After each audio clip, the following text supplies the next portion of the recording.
Why, hello. Good morning. It's time to make things. Oh, I forgot to announce the stream. I should probably do that.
All right.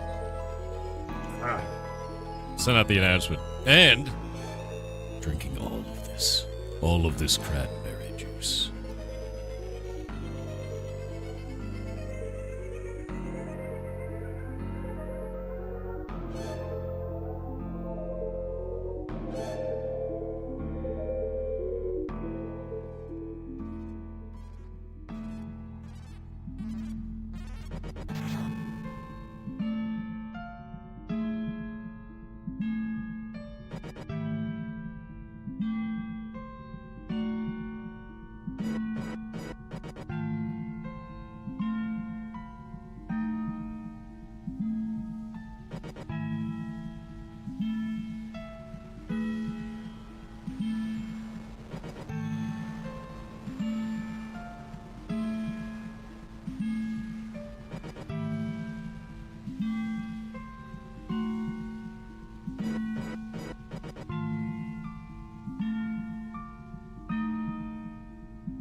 You made an HTML5 game last night? So you please post so someone can try it. I would go put it up on the Discord and try to put it in the feedback channel under game dev.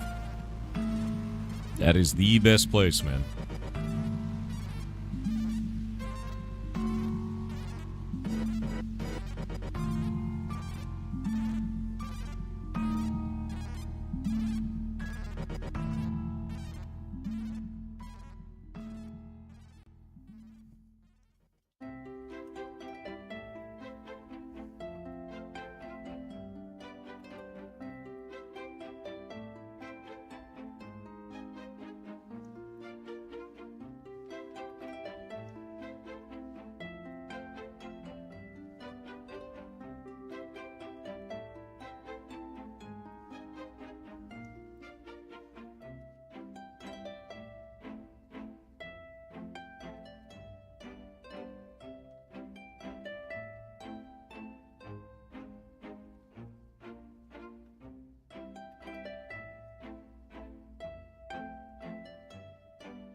Huh.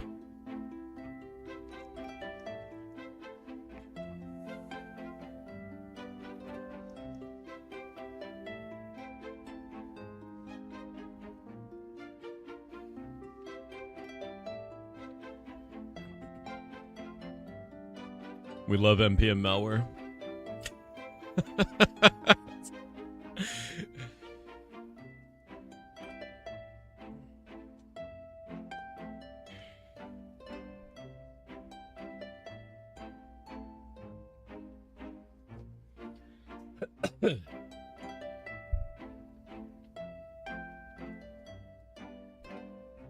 Yeah, dude. Yeah, Ham, this one is, it's funny. 28,000 infected repos. Jesus, dude.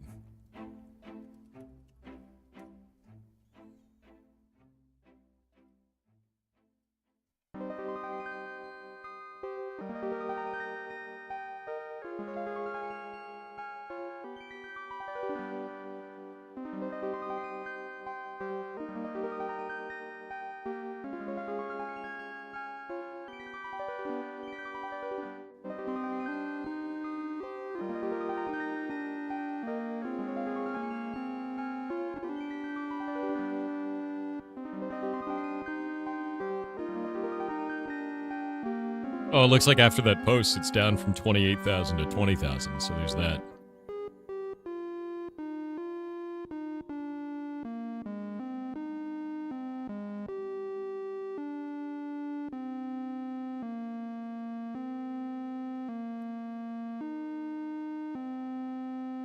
No, not that HTML game. No. Here, I'll send you guys a link.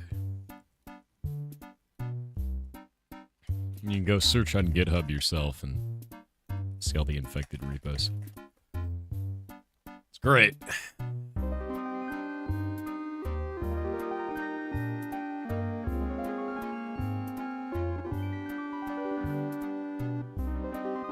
I went to Dollar Tree and I got the shittiest cranberry juice imaginable. And it's like drinking Jell-O. It's not good. I was like, I wonder what this is like. And now I know.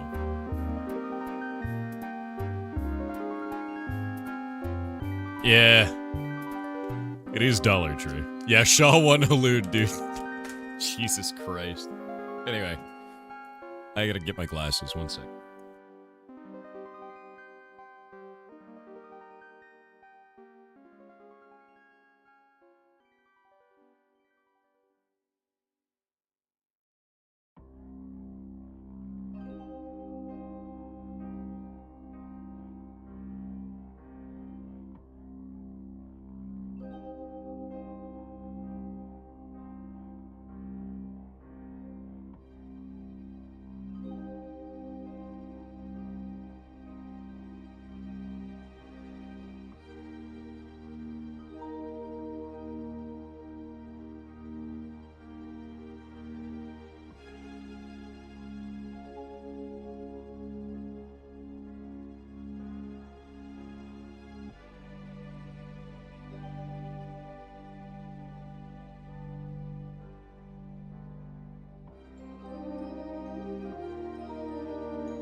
Alrighty. There we go.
Oop.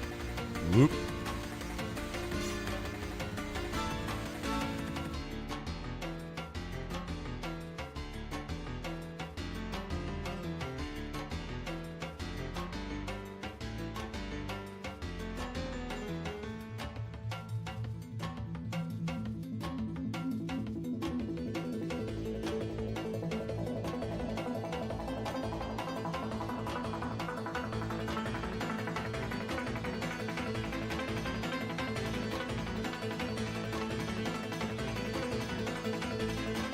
I may exist.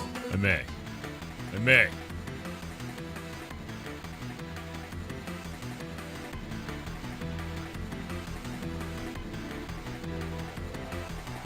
Wait, what's up? What about bacon, dude? Bacon or not bacon day? Always bacon. Are you kidding me? Why would we not bake it? Yeah, it's always bacon. You gonna play Abandoned Archive? Then up. Might. Could do. You're learning to make big robots do your will. Does it make me a king? It makes you a Gundam pilot, which is kind of cool, honestly. You see the Steam Awards are up? No, I did not. That's neat.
I have to check a thing.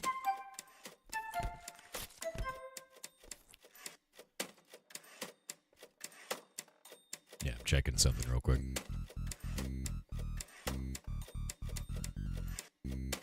Okay, we need this. And this. And that.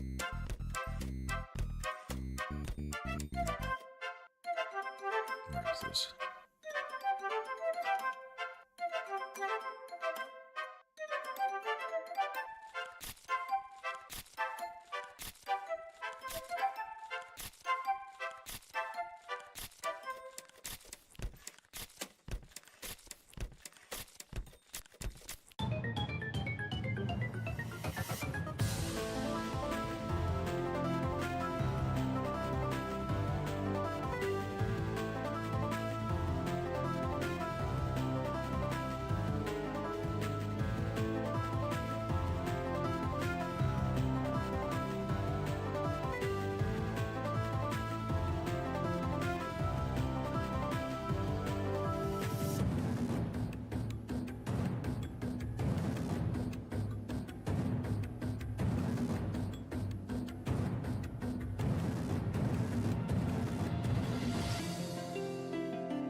Terrified, dude.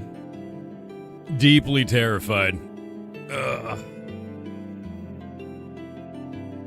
Oh yeah, the Hacker News thing. Yeah, no, I posted the Twitter link to this. So it says 28K infected and growing, but I think it's actually less than that now. It looks like people have started to understand what's going on.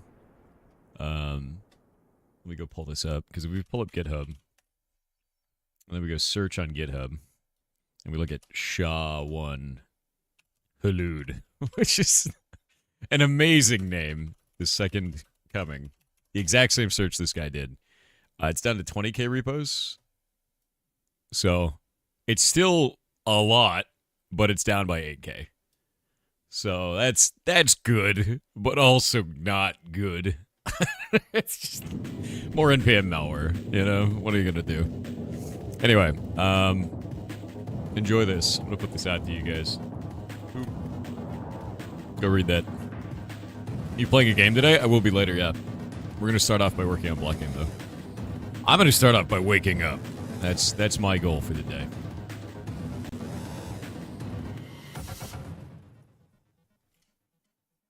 Well, thank you. Shay has brought me ramen. Alright. Looking at finances. Terrifying numbers. Full of fear.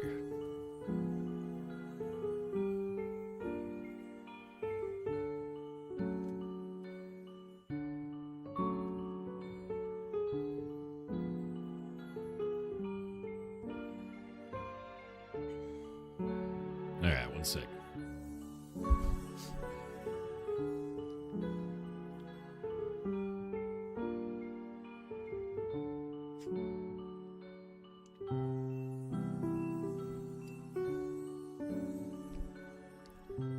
They're so good. So spicy. Whoa. Oh.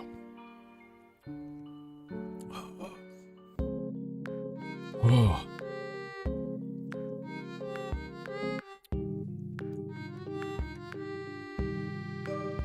So much spice. Cranberry juice. It's the only way.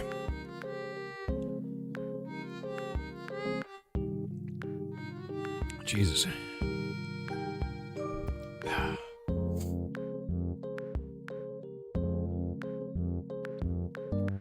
Dying. Yeah, more like cranberry jello, dude. Oh my god. Oh, it's really spicy.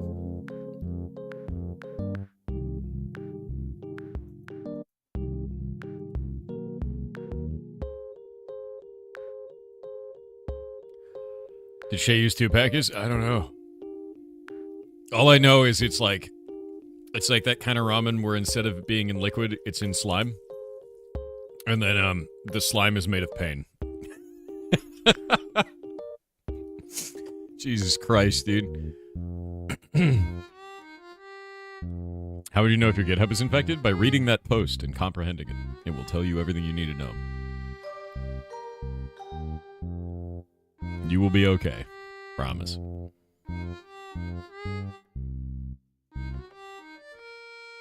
Waiting in the ads.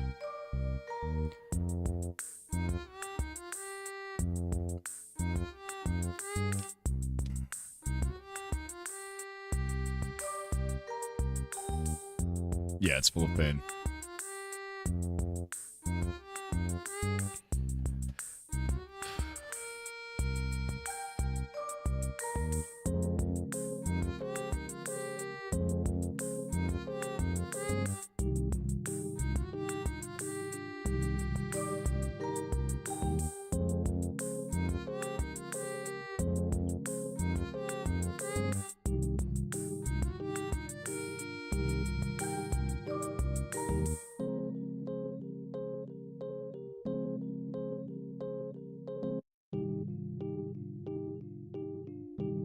You're afraid to make kimchi in a good tutorial? Honestly, I learned how to make kimchi when I was a kid, dude. Oh. Snowberry. How you doing? You wanna look at stuff?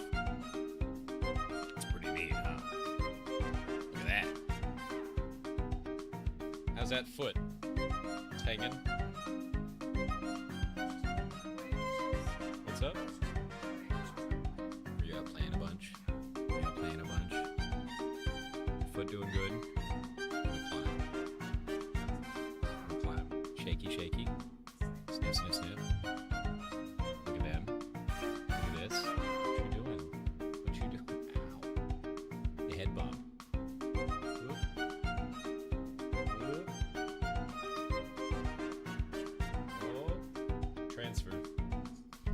Transferred. Yeah, that's Snowberry, dude. She's all shaky because she's excited. Nah, that was Snowberry. Yeah.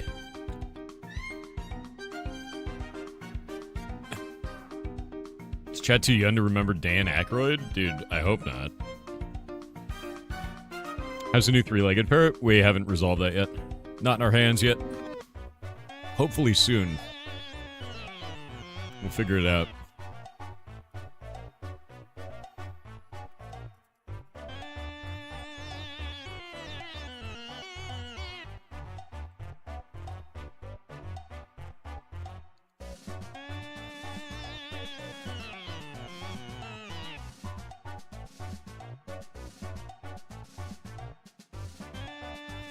Who's Dan Aykroyd? Don't you dare.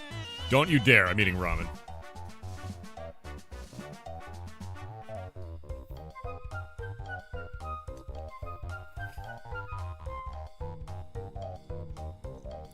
No.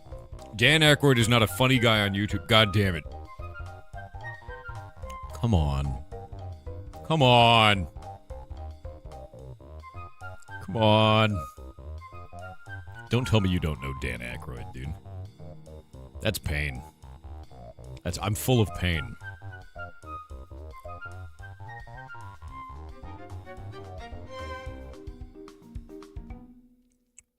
Have you never seen Blues Brothers?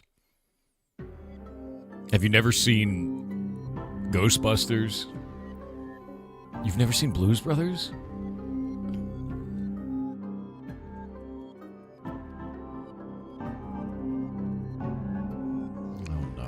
You ever seen Coneheads? Like, I make jokes about this shit all the time, dude.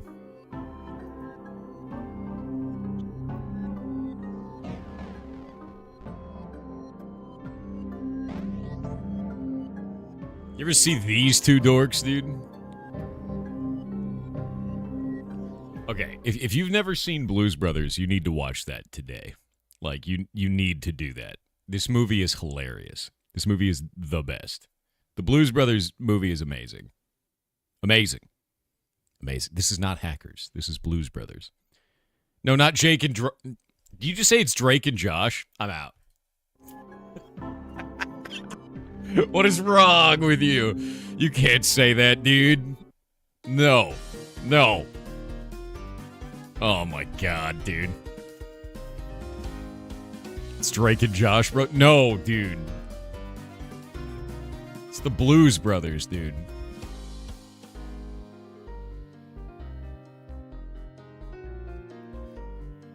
Actually, I think the Blues Brothers had a record at the time. It was the most number of cars destroyed in a movie. I remember right. Because they did everything practical. Blues Brothers, most cars destroyed. Let me find this. Yeah, because every single car crash was real in the movie. The original 1980 film, The Blues Brothers, held the world record for the most cars destroyed in one film, with 104 cars wrecked, including 60 police cars. The record was later surpassed by the film's sequel, The Blues Brothers 2000, which destroyed 105 cars. Watch that goddamn movie, dude. Watch it. Yeah, watch that movie. I got a message from God. Yeah, exactly. God, I love that movie. I still can't. After the Drake and Josh episode, I went to see the movie.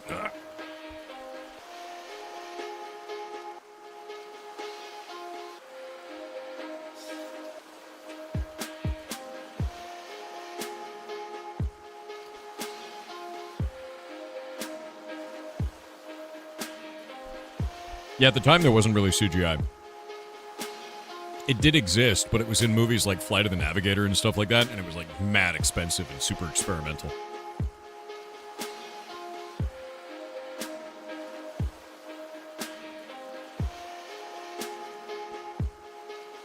Yeah, Quibble, Google is that way, bud. Flight of the Navigator was amazing, dude. Yeah, like super amazing.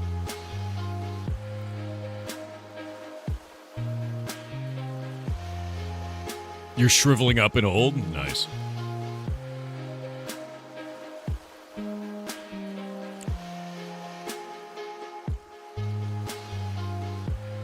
The Deadlock community is having fun? Deadlock? Okay. They're making a Mothman. Very cool. I love Mothman. Speaking of Mothman, actually, we have to make some stuff for December today.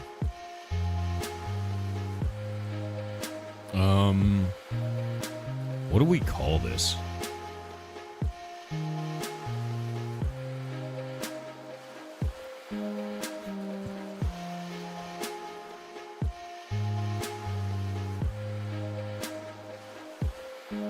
Let's see.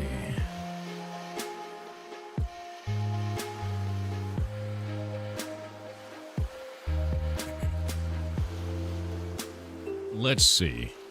How's the inbox looking? We've had over 200 games apply for in December. We can't show 200 games. So, I'm talking with the team about potentially doing a summer version of in December as well. So we might do that. And then basically every 6 months we do like an indie games show, which I think is the right way to do it. And we'll see if we can swing it. Yeah. It's a lot of games, dude. It's a lot, like a lot of games.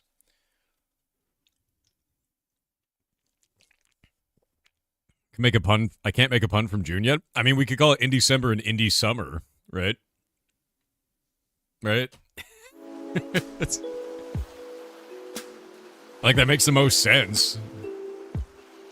And we could just put palm trees on it instead of, like, Christmas trees. Like, cover it in sand instead of snow. Same logo.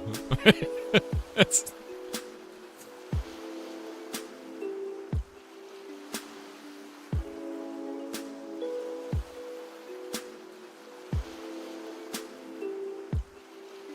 Also, I'm going to be honest with you. I have to say, there are so many people that saw that we were doing an event, didn't actually read the post, and then sent me their game in a myriad of ways that we told them not to. Please read the post and use the email that's on the post.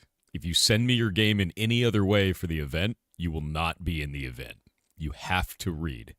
You have to. That is why we have the email set up. If you send it to me anywhere else, it will be lost. Discord, like Twitter DMs, a different email, none of those matter. You have to send it to that email. Jesus. Yeah, it's not going to work. It's not going to work.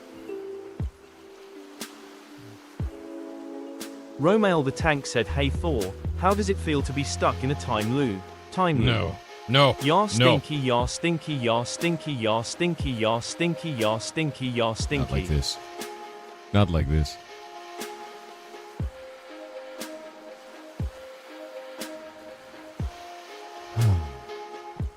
Oh. Hi. Hello. Hello. Look at it. You want to steal it? No, you don't get to steal.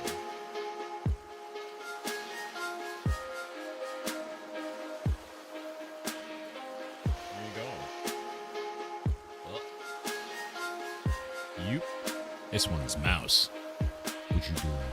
What you doing? No, don't steal that. Hi. Hello.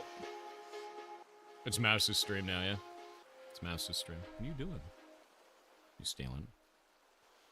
What do you want to steal? You can't have that. It's not for you.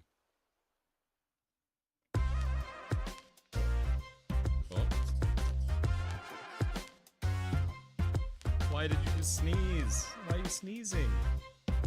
Why Why are you sneezing all over me? It's gross.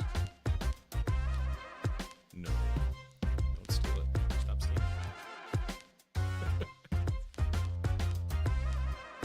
it. She's full of theft, dude. Yeah, that's... Her name is Mouse. Her name is Mouse, yeah. She's super soft right now. She just got all of her winter coat out. She's floofy. She's sneezing a bunch. So Floppy and Wiggly, yeah, she has Waardenburg syndrome. Actually, here. Show you. So you can see her forehead is a bit wider than normal, just a little bit. And her eyes are a little bit more wide set. And she's completely dead. Aren't you? Aren't you? Yes.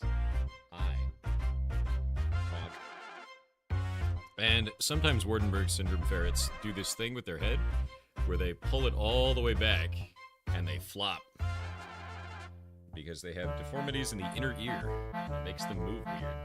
Huh. Whoop, like that. What's up? Yeah, you have deformed nasal roots, so you sneeze. Don't you? But you're good. There you go. She is full of drama, that is true. Yeah, so she's got a deformed nasal root that causes her to sneeze. She has deformed inner ear that changes her balance and makes it so she wants to go like this and flop over backwards. And then it also makes her completely deaf. And it's caused by Waardenburg syndrome. The interesting thing about Waardenburg syndrome is if she wasn't a white ferret, you'd probably be able to see a stripe up her forehead. And the other interesting thing is humans get this as well. I'll show you. Exact same thing. Steph Sanjati, right here, also has this. Because humans get it, and ferrets get it. Makes a little bit wider forehead, just a little bit, and usually a white stripe up the hair or on the skin. You can actually see this in people with darker complexion. You can see it directly on their skin. It's really interesting. Yeah. Like, really interesting, actually.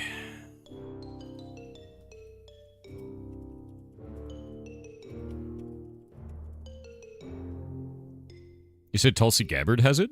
Does she really? I know she has the white tuft of hair.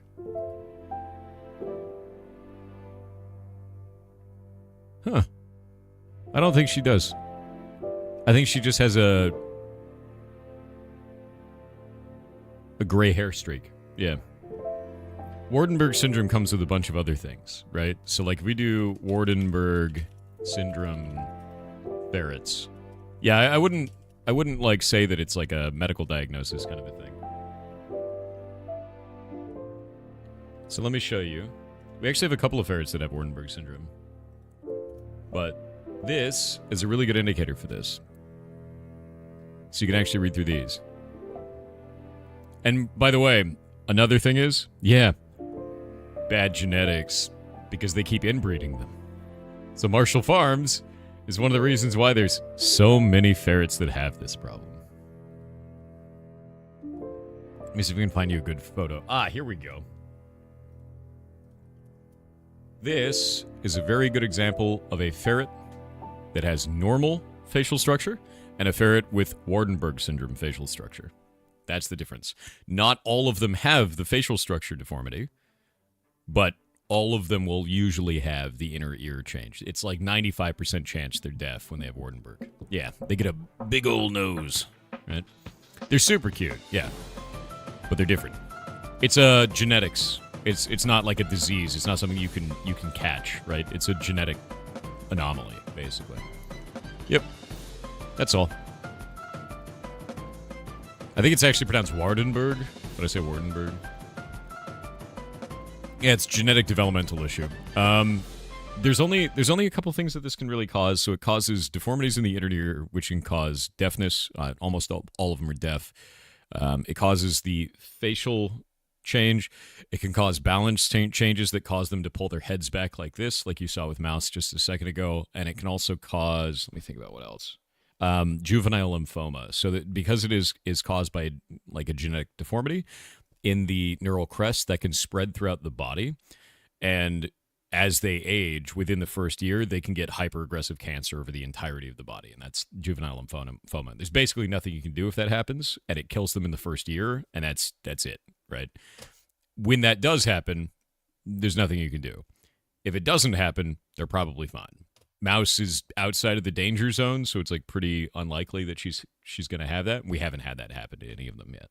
So, yeah, it's dangerous, but it's not always a thing. Natural? There's no natural setting? What do you mean natural setting? But yeah, no, it's how it works. Humans get it too. It's the same thing in people. Exact same thing in people. It's more rare in people, but in ferrets, it's pretty common because they keep breeding from the same animals over and over again and inbreeding at Marshall's Farm. So you get a lot of these guys. I think we've got like 4 or 5 in the rescue out of the like 55 that we have right now. So like, yeah, it's a lot. Yeah. The Soul Frame supporter packs? Really? Let me look this up.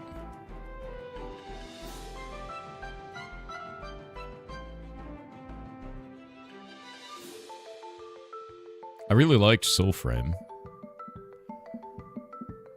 November 25th? Where is it?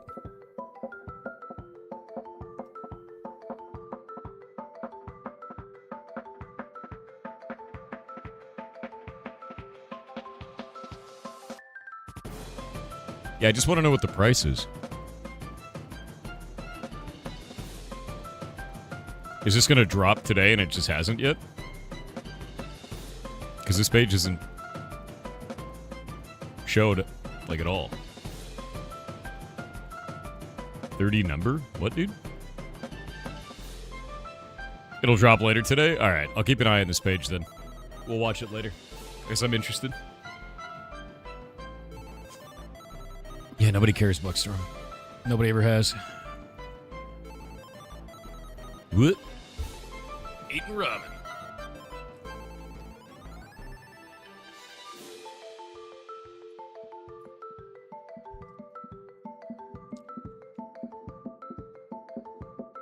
From the stream, I think it's a $30.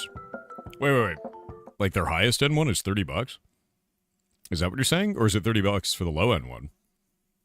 I would usually expect a company to go to like a $100 supporter pack kind of a thing. Yeah, no, that's crazy cheap. If there are 3, so it's $30. Oh, so it's 30, 30, and 30. How are they doing this? I'm gonna have to wait. I want to see what the packages have. Yeah, I want to see what it has. Ramen random event, yes. Yeah, no, Mouse loves stealing. That's true.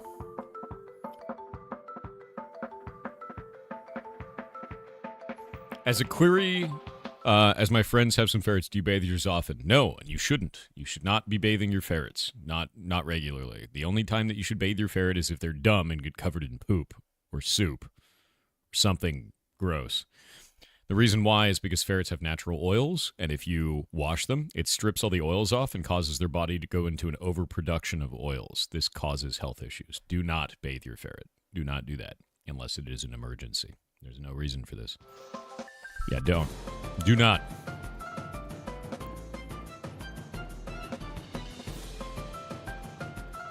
Do ferrets self-clean like a cat? Ferrets actually do communal cleaning. So ferrets will actually clean their own ears. They'll self-clean. They'll clean each other's ears as a kind of social grouping thing. One of the things you may have to do is clean their ears. You may want a vet to do that generally if you don't know what you're doing. Their ears can be very fragile. And if you don't know what you're doing, you can cause damage. Shay does it because Shay was a vet assistant. So, yeah, but that's one of the things is ferrets they'll clean each other. That's the whole deal with that. Yeah, like cats. Yeah. They had one Harvey who had a bath a couple times, but because he got covered in gross stuff. Yeah, that's fine. Yeah, bathing them when they get covered in gross stuff, totally cool. Should we just ask Beans how to clean their ears? Beans tries to eat ears. We don't want that.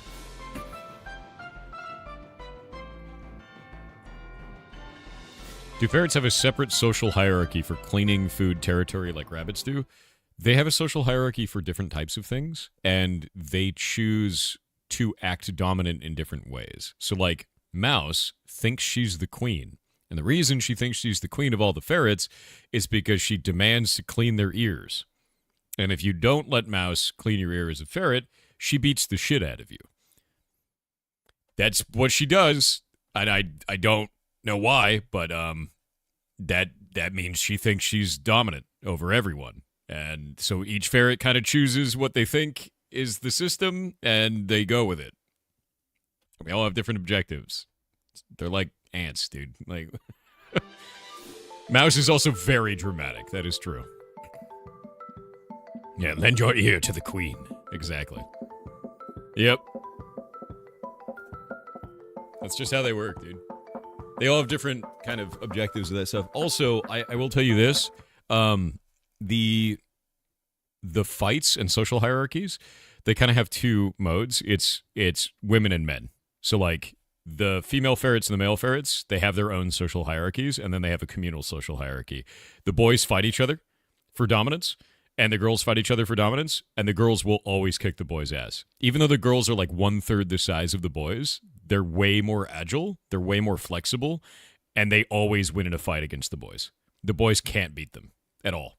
Like, there's no way. It's because they can't turn and flex as well as the girls. So they're just like, so they just start panicking because they can't fight back.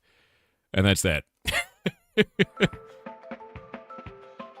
You'll see them ride them like I don't even know. It's like a dude in the back of a hippo, dude. It's really funny.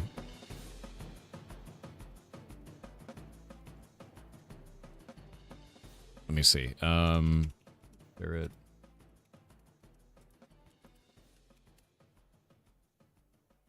Let me show you the different sizes between the two.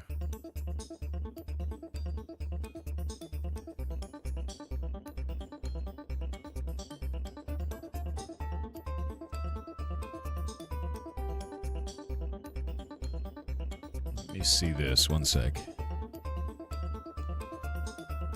Yeah, so this is kind of a blurry, shitty photo, but this is a boy ferret, this is a girl ferret, just to show you the kind of, like, differences in size. Like, the boys are way bigger animals. Like, way bigger animals than the girls. It's completely different. And the girls will just kick their ass every time. Like, every single time. The boys get real big, chunky.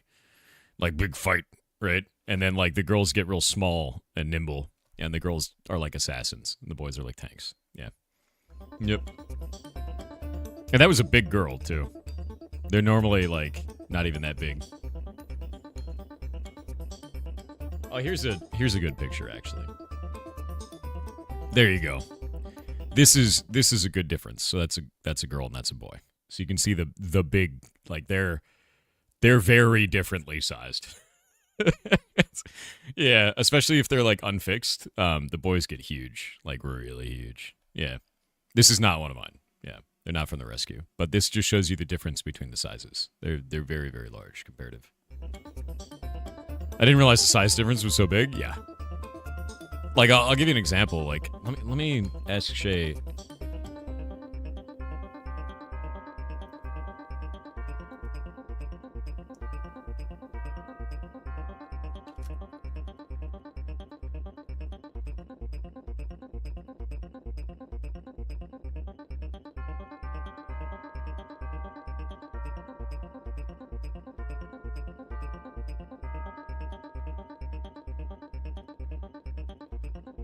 Let's see.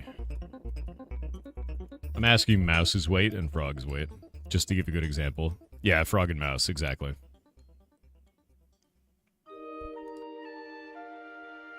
Yeah, Frog and Toad are enormous. May we have Toad? I think he's sleeping right now. Actually, last night, Toad had the strangest thing. He was having bad dreams. So in the middle of the night, he was like huffing, and he was grinding his teeth, and he was like scurrying with his front feet, and he was whining. He was making like sad, like I'm dying noises. But he was just, I was like, oh shit. I like ran over there. Like I looked to see what was going on, and he was just sleeping. He was just having a shitty dream. And I was like, "Aw." Yeah, he's just having a shitty dream, dude. Poor little toad. Yeah, they do. They have nightmares. And you can see when they do.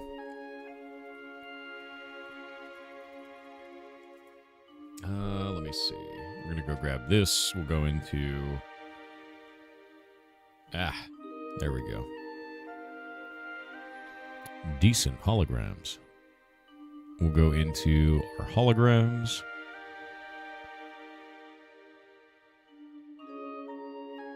Markheim, leaderboard, hologram event.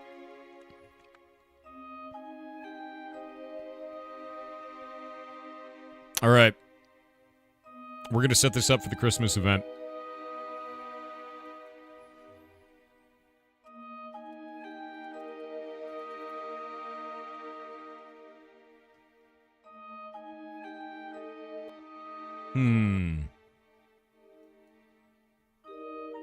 We need to make mulled wine.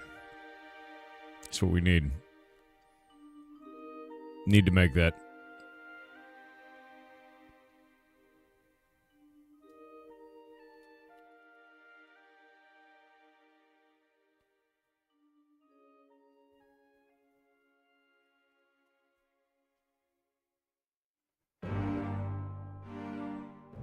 I might use the Icelandic word for Christmas, which is this.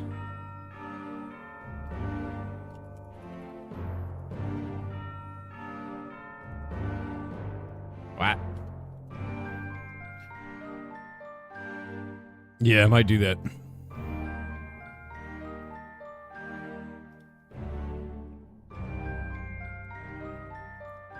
That might be fun.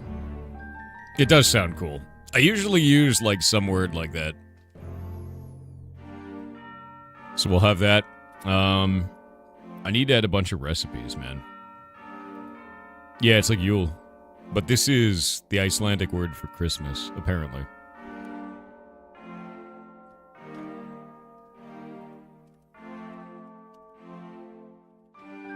I have no idea how to say that, though. Let me see.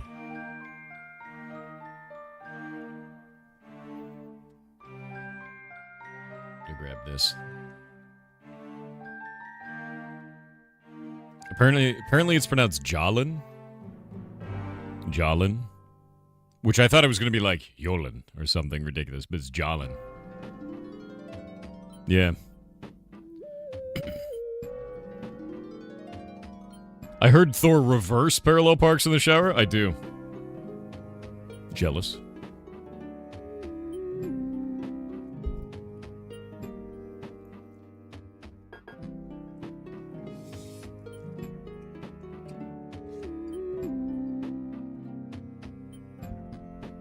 Isn't it just a variation of Yule? Yeah.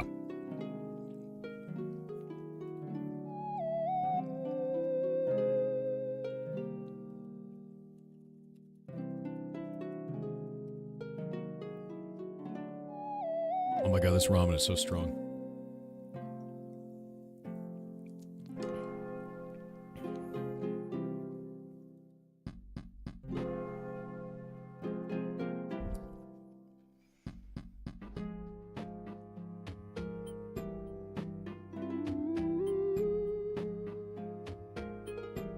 Dude, 1,090,358 people voted in the Streamer Awards. That's crazy.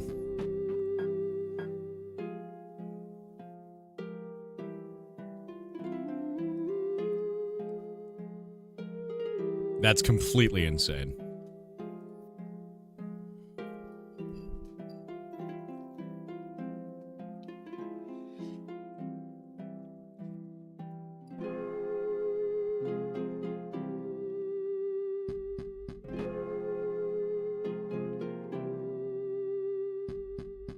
Okay.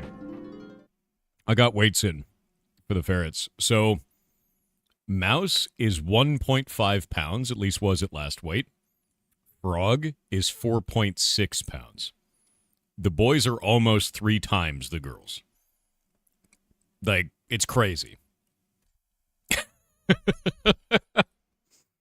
Like, yeah, and Frog isn't done growing either. He's going to be about 5-6 pounds, somewhere in there.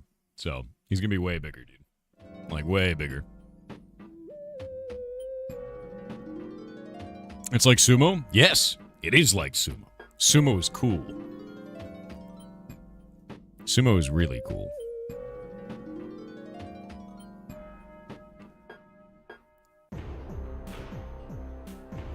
You don't get why people get so mad at QT for the Streamer Awards. It's insane. Anytime you're doing anything creatively or to uplift others on the internet, you're going to get attacked for whatever reason. I don't know why that's like that. I think it's a fucking waste of time to be that way. And every year I watch QT just get slammed for running an event that uplifts a shitload of streamers and their communities. And it usually comes down to, you didn't uplift my streamer. You suck. Which is like, I don't know, vote more. Like, that's the point of the event, dude. Like, your community votes. I hate the tribalism shit, dude. I really do. And it's like, I don't know, man. It bothers me. It bothers me a lot. Well, and pointless, it is. It is. Like, and I guarantee we're going to get the same kind of a thing for in December. I guarantee there's going to be people who are like, why didn't you include this game? You hate our community specifically or some shit like that. Because that's just the nature of how the internet is right now. And what I'll say about that is, who gives a shit? Who gives a shit? The people that are going to hate on something that is positive for the community are just going to hate on something else eventually anyway. It doesn't matter. None of that shit matters. Just keep making cool shit. Just keep running cool events. Keep, propping up other people and the cool things that they do. And keep going forward. That other shit doesn't matter. And it never will. Yeah. Doesn't matter.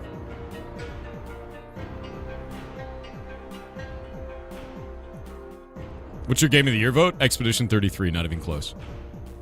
Has been the whole time since I played it. Yeah. It's insane.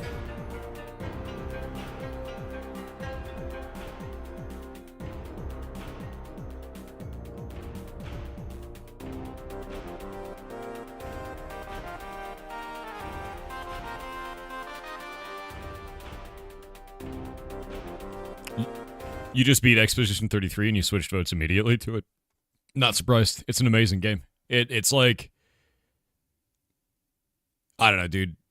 I didn't expect it to be as good as it was, and it was phenomenal. Have you done your Steam nominations? No, I haven't done that yet. Yep. Boop. Brother KCD2? KCD2 is good, don't get me wrong. It's awesome. But it's not Expedition 33 for me.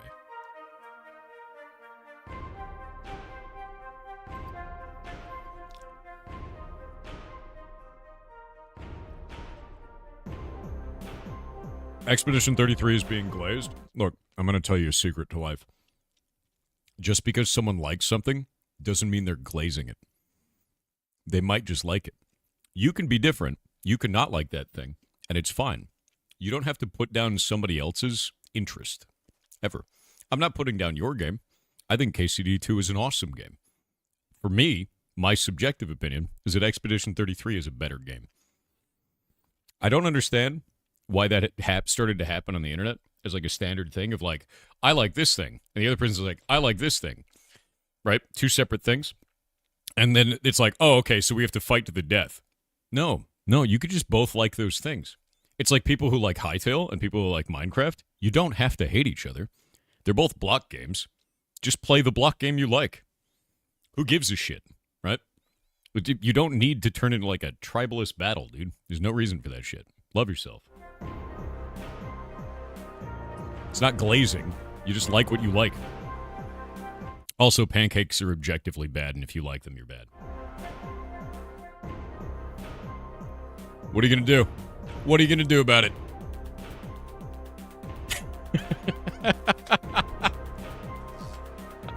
That was uncalled for? Exactly.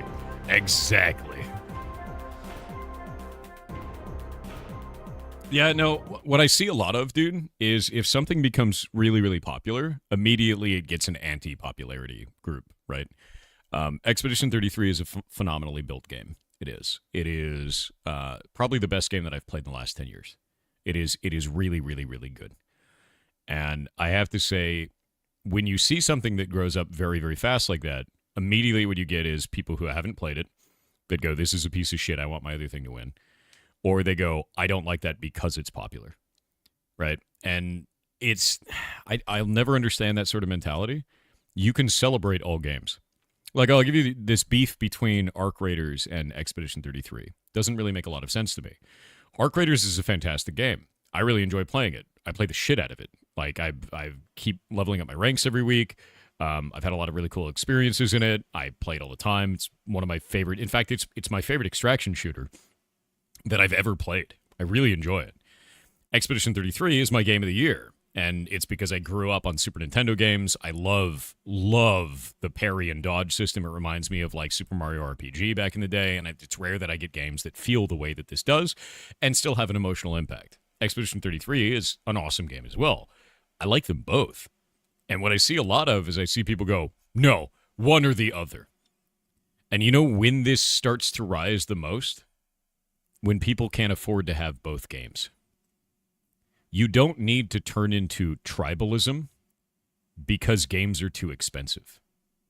Infighting between the two communities of people that enjoy their own perspective game does not fix the problem of games being overpriced. And I only see this kind of behavior when the economy starts to shit itself and people can't afford to get both games. It is more and more common as things get more expensive. Don't fight that. Tell the studios that the game is too expensive. You guys tribalist, like, fighting between each other, you're not helping yourselves. Unify. Fight for a better costing game. That's all you need to do. And it's super weird to watch. Like, from the outside of that, being like, what are you doing? You're just helping them to keep selling you shitty games for $70, right? Yeah, I just hate that shit, dude. I really do. There's no reason for it. Arc Raiders makes me rage. It's a good game. And Expedition 33 made me cry. Like a little bitch. It's also a good game. Yeah. Maybe $100 septuple A games. I mean, like, that's going to happen. Like, they're already pushing stuff that's $70 baseline and $110 full on, right? Like, or 100, like, 100 as the super advanced edition where you get access 3 days early, right? This stupid shit. I don't buy that shit. I don't want to anymore. I'm not going to. I think it's dumb. I don't want to support that because it bothers the hell out of me, man. Expedition 33 definitely hit me in the feelings. Love it. Yeah, it's a great game. And so is Arc Raiders, dude. They're both good games. When Expedition 33 2 is coming out, I don't know, dude. Why can't I join the block game server? Oh, because I'm a dumbass and I forgot to turn it back on. Because every day at midnight, it deletes itself. Because our host, for whatever reason, still hasn't fixed the ability to do /restart on the server. No idea why. It's fixed now. It's coming back up. There you go. How much time it took to make Expedition 33? I have no idea. Yeah, no clue. I don't know what their build time was. We actually interviewed the devs for that, though, on stream and talked to them about kind of their interests and like why they built the game and everything like that. It was awesome. Like, they're great. Yeah, so like, I don't know. The real thing to me, man, is what I see a lot of is people kind of in the pot getting boiled, and they're just fighting other people in the pot who are also getting boiled. As the gaming community, you don't need to infight. You don't need to infight. That doesn't need to happen. You can just celebrate games. And what you should fight is people that are trying to sell you $70 games and saying that it's a good deal. Because it's not.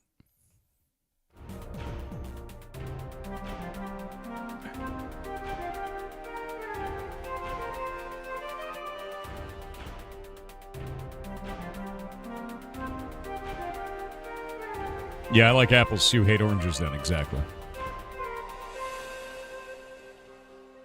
What do you think about the Hightail interview? I haven't had a chance to actually watch it. I need to. I've just been super busy, dude. Whoop. I'm eating the spiciest ramen.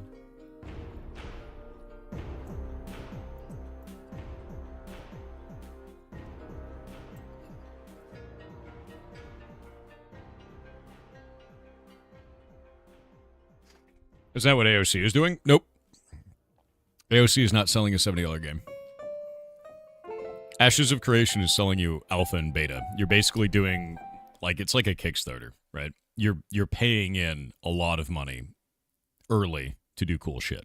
So, what are we making for Jalen? So for Jalen, we're going to be creating a bunch of recipes, an NPC, and a small world.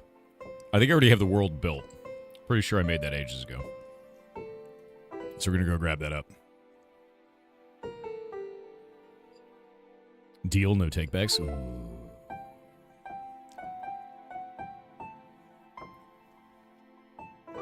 Oh my god, this ramen is so spicy. What is this? AI slop, one dictionary word of the year. It beat 6-7. Neither of those are words. One is 2 numbers, and the other one is 2 words. Okay.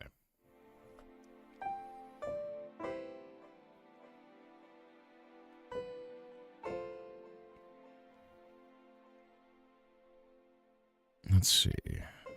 Waiting on this.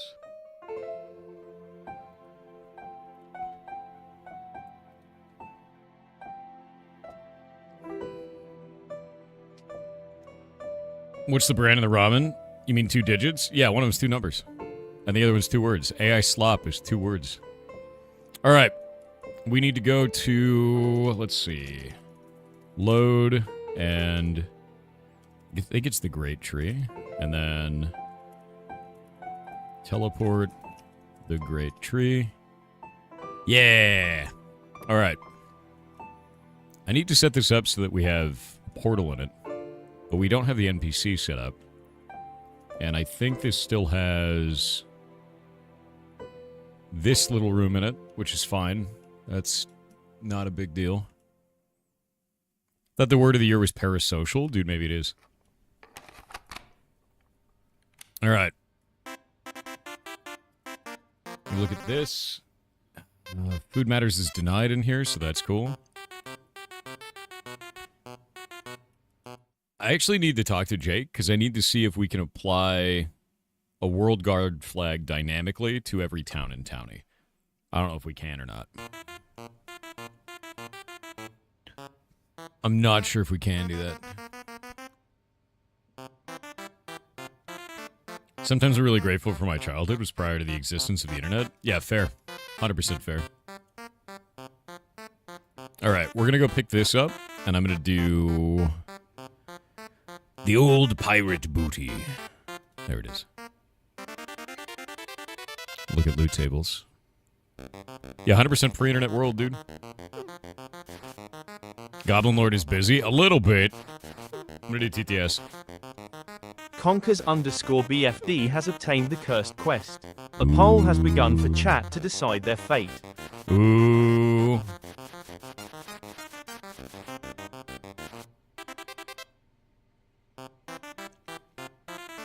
Oh, someone found one of the new huts?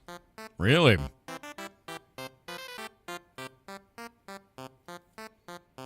Grab this. New file. Christmas.yml. Put that in there.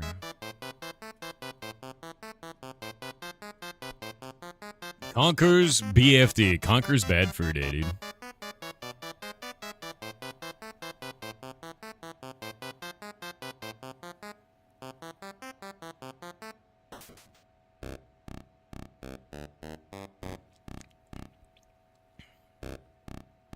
Wait, what's up, Red Pain? What are you talking about, man? Chat has cursed Conkers_BFD with cooking. Oh, man, with cooking. With cooking. Cooking. Townie is such a nightmare to work with sometimes, but that should be possible. It is. I'm trying to see if we can apply a World Guard flag, but only in people's towns, and apply it automatically in everyone's towns. I don't know if there's a system automatically in Townie to do this. I need to look through their documentation. The documentation's pretty large, so it's a lot. Let me think. I need to think about this. Cooking. What am I going to do with cooking?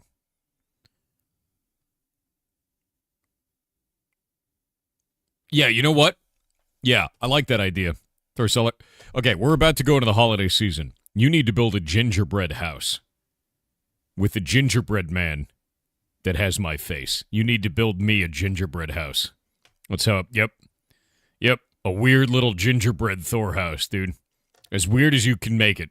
You can make whatever you want in that gingerbread house. It could be awful, too. It could be a gingerbread shack down in the woods. Yeah.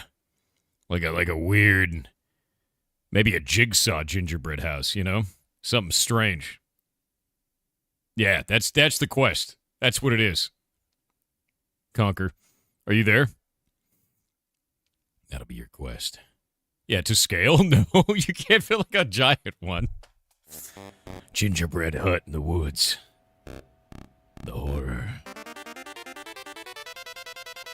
See if they're there. Why can't it be to scale? Because it'd be the size of a real house.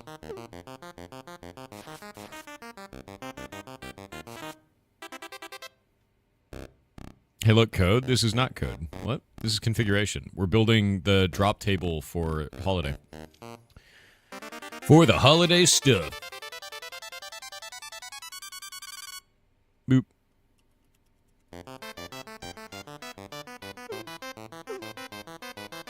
What's sleepy?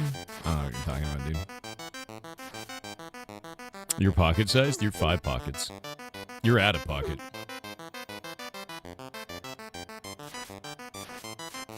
I don't know if they agreed or not, dude. Honker's bad fur day isn't responding. Worst Weasel said thank you and have a great day. You are awesome. No, you're awesome. Stop it.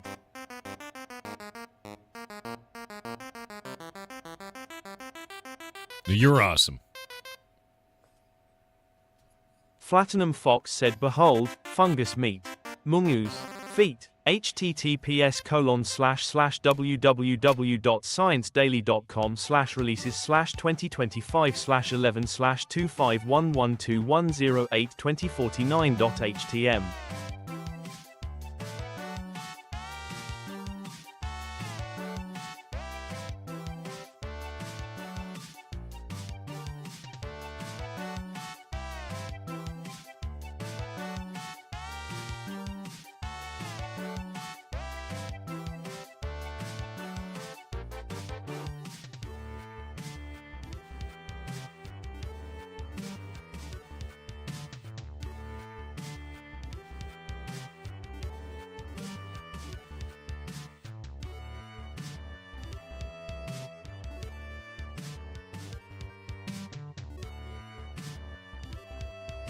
Let me see this.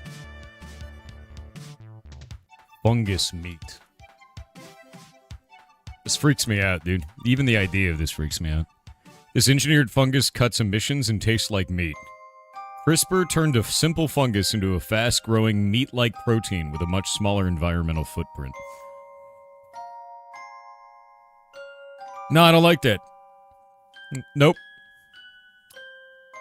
Don't like that. Don't like that. I don't want that. Nope. Nope. As cool as that is, I don't like that. No. Mycoprotein is tasty? Dude, this is not that, though. This is something else.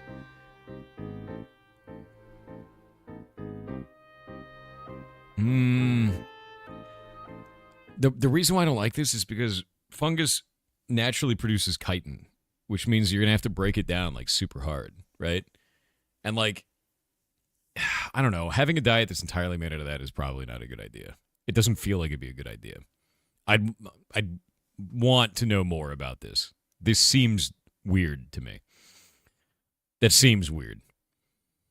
In the future, your hot dog choice will be between insect protein or fungus protein? Dude, maybe. Right? You wouldn't genetically modify a car? Watch me. I'm fine with genetically modified stuff. We've been doing that for hundreds, thousands of years, right? Corn wouldn't exist otherwise. Bananas wouldn't exist otherwise. We just do it naturally, normally. Through non-natural selection, through directed guidance of the animal or plant. Yeah, chitin is, you have to break down fungus. You have to cook it for a long time to break down the chitin. And if you don't, it's not great for you. Yeah, we do selective breeding. You don't have to eat bugs. Have a sweet potato? Yeah, exactly. You don't need that. Conkers, you're here? Did you hear your quest, dude? You have to make a gingerbread house. You have to make a gingerbread house, and you have to make a small gingerbread Thor. To build me a tiny gingerbread home and make it horrifying. There's always lab-grown meat. I don't like the idea of lab-grown meat either. I don't like either of those things. Your choices are clone meat, mushroom, or bread meat, or I can just keep eating meat.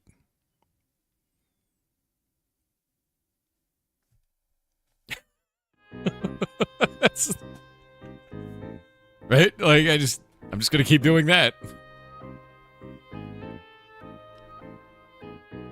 Like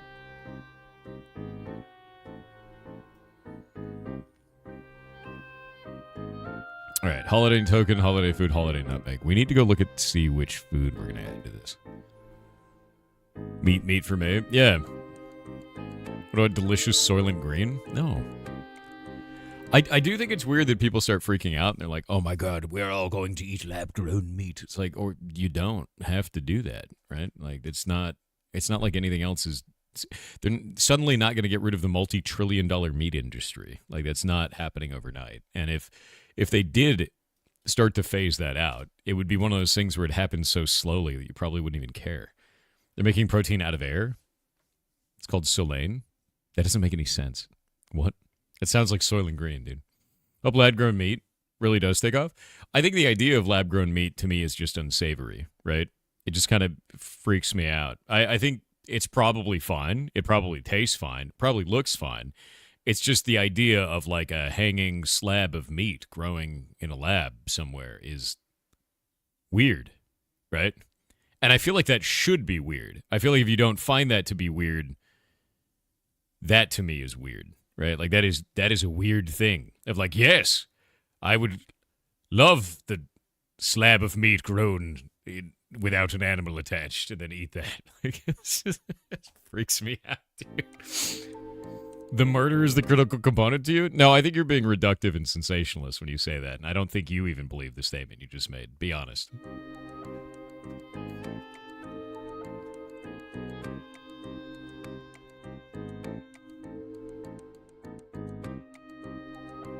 No, I troll? No, trolling is an art. What you're doing right now is finger painting. It's different.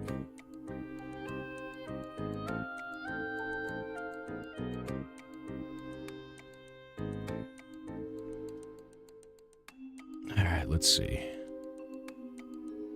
We're going to go to Christmas. All right, I need to rename these because we did all the stuff for Halloween, and I named it by that. We did like Thanksgiving, we did Halloween, we're going to do this for Christmas.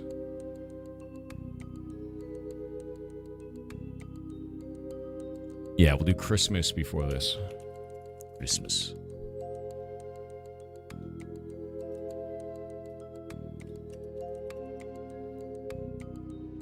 Hot chocolate. Gingerbread cookie. Candy fish. All right, there we go. Oh, that turns you into a salmon. I forgot about these.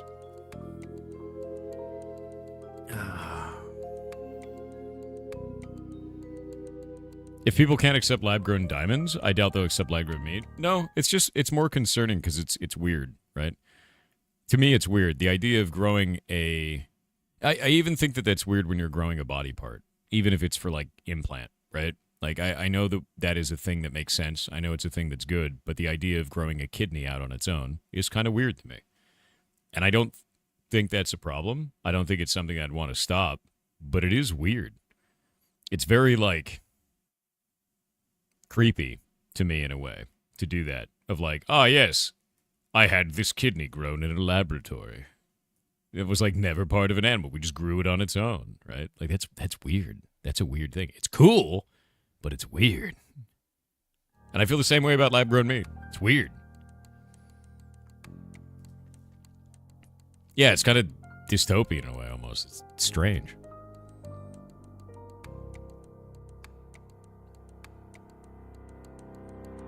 If you had the beef pot pie from Marie Callender's, yeah, I grew up that way. I grew up with a beef pot pie from Marie Callender's. Actually, I grew up with the shittier knockoff version of that from Stater Brothers. And then later I got a Marie Callender's one. It was like It was like an upgrade. That's the way, dude. Lab-grown meat will eventually be much cheaper than the real stuff. Dude, they've been saying that my whole life, though. Like, I have heard lab-grown meat will be eventually cheaper than the real stuff for 20 years. When is that happening? You ain't that old? I'm 38. When is that happening?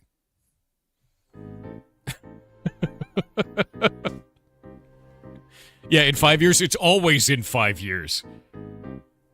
If someone tells you we're going to have this scientific advancement in the next 5 years, they're full of shit.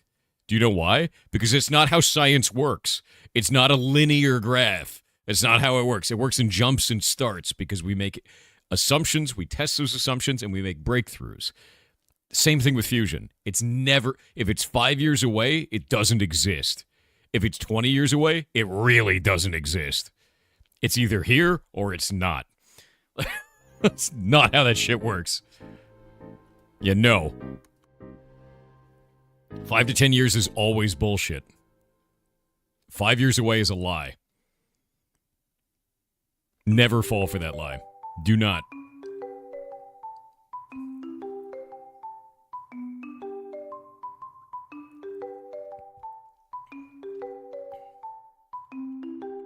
Love how easy it is to mess with chat. Dude, 100%.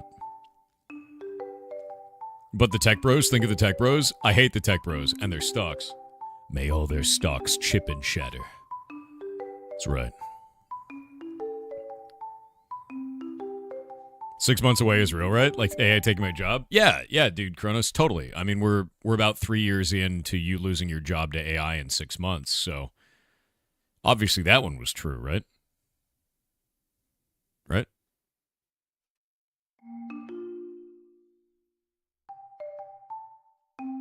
Cool. You like crypto bros? Do you have comprehension? Are you like part of the same conversation? What? All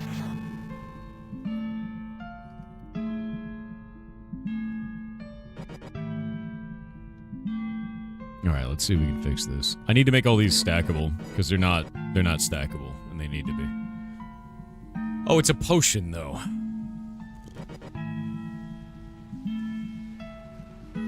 Yeah, it's a potion. We'll probably leave that as a potion. Make that unstackable still. Did we make a potion last time for Thanksgiving? Did I do that? Let me look at this. Pumpkin pie. Resin brick. Did we eat that? Cranberry sauce. Rabbit stew. Paper. Is that just a brick? Oh, it's rock cake. Spinach quiche. Steamed ham. Jamberry sauce. That's a potion. Alright. Yeah. Can we stack jamberry sauce? Let me actually look at this.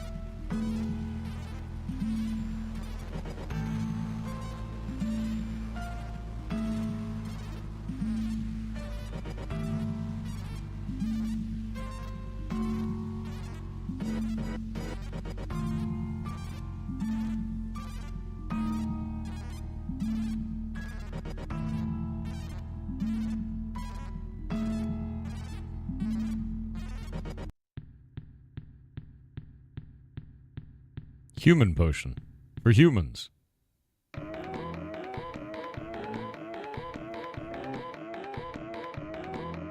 Okay, those don't stack.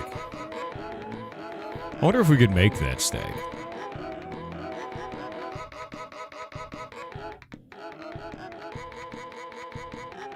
I feel like we can make that stack.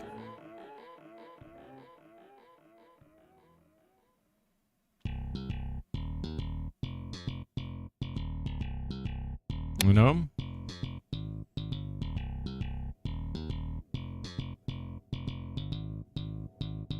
Let's see if we can make that stack.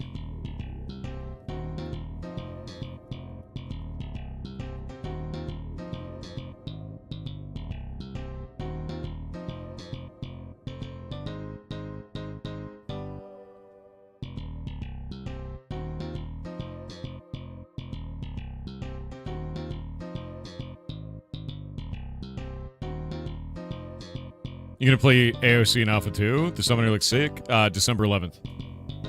That's when I'm gonna play it. All the stuff in the PTR looks really good.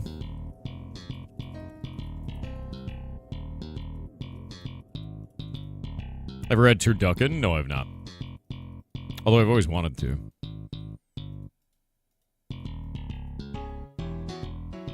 Jamberry sauce. Okay, we can stack these, but now we can't change the color.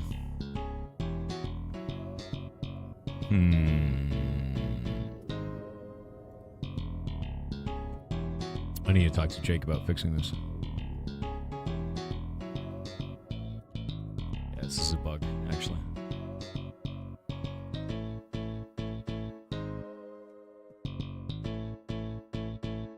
What is this shit?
All right. There we go. Delete this. Delete that. There we go. All right. I got a bug for Jake. I'm going to go send over.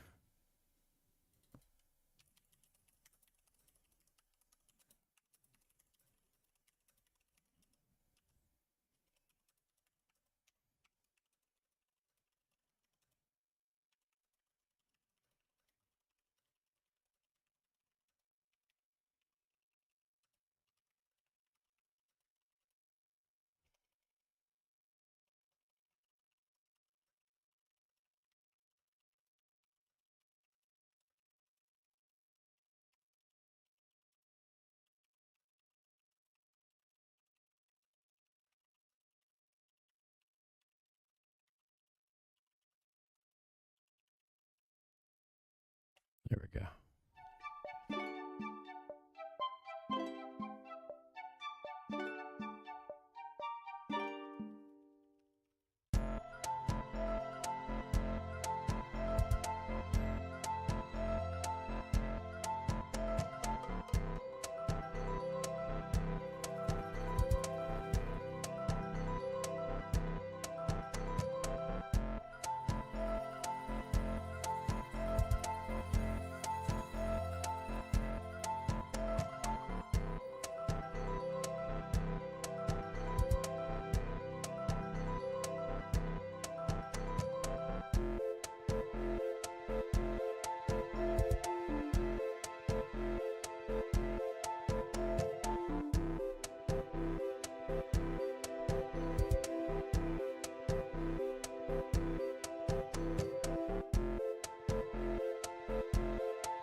All right. There we go. Yeah, I need to send this over to Jake. Basically, what's happening here is Jake implemented a new system where we can have a model for an object. So we can have a material and then a model for that. This allows us to stack potions, which is something that's not normally possible in Minecraft. However, it doesn't apply the potion color. So the potion color variable is not applying when this is the case, and we can apply that potion color variable. It just needs to be handled correctly. Potion-color is not applying when an item is using the potion type as a model.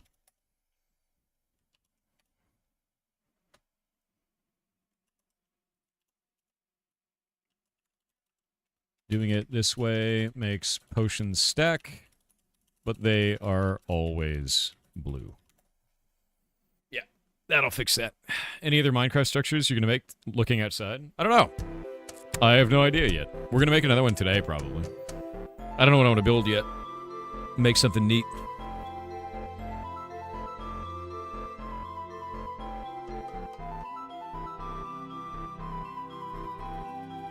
What is this? Trying to figure out what you're doing. Oh, yeah, so if you're wondering what I'm doing right now, I'm creating items inside of our Minecraft server called Block Game. So right here, I'm adding a material of paper, and that means that the object in data is paper, so it's going to act like paper, right? However, the model itself that we're using is a potion, so it will look like a potion. This right here is a food tag, and this allows us to make it so that you can eat an item in some way. In this case, I'm setting the animation to be a drink. The amount of time to eat it is 1.6 seconds, which is standard for items in Minecraft. And we're not going to have particles with this because I don't want you having particles when you drink the potion, like you're eating it and shooting particles all over the place, like portions of the model, right? So when you're eating a sandwich, we make particles go everywhere like crumbs are going off. But when you're drinking a potion, we don't want that to happen because it would look weird, right? And then from there, we're adding a sound to it. In this case, this one is a music disc for the Jamberry sauce. So when you drink it, it actually plays music in that location, which is quite funny. And then for this one, it gives a buff. This is our own custom buff system, and that applies the buff to your character profile and gives you health regeneration for 1,800 seconds. And that's it. That's the whole deal with it. It's a big item for this. But I'm trying to find out when we can get that fixed. I just let Jake know about it. Jake said it may not be possible to have potion colors when using only its model. That would suck if true. Can you investigate this? Yeah, I'm going to set Jake off on a task for that, because that would be... It'd be nice to be able to stack potions. You know, just Minecraft shit. Not a fan of Minecraft. See you around, Time Lost. Have a good one, dude.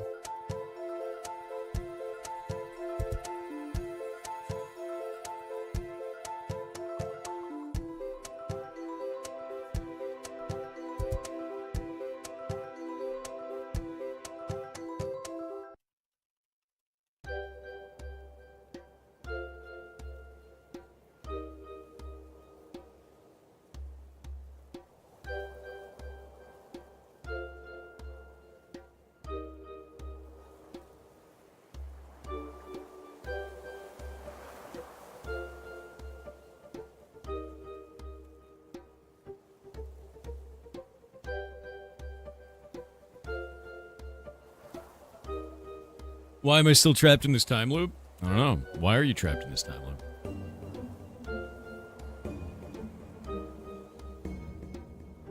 I'm not trapped in a time loop. Not at all. Okay, we have to make 5 different foods that give different buffs for the same stats. So we're going to take all 5 of these.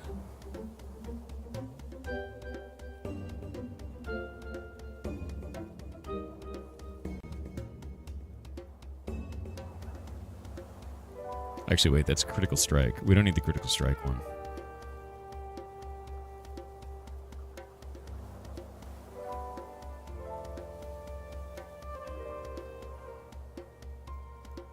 Yeah, these are the ones that we need. Okay, we're going to take all 5 of these, and I'm going to replace them down here to make 5 new Christmas-related foods. So we're going to rewrite each one of these. All right, chat, let's see. First one. We need a food for Christmas time.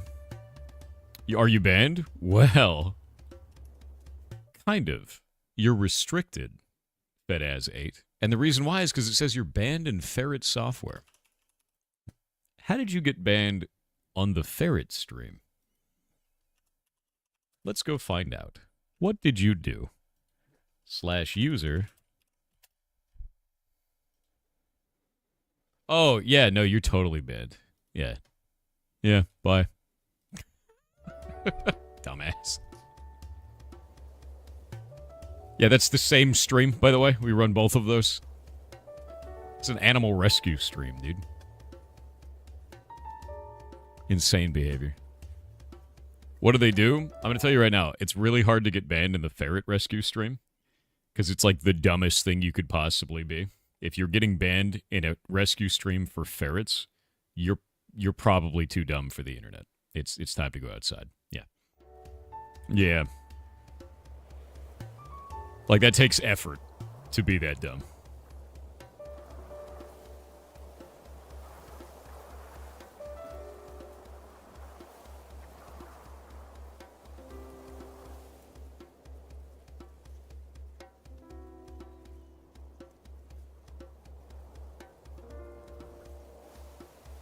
Yeah, aimless it was.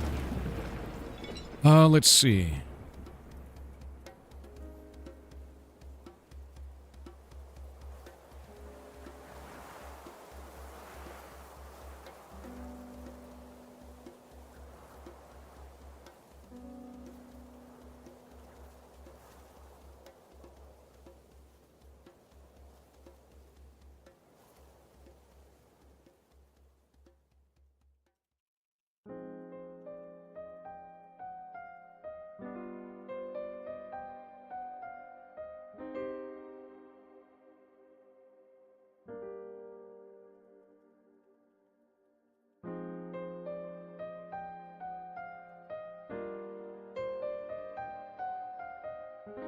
Does fruitcake already exist in block game? I think it does.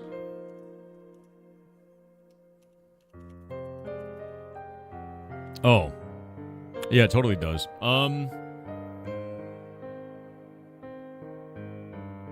You've got 6 emails from Twitch this morning for action accounts with various horrible things said on the Ferret stream. Sucks to suck. Oldest account deleted is from 2014. Good. Good. That's how it should be.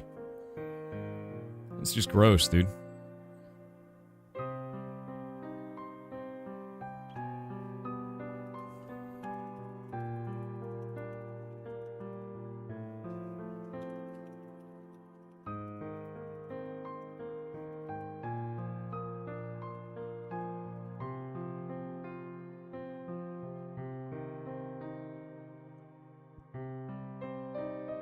Let's see. I'm trying to think of a food that we can get that's like tied to weapon damage. What is a food in Christmas that reminds you of strength? What is a food, right? Does Heimdall watch this and the Ferret stream? Just this stream. Yeah. And Heimdall only actions like very specific like words and phrases. Krampus? Haggis? You think fruitcake is strength? I feel like fruitcake is more like defense. Right? Like a fruitcake is like a tank. Like, you're not beating that fruitcake. That fruitcake is going to endure, even if you eat part of it. It'll last forever, right? Cranberry juice is more like that. I'm going to use fruitcake for the tank. Yeah, I'm going to use fruitcake for tanking, dude. Eggnog is stamina. I feel like eggnog is kind of stamina, dude.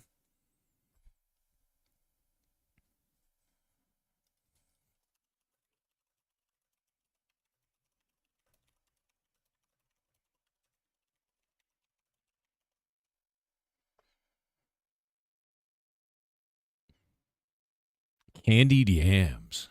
Candied yams are really good. Really good. There's no casting resource in the game, so there's no mana, there's no stamina, there's nothing like that. The way that it works is you have a thaumaturge, and thaumaturges use their own blood to cast miracles. So you sacrifice health to heal somebody else, is how that works. Candied yams might work really well.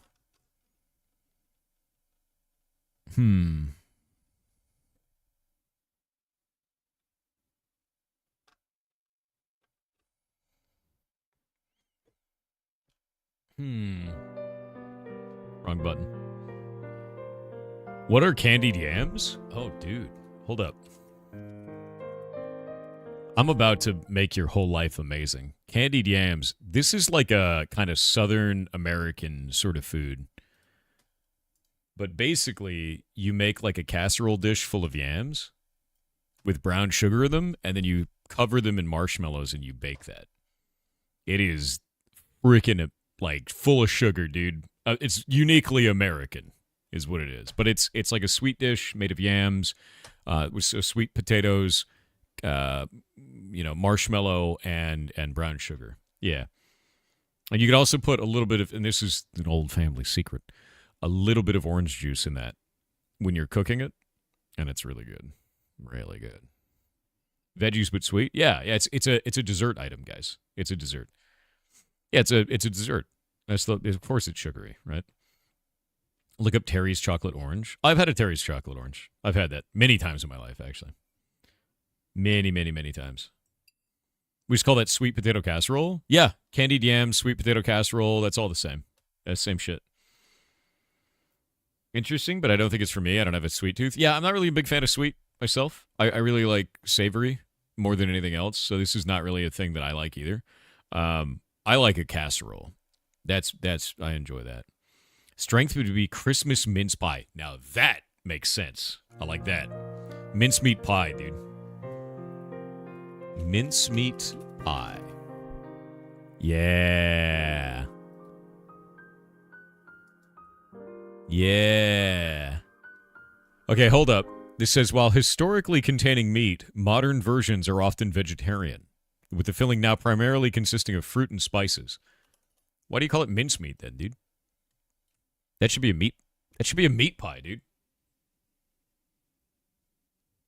What?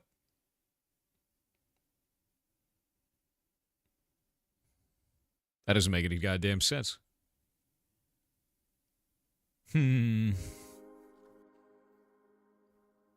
Historical reasons? We're not doing Stargazy pie. We already have that in the game. I do like a mincemeat pie, though. I think that's good.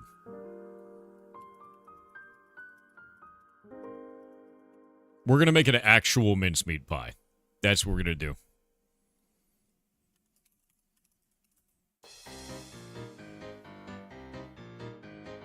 Mince pie is not meat. It's bakery. But it's mincemeat. Yeah. Wait. Mince meat is a traditional British mixture of chopped dried fruit, distilled spirits, and spices. Was there never meat in this? Why is it...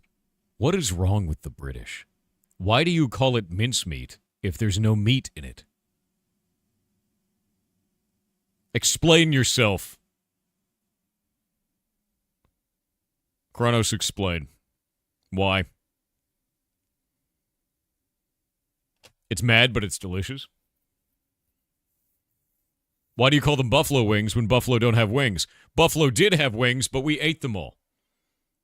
Next question. What are you going to do now? What are you going to do?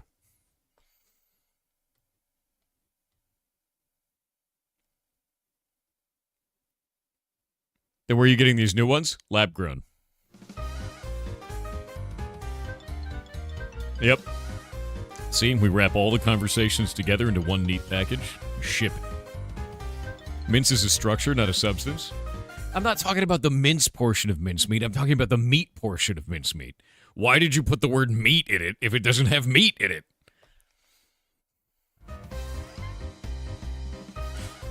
You've cooked yourself into a corner? Yeah, but I cooked.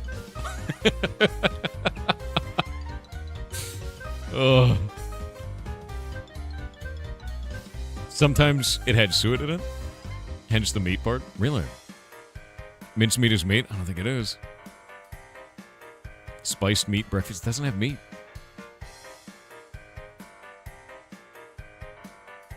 So it traditionally had shredded beef or lamb kidney fat. Many modern vegetarian recipes use butter, vegetable shortening, or coconut oil instead. Okay, so they use shredded beef or lamb kidney fat. So I guess the fat around the kidney. It's kind of a weird choice. So that's why it was called mincemeat, because it was shredded meat. The meat is optional in mincemeat. Okay, I'm going to be honest with you. If you're going to name something mincemeat, the meat is no longer optional because it's part of the name. That's like being like, oh, it's a turkey pie. The turkey is optional. No.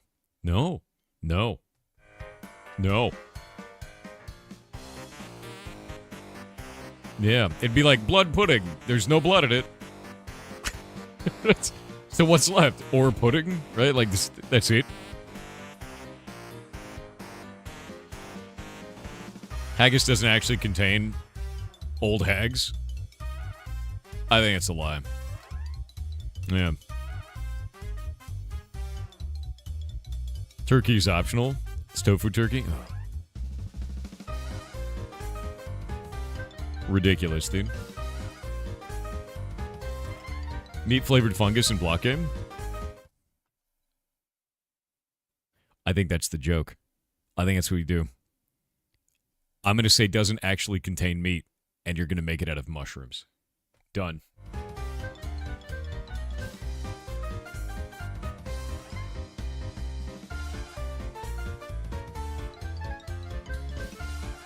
Done.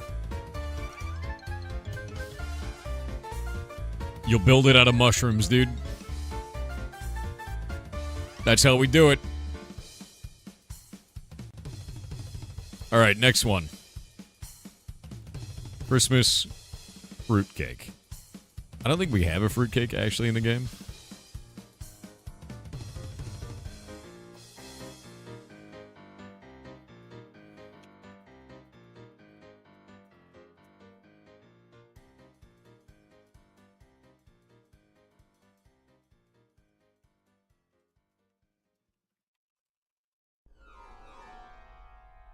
Generational fruitcake. That's what I'm going to call it. The generational fruitcake. You hand it down.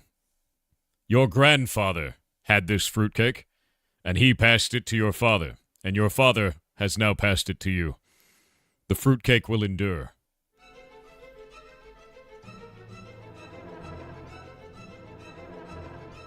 You never can consume it, though? Oh, you can. It just regenerates. It's like an SCP now. Is it a weapon? No, it actually increases your defense. Yeah. Made from everything on Grandpa's workbench. Regenerational fruitcake? Okay, that's kind of cool. Yeah.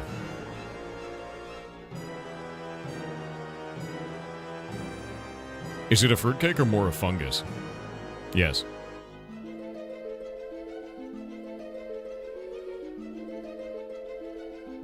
Should decrease defense? No, I think it should increase it.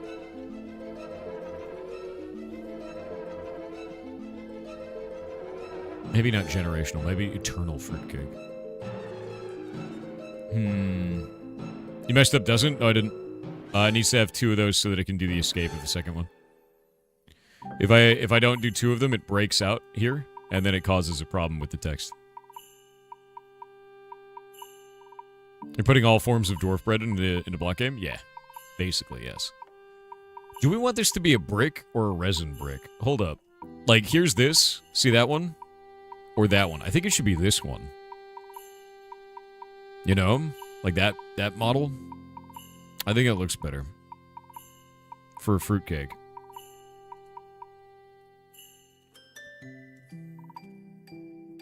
Like this? Resin brick? Yeah, I'm going to use that. The darker one is more accurate. It is, but I don't think it looks good. You know what I mean?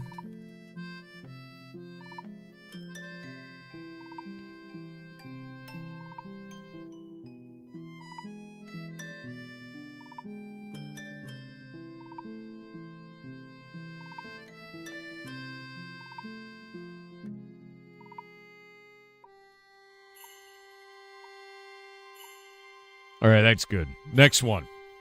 We need something that increases healing power. For Thanksgiving, I did a a turkey noodle soup for Thanksgiving. I don't know what we should do for Christmas. It's something that increases healing power, so your ability to heal other players. A turkle. What do we call it? Ham? Haggis? Rejuvenating spotted dick. Fair. Autumn squash soup. Ooh, we could make it a soup. Oh. What would we make that?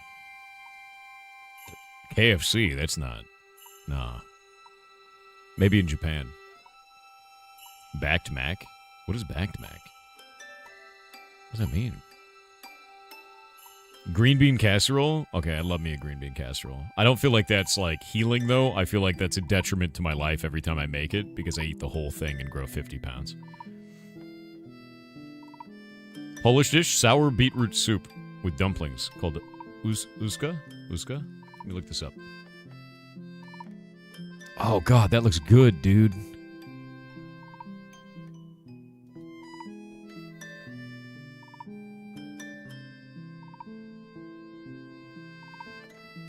Dude, I gotta start trying Polish food. That's a sour beetroot soup with dumplings in it. I'd eat that. That looks very vibrant and tasty, and I can imagine the sour beetroot in that. Yeah. Yeah, I'd eat that. Yeah, would. 100%. That looks really good, dude. It's spelled USZKI.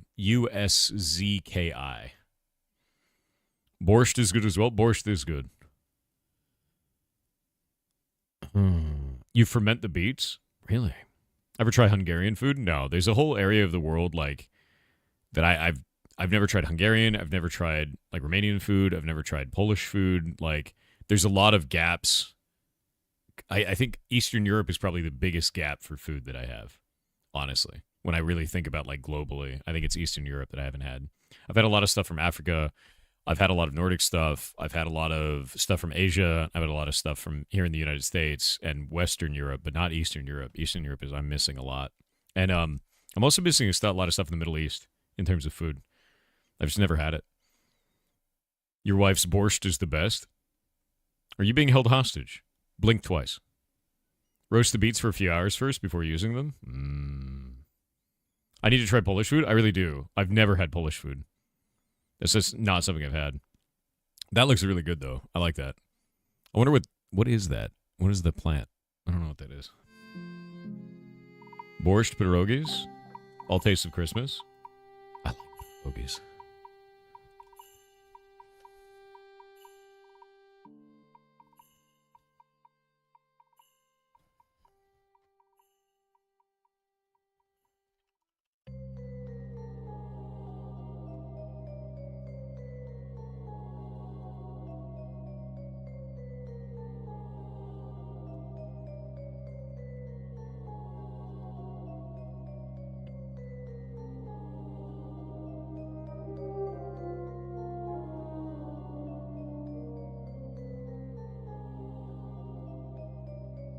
Let's see.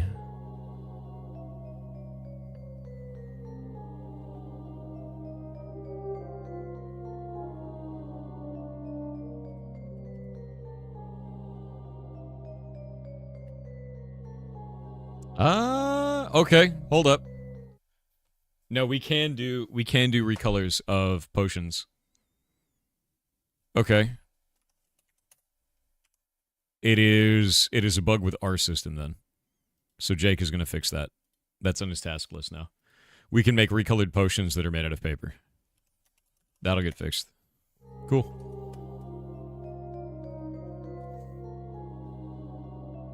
We'll send you some Polish classic recipes. I'm down. What are you implementing currently? We're making Christmas food for the Christmas event coming up. And I'm asking chat for names. Sneakiest said, "Hey Thor, seeing as the mods aren't allowed bread, it appears that Kronos VIA has volunteered. I cast polymorph onto him, turning him into bread." Kronos, you're bread now. Which means the mods can't have you. Yeah. Unfortunate. Yeah. Don't worry about it. Don't worry about it, Ada. Don't worry about it.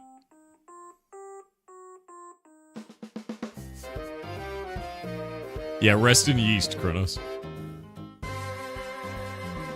Yeah, cold beetroot soup is the thing.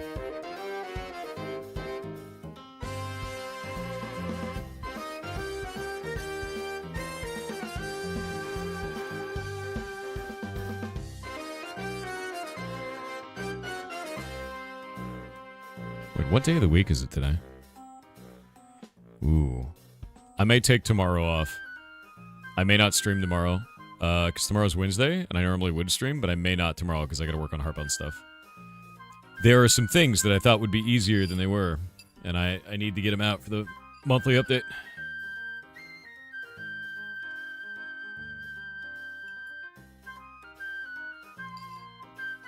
Is Heartbound dead? No. I release monthly updates, dude.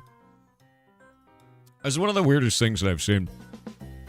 Here, let me show you.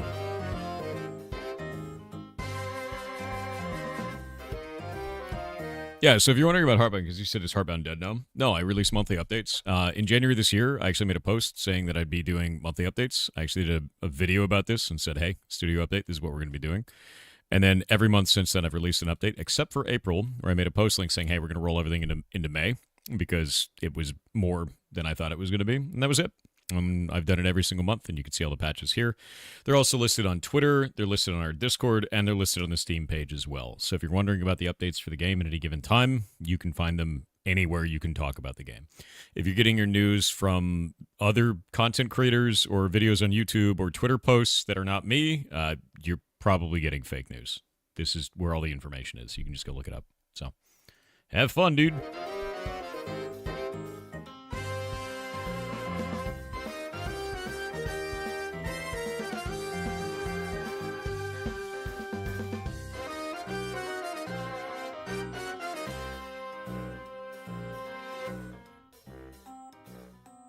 Let's see. So we've got this done now. I think we will make this a beetroot soup. I think it's kind of cool. I like the idea of this.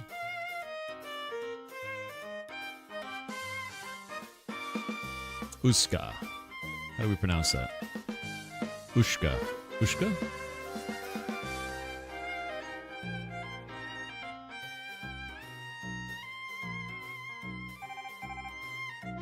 How do we say this? No, that's not what I'm trying to get it to say. It's Ushka. Ushka? Ushka? Like that? Ushka. Maybe. I might be getting it wrong.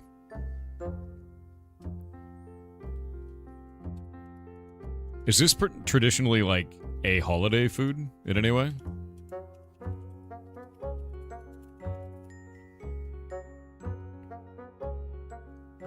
It seems like people do have it during Christmas, which is interesting for Polish Christmas. Translates to little ears in Polish, referring to the distinctive shape of the small pierogi. They're boiled. Interesting. It is a classic and essential part of the traditional 12-dish Polish Christmas Eve dinner. They're usually served... Okay, that's cool. All right. They have mushrooms in them? Wait a minute. They have mushrooms in them? The woodsy flavor of the mushroom filling complements the tangy, rich taste of the borscht, creating a highly anticipated and beloved holiday dish. They have mushrooms? The ushka is full of a mushroom? What kind of mushroom is it? What is that? Ushka, holiday food, what mushroom? Reconstituted dried mushrooms? Yeah, but what kind? Oh, you guys use porcinis. Okay, no, porcinis are freaking delicious. All right. So it's a small pierogi filled with porcini mushrooms that have been dried and then reconstituted, right? You probably, I'm going to guess that you cook those separately, probably low and slow, turn it into like a nice sauce or maybe something. Yeah, let me look at this. Let me see how this is going to go, because porcinis are delicious. I eat those. Dried porcini mushrooms are the most traditional choice for their deep, earthy, and intense flavor. It's characteristic of Polish forest cuisine. Polish families often forage for these mushrooms in the autumn, yes, normal, and then use it in the holiday season. So you guys dry it and then use it. The water used to rehydrate and cook these mushrooms is often reserved and added to the Christmas Eve borscht for the extra flavor. Okay, so you guys use the mushroom stock afterwards in the borscht itself. And then That's it. Okay, so you cook them. You cook them to break down the chitin. You take the mushroom stock from that. You put it in the borscht. You form a little pierogi. You put the mushrooms in it, and then you put that into the borscht itself. That's good. I think that's actually cool as shit. I'm down. Yeah. And it's called ushka. I can make that. That sounds tasty, man.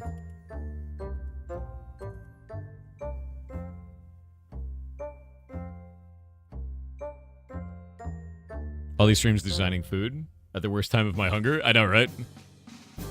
You say it like Yushka? Yushka?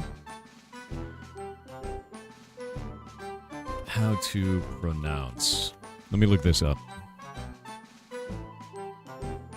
Everything I see online for how to pronounce this is Ushka or Ushka.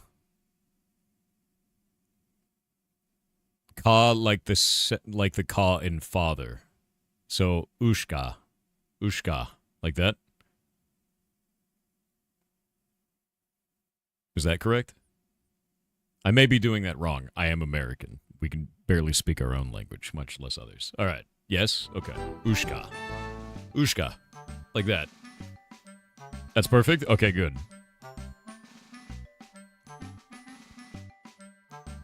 He's learning? Yeah, I mean, I've learned a couple of Polish things. I know how to say your guys' currency, even though in American it looks like zloty. It's actually złoty.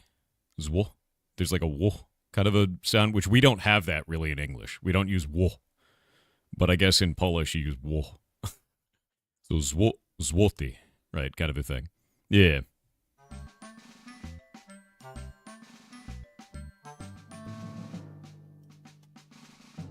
Polish is hard for Americans to say because of the big mouth syndrome. Yeah, no, we use big mouth to talk. That's true. We don't have wolves in English. Yeah, but we don't say wool, like that. It's wool. We say wolves, not wolves. Wool. It's like a deeper kind of weird thing with that. Yeah. Use too many sounds in American? Nah. The biggest problem with American English is we have way too much slang. That's the biggest thing. We have too much slang, and we have too many words that look the same, but look the same, spell slightly differently, sound the same, but mean vastly different things. That's the problem we have. Yeah. We have way too much of that shit. Makes it really complicated for others. Yeah, like lead and lead. Exactly. I led the lead to the lead mine, yeah. Read and read. There, and there. Say aluminum? You mean as it should be? Aluminum. You don't want to get in that fight, you'll lose.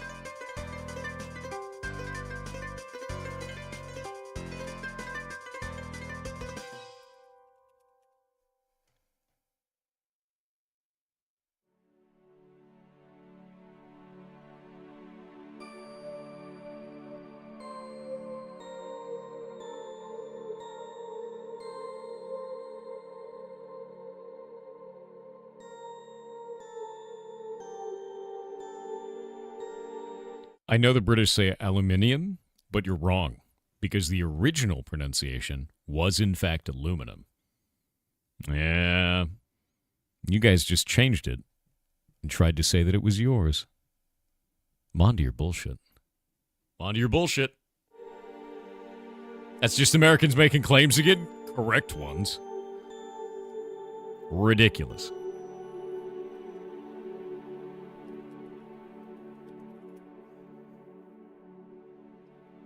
Except you want to know something funny? It wasn't Americans making claims. It was the British making claims. Because Sir Humphrey Davy was British, and he called it aluminum. Now what? What are you going to do? Go in fight. Eat that, British people. It's aluminum. Your own person said so. He used both in his journals? Well, one of them was correct, and it was aluminum. Where'd you find that journal, Kronos? In your museum? Where you keep everyone's stuff? Thoughts on GIF? Graphics interchange format. The Americans wanted to be special? No, Sir Humphrey Davy did. The British The British scientist? Who named it? Aluminum. Now what? So why is it not uranium then? Uranium? Why would we call it uranium? Ridiculous. How do you say uranium? Uranium. Helium. Aluminum. See? Easy. Simple.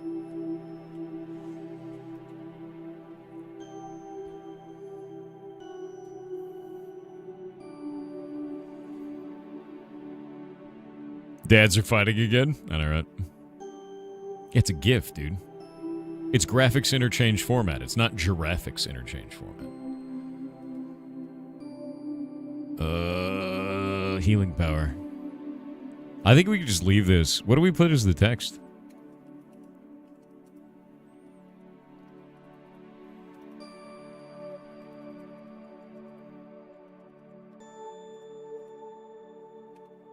There we go. All right, next one. Christmas. What is this food? This food is going to increase magic damage. Unionized? Unionized. Just make healing powdered nutmeg? We already use nutmeg. We actually use nutmeg in every Christmas recipe. It is a ingredient that is used to make holiday foods. Like, not only Christmas, but like every holiday food. It's a requirement from all holiday foods. Unionized? No, it's unionized. Chicken milk. Ew. That's you're gross. It's not pronounced unionized. Get out of here.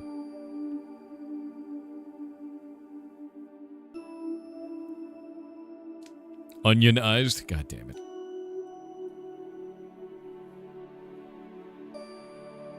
Chat's gonna need so much water after all these mental gymnastics. I know, it's wild. Deeply hilarious to watch, man. Alright. We need a food that increases magic. Magic damage. Magic damage, chat. Man can't even caramelize his onions. That's true. That is true. Cookies and milk? Bacon jam? Parsnips. Parsnips? Eggnog? I think we already have eggnog. Pretty sure we already have the nog up here.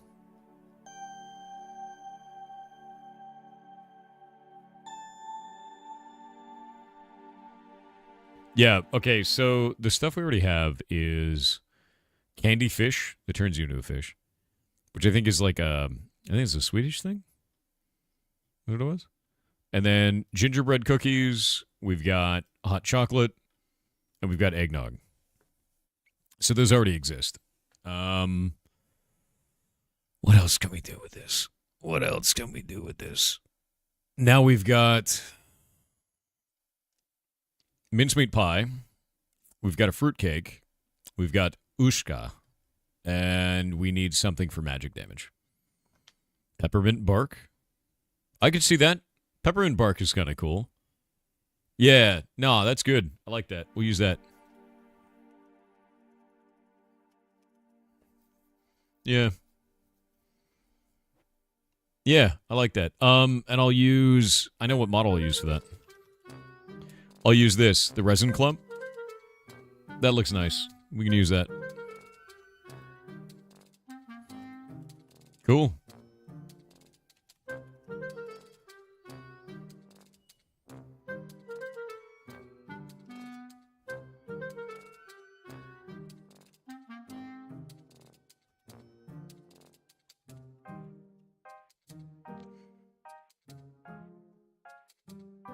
Americans think in ratios, not in measurements, realizing this changes everything.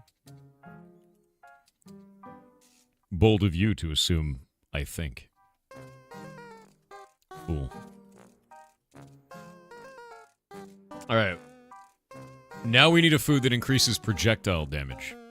Previously, I've done things like cod, where you use like a cod fish to do that because cod is Call of Duty, which I find hilarious. But we need to have something that increases your ability to shoot a bow. That is a food. We need that.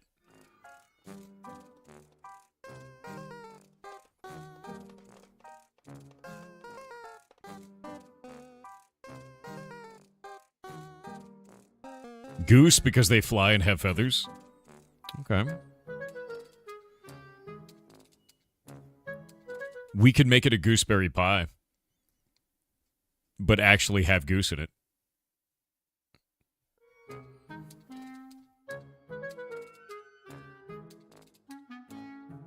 Gooseberry pie is supposed to just be gooseberries, but we could have gooseberry pie. So it's geese and berries.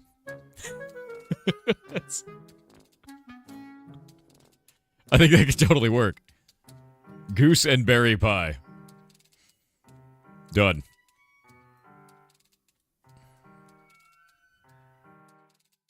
Cranberry and dressing.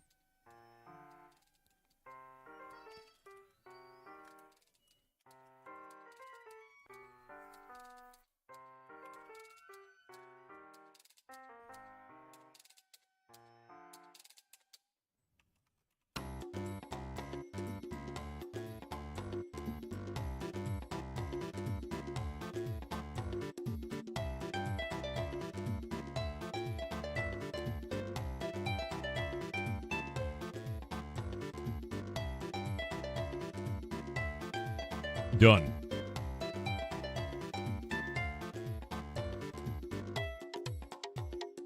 All right. Banana bread? Banana bread would have been funny. Fresh coffee? Good morning. Welcome to the land of the living. Close the single quote? What are you talking about? Ah, you're right. You're right.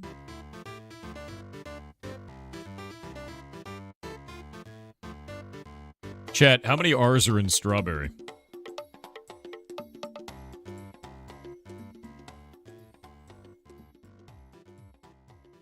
Okay.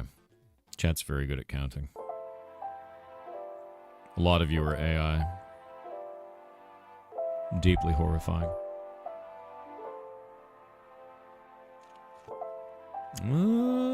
Let's go see. Okay, we gotta go look at Chef Holiday.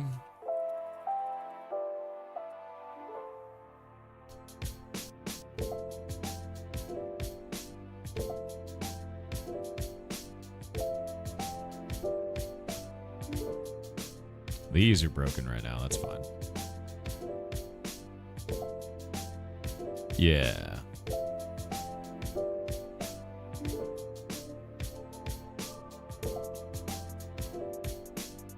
That's a bit weird, right?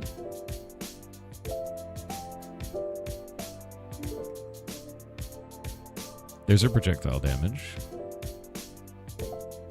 Magic damage. Sacrifice. Healing. Defense. Weapon damage. And PvE damage. That's what it was. Candy corn.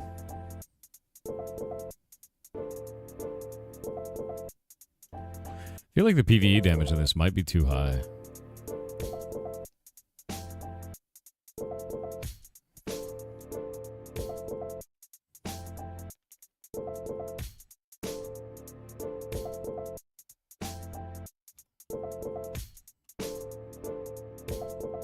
Because that would be, if this is level 2.5.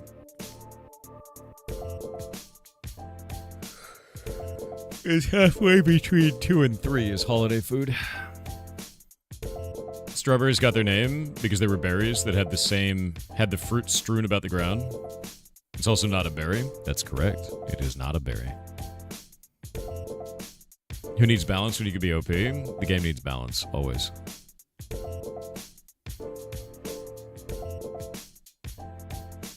Let me think about this. But all holiday stuff uses 1 nutmeg.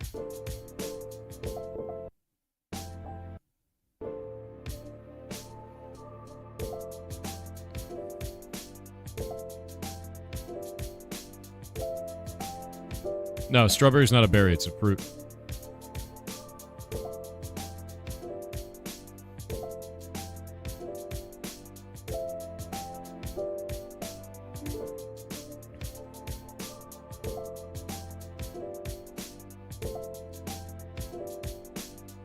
Yeah, I guess last Last month we had Risky Biscuit and Unrisky Biscuit.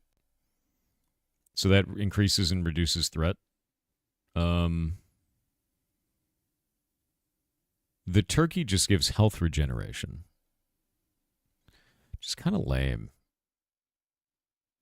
I feel like that was supposed to do something else.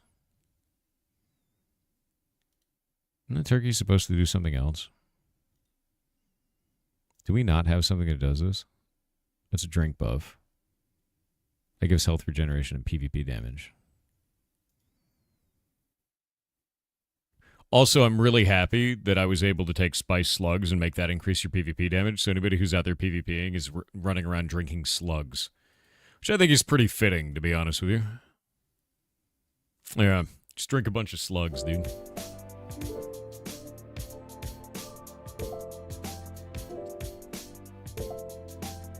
.1 regeneration on this? Why is this one so high, then? That is too high. Oh, that's why. That gives max HP. Okay, so 0.1's the minimum. 0.25 was the right amount.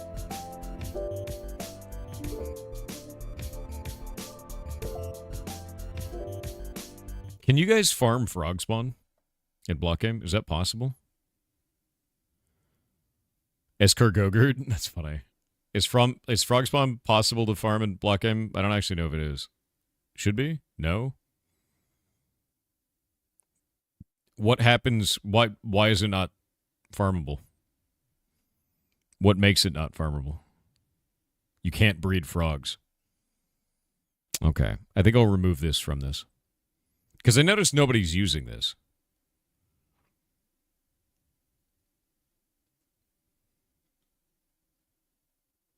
Yeah, nobody seems to be using that. You can't breed any animals. Okay. Can you find them in a swamp? Is that possible? Frog spawn?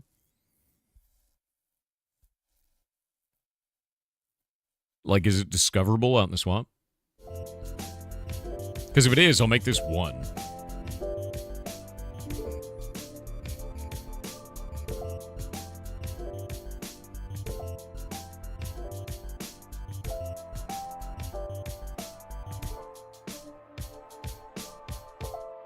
Rough to find a swamp. Yeah, I think I'll just remove it. We'll go to Chef Holiday.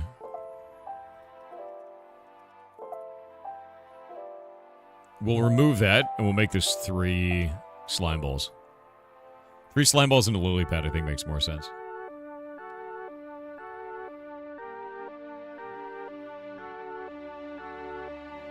Just let them farm the animal with a swamp farm? Nope.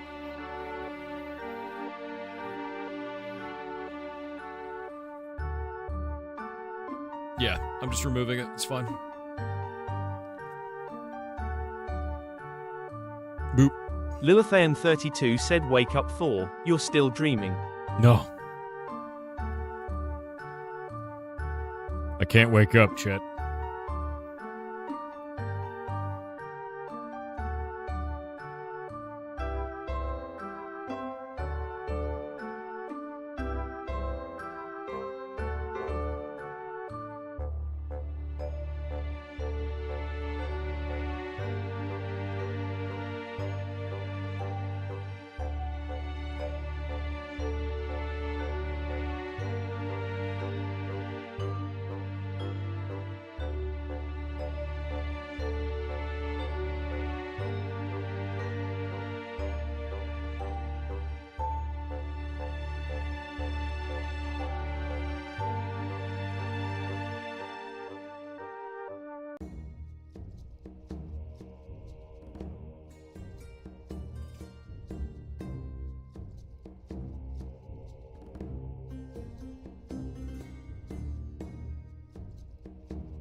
Let's see.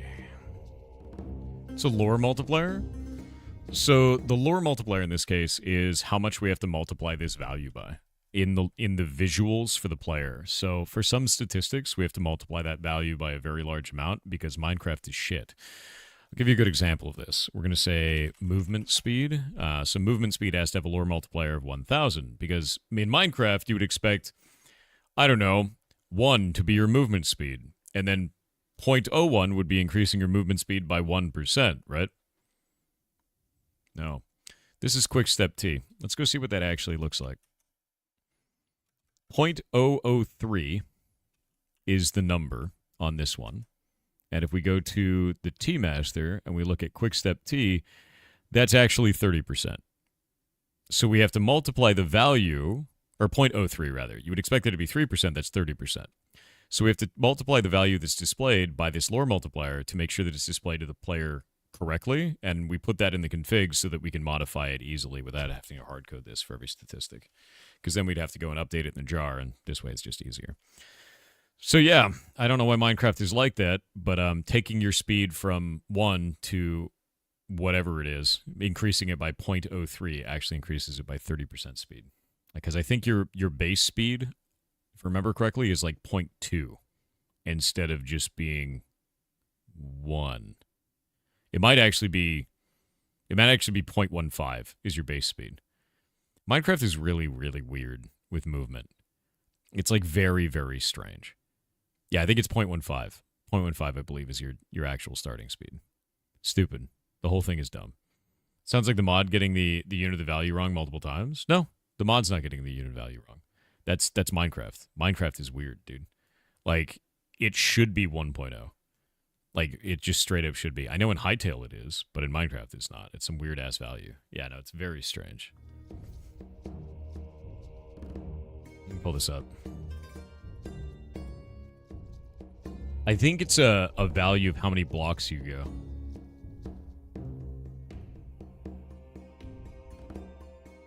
The attribute. Let me pull the attribute.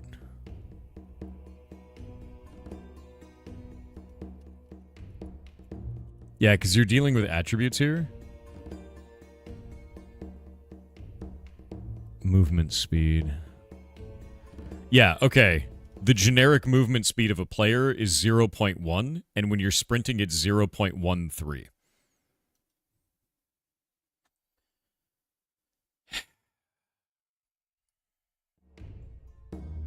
Yeah, I don't know why it's like that, dude. I don't know why that attribute is that way, but that's Minecraft. So, cool. That's what I'm saying, is like, this is why we have to do all this weird jank shit, because like Minecraft is weird and jank. Like, there's no reason for it, but here we are. It might be blocks per tick. I don't know. I don't know what that value is supposed to be. All I know is that it's stupid, you know? So when we're changing your speed from 0.1 to 0.13, that's an increase of 30%. It's Minecraft is often the answer. Yes. It's Minecraft. It's Minecraft, so the value, your base speed is 0.1 instead of being 1.0. Should honestly just be 1.0. 100% movement speed. That way we can reduce it, we can increase it, and it's sane for the developer instead of just being whatever the hell this is. It's very odd. Christmas. Let's go back there. There we go. Go to 4.0 and watch the insanity begin. When you get up over, like, around 0.5 movement speed, so 400% faster, you start desyncing really heavily, so players can't hit you. Even if they shoot your model, it will go right through you. Yeah, it starts to break. You can even do it before that on shittier servers. It is 1.0, it's just hard divided by 10 for some odd reason. I know. It's just dumb.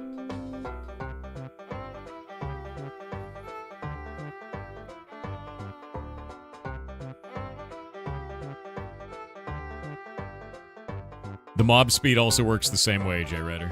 That's not accurate. Here. If you want to pull up actual attribute values, you can pull them up here, and you can see that this is the case. It's pretty weird.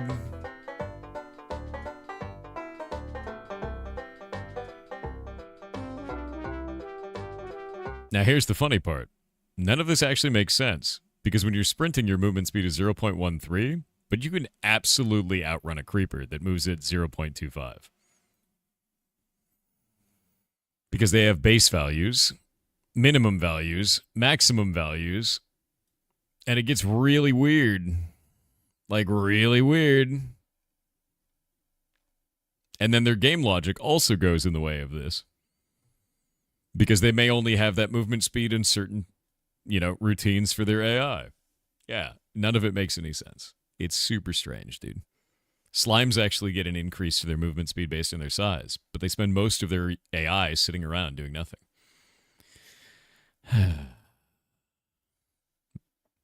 Creeper runs at double your speed would be scary. I mean, it technically does when it's doing certain actions, but that's its base generic movement speed. So when we're talking about like weird values for these, none of it makes sense. The player's generic movement speed value is 0.1.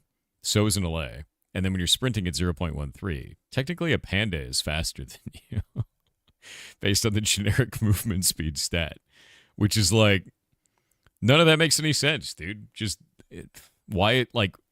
A horse has a random value between 0.1125 and 0.3375. Why such weird numbers? Why not baseline it at 1.0? Oh, by the way, axolotls, frogs, and tadpoles, 1.0, even though they're slow. That's 10x the player movement. It makes no sense. None of this makes any sense. Yeah. Yeah, I don't know, dude. There's like so much weird jank. Horse breeding for better genetics is a thing, yeah. There's so much weird jank in Minecraft. There's a massive amount of jank. It's very, very strange. Yeah. It's just how it goes. Impressively inconsistent, yes. God, I hope Hytale forces Minecraft to clean up its act. Honestly, I don't care if Minecraft cleans up its act or not. We have a system that works in Minecraft, and we'll have a system that works better in Hytale. That's about it.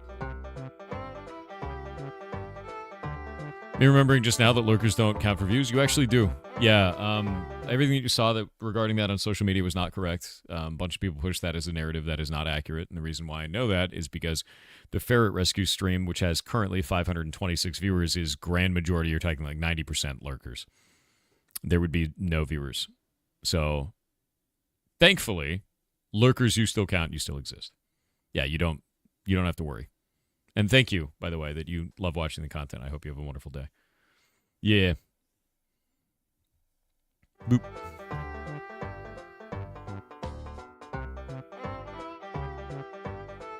Yeah, so don't worry. That wasn't true. Who said lurkers don't count? A lot of people on social media did for about a month, and none of it was accurate. So...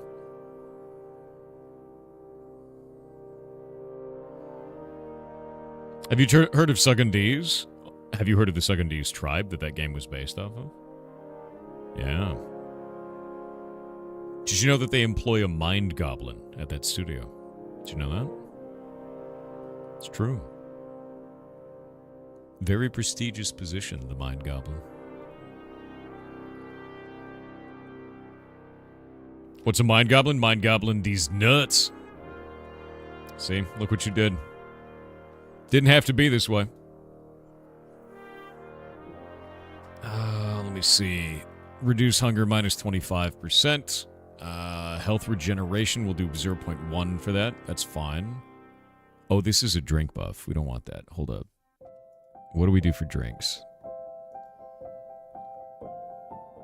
All this did is health regeneration.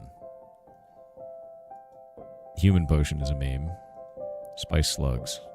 That's PvP. Jamberry sauce.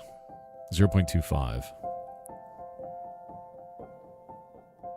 Uses a blues fish. Health and hydration. Should use health and hydration on this one. Eggnog. There we go. Why is your lead mod so cursed? I don't know. I think he was born that way. I found him in a government lab.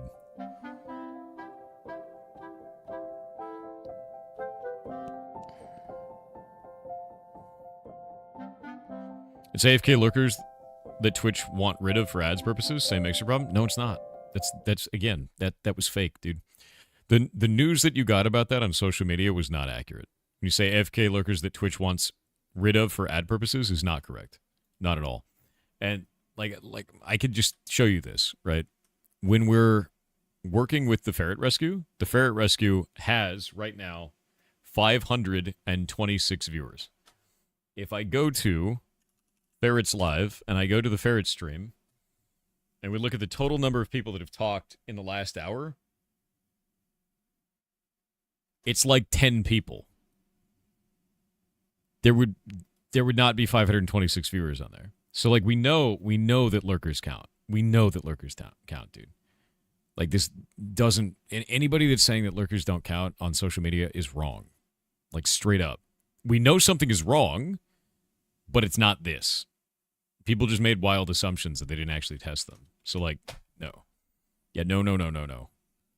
And we run the entire like animal rescue off of ad revenue from that channel. So the only time you wouldn't count is if you open 3 or more streams at once. Yeah, that's been like that for years. Like that never even changed. Got any words of wisdom for people that use that plugin that shows your real viewer count? I don't know if that is accurate, and I'm going to guess that it's not, Guardian Angels. And here's the reason why. Do you know that plugin that people use to try and see if a YouTube video has more likes or dislikes? Where like they can see the dislikes now, and it's like totally revealing the truth of how many dislikes a video gets. It actually inflates the number of dislikes by about 300%. Content creators can actually see how many dislikes are in our own video. YouTube shows it to us. And that plugin does not do it correctly at all. It's always about 300% off. Like, it's insane. So, like, if you're ever using a third-party tool that's revealing the truth to you, it's probably bullshit. Like, it's not going to be real at all, dude. That's really interesting info. Thanks, Lord. Yeah, like, here. Let me see if I actually have one of these. Yeah, so I even have this, the return YouTube dislike like add-on. Let me go to YouTube. We'll pull up a video of mine. We'll grab the latest short, right? Let me see. Latest short. It's got a ratio of 95.7% positive. It's got 84 dislikes and 1,859 likes on that short. And I can copy pasta this. Let me go see what it actually has from the YouTube dislike ratio thing. Boop. Where can I see that? And we'll use this. I think we actually have to change this right here. One sec. I'm going to go to an actual YouTube video and then display this as a normal video. Grab this.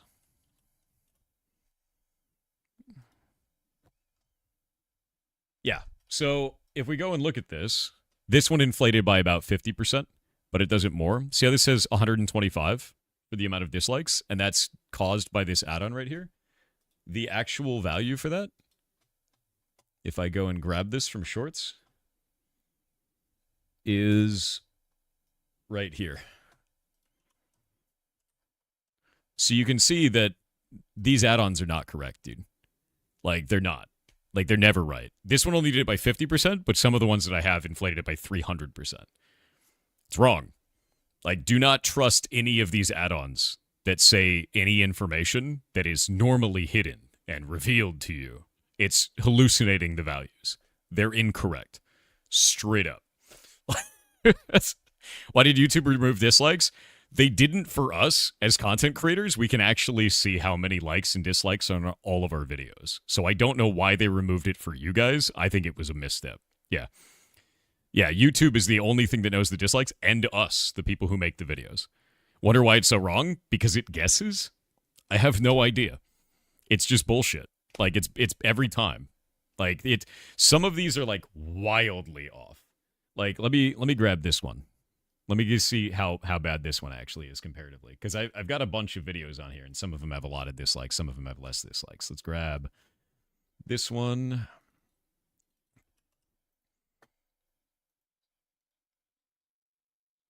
Let me see here. Getting hacked is this one. We'll go to videos, and I'll grab this. We'll do this here. Go on to this. We'll go here. How much is that one off?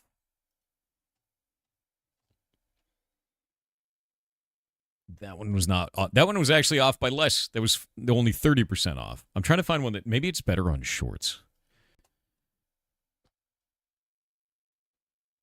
Let me see this one.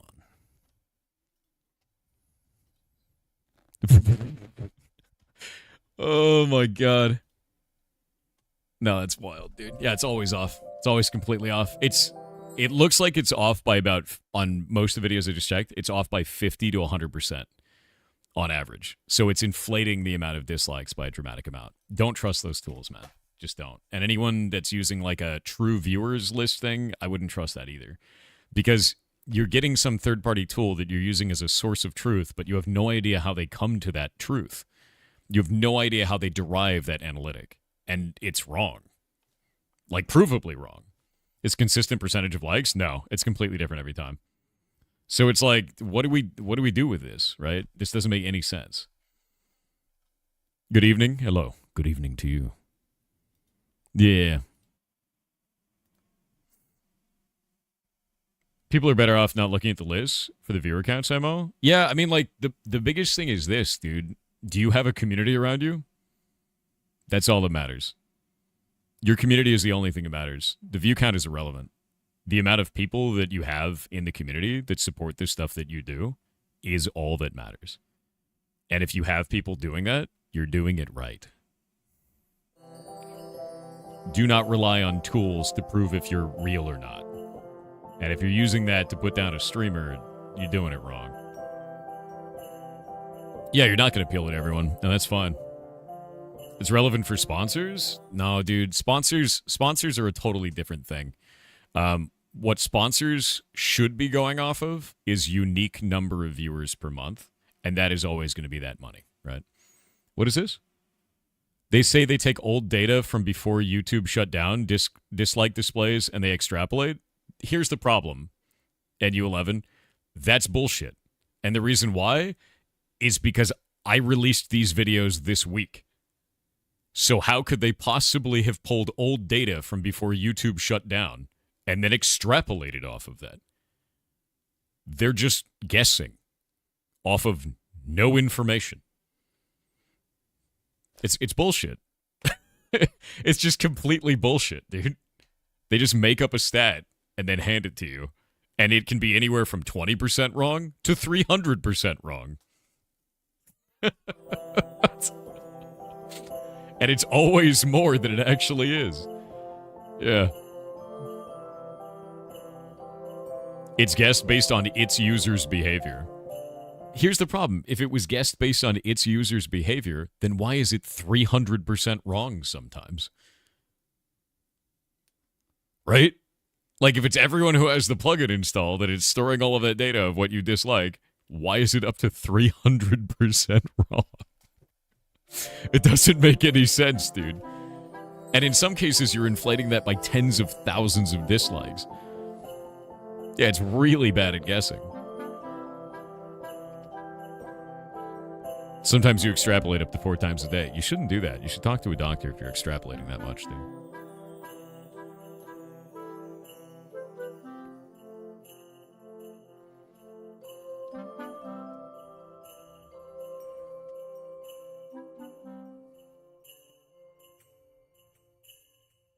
There we go. Yeah, they have to be doing some fuzzy math shit somewhere. But what I'm trying to get at is this, man. Anytime you have any type of plugin or a tool that's trying to reveal some secret truth to you, it's probably showing you bullshit. And you should look at it with a grain of salt every time. Do not just believe something because it's told to you. Do not just believe something because a tool said it was true. Stop using Grok as your source of truth. Stop using secret hidden magics with the YouTube dislike add-on for your source of truth. It is not real. And we've seen time and time again that this is not real. Doesn't make any sense.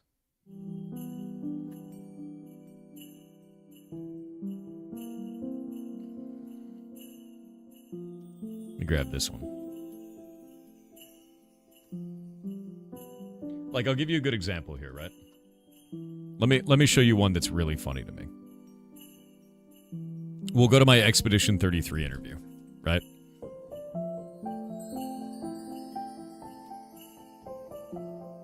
This one actually has a ton of dislikes because people brigaded the video.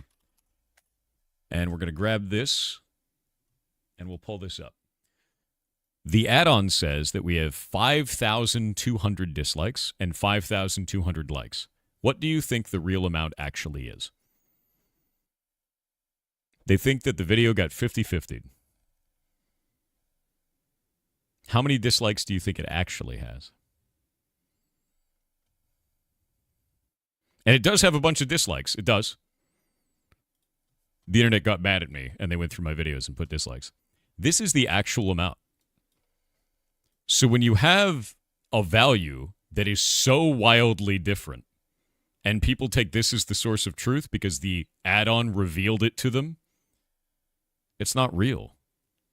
Don't trust this shit. Don't trust this shit. It has inflated that by like 250 times, like 250%, dude. Like, that's wild. It's more than double, and it's fake. Yeah. So, like, don't believe that shit. It is. It's bullshit internet crap, dude. It's not real. Inflate you by 250%? That's weird. That's a weird thing to say. And now that's permanent on the internet, Dr. Crowley. Next to your name. Forever. Yeah.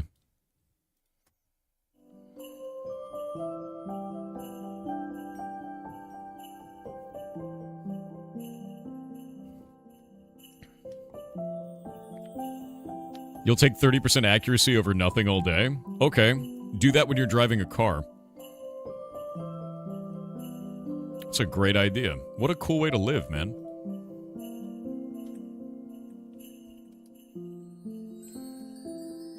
Insane chatter, dude.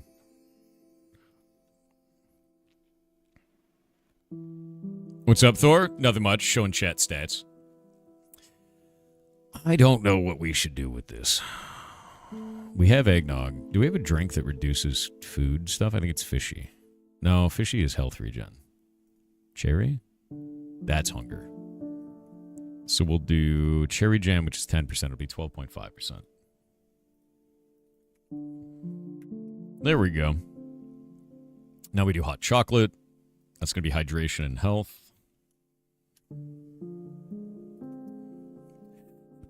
We give you a buff. Healing received. Let's go take a look at this. I'm pretty sure we have another potion that does that.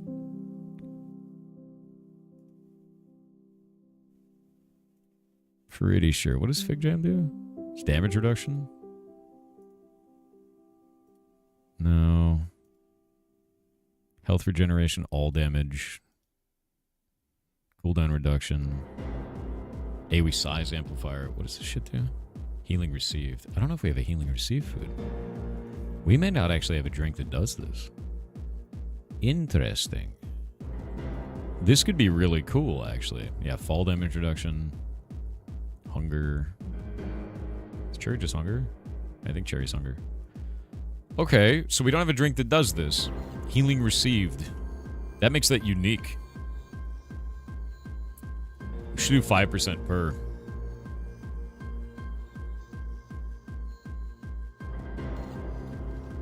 Did this dude just compare driving to a dislike button? No.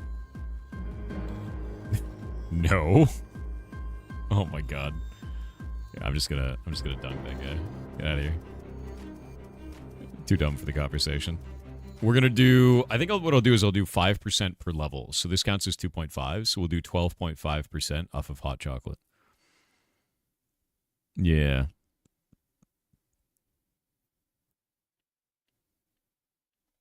Yeah. 30% error rate is quite bad. No, it's worse than that. 30% accuracy. So 70% error rate.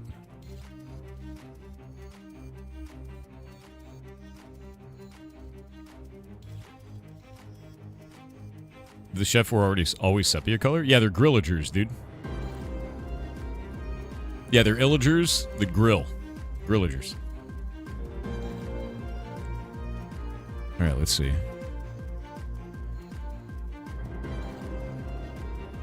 Christmas hot chocolate. Yeah, I guess the basic thing that I have, that's actually true. If you don't believe the XCOM hit chance, why do you believe other statistics on the internet?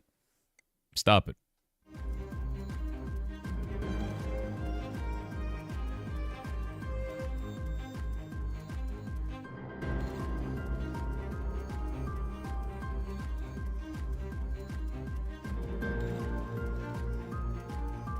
The quote of, I'd rather be blatantly misinformed than just ignorant. Yeah, that's crazy work, dude.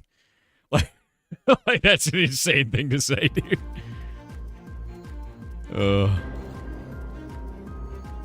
you streaming on Turkey Day and Red Coat Day? I will be streaming.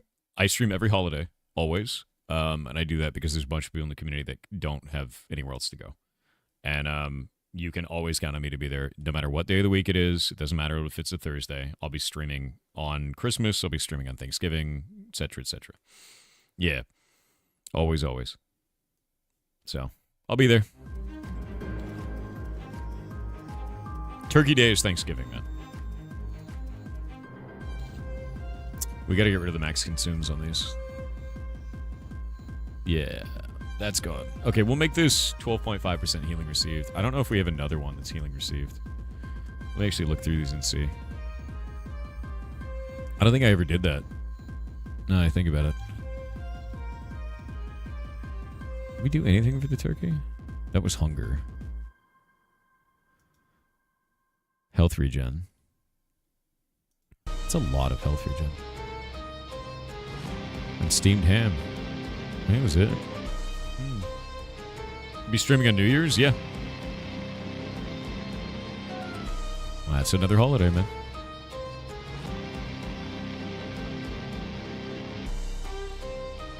Other people's dislikes are never relevant to me. Maybe if I was a content creator, but not as a watcher. Yeah, I mean, they're not really relevant to me either. But, like, the thing is when you see that type of stuff, there are some people that take that as a... It's like as a way to, like, attack the creator sort of a thing. They're like, oh, look at the dislike ratio. And then you're like, that's not real. And they're like, you're lying. And it's like, no, I could just, like on our side, we can just see them. But they're using an add-on to reveal the number to them. And the add-on is wildly inflating the amount of dislikes by between 50, it's at the lowest end, 20%, at the highest end, 300%. That last one was 250% inflated by the add-on. So it's just like, dude, what is going on? Like, like what the hell is happening there? Do you play WoW Retail on stream? I haven't played WoW in a year.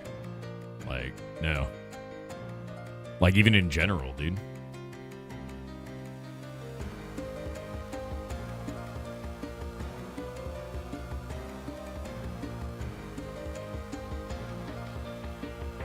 Find it relevant when I was looking for guides, tutorials. If the video was dislike nuked, it was probably bad. Here's the thing, though. You can't tell what the dislike ratio is. Because I honestly think YouTube shouldn't have removed that feature. I don't know why they did that. I think it was stupid. They should have kept it. And the fact that they have removed it has just created conspiracy and third-party tools that give bad data. It's just a dumb change. Like, we can still see it. If I could expose that to the users and show them what the dislike ratio actually was, I would do so. But I can't. Other than being like, look, here's my page. Look at it, right? They removed it because they got dislike nuked. You're right. I remember that. YouTube itself got dislike nuked on YouTube, which was weird. But whatever, right? Yeah.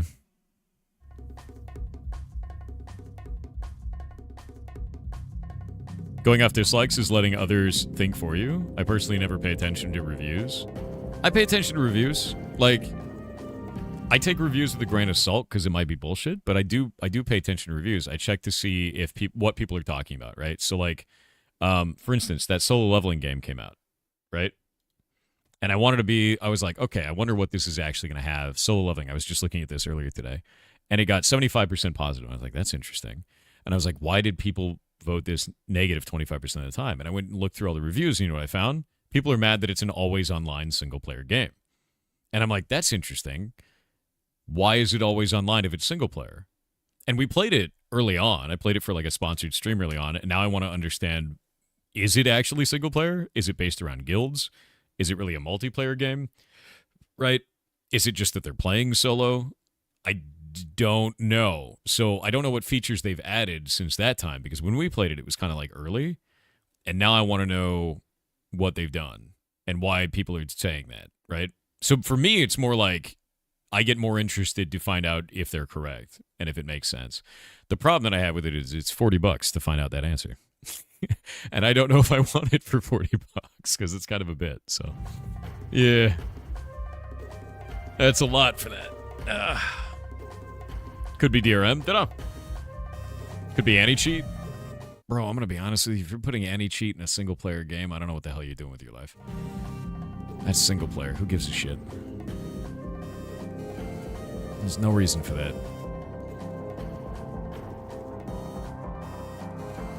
There's no reason for that.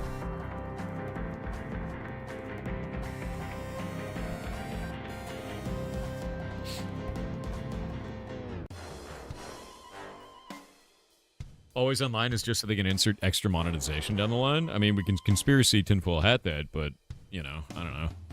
I don't actually know the reason for it, because I haven't played it. Yeah, pay $40 to cheat and give yourself less game. Hell yeah. Went from requiring CD keys to always online, and frankly, I don't know what's worse. Yeah. I just don't understand why a single-player game would be always online. I want to check it. I want to find out. And then go from there. But $40 is pretty steep. Got to put in that anti-cheat, else someone might bust out a Game Shark. I know, right, dude? It's so weird. Hightail might face the same scrutiny. No, I disagree. I don't think so. Because we'll be running our own servers and shit, to be honest with you. So I'm not too worried about that for Hightail. I think that makes more sense for actually single-player video games, right? Like, imagine if your Super Nintendo only worked when you were connected to the internet. It's kind of a weird choice. So, like, if it's actually a single-player game, it is not using multiplayer functionality in some way, with, like, social systems and guilds and shit like that, I can understand how weird that would be. Also, Denuvo does suck. Yeah. Yeah. Denuvo is shit. I've never liked Denuvo. It's always bad in games.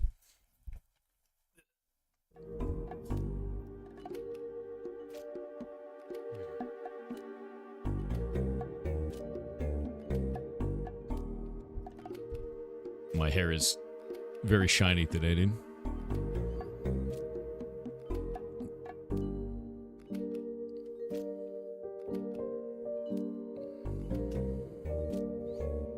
No, I just killed him off, Cinder.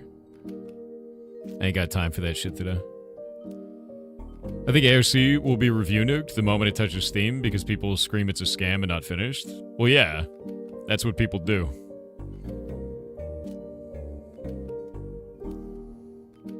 Let's see. Healing received for hot chocolate. This is fine.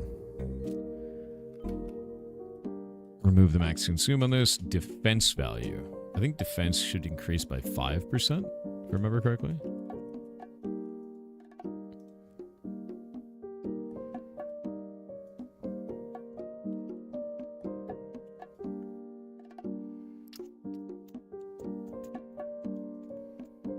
Yeah, it's 5.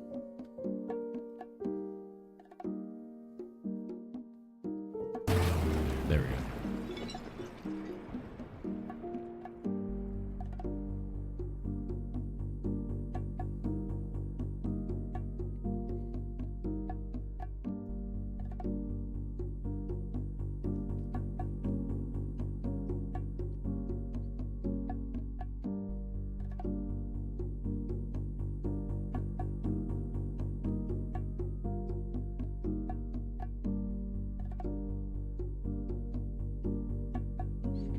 Oh, Charlie Fleed, thanks, man. You're awesome as hell, dude. And yeah, it's really absurd. How y'all doing tonight? Doing good. How are you doing? Is it hard to learn Lua? It's interesting that so many people are asking about Lua recently. Was there like a big push for Lua somewhere? Because we've seen that more than in any other language in the last, like, week or so.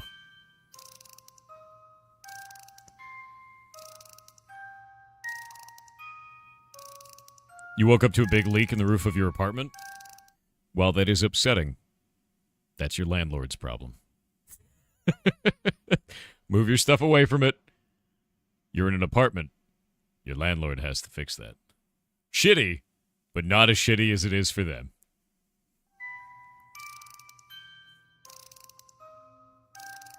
It's the water god's domain. Ugh. Also, yeah. It's your problem until it's fixed? Yeah.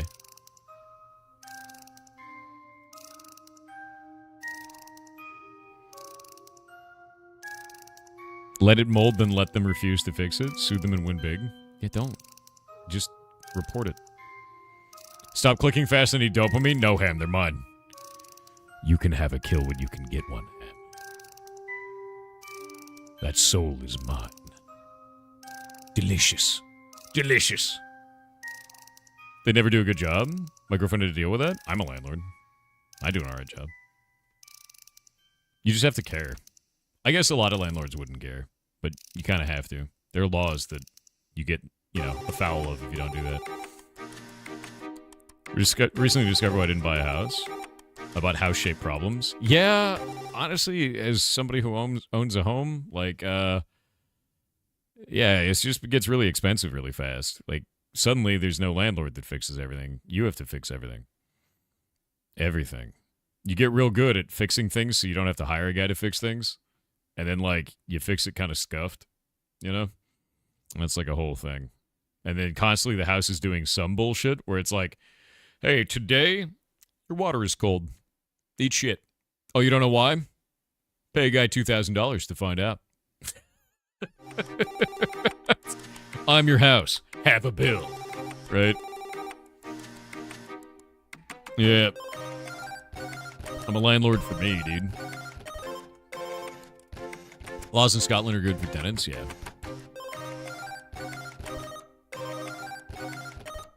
Your fridge is making a weird knocking noise, but once every 2 days. Only at 2 a.m. Like, I'll give you one that was really interesting. The shower here, like the upstairs bathroom shower, there's like a wall, so it's like kind of like this, right? If I could zoom out. There you go, Windows. So it's kind of like this. It's one of these kind of showers, right? Where it's got the bathtub in the bottom. And this back wall goes like this. And somewhere in this wall, whenever I turn the shower on now, it knocks. Like, it makes this noise. And it goes thump, thump, thump, thump, thump, thump, thump, thump, thump, thump. But only when the water is hot. And I'm like, that's not good. So I was like, that's probably concerning. That's a loose pipe thumping something, right? And then the other day it just stopped. And now I don't know if I care or if I don't care.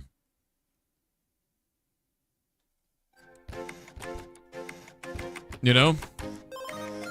Yeah.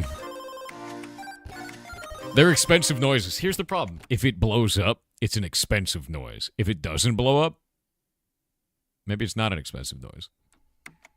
It leveled up. Be ready. Oh, no. Okay, if I start hearing chanting in Latin coming from the wall, then I know that it's a boss fight. But for now, maybe it's just like maybe it's just gone. Maybe it's fine, right? You know, like, just ignore it, you know? Gnome from your hidden door near the ferrets? Dude, that freaks me out, that room.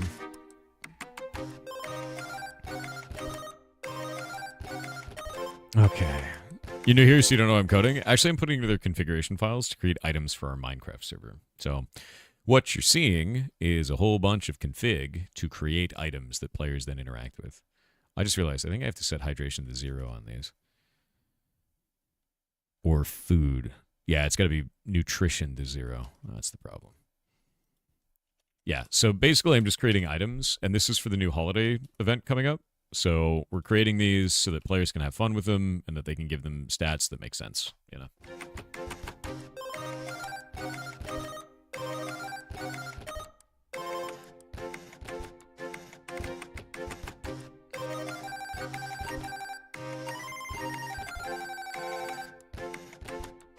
Gives 10 food for these? Yeah, we'll do that as 10 food.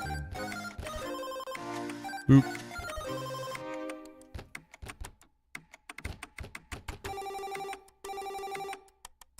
You had a dog do that? Wait, what? Doesn't burst through the wall? Jesus, dude. That's horrific. This is like Java? No, so this is just a YAML configuration file. Java is what consumes this. So we have a system that reads this from Java, stores it in memory, and then produces these items in the game. And the way that the items are expressed are like this. So if we look at, say, last month's pumpkin pie, that's this item. This is all the recipe for the item, and these are the statistics. And you can see that it's health regeneration, projectile damage, and minus hunger, and then it gives food and health. And if we go up to this, we scroll up here, you can see that this is Thanksgiving pumpkin pie is the identifier. The name is last month's pumpkin pie. It's uncommon, so it's green, and you can see in-game that's uncommon and green, and it says rarity uncommon at the bottom. And if we go up to this, these are all the statistics. So there's the health regen, there's the projectile damage, there's the reduced hunger. This is the amount of time that it stays on there. Is it an additive or multiplicative effect? What is the lore multiplier to make the number display differently for the player? Here's the text that goes on that, which is the place or the flavor text. So that's the lore that applies to the item itself. And then the format for that lore. Is it the consumable format? Is it a different kind of format? Like what actually is this, right? So all of this is then consumed by Java, and really it's like a JSON blob, and it's like JSON is done on one line, YAML's done on a bunch of lines to make it more human readable. That's all. Simple shit. All right. Gingerbread cookie. This should not give defense. We already have something that gives defense. We got to give this something else. We're also removing unstackable from all of these.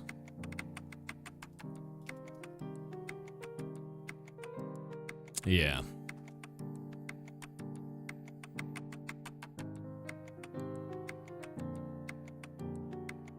You meant it was for Java? Yeah, no, it's for Java. It gets consumed by Java. Run speed because he's a gingerbread man? That's cool. I like that. Do we have any food that increases run speed? I think it's only candy corn. And it gives 10% movement speed for 3 seconds, so you're just constantly eating while running.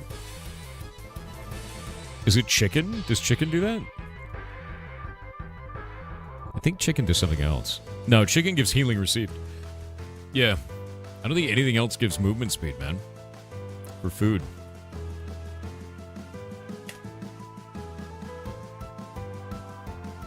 I don't think it does. Rabbit does? You might be right. It might be rabbit. It is rabbit. Okay, so it's got to give 2.5% movement speed. Because that's between tier 2 and tier 3 rabbit.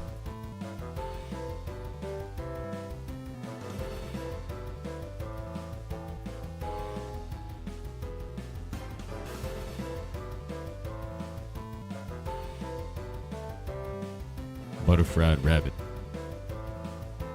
What does that do? Movement speed. Butterfried rabbit. Well-seasoned rabbit. 1, 2. Alright, there we go. We'll grab this. And we'll say Christmas.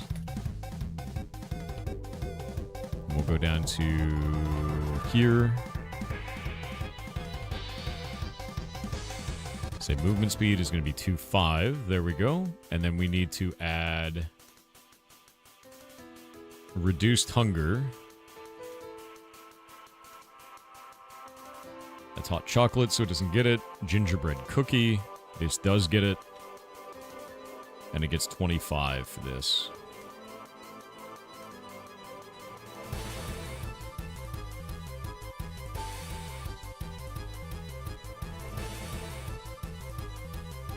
Oh, I forgot about this. The candy fish actually gives you critical fishing chance. So you get an extra 1% chance to catch a fish. A double fish, actually. So you get 2 instead of 1. So fishermen will actually want to make candy fish. And every time you eat it, it turns you into a salmon for 3 minutes. So we're going to have a whole bunch of fishermen that are just salmon fishing. Yeah.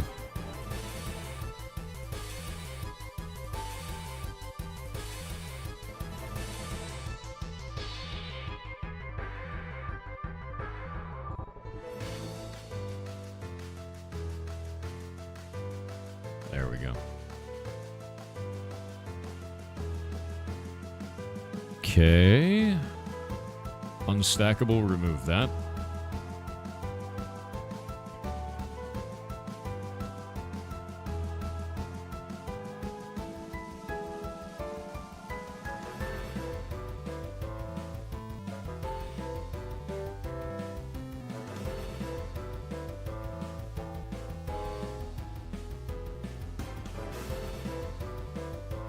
Okay. All of this should function. All right. Do we have charges on any of these? And it looks like the answer is no. Get rid of that. And I think we're good. All right. Now for the mincemeat pie. Weapon damage, cool. Fruitcake. Ushka. And peppermint bark. And gooseberry pie. And I think we're done. Save these. And now we can go to Chef Holiday.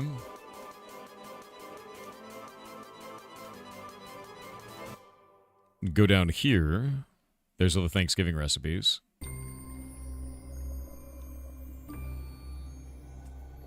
And we can go pull these.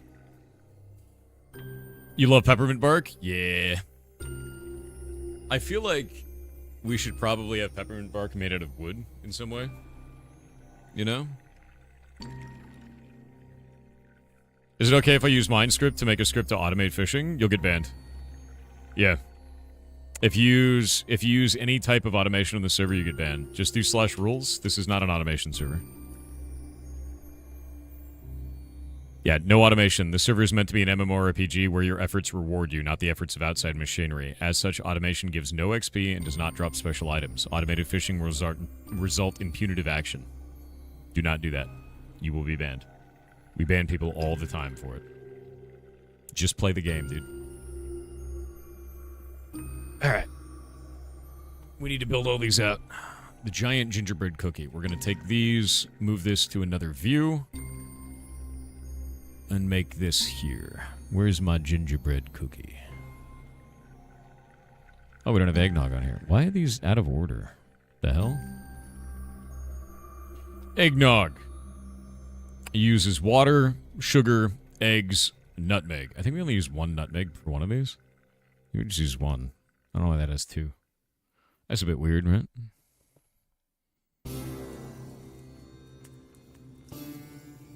Yeah, no, you're good, dude. Yeah, we don't want to have automation on the server because it kind of defeats the purpose of the video game, you know? That's really all it comes down to.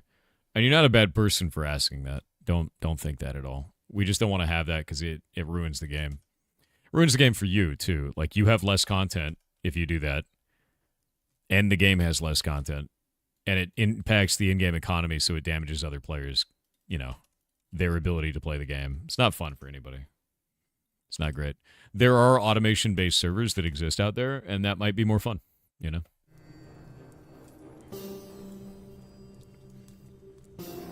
Nutmeg, raw ginger. Sugar. I think that's too much raw ginger. Actually, Black Game Bros, how often do you guys run into ginger? Do you get that a lot? Is that like a big thing that you get? I don't feel like that's very common, right?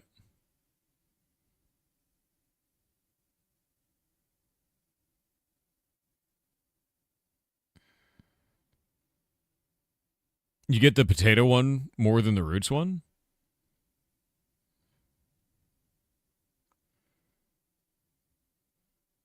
Ginger is more of a question of, do I want to mine dirt? You don't usually mine dirt is the problem. If I had a food in the game that gave you movement speed, would you mine dirt more often? To get the ginger? Yes? Okay. Well, that's exactly what's happening for the holiday.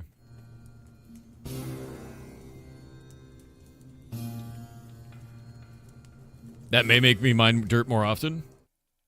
How much ginger do you have stockpiled? Like, how many chests of ginger?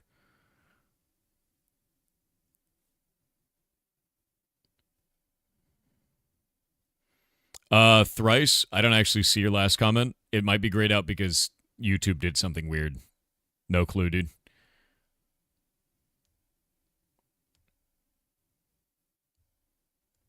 Yeah. Like, YouTube may have failed to send your message. There's no moderation action on it, man. Your weird Minecraft through doesn't stockpile? You have 1 stack total of ginger. Let me actually see what the drop rate is on that. Let's go look. We're going to go to... One button. Wrong button. I should probably move that. It's like right next to my other buttons. And grab that. Move that over here. There we go.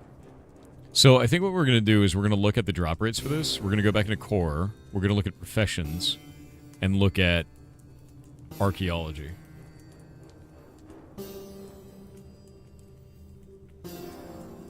There we go.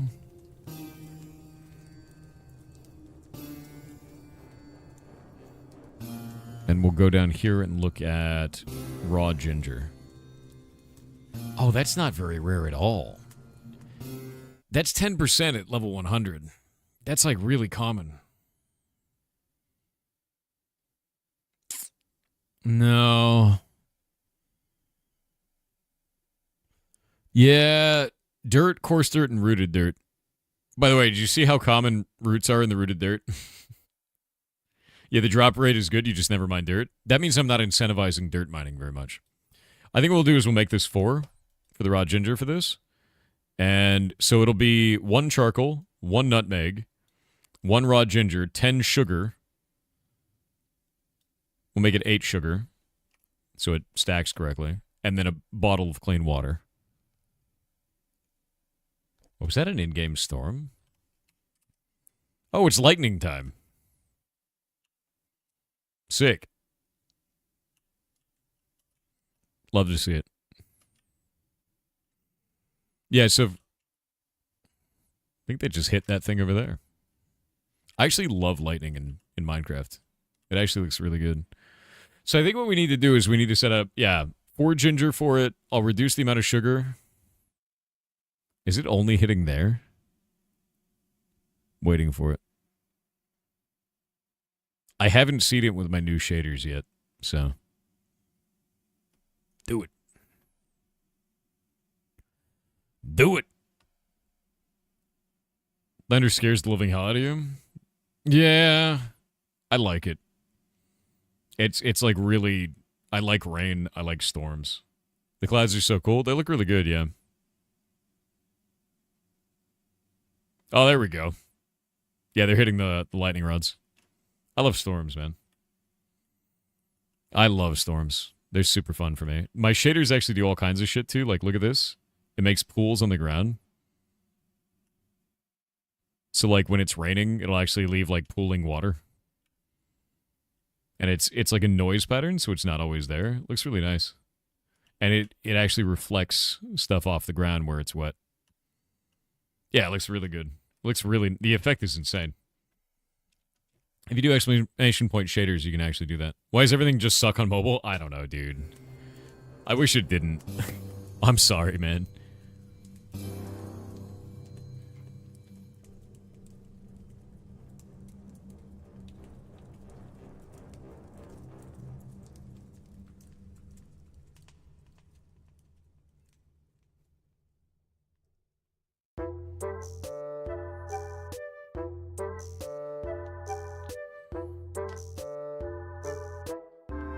You're named Thor. I think you're obligated to like storms. Dude, maybe.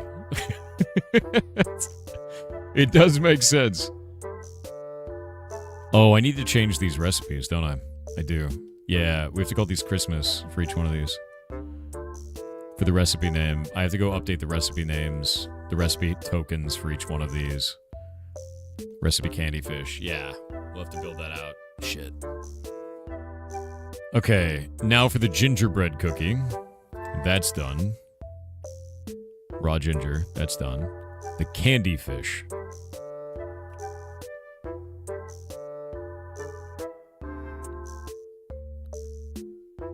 Okay, when you make a candy fish, you have to use 4 raw tropical fish. And I think that's funny enough that I'm going to leave it that way. You actually candy the fish. Yep, done.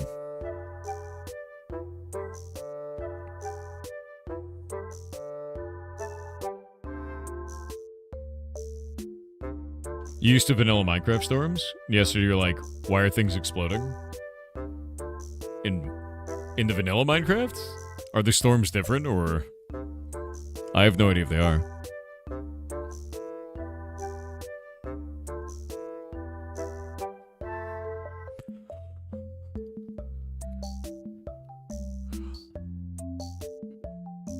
All right. Okay. I need to create a new recipe for each one of these. I'm going to grab all of these ones right here, these Thanksgiving ones. We're going to pull them down below, and we're going to make them interesting. How did you guys feel about the Thanksgiving foods so far, by the way? Are they fun? Are they shitty? Do you not care? Candy fish. Done. Actually, this is 1, 2, 3, 4. Oh, we gotta add one more food. Oh, shit. I have to add one more food. You don't care about him? That's fine. We need one more Christmas holiday food, and I have to give it some kind of statistics, and I don't know what I want to put on it. I have no idea what I want to do with this. It could be a meme one. Like, I have a candy fish that turns you into a fish. Right? We have hot chocolate already. We have a gingerbread man. That already works. We have a mint... Okay, so we have a candy fish. We have a gingerbread cookie. We have a hot chocolate. We have eggnog. Roasted chestnuts? Not a bad idea.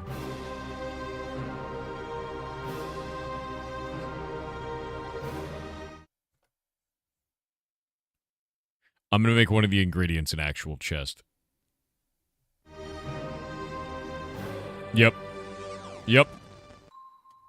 Yep.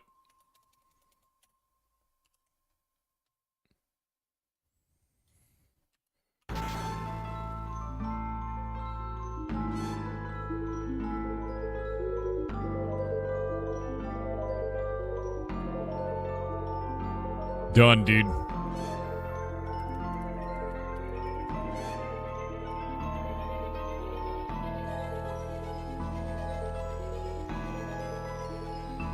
Oh, what do we have it do?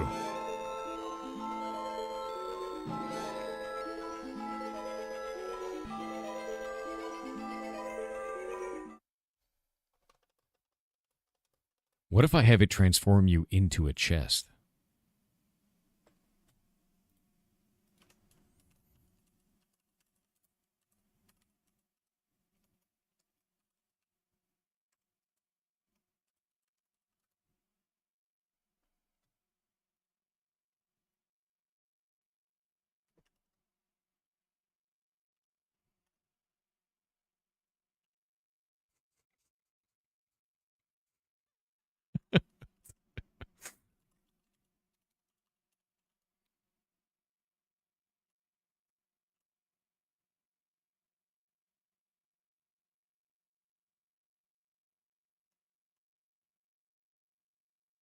And now we wait. I could totally do that. I could totally do that. Okay. Okay. The chest content is your equipment? No, I can just make you look like one. And the moment you deal damage, you won't be a chest anymore. I love how you're moving at like 12 frames a second. I know.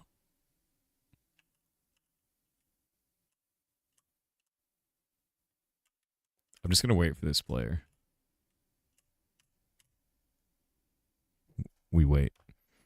Make it have a random chance to turn you into a chest? No, it'll be a 100% chance. Yeah, it's a 100% chance. Can you shift to open the chest? No. Oh. Oh, they logged out.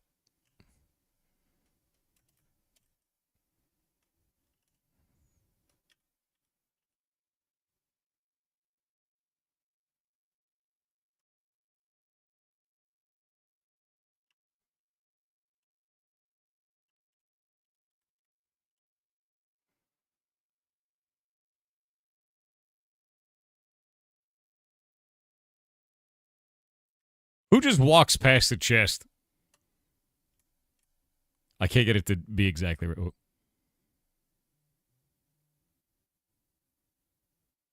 Nope. You just shot yourself, and that's actually hilarious. It is like prop hunt. Okay, we can add this. I think I can add this. Actually, hey, Blue Dragon, can you come test something with me? Can you try something? I need to see if this works. Come with me to the out of town and then shoot me. Can you shoot me with an arrow? In my bones. Is there no PvP right here? Ah.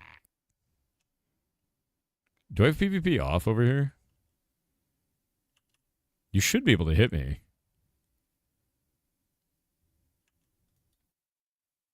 Huh. That might be a problem. Oh, wait. Oh, wait. I have creative on. I have creative mode on. Also, there's like a shadow person where my body should be now. Which is probably not good. Yeah. Oh, there we go. Oh, I have to wait for this thing to go off. One sec. Give me just a minute. I can't even use admin abilities when I'm like this. All right. GMS. Okay, hit me once. Did you just... You're going to hit yourself with your own arrow? Okay. All right. Thank you. That's all I needed. Oddly enough, it should be removing the thing. Here, wait. I'm going to give you a potion. I'm going to give you an item. I just need you to eat it. No reason. It'll be fine. It'll be fine. Let me let's see. Block, display, chest. Hold up. Yeah, block, display, chest. And then we'll do this. And it's called chestnuts. We'll save it. It's going to look like cocoa beans. I'm going to give you this item, and then I'm going to punch you in the face. And what should happen is you should no longer be a chest. Reload all. Oh. All right, one sec. We'll go into here. Yeah, it's a chestnut, dude. Go all the way this way. Go past all of these. Where are you? Past all of this. Roasted chestnuts. All right. Take that. And now eat it.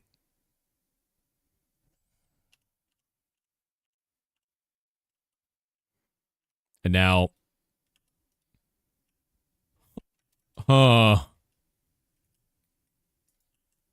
I appear to be unable to hit you with my fist.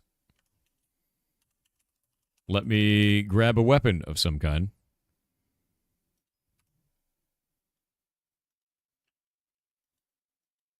That's bad. That seems bad. How did you hit me when I was a chest? But I can't hit you when you're a chest. I may still be a chest, but that doesn't really matter.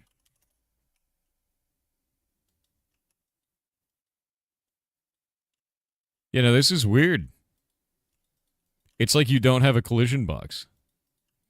Can you hit me with a bow? Okay, you can hit me, and it didn't remove your display. Oh, dear. All right. We have a problem. Yeah, that's not good. All right. Yeah, don't do it.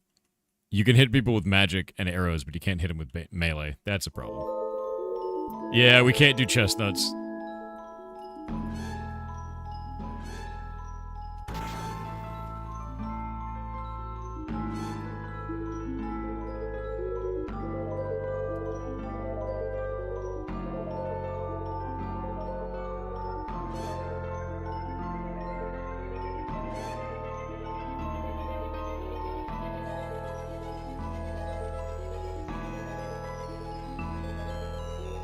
There we go, I removed it. I removed your ability to be a chest. Well, that's weird. As we turn back, it's only supposed to last 3 minutes, but I removed it. It looks like block display doesn't go away. Undisguised should be going off whenever you take damage, though. You hit him now? Oh, yeah. No, you can definitely hit him now. Just, you know, it still works. I don't know why. Maybe because it's block display. Do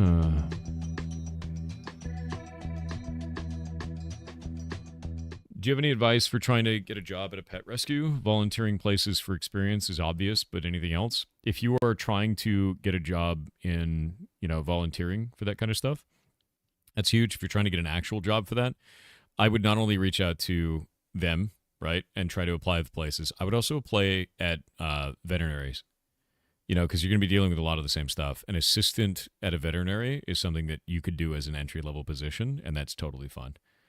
Like, do it. Go learn. You'll be better at doing rescue if you work in vet. 100%. Does the chest disguise not receive the melee hits, or does the chest melee attack not fire? I think the chest disguise is not receiving melee hits. Is the problem. Yeah. Yeah, so for Siberian Bear, if you want to get into rescue, I would apply for not only rescue, but apply for... It's a horrible noise. Or also apply for, veterinary assistant, if you can. Start applying for that everywhere that you possibly can. That is a horrible sound. Thank you, Blue Dragon. Oh, I just realized all of these are still the haunted lamps, dude. I think I'll leave those. That's fine. Let's think. How are we going to do this?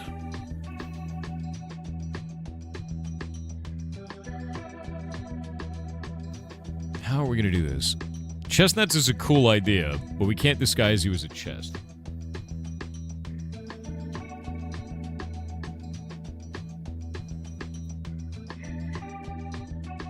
This was so funny. But why doesn't it work? As a chest head?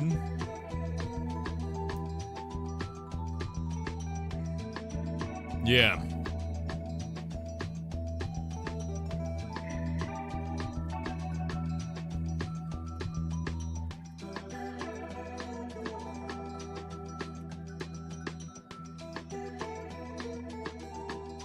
Disguising you as a mimic is what we're trying to do.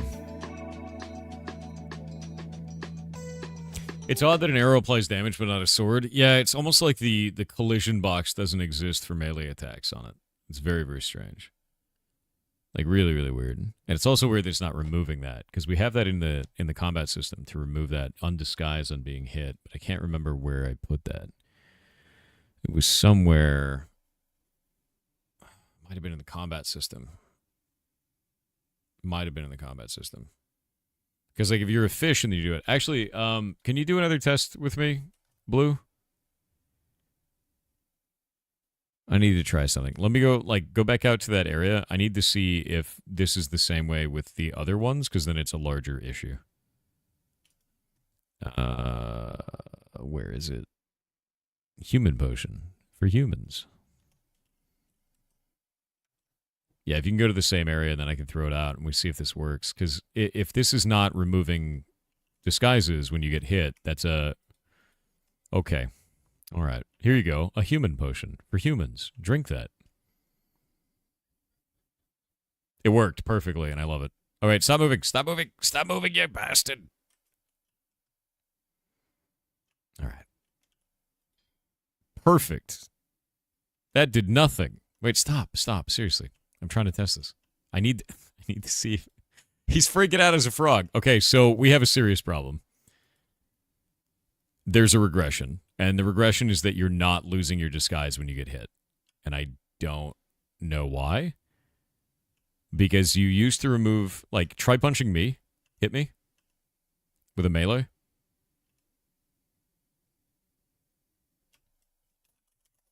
I can't turn this off. 1 sec. Can you make it so you have wonder ability so when you hit the item breaks? It's not an item doing this. It's a buff on your character. We used to have this set up in disguise. Okay. That doesn't work. Shit. What broke? It has to be in the disguises system. It has to be. Because the way this used to function is when you took damage... I fixed this bug. I know I fixed it. God damn it. Nah, I fixed this bug. Anyway, you get to be a frog for 3 minutes. Enjoy.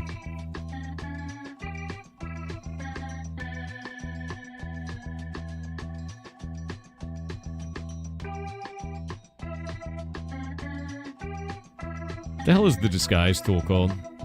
It's like lib disguises or some shit. There we go, libs disguises. Alright, one sec. I gotta check this file and I don't know what's in there. That's not what we want to have on the server. Don't want you to see that. One moment. There's a million configs. Why is this called dangerous.yml?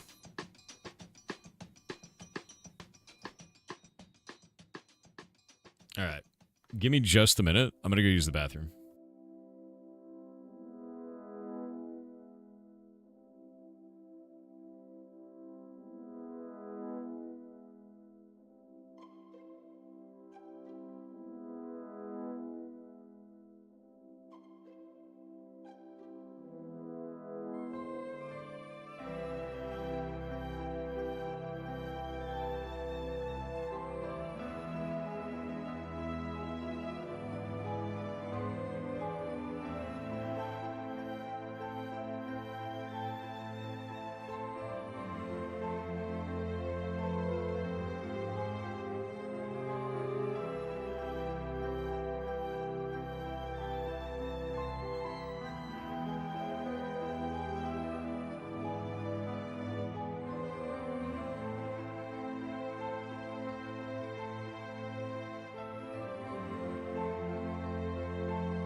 All right, I'm back.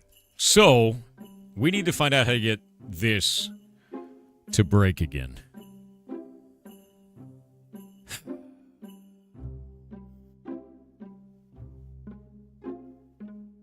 Because they're prone to abuse. Okay, so block display is prone to abuse, interaction, item display, text display.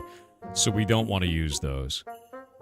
This feature is highly experimental. This modifies the bounding box. This is stuff that can... Like, can an arrow hit them? If you turn this to true, arrows will act like they hit the disguise in the right place. Clients will not see any different in the hitboxes they're attacking. This is a server-sided calculation. So someone disguised as an ender dragon will easily get shot down by arrows. This will conflict with No Cheap Plus. Other plugins may also get problems. Shouldn't really be enabled for players, as it also interferes with their movement because the server thinks the player is larger than they really are. This makes the player unable to approach this building because the server thinks they are trying to glitch inside blocks. That's interesting and weird. Much love from Portugal. What's up, dude?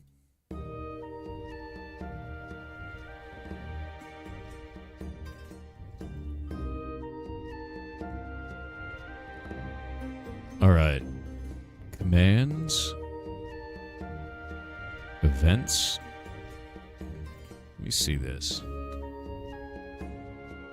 Lib disguises turn off in combat.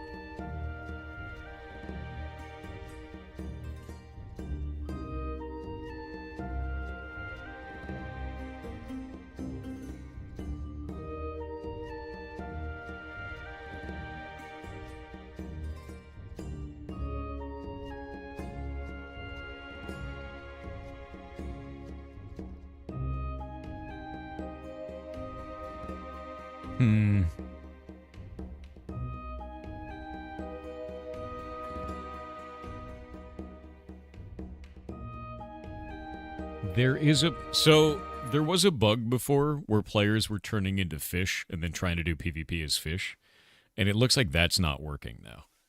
So I'm a little bit concerned with whatever happened here. I don't know what did it, but we had that. I'm going to hide this for a moment because I don't know if this hooks up to anything serious. Give me a sec. No, it doesn't, not for this one. But I'm going to hide this because I want to scroll through this. There's nothing on here that's bad, so that's fine. With this, dynamic file names, verbose config, change config, update config, random UIDs, unique player UIDs, none of this matters. There's supposed to be, there was a thing in here that I said this, fish PvP is dead. Fish PvP was never supposed to be there. We had this turned off. And I don't know how it turned back on. Why is it open over there, though? This prevents disguised players from being targeted by monsters. That's false. Should PvP be disabled when disguised? Should PvE be disabled when disguised? No. Stop shulker disguises from moving. Undisguised on world change. Turn this to true if players are undisguised when switching worlds. If you place a block, breaks a block, blow disguise when attacking. This was set to true. Should players' disguises be removed if they attack something? True. How did this get... What the hell?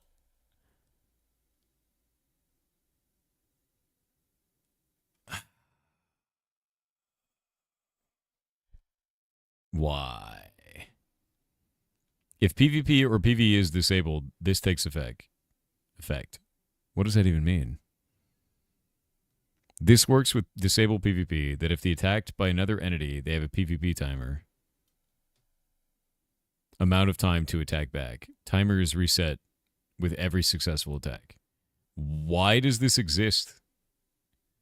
Why is lib disguises even doing PvP combat timers? That makes no sense. This should not have changed. I don't know why that changed out. We're going to switch this back. I'm going to wait for that to go back on. No clue. Yeah, my guess is something made the YAML file invalid and the plugin reset it to defaults, or the plugin updated and reset the to defaults, because that should not have been that way. Hello, Blue Dragon. I see you've gotten your Picklin head. Enjoy. Lib disguise. Libs disk reload. Do we have a reload? Okay, we have a reload. Can you come out here real quick, Blue? I need to punch you in the face for science again. If you could arrive out here, I have a... Whoever gets here first gets it. There's a human potion that will be out here. It's for humans. It's for humans.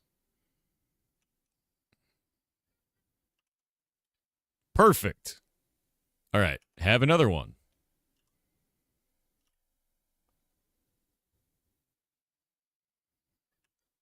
Now punch me. All right, we have to wait. We have to wait for combat to work because I'm in GMC. Gotta wait. Actually, can you go over here? Do you have a fishing rod on you? By chance? You don't have a fishing rod? Okay, let me give you a fishing rod real quick. Give me a moment. Yeah, don't punch me yet. Here's an onion fishing pole. Try to fish while being a frog. Like, just come over here and fish. I need to see if that counts as an attack. It does not count as an attack. You could totally fish. Sick. All right. Now punch me as a frog. Sick. All right. Everything works. Thank you. Yeah, weird bug. Fixed. I don't know when that got reset, man. That's a regression, because we fixed that. It's a weird, annoying problem. Yeah, I don't like that.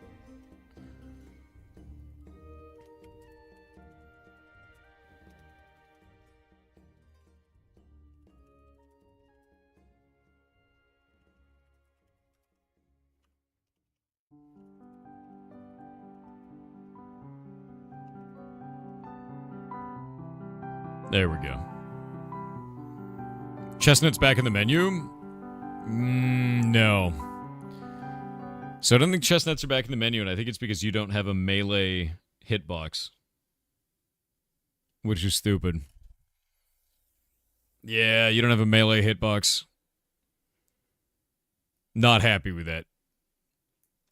I don't know why that's happening, but it sucks. And we do have to fix it.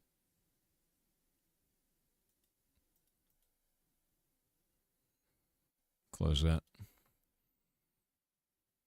Do you not use version control? We do. I just don't remember when this changed. I'm going to have to go back through and look.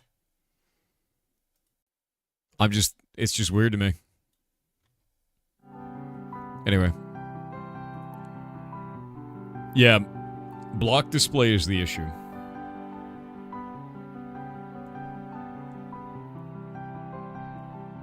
Block display is the problem, because it just doesn't give you a collision box.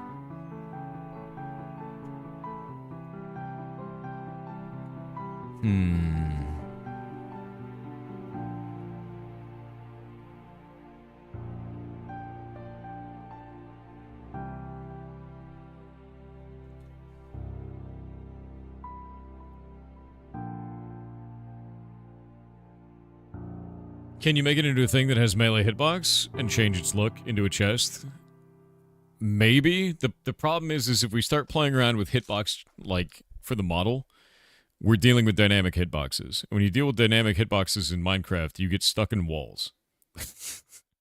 Which is, like, not really what I want to deal with. You know? It's like, yeah, you could totally be a chest, but then also there'd be a bunch of tickets of, help, I'm stuck in a wall and drowning. Give me my items.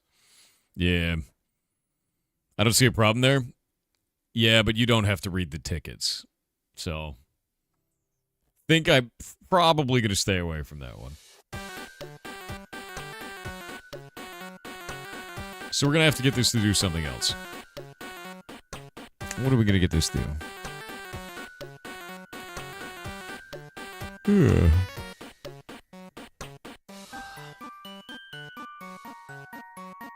What do we get this to do? It's gonna be a food.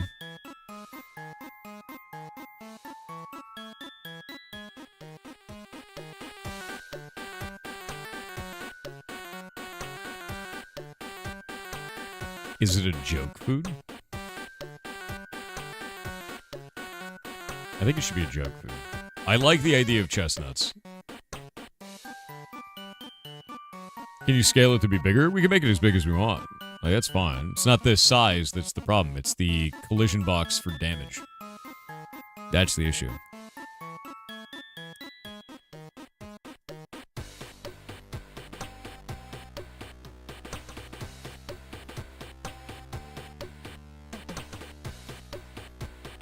I think the human potion needs to change. Yeah, these should be 10 and 10. I'm gonna fix those. Boop, boop, boop.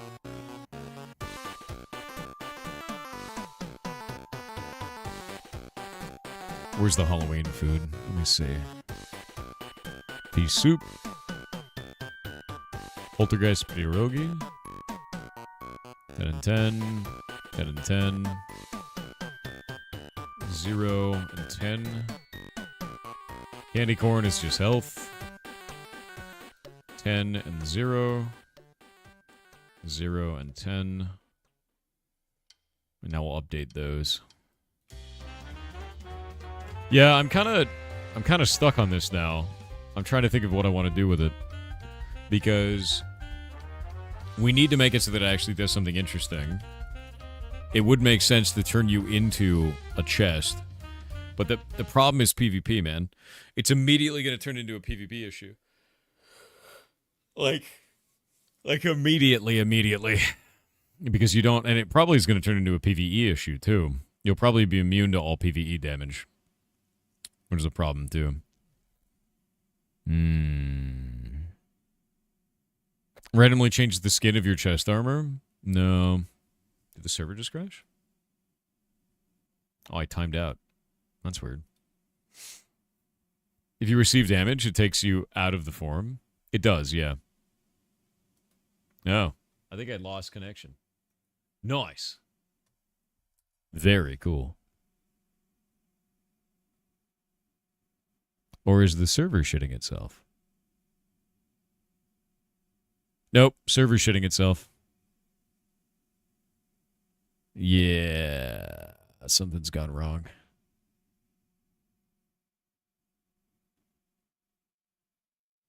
Not great. Boop.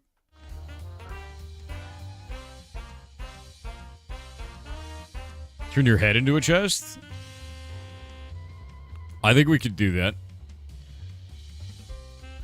Have it as a companion? Oh, no. We're not going to do a follower in Minecraft. Followers in Minecraft are such a mess, dude. In Hytale, we'll do that. So we don't want block display.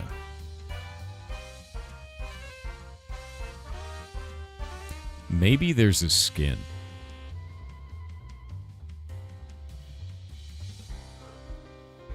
Oh, you know what, actually?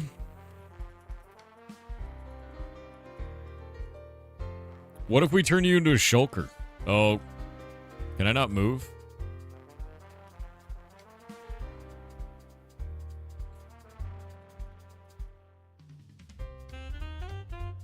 Uh-oh.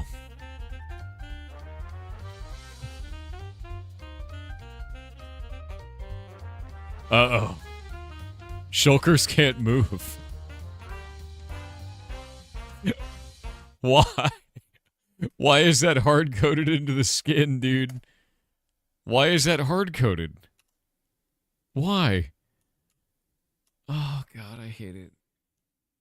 I hate Minecraft. I hate Minecraft so much, dude. I hate Minecraft so much, like you wouldn't believe, dude. They're literally locked in place. They can move up and down somehow, but they can't move in any other direction. I hate it. All right, disguise. What else can we use?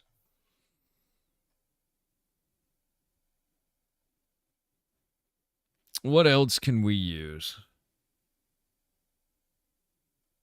Something that's box-like. Yeah, thumbs down, indeed. I don't understand why that's broken like that. Pile of coins? A wall creeping mob? Yeah, they just stuck to walls, man. Ominous item spawner. Ah, town update just happened. The hell?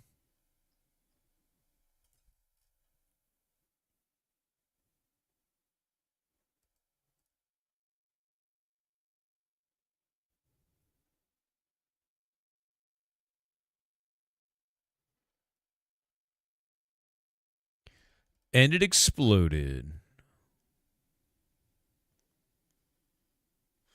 So,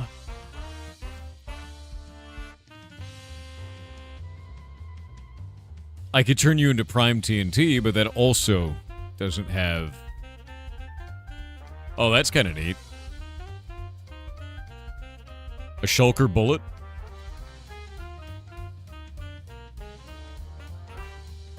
Why are shulker bullets so interesting? Look at that.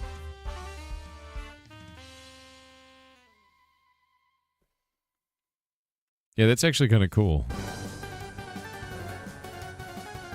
It's like constantly wiggling, you know?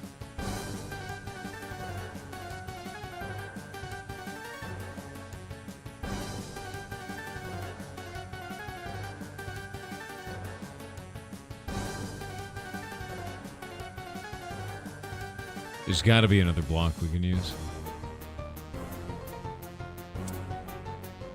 There is nothing interesting in this.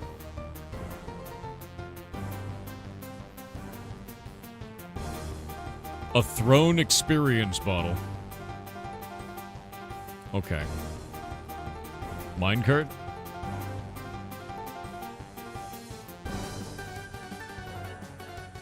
Okay, that's kind of funny. Although you're floating.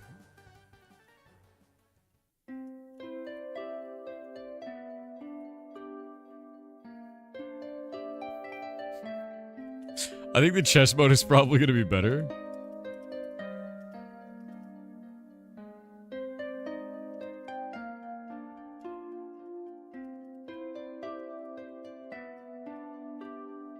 Oh, it doesn't animate. If it animated, it'd be amazing. Yeah, it doesn't animate. If only.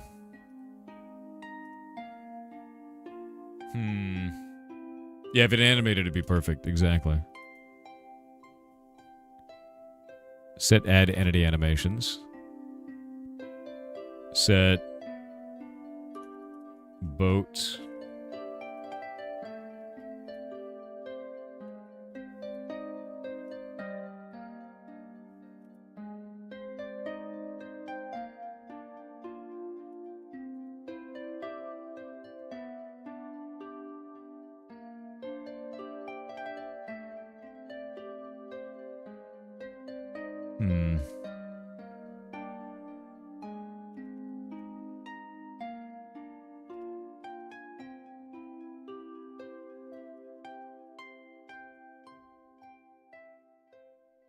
That doesn't work.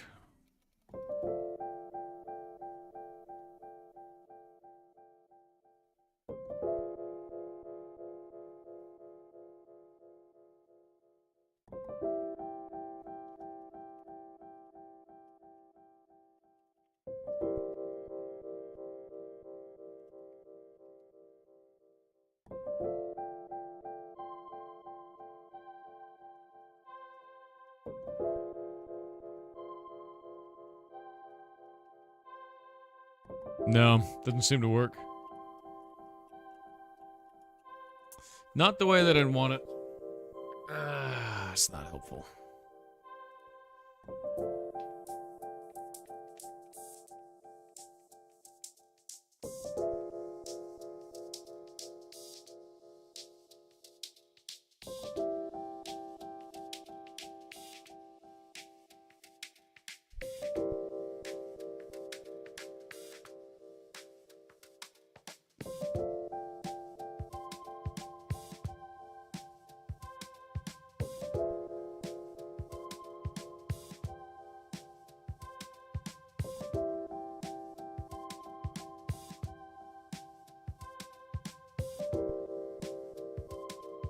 What is that actual command called?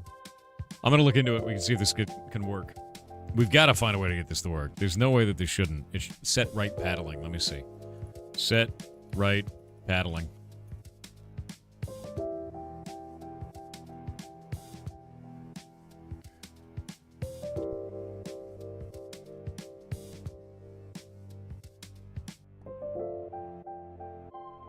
It's set to a boolean of right paddling. We set it to true. Why doesn't that work? That's so weird, dude.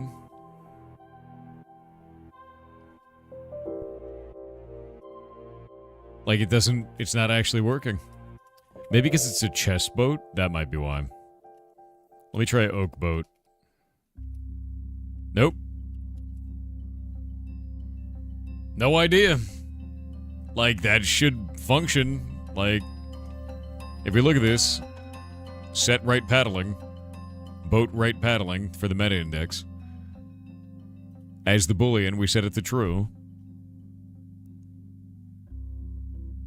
Is right paddling. Yeah. I have no idea. I have no idea. That's super weird, man. And that's the only place that exists, so... What if we can do set add entity animations?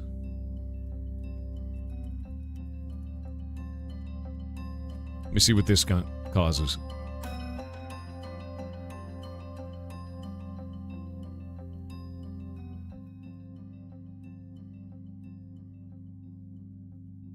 Get disguise, entity get disguise. Let me see.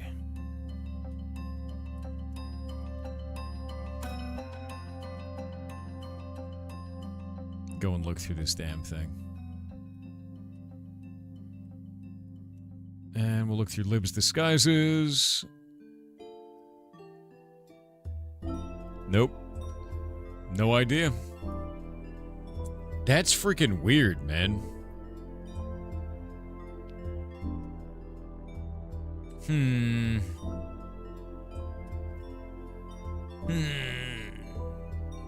Well, shit. Crash the server? No, we're not crashing the server. There's no reason for that. Ugh. The thing that's really weird about this is that set burning is true. See, now I can at least that works, right? I'm just on fire boat, dude. So set add entity animations, set that to true. This should work, and it doesn't do it. Maybe it only works when we're on water? No. Nope.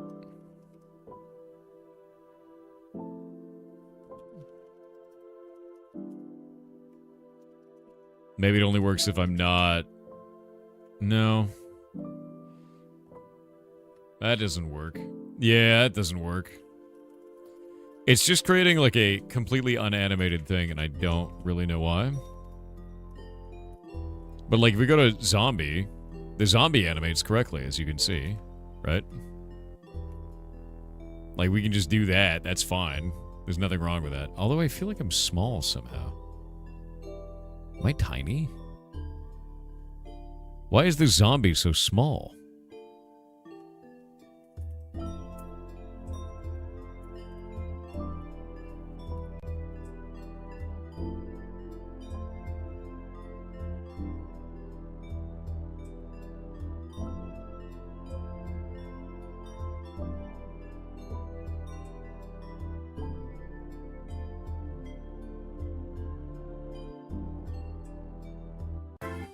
Set scale isn't working either.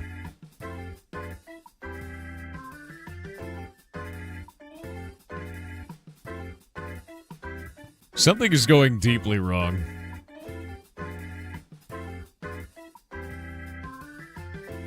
Also, by the way, I really hate this.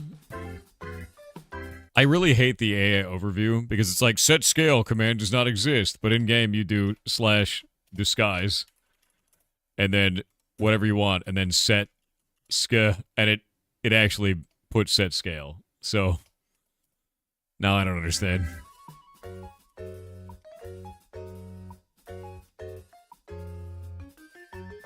Who knows?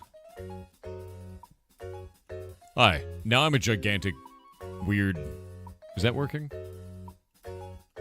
Is this a big boat? Okay, there we go.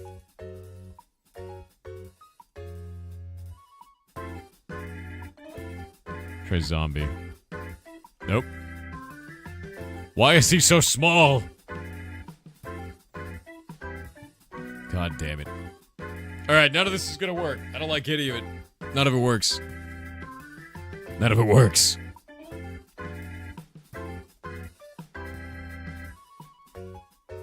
Let's see. Block display, chest, and set, scale, player disguise, true. Wait, am I a gigantic chest right now? Wait, is the chest open?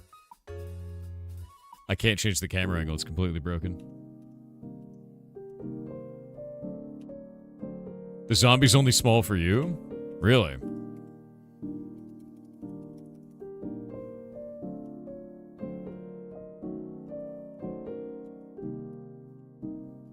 The right size? I am the right size.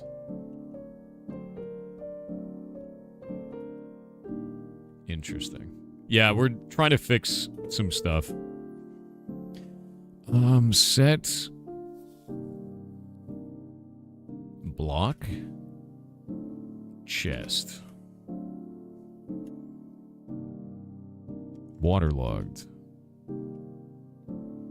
True. I wonder if we could do that. Disguise as block entity. I wonder if we can actually set the block to something else.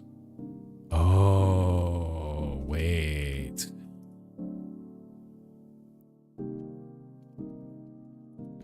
Can we set the block to stone?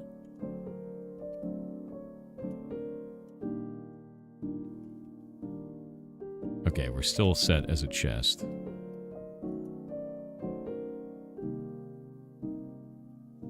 Can we set the collision block?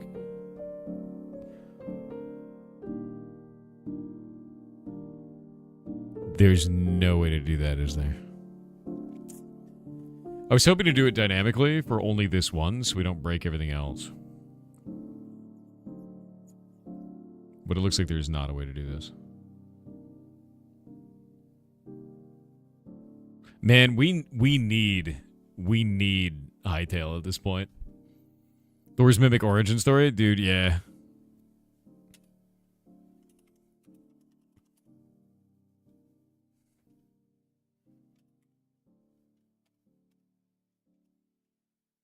I'm fine with this. We could have the disguise game inside block game. We could prop hunt this. But like the problem is we can't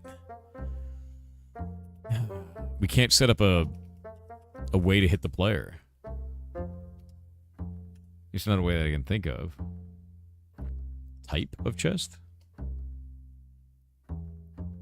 Wait, can I set it as a double chest? Cannot be parsed to a valid block state. Weird. I can't be a double chest.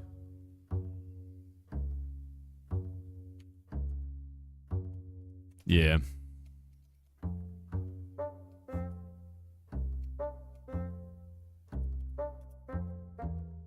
Set brightness. 5.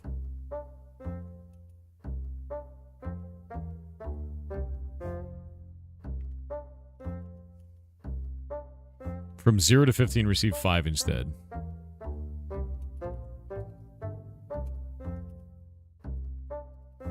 $15. Oh, so I could be a very bright version of a chest. As if I was in higher light. You can actually affect the lighting for this. And now it looks like I was in the dark. Like super dark mode for that. And it just, like, I'm not affected by lighting at all. That's really weird. I didn't know you could do that. That's kind of cool. Set dynamic name. Entity pose. Expires. Flying with Elytra. Glow color. Blue. Can we actually glow? Is that glowing? True. Okay, so I can have a glowing outline. Set glow color. Red. Neat. So that's kind of cool. But we can't change the collision box. Still. Expires. Flying with Elytra. What is gridlocked? False. Oh, wait a minute. Wait a minute. Can we do that to the shulker? What do you mean can't find method to set gridlocked? You son of a bitch. Okay, I'm a shulker and I can't move. Gridlocked is only for blocks. So we'll do chest. Disguise. Block display. Chest. Set grid locked. True.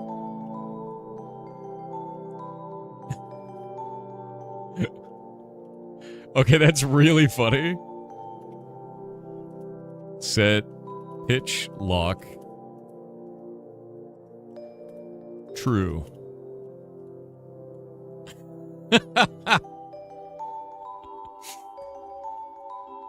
So now I'm actually only working on the grid itself. So it will always fit onto the blocks.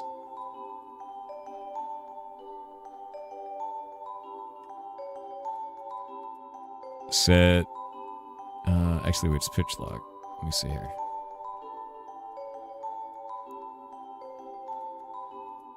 Set. Yaw locked. True. There we go. Now it's an actual chest. That's actually really funny. Why is there a mushroom here? The hell? Hightail update? What do they got? Over 60 people play tested Hightail yesterday and gave us great feedback and bug reports. Things are doing well. They're sending us a bunch of screenshots, and I'll make sure at Hightail shares some of them. They're ongoing tests the whole week, and we should have some hardware min spec estimate later this week.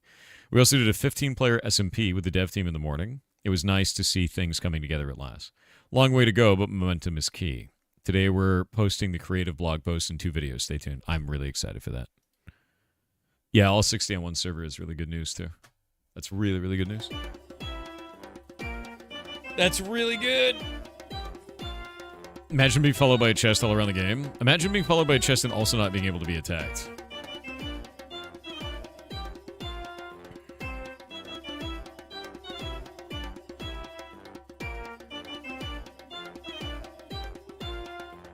Hey, can someone come attack me? I'm a fancy chest.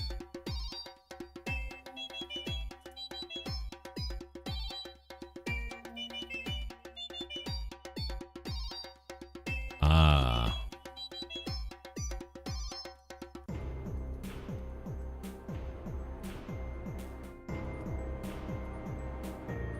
Yeah, just come punch me in the face. Anybody. We need it. Yeah, I need to see if this mimic outfit works now. Because we've gotten it to work on a grid, which is quite funny. Just hit me. With a melee attack. Yeah, see, that's the problem. Yeah, alright. So I can't hit... No, don't hit me now. I need to wait. Gotta wait for 30 seconds so I can... Oh my god. Clown. I need to actually set this up so that we can see if it works. I only need to get hit when I'm actually set as a chest. That's the only thing we need. I need to open this at some point. Are you in creative? No. I can't be in creative. I have to wait. Yeah, they can't hit me with melee as a chest. That's the problem.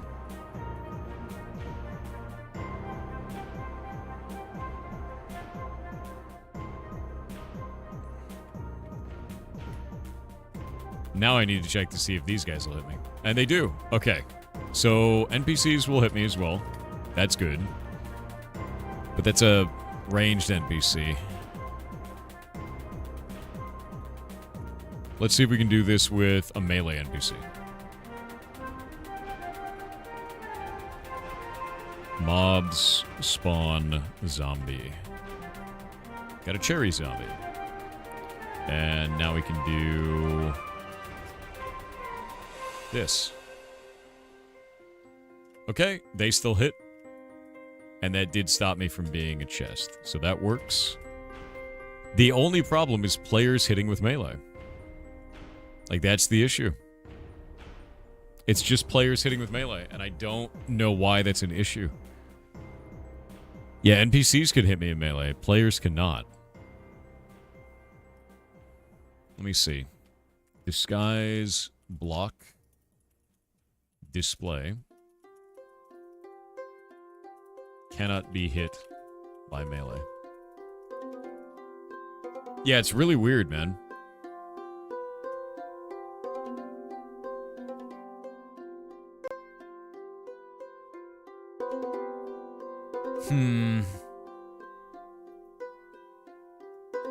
Disguise block display.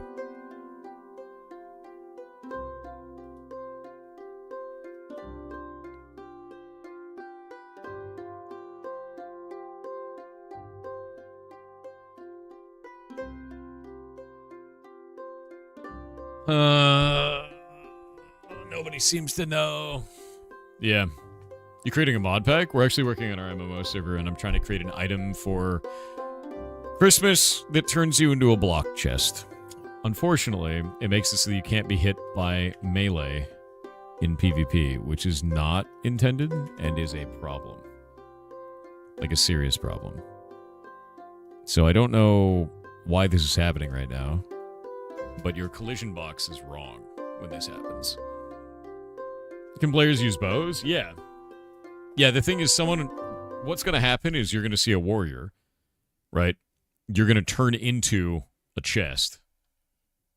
And then when you turn into a chest, you're not going to be able to be hit by that warrior. They'll have to use a ranged attack. And that's just not what we want. Like, it's not what we want at all. So, I think it's because chests don't have a collision box for melee attacks. But they block arrows because they're a block. So ranged attacks are working. Yeah. Oh, can you be hit with a pickaxe? That's a good question. The mob can't hit you in the disguise. I've already set it up so you actually work on the grid. Like this, it actually gridlocks you. Which is kind of cool. I do like that. Like, that's fun. But I don't know... I don't know why this isn't working. Let's go back into the config for libs. I want to try something that they said not to try. Where is it? Not events. Is it events? Let me look at events. Oh, wait a minute.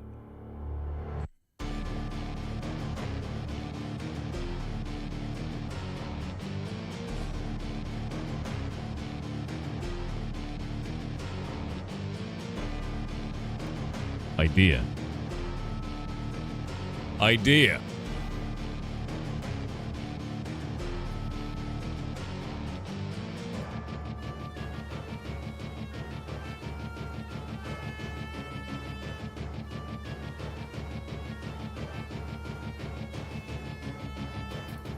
Oh, but we can't gridlock the shulker.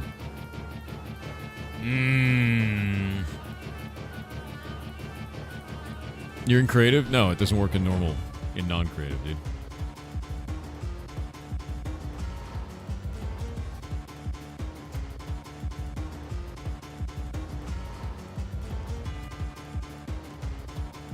I'm gonna start doing TTS while I think about this. Princess Akana said happy Tuesday to Thor and chat. Have you heard of Whamageddon? It's an IRL survival game about trying to avoid Wham's version of Last Christmas as long as possible. If you lose, you have to admit it. The last one surviving in your friend group wins a common pool Christmas present, usually a small bit of money thrown in by all participants as they lose. Covers don't count, so you have a chance of escaping. Enjoy playing. Yar love Yar Goblin. IRL survival game about trying to avoid Wham's version of Last Christmas as long as possible. I'm gonna win that. I'm gonna win that. I don't engage in any media outside of YouTube videos and streamers unless somebody plays that shit live on stream while I'm watching them. I'll live. This is... Yeah, I love this. I'm playing. What about the grocery store? I only go at like 2 a.m. Ooh. Maybe I'll get on to the grocery store. Maybe I will. We'll get Shay to play it for you? Don't you dare. Don't you dare, dude. Alright, let's see. Notify update, auto update, updates branch, same builds. This is just the... Yeah, okay. This is fine. We don't care about this. The only thing we care about is... Dangerous.yml, I think is where it had it. Modify bounding box. Modifies the bounding box. This is stuff like can an arrow hit them. If you turn this to true, arrows will act like they hit the disguise in the right place. Clients will not see any difference in the hitboxes they're attacking. Server-side calculation. Someone disguised as an ender dragon will easily get shot down by arrows. This will conflict with No Cheats Plus, don't care about that. This shouldn't really be enabled for players, as it also interferes with their movement. Makes the player unable to approach this building because the server thinks they're trying to glitch inside the blocks. This feature is highly experimental and is guaranteed to cause problems for players who are disguised. That's the only thing I think could fix this, man.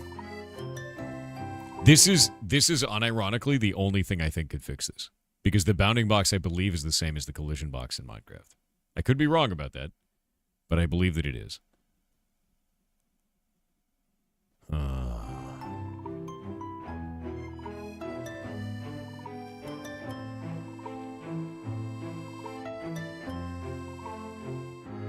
Yeah, we'll test it in prod.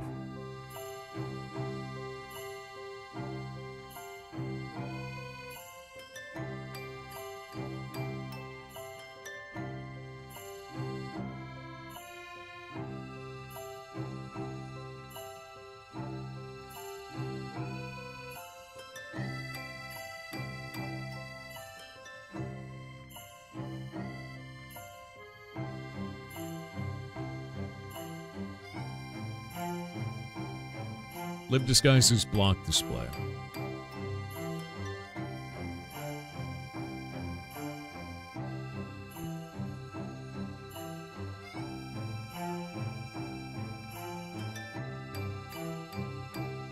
Is this listed on their bullshit anywhere?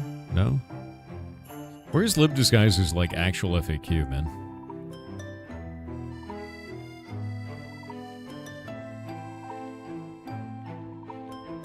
I don't actually know where this is.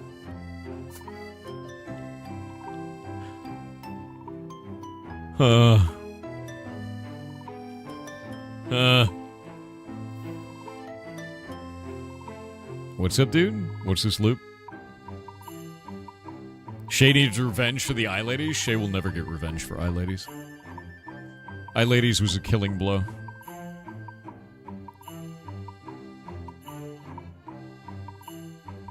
Want packet events to update, enable this. If you enable this, you're responsible for ensuring packet events is up to date. The plugin doesn't need to constantly call Mojang to find a skin. That's fine. Okay. So the only thing I can think of at this point...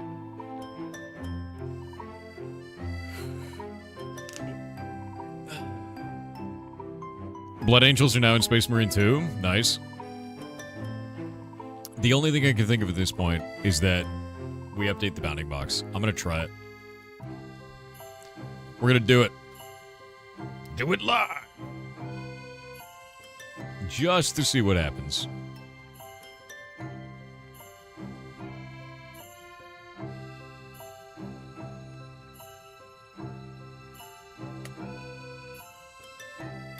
I need a guinea pig. I need a guinea pig to come over to me. Please. Please, guinea pig.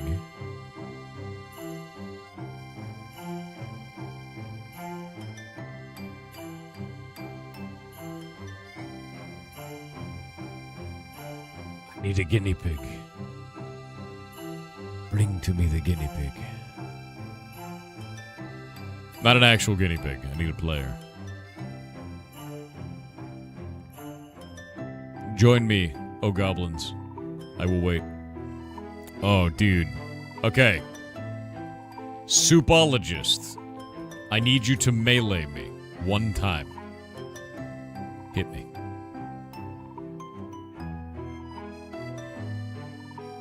Come on.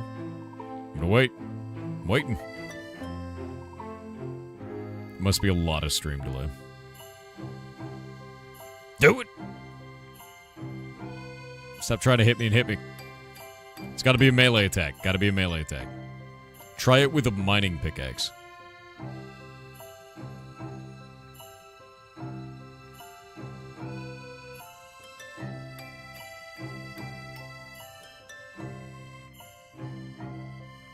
Nope, he hit the thing beyond it. Mining pickaxe, nothing. None of this works. It doesn't work!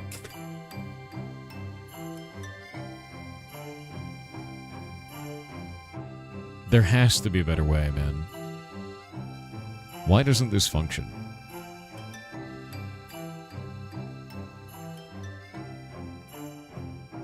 Because it looks good. It functions well, but you have no collision. Is PvP enabled? Yeah. And I'm not in creative. Something's probably catching the interaction with the chest. I don't think so. Like, here, let's do the same thing, but with a stone block, man.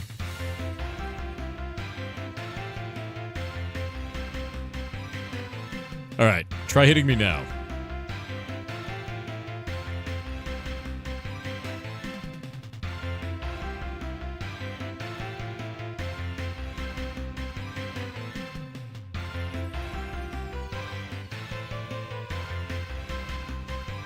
It's just...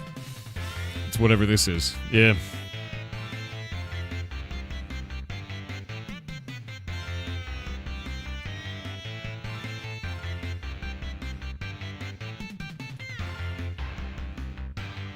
The Christmas chest? Is there a Christmas chest?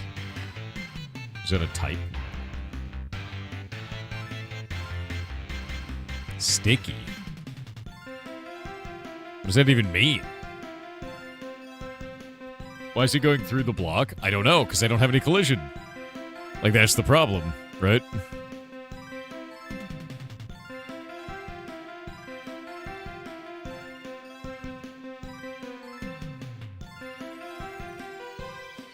How many challenge coins do you have left? Like 25, 30, somewhere there?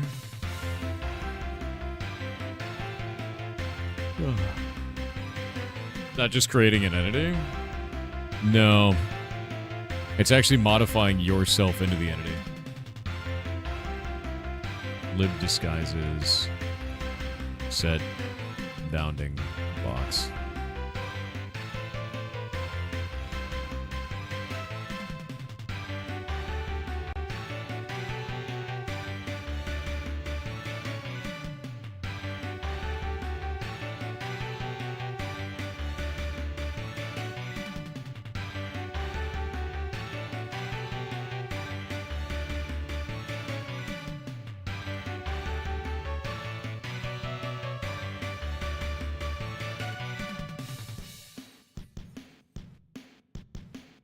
Super weird, dude. That's super weird.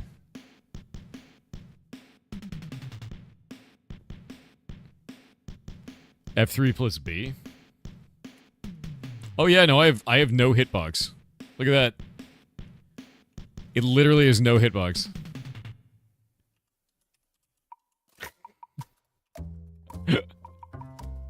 So changing into a block gives you 0 hitbox. That's the problem. That's whack, dude. There's gotta be a way, right? What if we did this and then did set hit... Is there a set hitbox, maybe?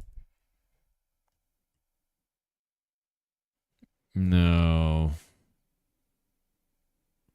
Set hide player is false. Oh, for a moment there I had a hitbox. No, this is super weird. There's got to be a way. The idea that we don't have like a dynamic hitbox is insane to me, man. Like, it really is insane. That sucks.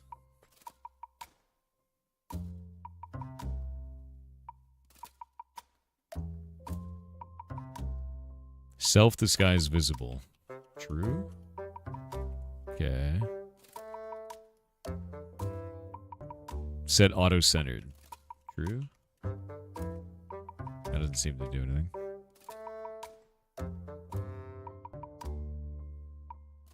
Set block. Air. Truly invisible. Alright.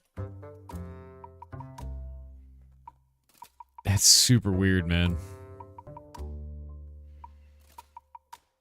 Yeah, it looks like there's no way to fix this, man.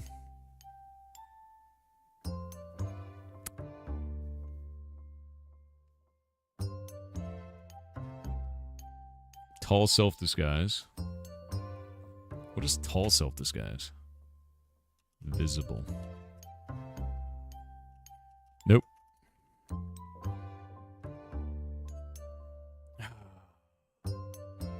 When Hytale releases, everyone's going to buy Hytale? True.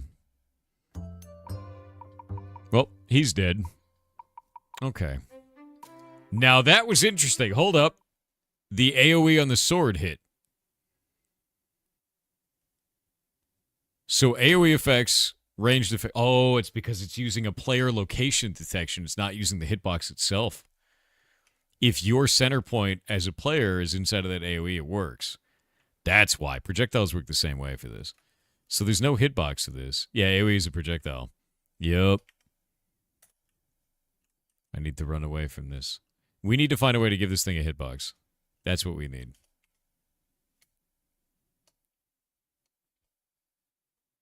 Is there a reason you're doing that? I don't need you to hit me right now. We're doing a test, bud. So I need to get the actual model to have a hitbox somehow. That's what I have to do. And I don't think there's a way to do that effectively. I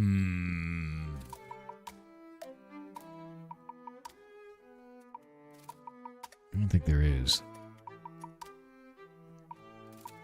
No. This may be something we just can't do. Yeah, we'd have to mod it in. Although this is hilarious. Like, if I gave players the ability to do this, this is really funny, dude.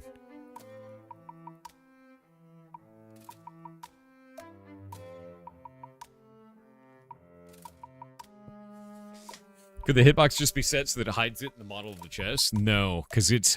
Lib Disguises works in a really weird way. Like, it actually... What it does is it changes you into that model. And because Minecraft hardcode shit into models, it does that. We're not actually a block. There's no collision there. Which is weird and kind of shitty, right?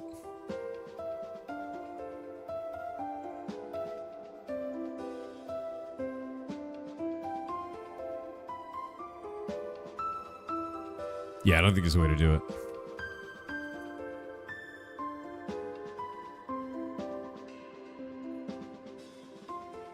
It's prop hunt.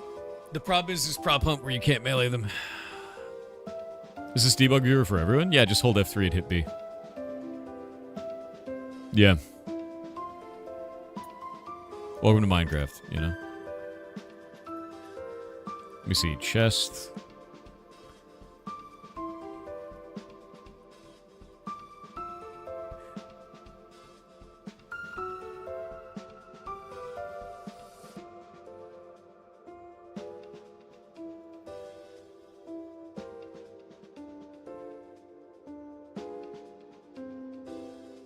Yeah, there's no way to give me a hitbox. Losing your Minecraft? Yes. Oh, that's weird. So it does work for all intents and purposes except for that. You can technically build a prop hunt with just ranged weapons. Doesn't fix this issue, though. Yeah. It does not fix this issue. There's got to be another way to do this. Plug-in commands.yml. We'll do plug-in commands.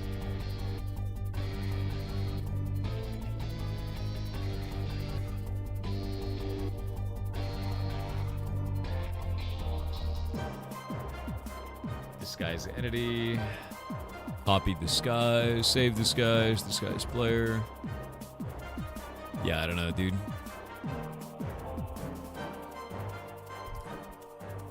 No, it's none of these. I don't think there's a way to do it. Damn.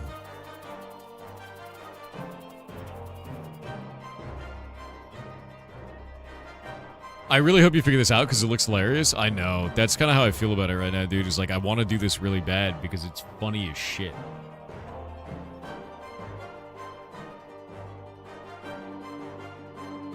And if we can get this to move correctly, or at least to display the player hitbox, it would be really funny.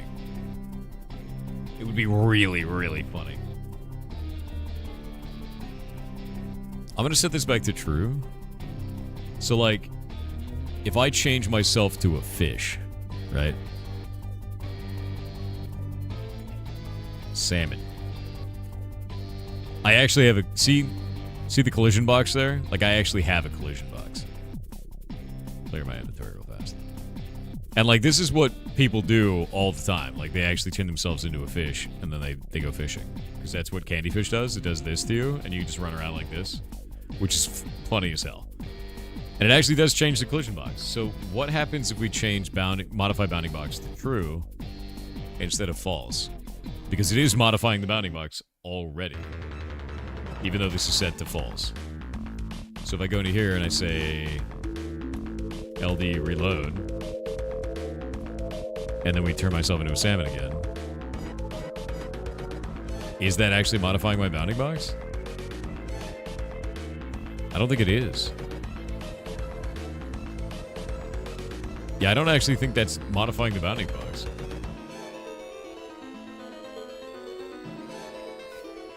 So maybe this can't work. Because my collision box is exactly the same. So I think this actually animates correctly when you're in the water. It does. Yeah, see?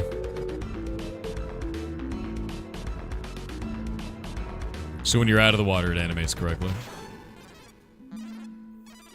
What did you just join to? Me playing around with physics and bullshit? Undisguise, right? Nope. Yeah, I don't think this is actually doing anything.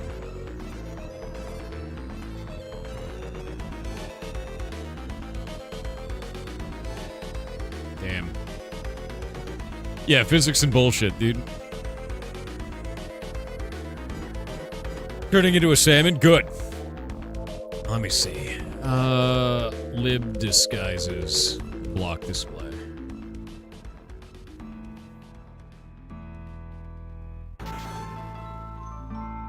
Let me see block display.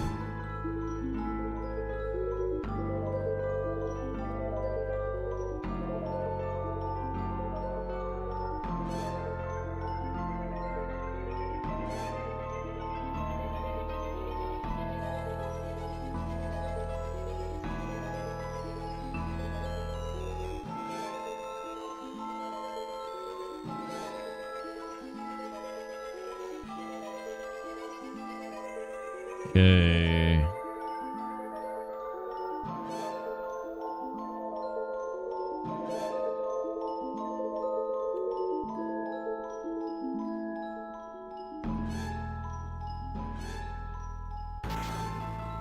Yeah.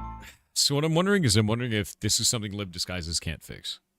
Like, that's what I'm assuming at this point. My assumption is that it can't fix it. And the reason why is because I believe all of these collision boxes are, like, their hitboxes are actually hard-coded into the models in Minecraft. Like, if we go and change this for each one of these, right? When I'm a fish right now, it's actually, like, that size. And if I go and do this... You just killed an elite mite that dropped some amethyst? What is this for? My man. Congratulations, dude. Yeah, no, you just killed an elite. And you got a bunch of rare drops. Congrats. Yeah, that's those are rare. They spawn pretty rarely when you're mining. Let me do like an Ender Dragon, right? We'll do that. Disguise Ender Dragon. I think this will probably change my hitbox too. Now disguise as Ender Dragon. I don't think that's true. I feel like I'm not disguised as the Ender Dragon, and you're a liar. Let's disguise as an arrow. That has a hitbox. And see how it's actually modified the hitbox? Let's disguise as an armadillo. Yeah, it's modifying the hitbox every time. That I bet anything that Minecraft has done this. Also, that is the most hilarious one so far. That is... He's wiggling, dude. Is it a block for sanity? It is. We're trying to do it as a block display. So it's a block display and then a chest is the idea. But if you do block display chest and we set it up to be like a grid, you can actually do this, which is hilarious and will lead to very funny situations with players, right? And that's what I'm trying to set up to make sure that you could be like this, and then people are like, oh, wow, there's a new chest over there, and it's like not a chest, right? Maybe we can do Ender Chest. This also does not have collision. You also don't get the particles.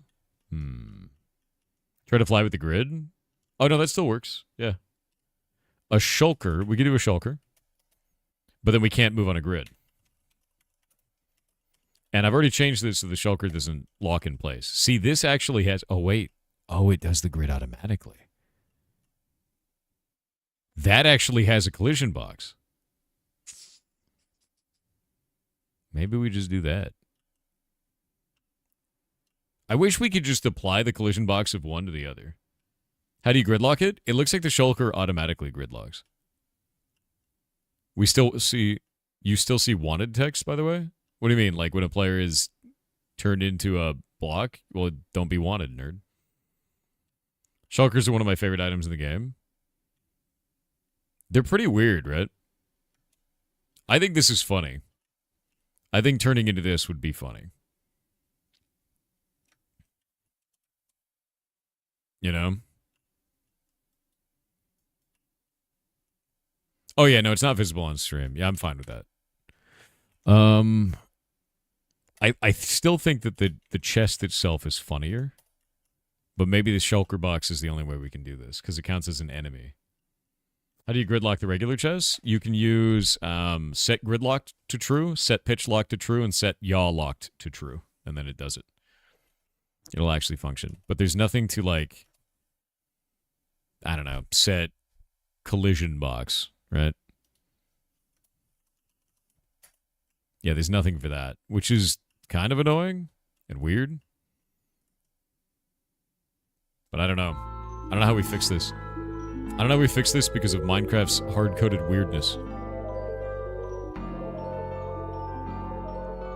Oh yeah, you also have to set like auto-centered to true, or it does weird stuff where like it won't be correctly centered on the block when you do that. So it's a transformer effect.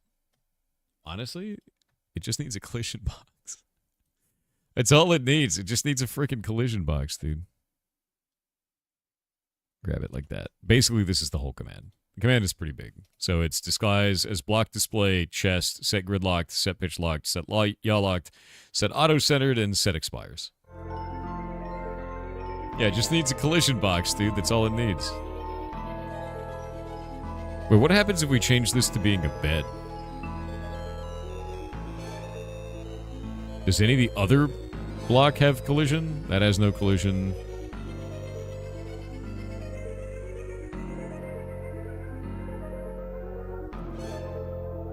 We can do chest and then facing equals other? What does that mean?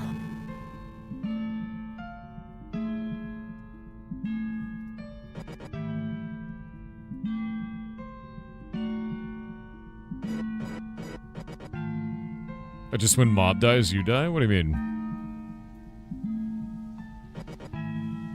Can you disguise as an armor stand holding a box? Maybe. But now it doesn't get set gridlocked.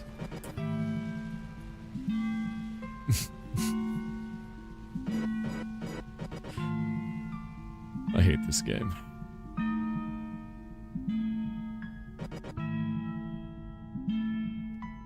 Spawn a mob attached to you that has infinite health, but every time it gets hit, it calculates the health loss and applies it to you. No. Do you know how much jank that is that you just described? That sounds horrific. I don't want that much jank anywhere near the combat system in this. Yeah, the mob is the hitbox. Basically what it means is the hitboxes are hard-coded to the monsters in this game. Which is one of the things that I talk about with this, right? Like, that's a huge issue. And it's not something I don't think I'm ever going to deal with. Never want to, anyway. Yeah.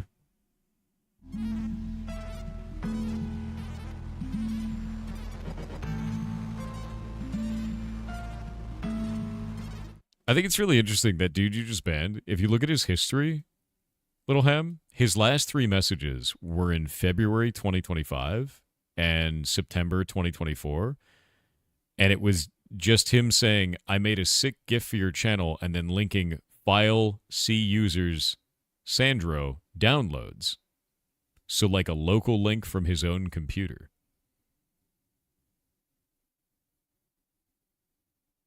All 3 of those times he linked files from his local computer.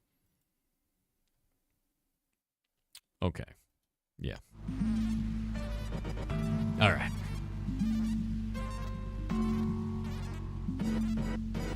Anyway. Try minecart chest? We could try minecart chest. That's not a block display. So maybe that would work? I think we had a different problem with that. It doesn't touch the ground. Like, it doesn't get the wheels or whatever.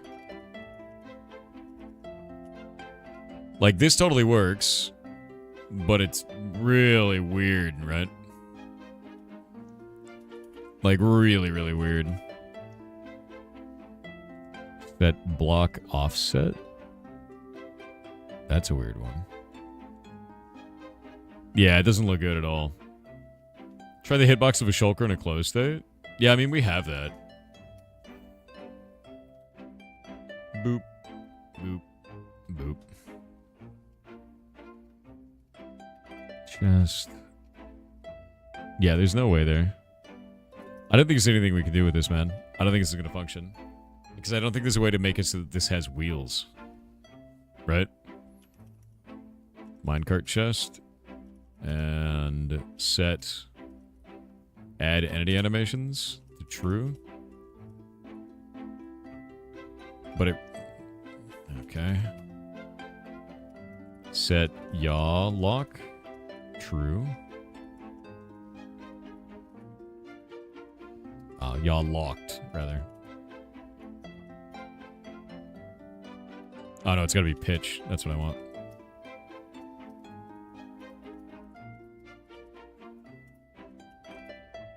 Okay, now the player can't go up and down.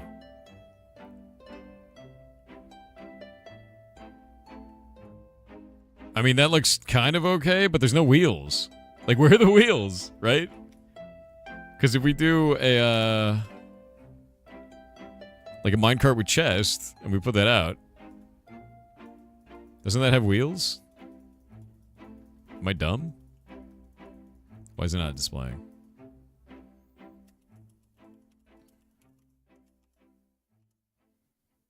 Chest minecart. Oh no, it's just touching the ground. Okay, maybe that's fine.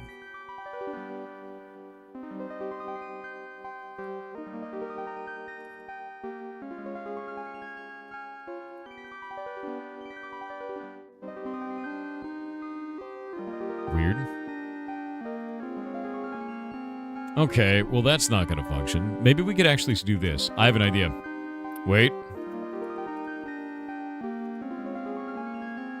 Y modifier negative 0.2.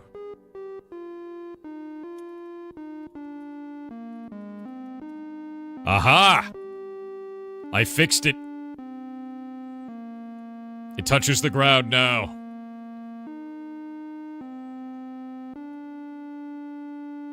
And it has a hitbox.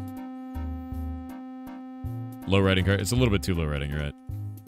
There we go. Now it's better. I feel like it needs wheels. Kart racing? I know, right? What do you try to create? A disguise that's funny.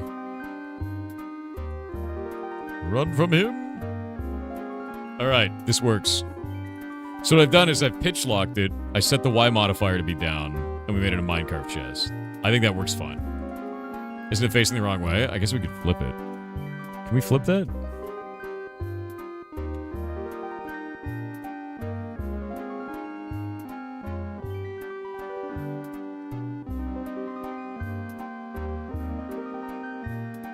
Is there a way to set facing? I don't think we can. Yeah, I don't know if the facing, I think is the... I don't know if we can change that. It's funny because we're discussing the facing of which direction a chest should face when it's traveling, right? Like, we just assume that where the chest opens, that's the front-facing direction of when a chest is moving on its own. It should be facing in that direction. Like, that doesn't make any sense, but it's completely correct. Oh my god. We're discussing the direction a mimic needs to face, basically. If it was a mimic, yeah.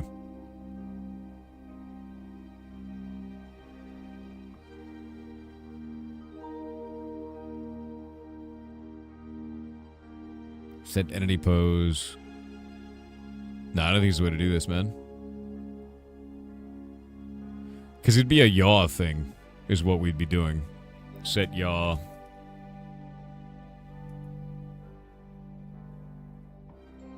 Like a set yaw modifier.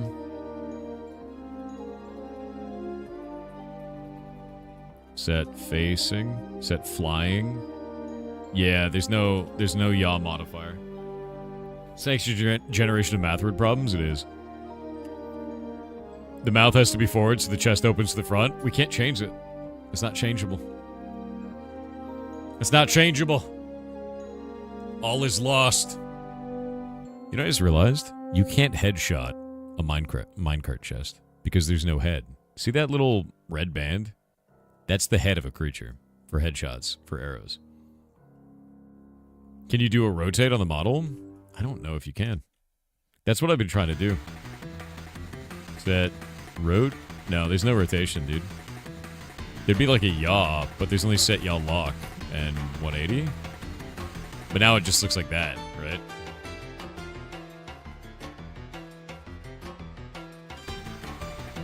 You can only yaw, like, lock it. You can't dynamically modify your current yaw.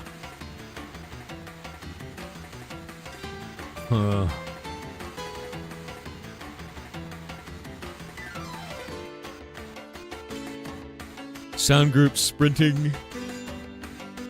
Swimming. Picks frozen. Upside down. View block in cart.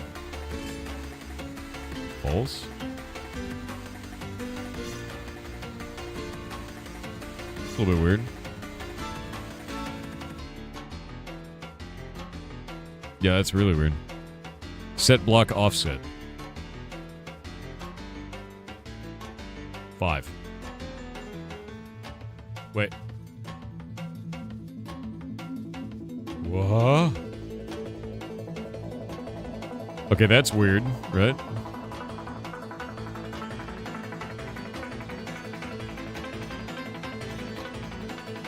That did a weird. I don't know what that did. Yeah, no, that's strange as hell. Set burning. That's probably for the best, you know?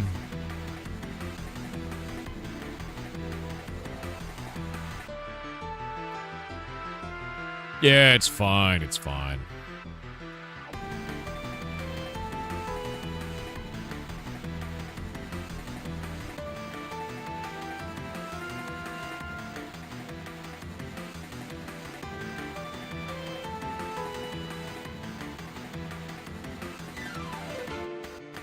Yeah, there's only a Y modifier, man. There's no yaw. There's nothing we can do. Wait, set upside down? True. Didn't work.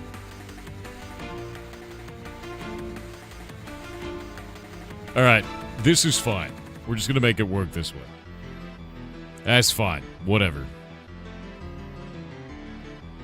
This is better than it was before. It works. It's technically fine. The chest is just facing the wrong direction, right? Wait a minute. What if there's a way? Because we moved the block.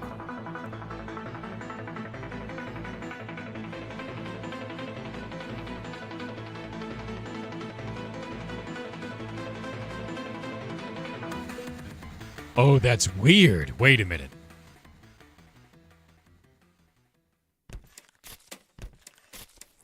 Okay. Okay. We can do some weird shit now. Chest facing equals north equals south. Shit.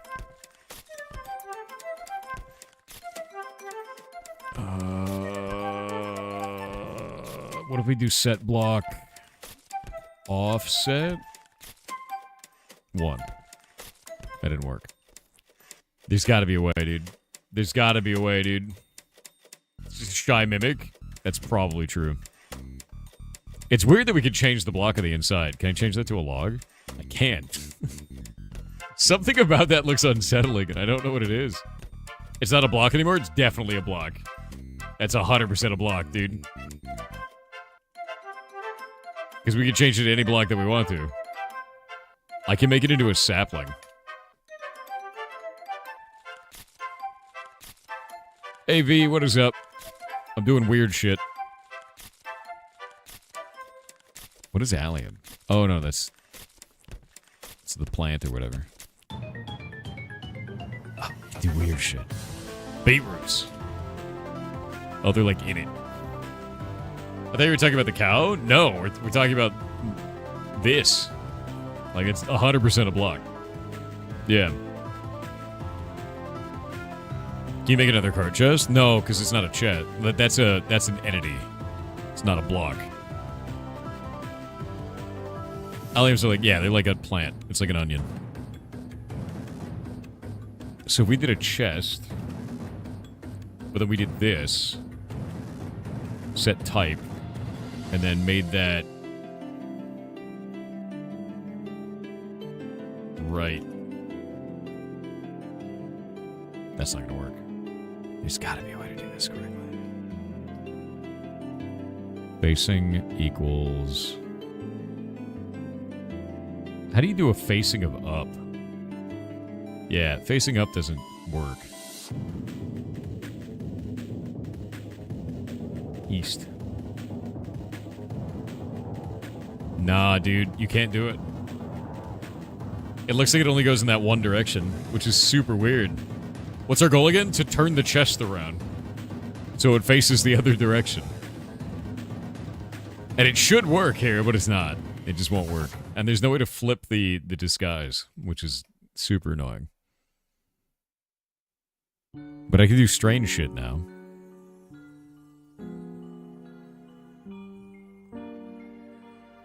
Blue shulker box. I can just put a shulker in a minecart now. Try disguising it into a falling block entity. That could be it, but this is actually setting the block, because it is a block. They turned Iron Mouse into a machine? Hell yeah. Actually Iron Mouse. Wait. Huh. Disguise into a skeleton and make the skeleton a chest? That doesn't work.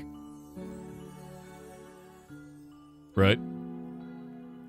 This is getting really weird and quite funny, actually. I didn't know you could do all of this. Setting a block for the inside of this is making this good. There's got to be a way. Wait. Bees. You just have a beehive. But it doesn't function as a beehive.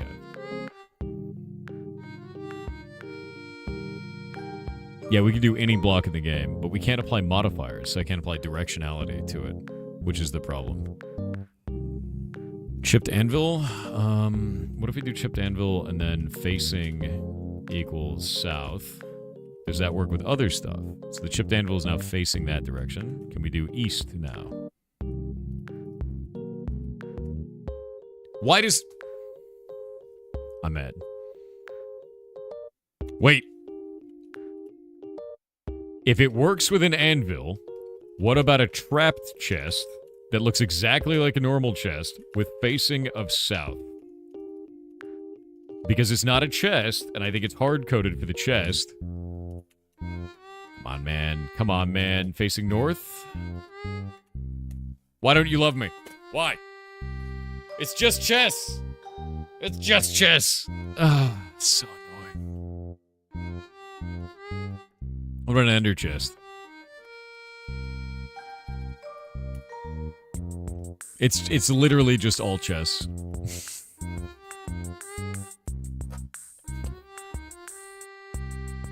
The one thing we want, it won't allow. I'm so mad, dude. This is... Do you understand now why Minecraft is frustrating? Do you see it? Because it's always the dumbest shit imaginable. It's always like this thing that just like, there's no reason that that should be restricted anyway. It's just a model and they're like, the chest can only face this direction. Why? Because we want it to be that way. There's no reason. It's just gonna be like that. Can you add a meat block? Oh, what was that block called for the meat? What was that? Because we could totally do that. Do you see it? I know, right? We are laughing, but only enough shared sympathy. I know, dude. It's just a mess. I can just have fire in there, because fire is a block. Highway to hell. Is it mycelium? No. It is spaghetti. It's like mom's spaghetti at this point.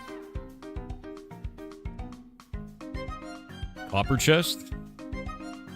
Copper chest isn't in this build. We're on 1.21.4. What is a copper bulb? What? That looks weird. I don't think I've used that. Bulb. Lit equals true. Can I light this? I can! Okay, so I can apply some modifiers to some things. Dispenser? We can do a dispenser. That should be fine. Wait, is that dispenser? It's facing... So the chest faces backwards and can't be changed anyway, but the dispenser faces forwards. I bet I can change it even. I bet I can change it. South? So chests are just hard-coded to only be facing south. But you can do it with anything else. And it does it for ender chests and normal chests. And trap chests. Dispensers are newer. So is this. The minecart with a chest is also newer. You goblin. What other types of chests are there? Do we have other chest types at all? Is there anything else we could do?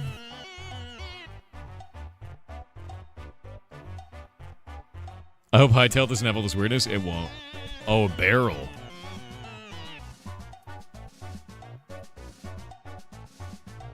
Oh, you know what? I think barrels would be fun. Up. Yeah, barrels you can rotate. That's fine.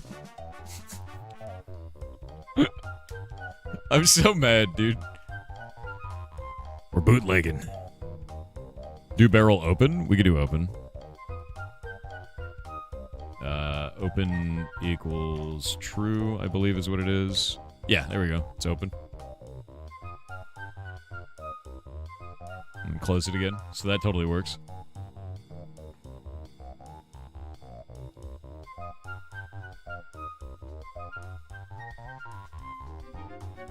Portable toilet. Why you like that? We can change it to anything we want. It's only chests that this is broken on. I don't understand. It's just Minecraft, dude. That's really all it comes down to. Is Minecraft is a freaking mess all the time. Wait, what happens if I set it to a beacon? Can I set a beacon to any kind of value? No. Alright, well. My people need me. It's like an alien spaceship now, dude. You carry people around? No. Yeah, I saw the Simon tweet already. It's awesome. Looking forward to it, man. I don't think we can set the beam, no. It's not like a block, entity, beam, nothing. There's no autocomplete. There's got to be another way to put a chest in here. I could put a bell? Okay, this is funny. You can make a bell, but the bell itself is not on there, so it's only the connector for the bell. Great.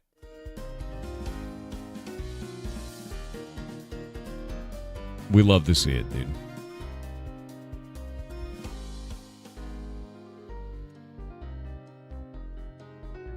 Bell powered equals... What do you mean bell powered? The hell is powered? You can power a bell? This game is a mess. Attachment.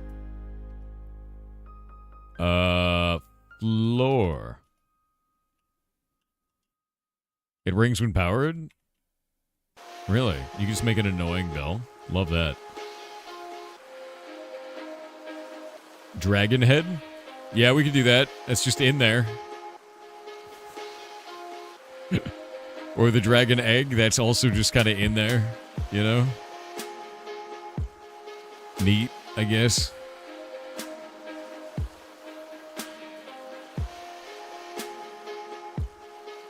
You tried dragon head powered? It probably would work. Yeah, powered is on here equals true.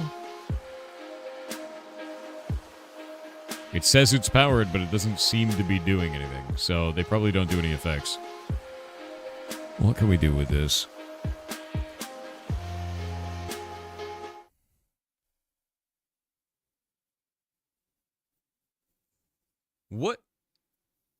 What if... Okay, I have an idea.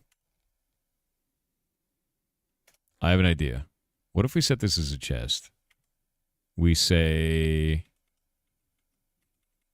Oh, I have a weird idea.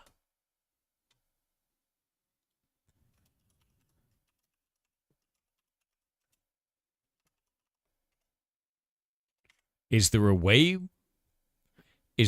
we can make the minecart disappear?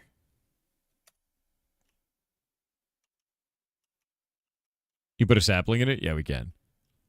Because if we can make the minecart disappear but keep the block, we can keep the minecart's collision and be a block. Minecraft item is an entity? Yeah, but we don't want to be a Minecraft item. Right? Yeah. Because we're like a combo between the two things. And then that would function. Krillin64 said ferret time on stream is the best even if short. Yeah, no, I agree. The ferrets are the best damn thing on the planet, dude. Set invisible to true. It does nothing. It makes my collision box go away. No. Why does my collision... Okay, so when you're invisible, you have no collision box? You have no hitbox? What? Ugh. Ugh. Okay.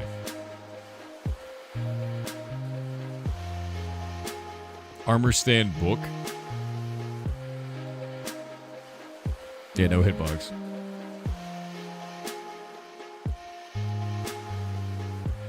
Have you tried a falling block entity with a chest model? Yeah, we tried that before. We go do it again. Falling block, chest. And it just doesn't... It's got collision, but this doesn't exist now. Alright. Wait, how is that guy a barrel? Jake, is that you? Oh, it's you, Little Ham. Okay.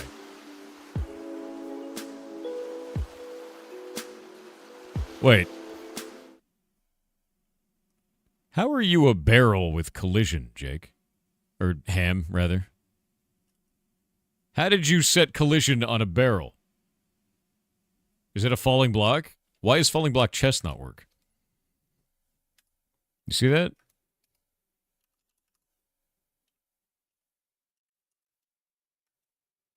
Can chests not be falling blocks because they're a multi-part entity? Like, or because they're like a weird thing? Because we can do falling block barrel. No problem. Because that is actually like a solid block. But the chest has the animation that makes it open. Yeah. Is that why? Try with an ender chest? It's not going to work, man. Yeah, it's not going to work. I think it's because chests they connect with the lid. I think chests are the... God, I hate this game.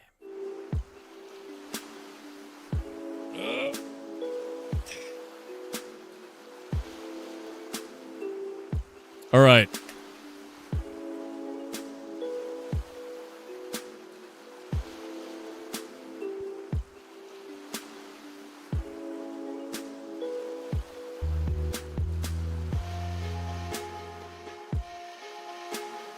I can make it gridlocked, and I could be a barrel. Right? Trap chests don't work. Maybe they'll work this way, though. With this.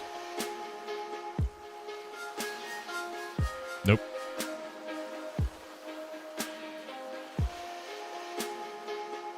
Can you change the barrel facing? I can set it whatever I want, yeah. But they can't change it. So we can say facing equals up. And there we go. Do you think... See, this ruins the joke, though. This is the problem, right? The joke is that they're roasted chestnuts, and they turn you into a chest.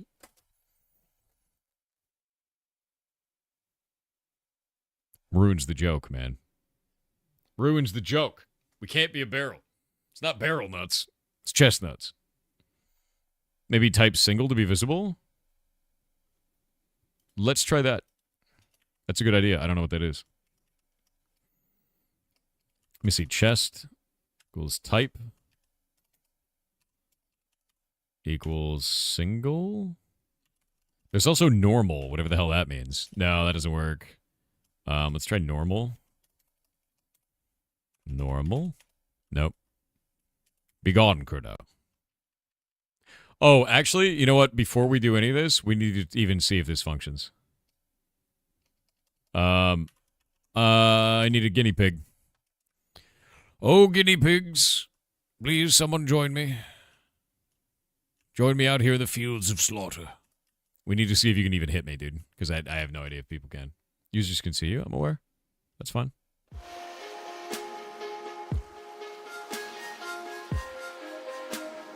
Can you have it be a barrel, but put the chest skin on? No, because for whatever reason, interaction effects inside of Minecraft are tied to the model that you are. Because they're hard-coded. For reasons. Yeah. Alright, M12, 1 sec. Just hit me once, please. It worked! Okay. Okay, we can be a barrel. We could be a barrel. No, fist worked. I had GMC on, dude. It worked.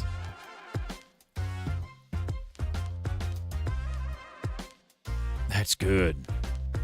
Okay.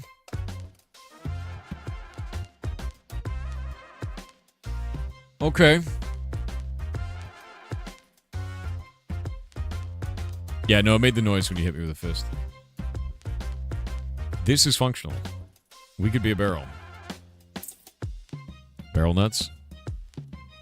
But there's no, like, interaction collision. Like walking into the player kind of collision.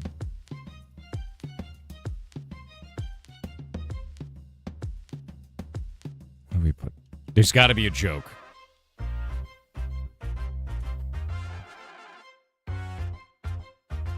There's got to be a joke. Because this is supposed to be a Christmas food, and that was funny with roasted chestnuts. What is a Christmas food that we could do? A barrel roll? It's not Christmas, though. That's why this is a perfect joke. It's the perfect pun because it's roasted chestnuts for Christmas and it turns you into a chest. There's got to be something else. We got to have a joke that works with barrels or a joke that works with something else. Or I could stop being a bitch about it. We could just make you the one where you're a minecart. We could just make you into a minecart. Maybe that's fine. The minecart chest facing the wrong way. Maybe that's fine. Are you a cake? That's ridiculous.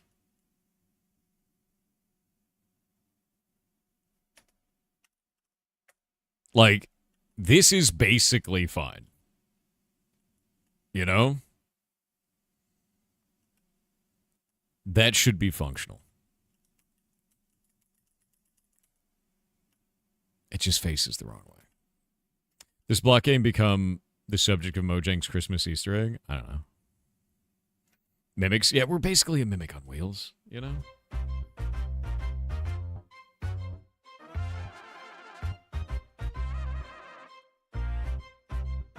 Let's see, Minecraft kill, add entity, in type equals mushroom. I don't know how this mushroom made it into town. Distance equals ... 10. Yeah, I don't know how this mushroom made it into town, but it's dead now. Hot Wheels chestnuts. You're the cause of the mushroom? What did you do, M12? What did you do? It locked in your portal at Mushroom Island. You shouldn't be doing that. Who's the cat? Okay. That's odd that it did that. I'll have to figure that out. Okay, you're an anvil. That's a big anvil somehow. Right? Did you scale that anvil somehow? Set scale. We can't set the scale dynamically. No scaling, it's just big. Yeah. Enjoy the Christmas spirit in a barrel. Yeah. Actually? No, Mojang gets weird if you put alcohol in a video game. They don't like that. We couldn't call it Christmas spirits. Actually, I could call it Christmas spirits, and then I would just say that it's haunted. It's haunted in there. It's full of ghosts. Okay, done.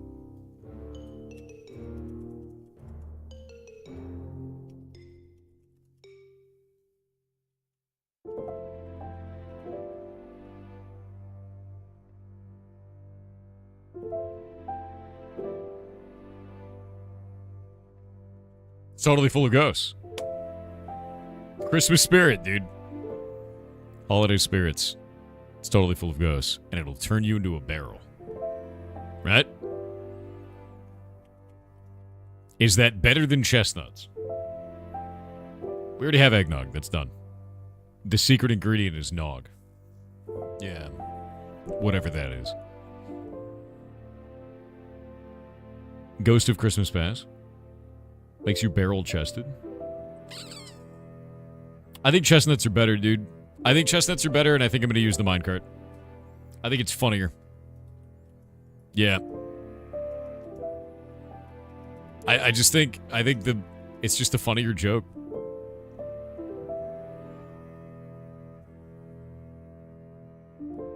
Alcohol could be considered deceased juice. That's why it's called a spirit. That's grim.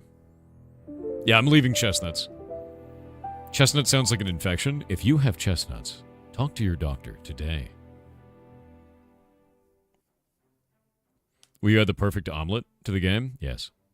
I have to add microwaves first, though. It's the only way. Finally came back onto my YouTube feed? Yeah, if you weren't seeing me on YouTube, comment on any video. Because I keep releasing stuff every day. I always do. So... looks like the designated driver short is doing well. Also, if you see my stuff, like it. Because if you like it, you'll see more of it. If you want to see more of it. If you don't want to see more of it, just click the little 3 dots and say, I don't want to see your shit. Also, if you don't want to see more of it, why are you here?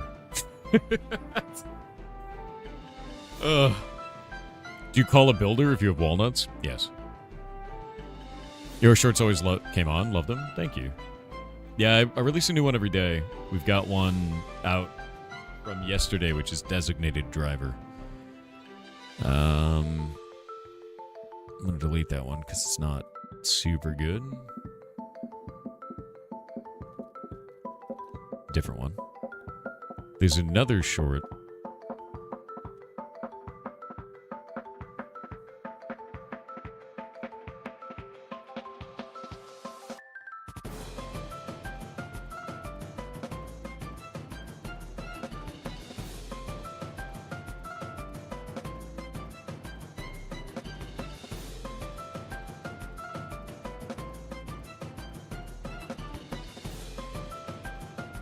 All right, done. One of the TTSs is turning into a short today. That's what I'm doing. All right. I learned a bunch of weird shit, but I think this is fun. Yeah. I think we're going to do that. Okay. Mincemeat pie. Done. All this stuff is done. That took forever and is hilarious. Oh, wait. We don't want it to give critical fishing chance. I don't think this needs to do anything. I don't think it needs to give a buff or anything like that. Because we had the human potion from last month.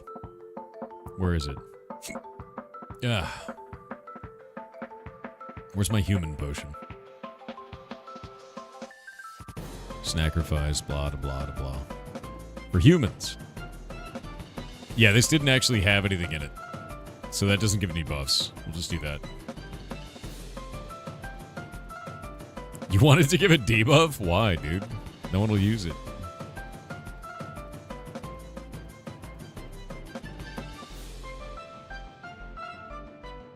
Okay, no consumable buff.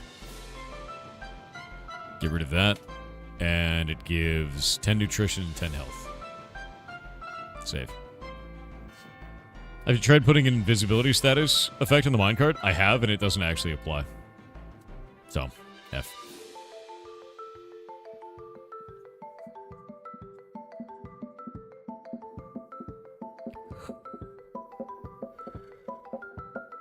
Add a diced bell pepper or spicy pepper to the egg? I can't do that. I'll die. Allergic to bell pepper, man. I get anaphylaxis from bell peppers. Can't do it. Okay, today's the 25th. We'll set that at noon. Scheduled.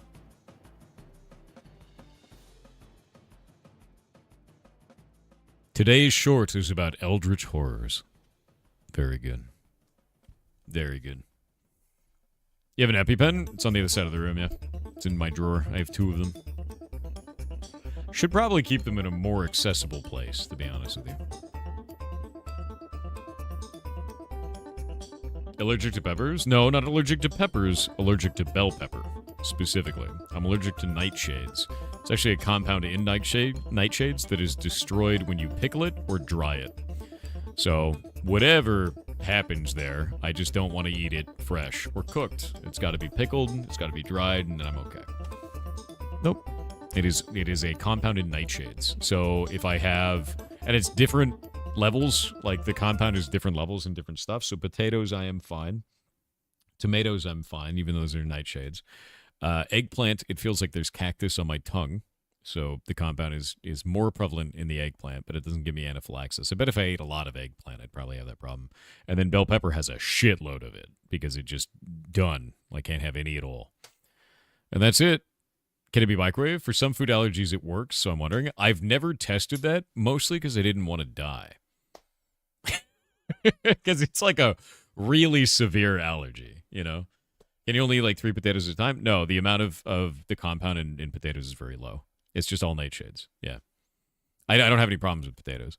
I eat french fries and shit all the time. In fact, I had oven roasted potatoes the other day. You're okay with paprika? Yes. I'm also okay with pickled bell pepper, which is weird. So the compound gets destroyed when you pickle it and when you dry it. So I had to go through this whole allergist thing where they hit you with a bunch of injections and then are like, oh, yes, This injection did nothing, while this one grew to the size of a watermelon. Clearly you're allergic. And I was like, thanks, man. This sucks. My back hurts. Great. Yeah, no, it sucks, dude. It's not fun at all.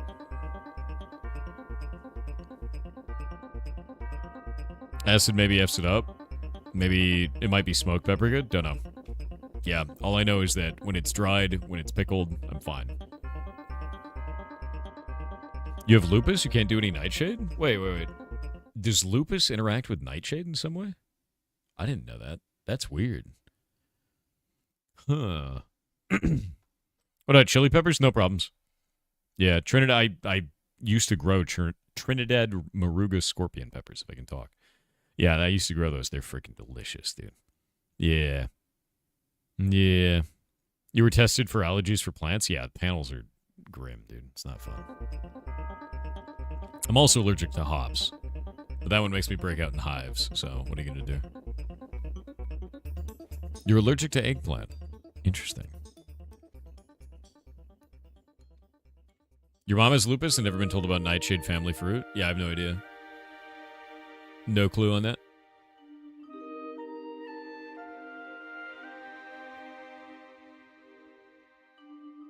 You're a Florida boy allergic to fire ants.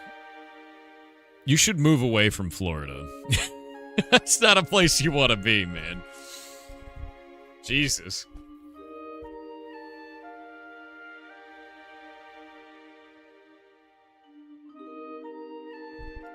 At least you're allergic to melons? The internet must be very tough for you. Sorry to hear that. There's a lot of melons on here.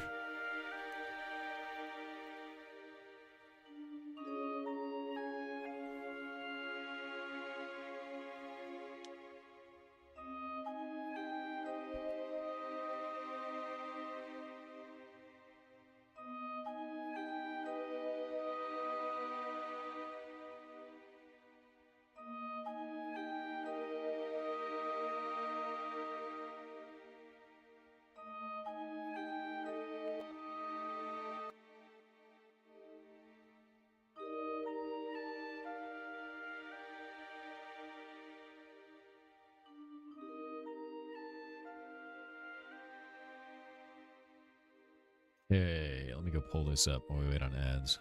Videos. We have a video.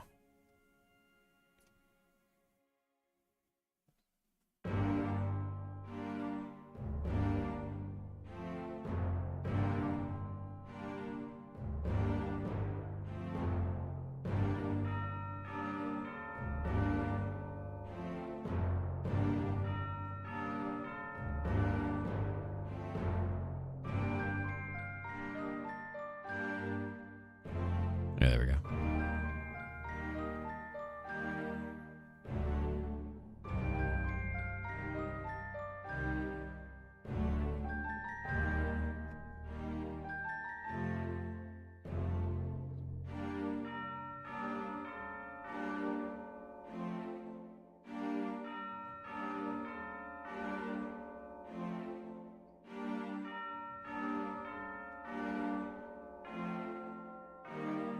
All right, ads are over. I'm watching this video that we're about to put out.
All right, today at noon.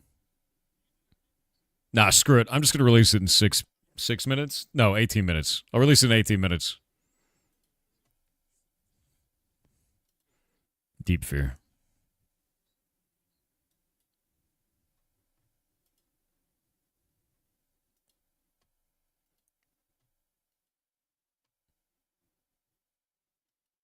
All right. The video will come out in 18 minutes for in December. Yeah. We'll do it live.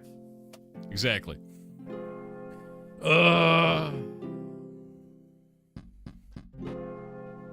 What is this? Do you plan on streaming midnight? No, I'm not interested, man. Like I'm not interested in streaming WoW Midnight or playing WoW Midnight, and the reason why is because they added premium currencies to the new housing system, and I just don't, right? Like, I just don't care. I don't want to deal with it. I don't want to deal with another premium currency. I don't want to deal with another monetized feature. I just want to play a video game and think about the cool items I can get by playing the video game. And WoW's gone in this direction where it's just like this corporate mess of trying to monetize and nickel and dime every goddamn thing in the game to an extent that is not entertaining or engaging for me. I don't want to deal with it. I think it's dumb, you know? So, like, nah.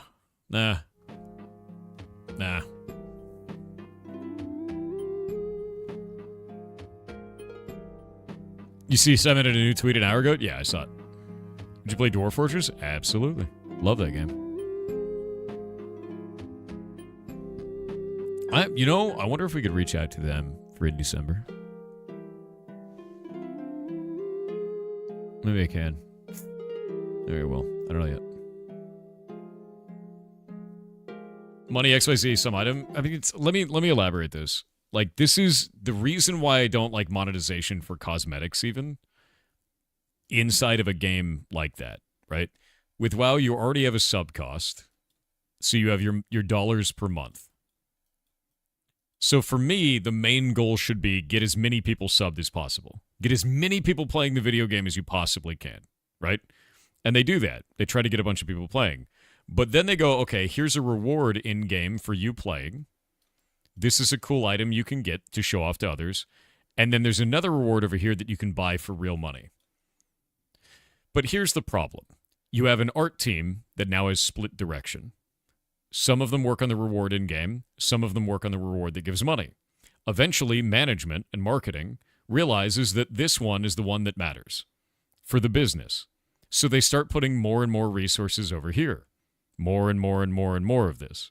And then you get really cool-looking mounts for real money and kind of okay-looking mounts for everything else, which is where World of Warcraft is right now.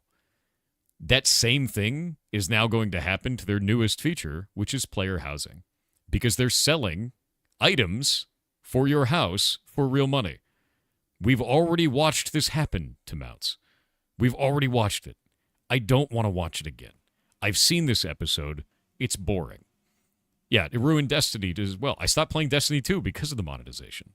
But this just looks like the same episode again. It's the same TV show. It's the same episode. I don't want to watch it again. I just don't want to do it. Yeah. If you play the game, you should get items. That's it. It's especially on a subscription-based game, dude.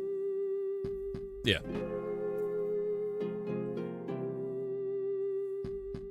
Essentially, monetization is a slippery slope to where every cool thing will cost money. It's only a slippery slope if you allow it to be. The problem is these are businesses. It's a business. It's a large corporate business. And so they have to have large corporate business solutions to things. If it's an indie studio, you could be like, cool, we sold a cat in the game. That's it. You can also get a cat if you want. Like, you could just do that, and it would be fine. And it's just like, I just wish that it went back to that old way of doing it of they're equivalent or they don't exist. And there's no way that will ever happen. Yeah.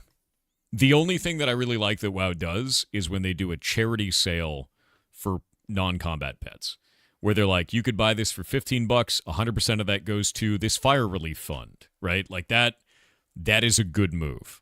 I think that is good. That is positive overall, and I think that's fine. But when you're doing it where it's just like, we made the coolest looking mount in the video game for $15, it's just shit. it just gets really shit, dude. Charity buys are the best. Greed buys are crappy. I mean, that's kind of how I feel about that. And I know a business needs to make money, and that's why this happens. But it's gone to this extent where I find that a lot of the models for like what you can earn in the game are not as cool as the ones you could buy, and that's not fun in a game that you already pay for. You can make pay for access to the game. You can make pay for something in-game optionally. It's no better than free-to-play content. Or you can give me optional ads. Nothing else is any good. Yeah, I feel it. I agree with you on that, man. I want to buy the game. I want to pay for a subscription. I want to buy cosmetics, and I want to watch ads on my dime, like on my choice, but not all at once, right? Like those have to be separated. You know, like microtransactions hiding their incompetence of making a good game. No, I don't even think it's incompetence of making a good game. The developers always want to make a good game. Devs want to make that. You have to understand that a dev doesn't have control here. They don't get to choose. Marketing, business, management chooses the thing over there. They just have to make it work. So, like, when you're talking about a person developing the game and saying the devs are incompetent, that's not true. The devs know exactly what they're doing. They're doing a good job. The problem is the direction for the game gets hijacked by marketing teams and by business analysts. And they go, well, we should monetize that. Why would we monetize that? Because money. Because I like money. And it's like, did you know a lot of people just aren't going to play the game now because you monetize that? And that means less subscriptions. You know, it's not great. I feel like they're missing out on player base by doing this shit. Yeah, we don't just want money. We want all the money. Like, the thing that's really funny, too, is this ends up being this, like, really weird dystopian reality thing that ends up happening. Because, like, you have your sub base, and this gives you an amount of money. But then you add cosmetics, and this turns some players off. So then your sub base goes down, and then you're like, oh, shit, we need to make that up with cosmetics. So let's make more cosmetics for more money. And that just keeps doing that until Destiny 2 happens. Like, that's what happens. You just slowly deviate from the track until the game dies, which is like not great and pretty upsetting to watch. Yeah. Boop. All right. Once Human called, they like their monetization scheme back. Is it not good in Once Human? Because I liked that game. It was quite fun. How much money is Chunk of Amber worth? I think Chunk of Amber is used for some things. It's quite rare.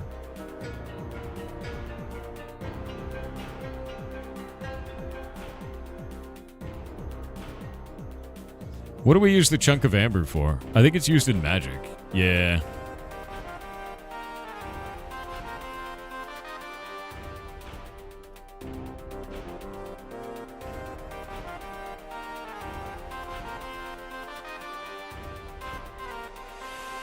I don't know if it's used in Thaumaturgy. It's not.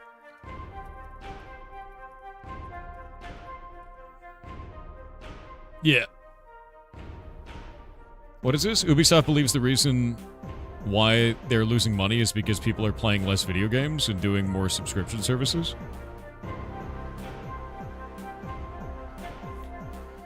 I think Ubisoft is making less money because they haven't made The Division 3 yet. It's pretty much all I think at this point.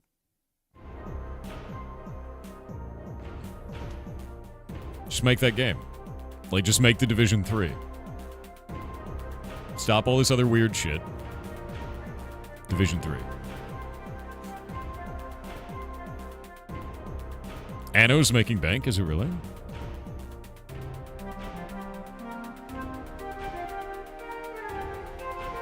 But no, realistically, I do think Ubisoft is completely out of touch with their player base. I also think that about pretty much any AAA company at this point.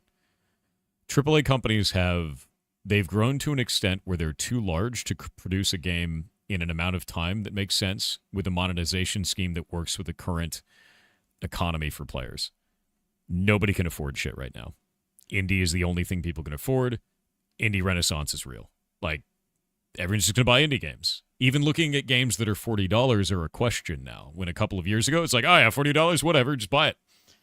A $60 game, that gets real dicey. $70 game, that's out.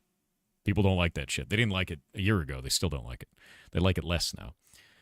I think these AAA companies weren't able to adapt with changing disposable income from the players. And because of that, they're going to suffer because people will buy less of these games. Yeah. Inflation plays a role too. It does. I mean, we have the burrito index to show that inflation has been real. Over the last year or so, even fast food has become ridiculous now. Gaming right now is very expensive. You stop buying games for a while now. Yeah, but I bet if you saw an indie game for $5, you'd buy it. If it was a cool-looking indie game, How's the burrito index? I need to update it. I'm going to probably do that today. I have thousands of hours in Borderlands games and refuse to touch Borderlands 3. You mean 4? Too expensive. Yeah, that makes sense. I think this is the problem I've always seen with AAA.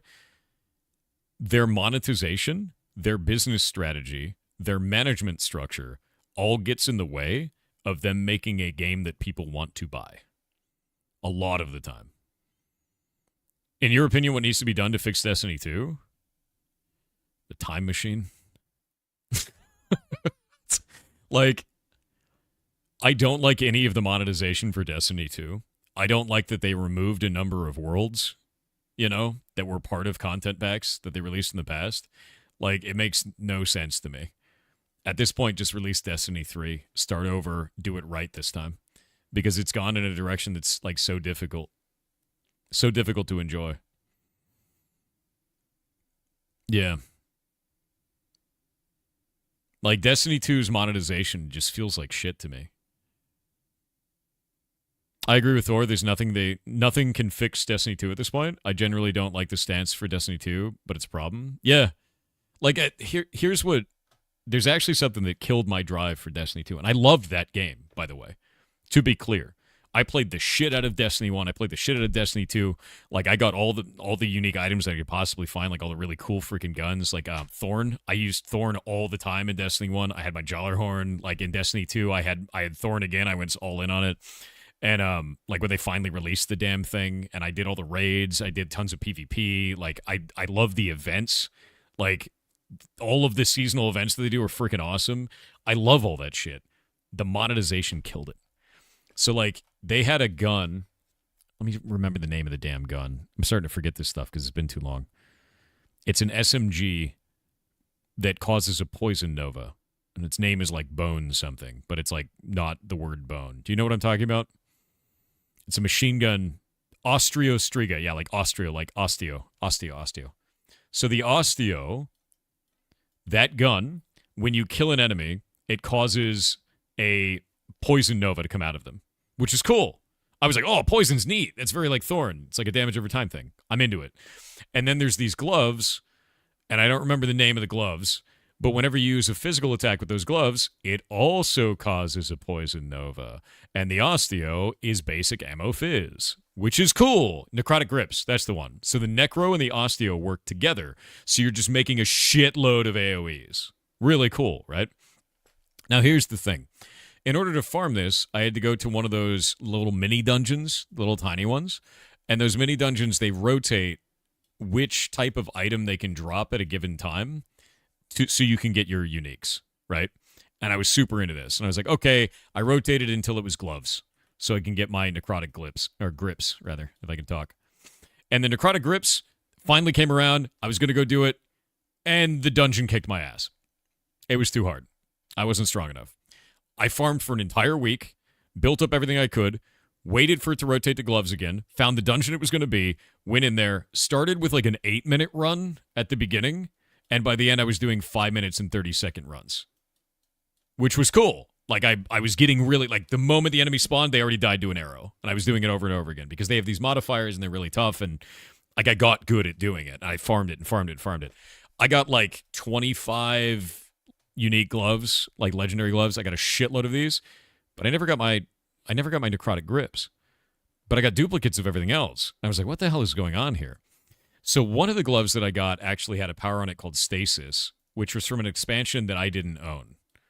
Even though I was doing this content, I was getting the gloves that had stasis, which incentivized me to buy the expansion to use the item, right? Because it's from a pack that I didn't know. It's from content I never played, content I didn't pay for. So they want you to pay for that content when you get this item so you can unlock the power that works the item, right? Well, here's the thing. The necrotic grips came from that same pack. They came from that same expansion. But they don't drop. Do you know why? Because they work if you don't own the expansion. So they're removed from the loot table, but they don't tell you that. I uninstalled the game.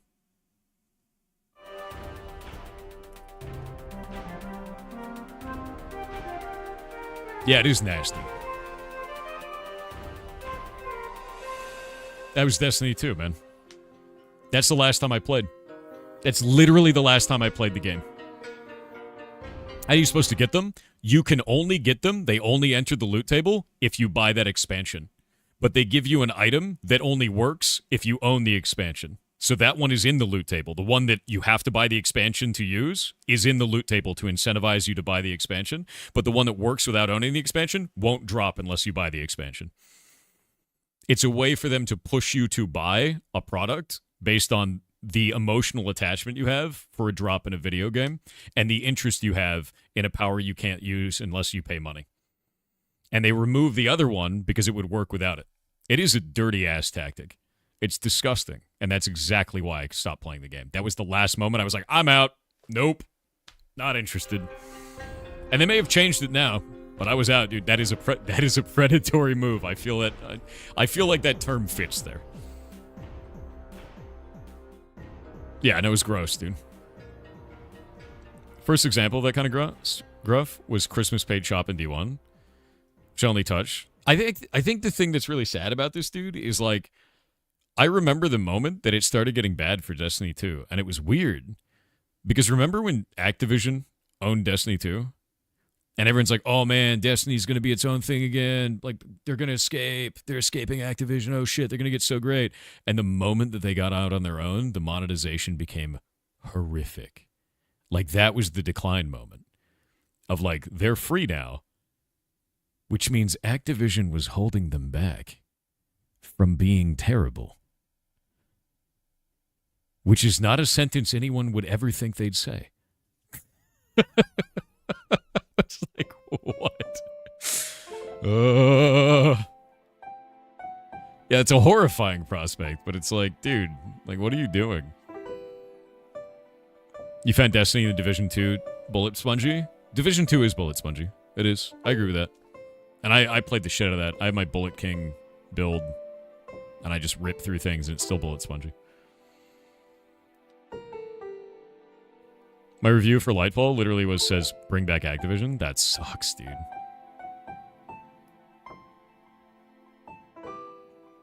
The Destiny Reddit? What is it? What about Destiny Reddit?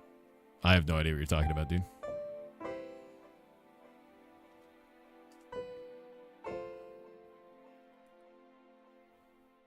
But no, it sucks because, like, I miss that game, dude. I really do. I miss playing Destiny, but I just can't stomach that monetization anymore. It blows to me. It's awful. It's a cool game. I know, right, Stormline?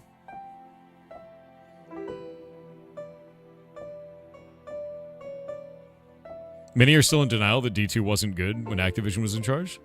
No, D2 still had bad monetization then. I think it has worse monetization now. You know, like, I really do. I don't think Activision's a good company, to be clear. I don't like their practices. I don't like their models. I don't like the way they treat employees. I don't like the payment structure they have for executives. Like, none of that's good. I think that Destiny 2 had better monetization then because it had a large umbrella protecting it, which was Activision. And now that they're on their own, they've done a bunch of weird monetization stuff that I just can't agree with, you know? And, like, that's just, nah. I'm just not into it. Similar to me in Pokemon, but I stopped due to Nintendo's patent stuff. Yeah, I don't like Nintendo's patent shit. I agree with that. Yeah. The minute-to-minute gameplay was awesome, but overarching direction, the management has been out.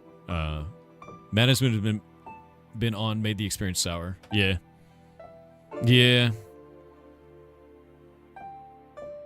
Yeah, I don't even know what you're talking about with that Reddit though, man.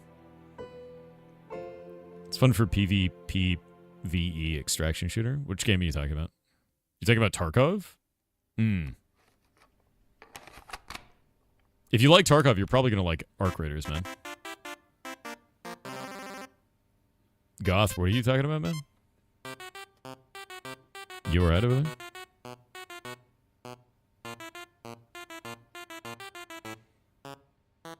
Did you enjoy WWM yesterday? I don't know, man. I don't know, man. I don't like LLMs in video games. Like, they have a whole LLM right in the game, and I jailbroke it. It was like... you know?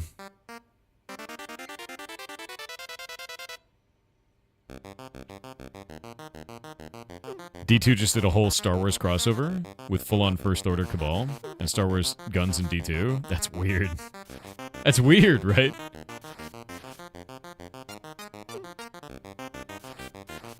Besides the LLM, was it a good game? Yeah. I mean, there's some stuff that's good. There's some stuff that's bad. So we're talking about where winds meet, right? We've got... I don't know why I drew a W like that. Whoop. There we go. So with where winds meet, we've got good stuff. We've got bad stuff. Bad stuff. The UI is shit. The UI is really bad, dude. Like, anything dealing with any of the menus, like they're just horrible. It's horrible, horrible UI. Good stuff, the combat. Combat actually felt really nice. Combat felt really, really good. Bad, climbing. Climbing feels like a scuffed version of Assassin's Creed. It's like scuffed Assassin's Creed would be the way they do it. It's okay, it's passable, but it's like not great. You get stuck on weird shit. It's constantly strange. You get stuck on walls and stuff. It's odd, right? Good stuff. Culture. I think seeing another culture is really cool, especially through the eyes of themselves, where they're like trying to show off their own history. They're trying to show off like really interesting characters. They're trying to show off, you know, maybe mythology in some way. I like that. I thought that was really cool. Yeah, these are kind of the two big ones for that. And then we'll take this over here and we'll just do one of these. And then we're going to put ugly over here. The ugly part of this. The ugly. Oh, wait. Another good one is 99% of this is cosmetic pay. So it's cosmetic for purchases and then free to play. So free to play is actually pretty nice for a lot of people. You just play it, especially right now, right? The ugly category is they put LLMs in the video game. Live LLM. And I was able to trick it into thinking it was the Muffin Man, and it told me all about how it lived in Drury Lane. I was also able to trick it into saying that I shouldn't put uranium in my braised pork, and then I asked, well, what else can I do with uranium? And it told me all about enriching uranium and using it in my power plant. So it's not great. It's not good to do that, to put an LLM in your video game. Hilarious. And we did it all live, so it was amazing. What's an LLM? Large language model. It's an AI bot. They actually even say it's AI. Now, the reason why this is ugly is because Steam requires as their TOS to disclose this on the Steam page, which they didn't do. That is not up on their Steam page. That's why it's ugly. They need to fix that. They're in violation of Steam's TOS. That has to be disclosed on the Steam page, as per Steam's rules, which I think is a problem, personally. Yep. That needs to be up there. Oh, also, all the voices are AI, and they're really weird. So, like, when it says us, since this is a capital letter and this one's lowercase, it'll say US. So that's weird. The AI voices are not very good at all in any way. Yeah. Are they reported that for that? Yeah, everybody did. A lot of people from the community reported them. But I do think this is ugly. The AI voices, they don't sound good. The LLM live shit is just a joke. I think these always take away from a game. AI voices take away from a game. LLM live takes away from a game. Even in Arc Raiders, I think that AI voices in Arc Raiders still takes away from the game. 100%, because they're kind of bland and flat.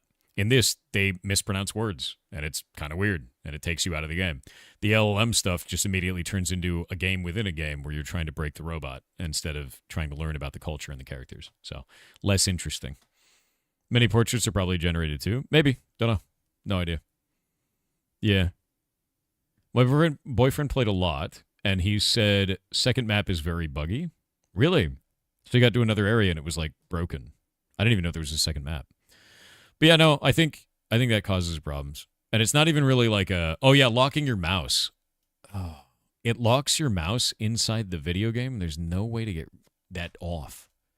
I had to like Alt-Tab don't do that. Don't lock somebody's mouse. If they Alt-Tab, leave them alone, right? Like, that's crazy.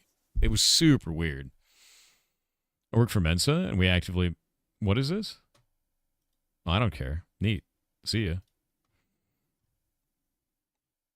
Very cool. But yeah, locking mouse was really weird. Spent 20 hours on that game. Now every time I see an NPC, I start to think if it was another chatbot or something that was created with some purpose. My impression of WDM is that it's a tech demo of an AI chatbot, not a game. And that's the problem. Now imagine they didn't use a live LLM for a robot. Imagine they didn't do that, right? You probably wouldn't feel that way. There's no reason to add this, and it hasn't actually added anything to the game. It's just taken away. So I think that's not a benefit to the game. I think that's actually like a very big detriment. It's distracting from the game, and it hasn't added any real value for players. Yeah, it added nothing to the game. We've got ads. We're going to wait.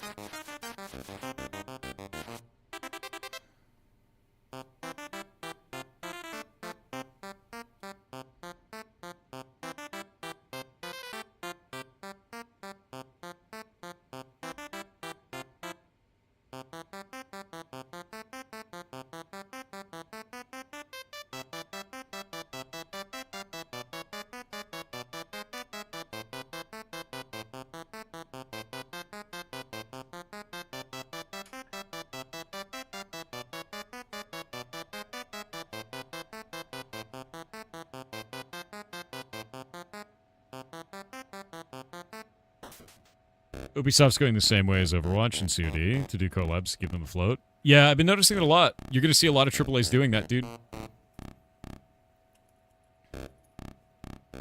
Like, you really will. Because they need to take in more money, so they're going to start doing collabs. It's kind of like, the way that I see it is like, you remember when Taco Bell and Green Burrito, or was it Carl's Jr. and Green Burrito merged? You remember that? Here in the United States, suddenly saw like Carl's Jr. Green Burrito combo. Because they couldn't survive on their own, so they had to survive together for a little while. Same with AAA is how I feel about it right now, man.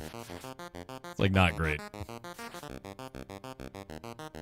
Yeah, Attack on Titan and Assassin's Creed, like... very weird.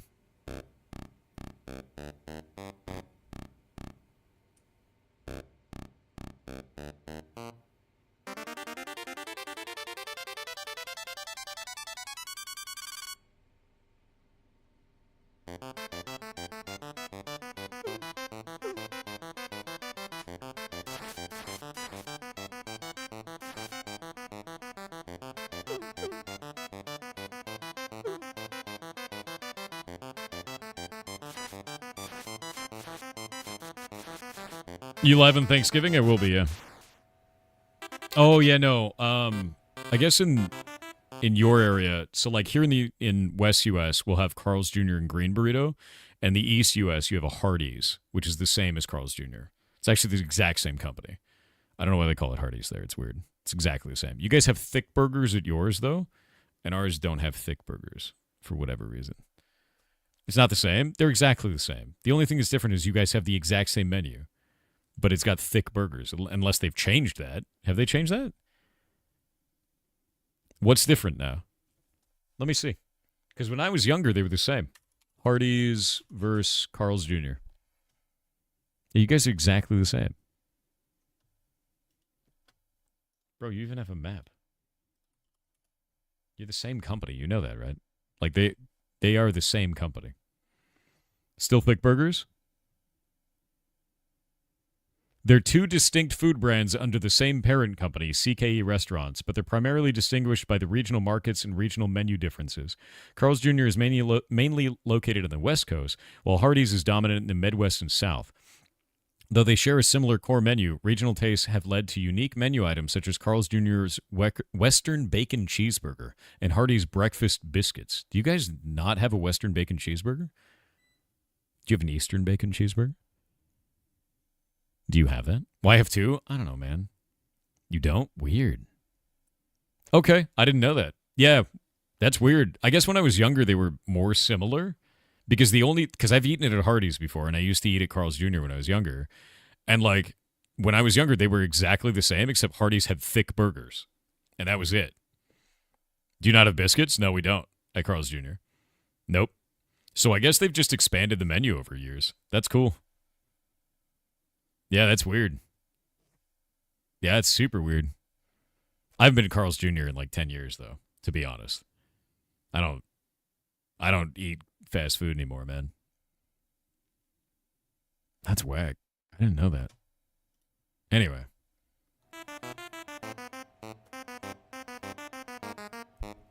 But yeah, I think overall my experience with WWM was I probably won't play it again. That's how I feel about it. I think it was fun to a point, but immediately it derailed into I am no longer immersed in the video game and probably not interested. If that makes sense. Yeah. Where winds meet, the game. We were talking about it earlier. Boop. Boop. World Wrestling medication? What? Why are you like this? What are we going to put in here? Candy fish, maybe? A chestnut? We'll do Christmas chestnuts.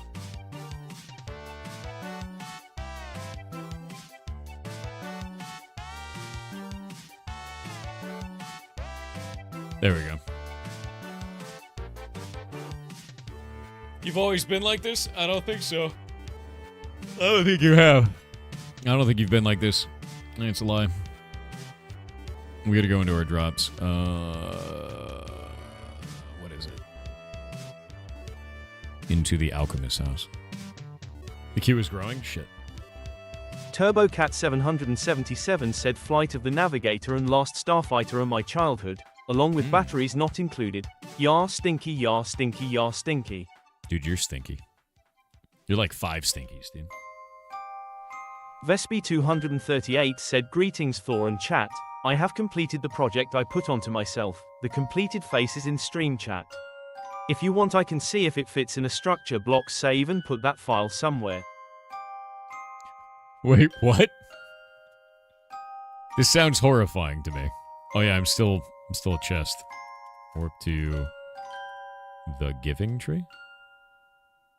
No, warp to the Great Tree. That's the one. We gotta make the NPC in here too. Oh, I gotta make all the items. Shit, there's gonna be a lot of items. Flight of the Navigator was amazing, yes. Right. Underscore bubonic underscore plague with 500 bits said morning Lord Thorington. I have 3 ideas to possibly add mechanics to block the game. The first one is adding a fuse leading to TNT with flint dust, like with redstone dust connecting redstone contraptions, but you can lay it down and light it with a flint and steel, and the fire will lead to the TNT in the path of the flint dust. Okay. The second one is for mining. If 2 people are mining the same block, it breaks faster. Finally, repairing an anvil with an IOR-N block or ingot. We don't really use anvils, to be honest with you. That's like not really a thing. Dynamite also kind of isn't used, to be real.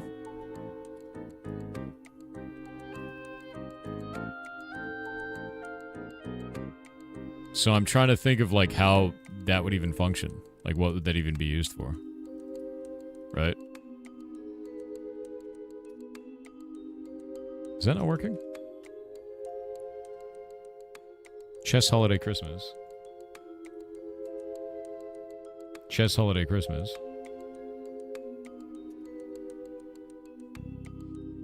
I don't know why this isn't functioning.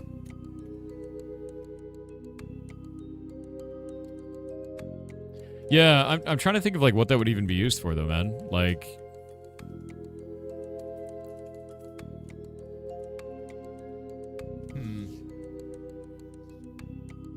Oh, wait, I have to change this. Hold up. I understand what's broken. It's got to be that, and then we have to say... There's one other thing it has to be. There's a certain type of data. PB... Loot. No, PB... Container. Edit. Ignore restock. True. No, false. Info. We'll do info on this. Oh. Is there no... We can't just do it for the one I'm looking at? I'll have to talk to Jake about that. Restock for the great tree? Should be searchable.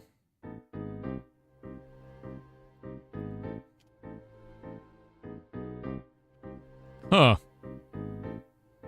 I don't think this world is actually set up.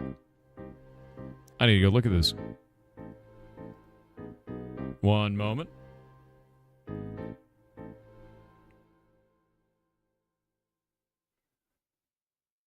World whitelist. Which worlds will convert to generate structure loot into plunder? Oh. Does this not work properly? That's a bit weird.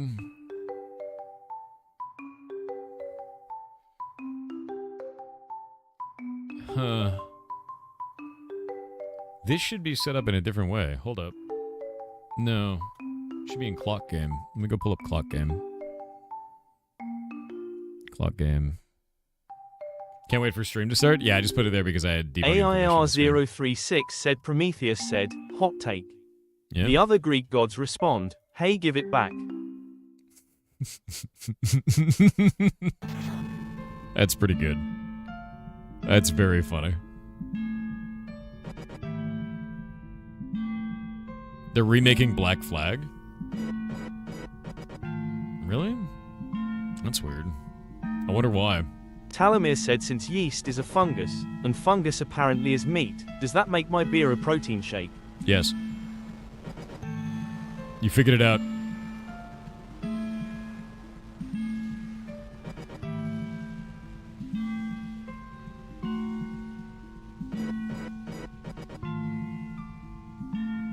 Because it's pirates? Yeah, but why remake it like that? I just don't understand. Restock the cursed wood. Restock the great tree.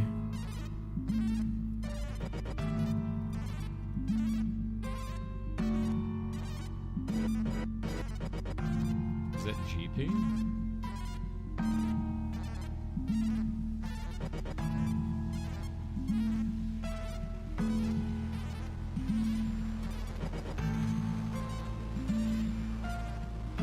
These aren't functioning, and I cannot life of me understand why. What was the thing that I put in this? Let's go look. Holiday Halloween. And this chest, inside of this, under chess, is holiday, Christmas.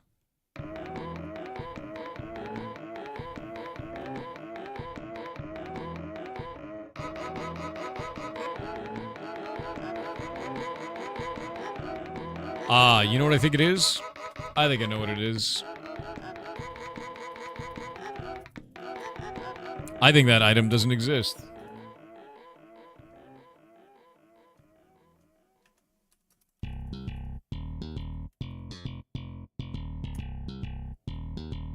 Nope.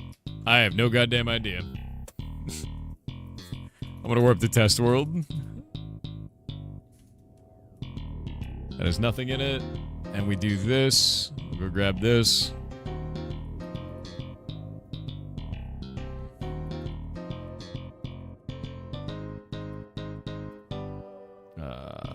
time,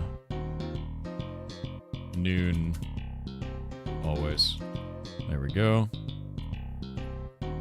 Set this to Christmas. And set this to the right block.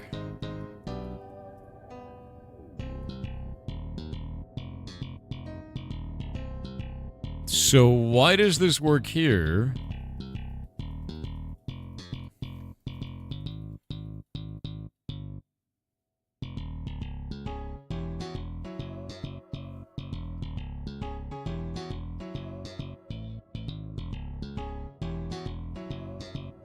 That's weird.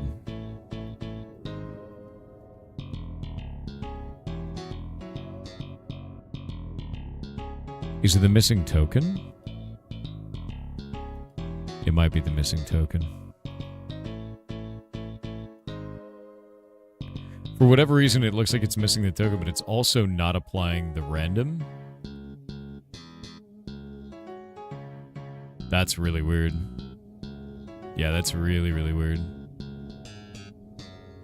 The random item isn't coming through. So if we look at the random item right here for Christmas, we've got holiday food, which is Christmas chestnuts. Christmas chestnuts is right here. This is saved. And that item isn't coming through. But why? But why? The missing token is fine. That's not a big deal. I can just go build that damn thing. I didn't build it. But this not coming through is weird.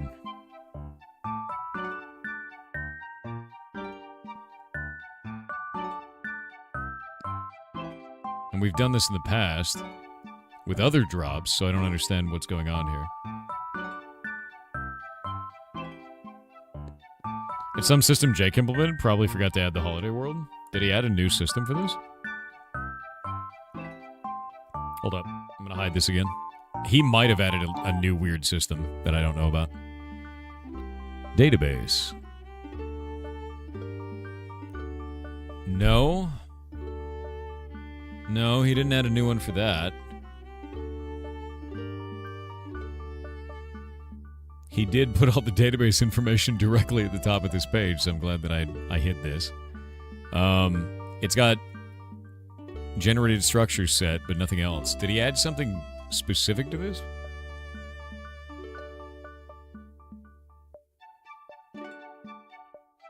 No, the holiday stuff didn't need to be... There was nothing that needed to change. I wonder if he broke something. My guess is he broke something at this point. I'm gonna have to talk to him. I'll go review. Because, like, that shouldn't be that way.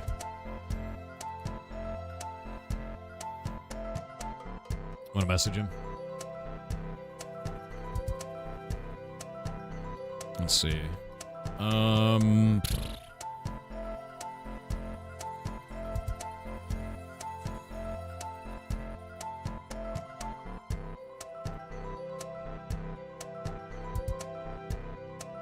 Yeah, I just said Pirate Booty is not functioning in holiday worlds. Same chess work in test world. Yep. So, something that he did, I can't think of what I could have done, because it works, the same chess works. So, I don't know. No clue. I'm gonna go make that other item, though. We need to make that. It'll be under quest, I think. It's Java. If it breaks, it looks really funny. Lord_Ains_Gown said, "Hi Thor. I'm currently having a mod set in mind for Hytale where I basically implement a Stardew Valley-like gameplay loop with farming, instance dungeons, character dialogue, etc. That's cool. What would be your advice for starting right now when Hytale EA isn't even out yet?" Make it in Minecraft. Legitimately. Just make it in Minecraft. There is nothing wrong with that at all, dude. Remove some of these items. Yeah. Didn't mean to accidentally leak. No, you're good. Yeah, no, make it in Minecraft and kind of go from there. And I think you will be just fine.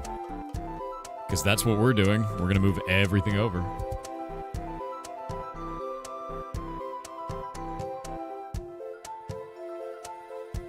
Say paper, snowball, petrified snowball, 2025 Christmas token. Hytale make their game for Minecraft too? No, dude. That's funny though. You could also just write everything down on paper, to be honest with you. Like, just prototype the shit out of it. The reason why we prototyped in Minecraft was so that people could play it and give feedback, which has worked out really nicely. Like, I'm quite happy with that overall. Okay, we're gonna reload this.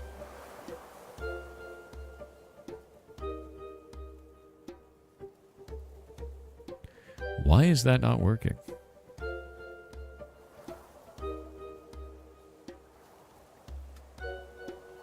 What is going on there? This is a consumable. This is a quest item. These are currency. Why does this item not work? Let's remove the condition, I guess. Like, this is super weird, man.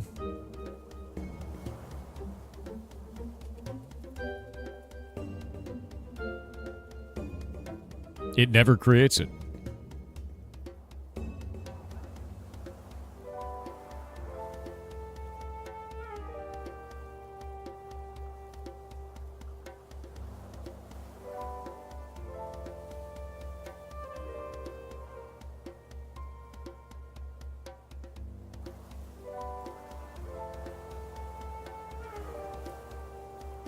But yeah, Jake, it works here.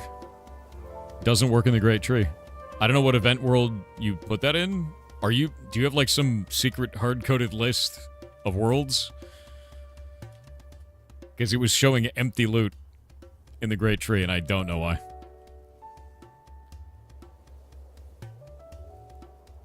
I bet he has a secret hard-coded list. I bet he does.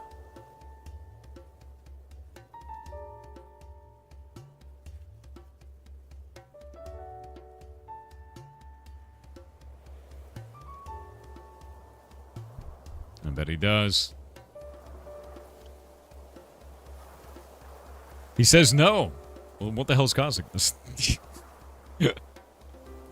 Why? Why can I not have chests on my test world? Please ignore. Exactly. Let me see. Holiday food. Also, this item is not working, and I don't really know why. Like this, right here. It makes basically no sense.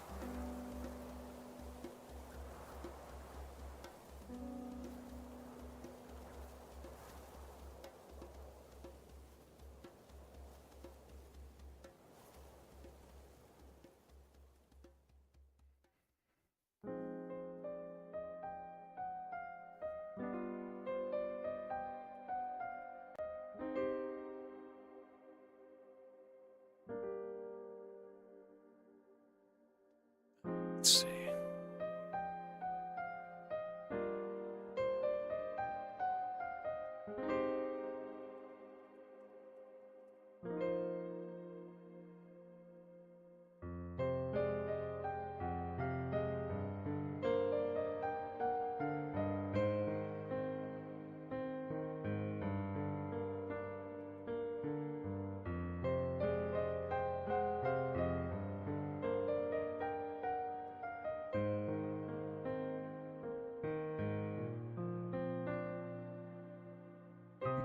Waiting on this one sec.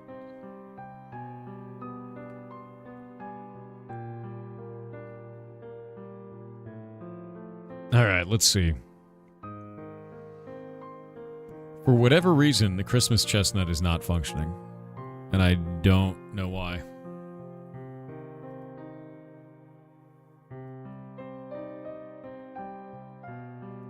Spelled exactly the same. It's a consumable. It's not working. Is this item broken? The item might be broken.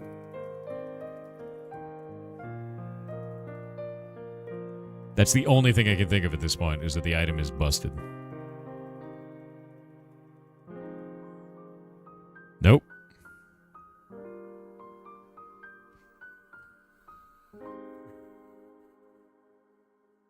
That doesn't make any sense.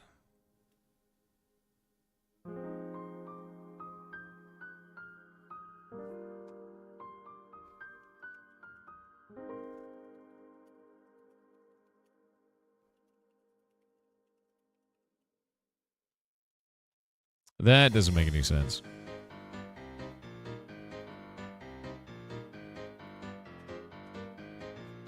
That makes no sense. I can't think of a way to get this to work, and I don't know why. I'm just sending it over to Jake, because that's his system. I don't understand why this wouldn't be functioning when it's exactly the same as everything else. It's not working. It's not dropping this item. At least it wasn't for me.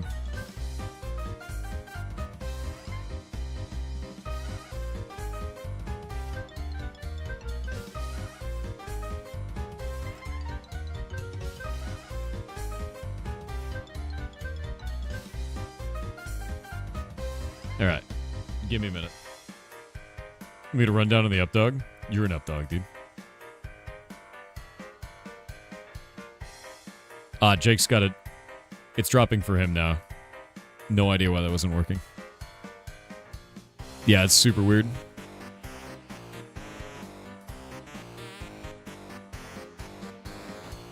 Apparently I need to register the chest when it's done in an event world, which I didn't need to do for other stuff. We'll set this on here.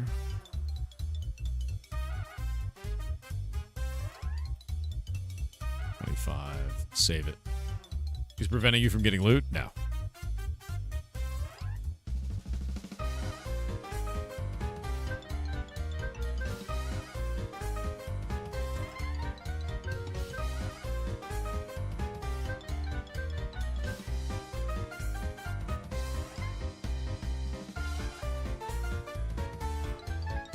Container. No. Create. Lootable. Allow restock. Container does not have an assigned loot table? Are you kidding me?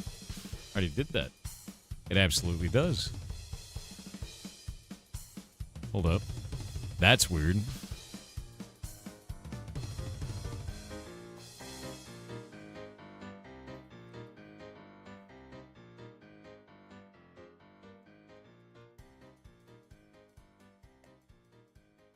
Now it works. Okay.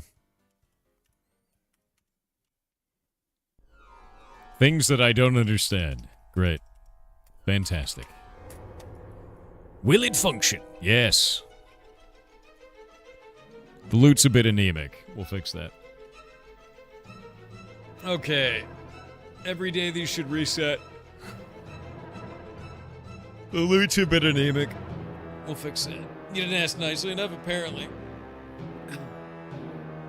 We'll put nutmeg in this. Holiday tokens are in there. 2 to 4. That'll function for that. Trying to think of what else. Will it blend? Yes. I think 2 to 4 in this is just fine. Save that.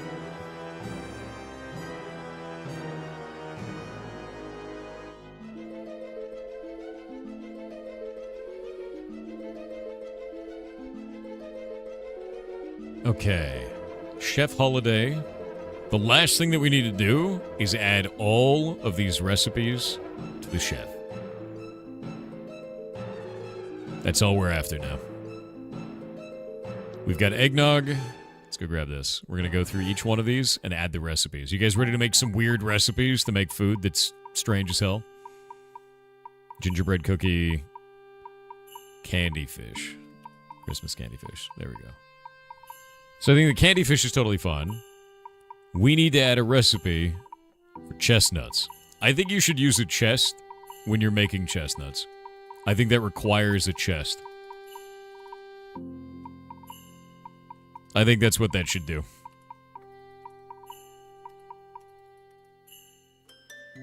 One of them. What else should we put in this? What else goes into a chestnut, dude? A chest and what? Nuts. Water? No.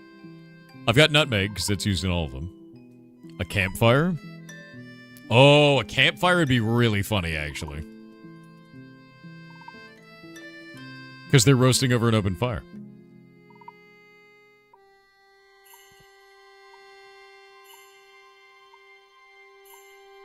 Someone made a block bench ferret. Let me look. Yes.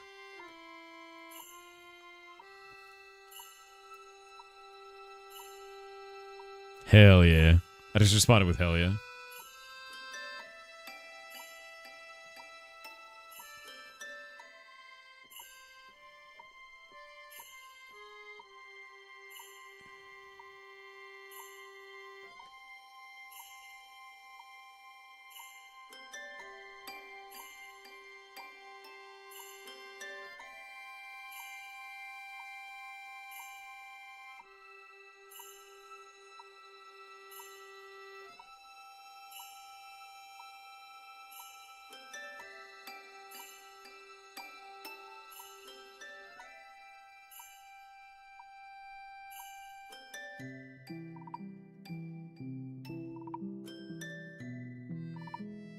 There we go.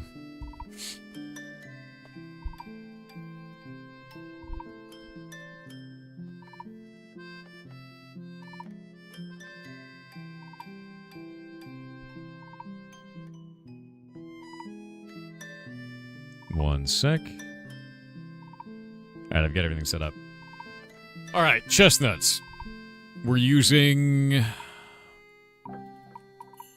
Christmas candy fish, Christmas candy fish, Christmas gingerbread cookie, Christmas hot chocolate, Christmas eggnog. Recipes are set up good. They're finally adding a belt-fed minigun to Helldivers. Nice. Chestnuts, chestnuts. A chestnut is made of a chest and a campfire and nutmeg. What else should we put in it? It's got to have something else because it gives a bunch of nutrition and health. It's got to have something else.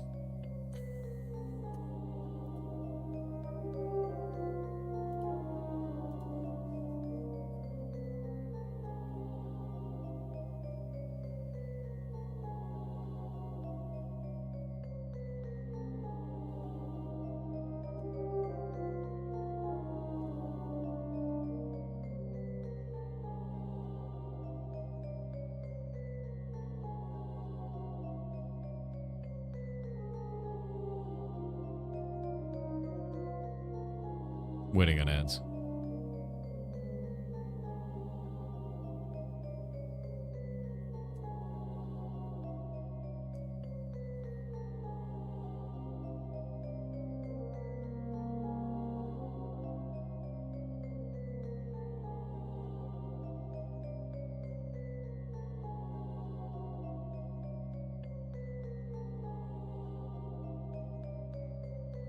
Bees? You want to put bees in it?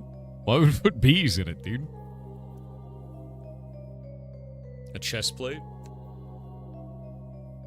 Oh, because of bees' nuts? No, I don't think we need that. It's like an item from Block Game we should put in it.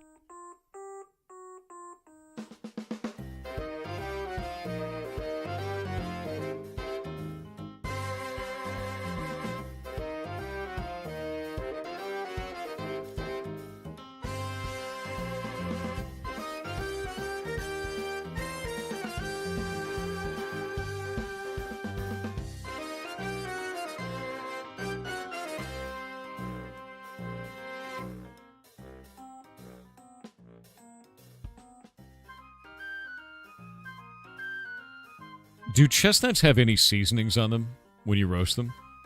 Anything? Or is there not? The heck is this a song? It's from Heartbound.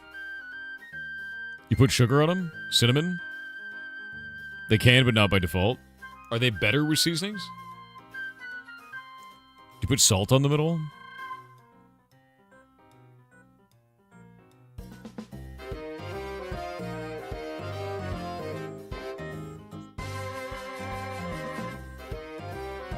Would you put salt and sugar on them or no? Because salt and sugar together is nice. They're buttery on their own.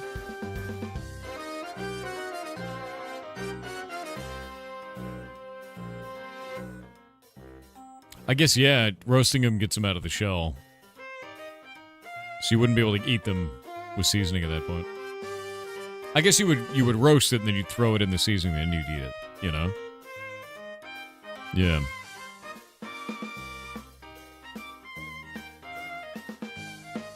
The audio's breaking? Probably only on your end, man.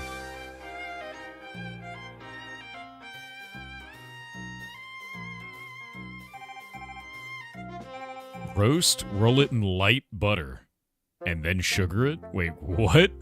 Butter? Is that like a common thing? Let me look this up. Chestnuts in butter.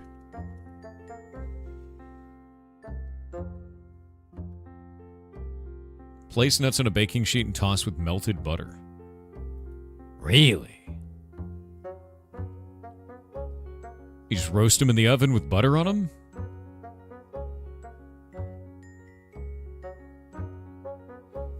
Is that any good? I have no idea. Yeah, I have no clue. Yeah, we're gonna use a campfire for it. Yeah.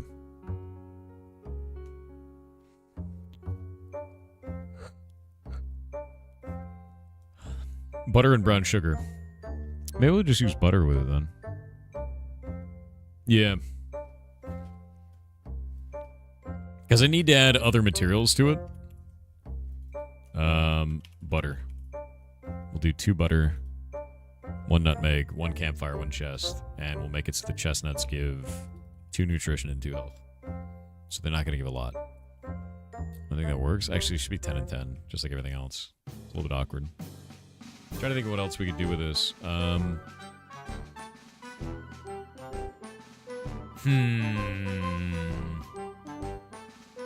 Kavadas said, "Hi, Thor. I've been the only IT guy at the company for a long time.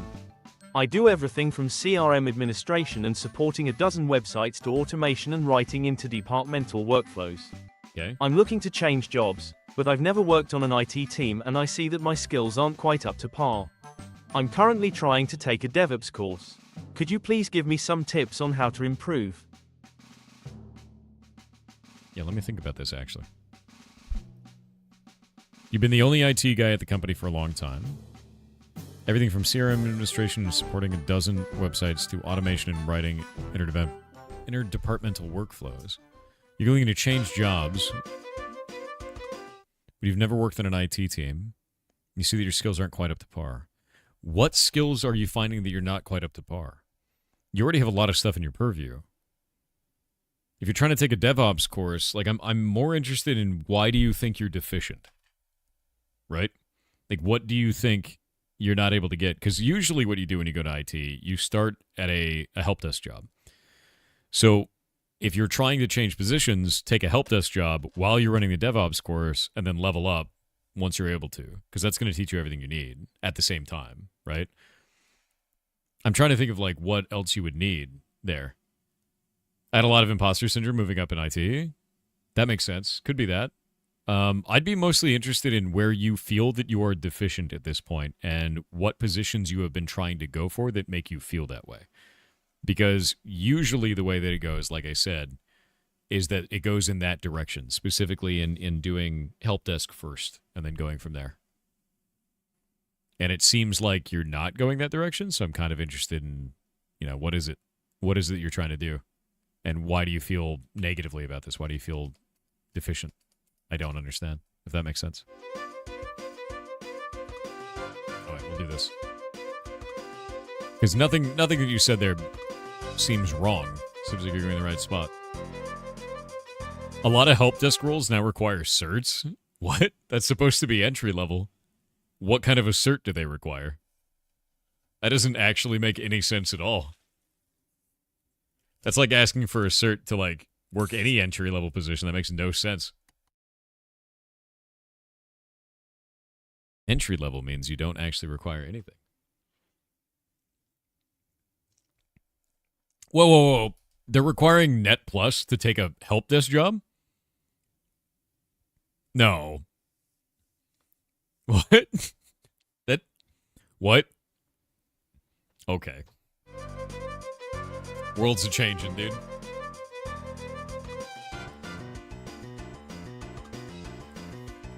World's a changing. That makes no sense. That's stupid and not true where I'm from? Yeah, if they're doing that in the UK, that's dumb, dude. Entry-level role needs 5 years of senior-level experience. Yeah, exactly. That's insane to me. That makes no sense, dude. Normally, an entry-level position like that, you don't need anything. You don't need to have any qualifications.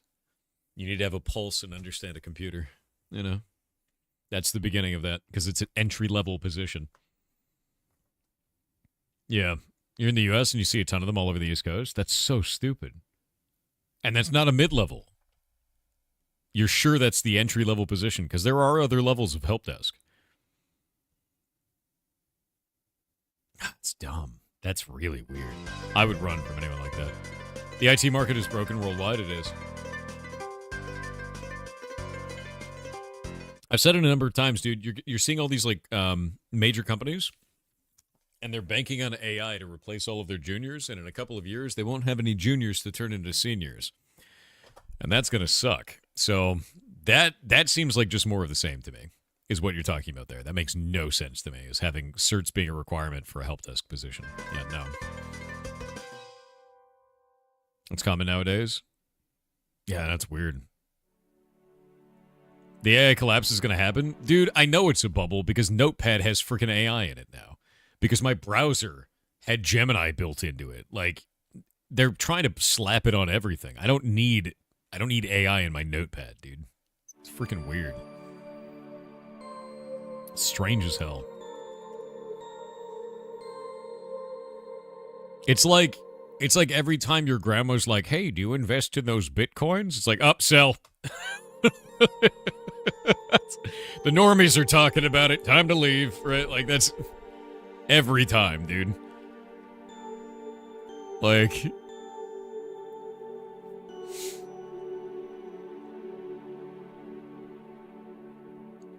Bitcoin tanked this past week? It did, yeah. It went from like 110K down to 86. It's wild. Wild.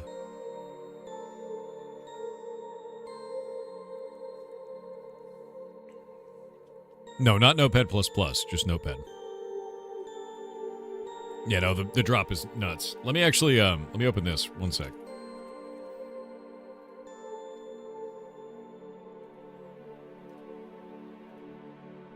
No, don't care. Don't care. Don't care about any of this. Notepad.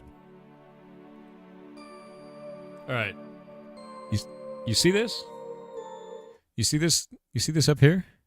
That? In Notepad? Where it has Copilot on it now? Built into Windows? And you want to believe that AI is not a bubble?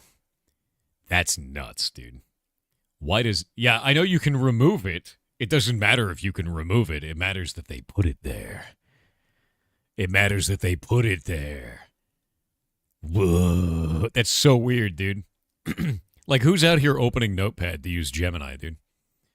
It's just not necessary. It's insane. Like, who's out here using Notepad to use Copilot? It makes no sense. Like, Gemini popped up on my Chrome the other day, and I had to remove that, and now Copilot is in my Notepad. And it's just like... And it is. It's in MS Paint now, too. You just pop open MS Paint, and there was a button for it the other day. Yeah, there it is. There's Copilot in MS Paint now. Like, what? Like, why? Why is that in MS Paint now? Like, bro, this is the future. Embrace it. No, I think it's dog shit, and I'm going to laugh when it collapses. You do you. Have fun, dude.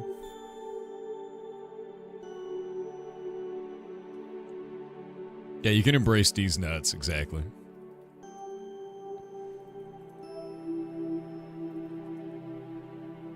Alright, we're going to grab each one of these. The fruitcake.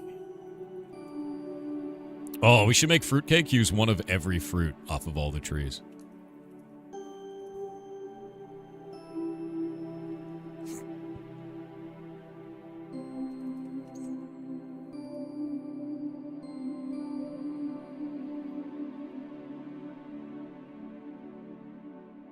There we go. Boop.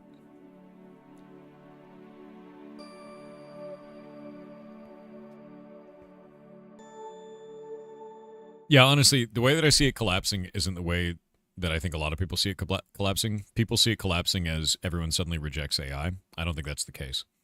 I don't think people are going to reject AI. I think normies use it all the time. The average individual on the internet uses AI quite a lot. Like, we see that constantly. either for image generation or writing papers or anything like that. The next generation is pretty scuffed as well. A lot of them are doing it for schoolwork where they don't learn anything. The AI does it all for them. And we see that all the time from teachers, anecdotal evidence from that, and even students saying that they do it constantly. Now we're starting to see it in business decisions, even at high-level people like CEOs saying that they refer to ChatGPT before they make big business decisions or try legal cases or anything like that. It's pervasive and it's not going away.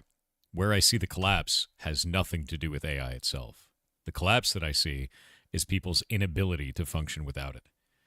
And we're already seeing that. You will reach a point where there is nobody that is knowledgeable enough to work on some things because there was an entire generation of people that just used AI and no one hired anyone from that generation to work on that stuff, and now nobody is an expert there. We're seeing that right now in programming, where nobody can become a junior because they're just replacing all those jobs with AI. So what do you get? A bunch of seniors and no juniors to promote to senior. So in 5 years, you've had no juniors for 5 years. What happens to the senior positions? You have no one to promote. You're basically ushering in Warhammer 40K. You're like, oh, yes, the Omnissiah, speak to the machine spirit, because nobody's there that knows how that shit works now. You've given everything away to AI. Everything. And you haven't trained up real human beings for when the shit hits the fan. And I think that's the problem, man. Like, I think that's an issue. That's not a collapse, that's dependence. What happens if that dependence stops working? You've set all of society back, right? It's a gamble that's not worth it. You should, if you really want AI to be a good tool, you should do what we've done every time humanity has gotten another good tool. You train them up in the old ways, and then you also train them up in the new stuff. And that way they have a good rounded skill set for everything that's going on, right? A good rounded skill set. You want to know another really good example? A lot of people don't know how to cook now. And then suddenly fast food prices balloon from $10 for a meal to $20 for a meal. And now you have a bunch of people that can't afford food. We talk about this all the time on the stream, is teaching people to cook. Just go cook for yourself. You can make this meal for like 5 cents. Like, do it, right? You like, one of the meals that I put out was 37 cents a serving, right? And like, people don't realize how cheap that is. They don't realize how cheap it is to cook for yourself because they've lost that skill. Because food is just so easy to get. Just go out and get it. Just go buy it at the, go buy a fully completed meal. You're seeing the exact same thing in tech. That's the same problem. That's giving away your skill, your ability to do something. You're handing it off to a tool at the detriment to yourself. That's the problem that I see. And I think companies are doing that to themselves right now. I'm watching it happen. Recommended a cookbook? I did, yeah. It's called the Flavor Bible. That's the name of it. Awesome book. Great. Yeah, Flavor Bible's great. If you use a calculator, you basically cook. No, that's not the same at all. The calculator is not the same at all. You can do math on your own, because if you couldn't do math on your own, you wouldn't know how to use a calculator. You understand multiplying, adding, dividing, subtracting. Because you know that about math, you know how to do it, you use the tool to go faster. The difference here is full-scale replacement, where you don't train a person in those basic skills, where you don't have juniors that are then gaining skill, you just have AI and seniors. And because you don't train that generation, what happens when the seniors age out?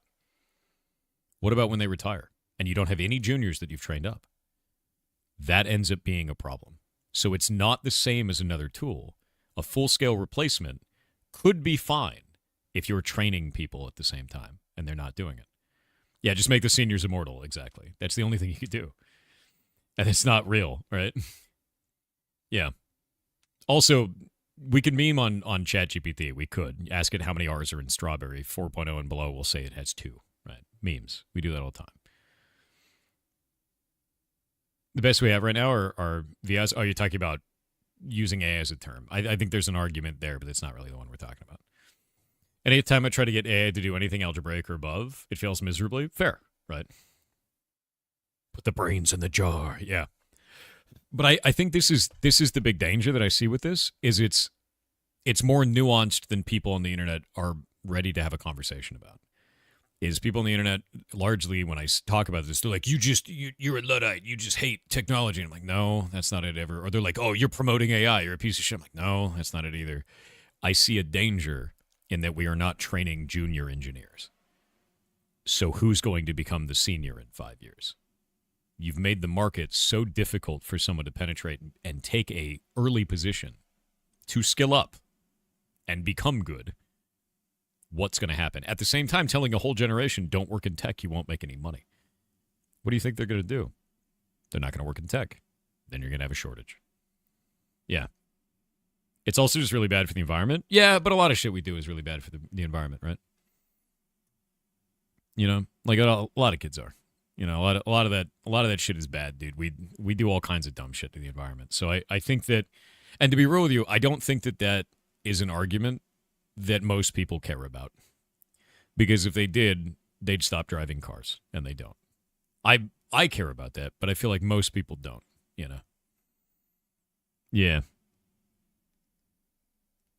Danger is outsourcing thinking process? Yes. Yeah, danger is absolutely in the outsourcing of the thinking process. That is dangerous. Like, if losing your ability to critically think is the most dangerous thing you can do. Do not do that. That is horrifying. You don't drive cars? Hell yeah, I do. 100%. I drive a car, but you want to know how often I drive it? Maybe once a month. I've had the same car for 6 years, and I have 40,000 miles on it. And I've 10,000 of those miles were done in like I don't even know if it was 10,000. Probably 2,000 of those miles were done cross country doing stuff for conventions. Yeah. Yeah, I don't actually drive very often. But to be real with you, I'm not really like mindful of the environment in some like really driven way, right? I'm mindful of ferret rescue stuff. That's about it. But if I wanted to make my entire personal life around that, I'd be much more mindful of it. It's not what I do. Is your car as big as a whale? No, it's a hybrid that has a broken windshield. It has a crack in the windshield. Yeah, it's a hybrid. That's funny. And no, I didn't buy the hybrid for the environment. I bought it so I could pay less for gas. Let me just be honest with you. What is this? What if I know something and I ask AI, challenge it, and it gives me things to your whole sentence has a ton of typos. Can you try that again? Replace the windshield? I will eventually. Do you still go to the old house from time to time? Nah. Yeah, the Prius is like really good gas mileage. It's got like a 10-gallon tank, and I fill it up like once every 3 months, right? Like that's how little I drive. That's how little I drive. Yeah, you use the Safe Light thing. I actually might use them. Not so far, because they're really cheap. See, we get closer, Wally. Yeah, I mean, that's the big danger. But I do think that people are unable to have a nuanced conversation about this a lot of the times. I think it just turns into sensationalist bullshit on the internet. You can't really talk about this without angering the beehive of crypto AI bros, and you can't really talk about it without angering the beehive of artists and other creators that, you know, hate it infinitely. But at the same time, there's a middle ground here where, like, yeah, this tool isn't going away. We should probably use it correctly. And most companies are not using it in a way that I think is correct for the long term. I think for the short term, they're doing it to try and make as much money as possible. But that mid and long term, it's going to bite everyone in the ass. Like, I think that's the danger, dude. It's like discussing nutrition with gym bros. Just more protein, bro. Got to get them gains, bro. A lot of devs in my company are using AI, and we all agree using context files and being specific in your prompts is the key to making it effective. Offloading critical thinking with open-ended prompts is how you get slop. I can agree with that. The one concern that I have there, is so many corporations, major companies, are cutting their workforce to replace it with AI, and a lot of the workforce they're cutting are the lower-end positions. So now there's no positions for juniors to skill up in. They can't even penetrate the market for a lot of people. They can't get jobs. They can't do anything. And because that happens, you're going to have a lack of seniors in the future. It just seems really short-sighted to me. Does that make sense? You fill your hybrid once a month. You get about 380 miles to a tank. Hell yeah. Yeah, I rarely ever drive. It's like once every 3 months.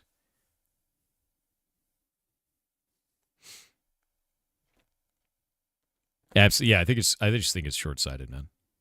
I don't even think it's evil. Some people are like, it's evil. And I'm like, no. Can you really talk about anything on the internet without making some angry hive mind? No, not really. But, like, whatever. I don't give a shit. Just talk about shit. Their children could replace them? Not really. That's the problem. I also know that the banks are already prepping for AI bubble to burst. Well, I mean, that sounds like conspiracy shit. I know what the banks are thinking. Like, you sound like you're flat earthing over there, just a little bit. Gonna be honest with you. Yeah. Anytime anyone's like, I have the secret knowledge, I'm gonna meme on it, dude. Apparently, we no longer need to know how things work. Learning how things work is the best. That is the best. What's your favorite cheese? Ooh. Here, let me switch it over to just chatting, because that's what we're doing. Boop. There we go. Favorite cheese, man. I'm gonna say smoked Gouda. Gouda. If I could actually pronounce it. Smoked Gouda, because it's good. One sec. Matt has messaged me. Oh, this looks good. This looks really good. One sec.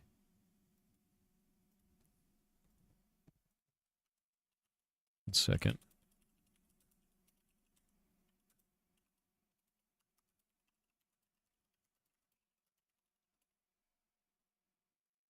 Copy this.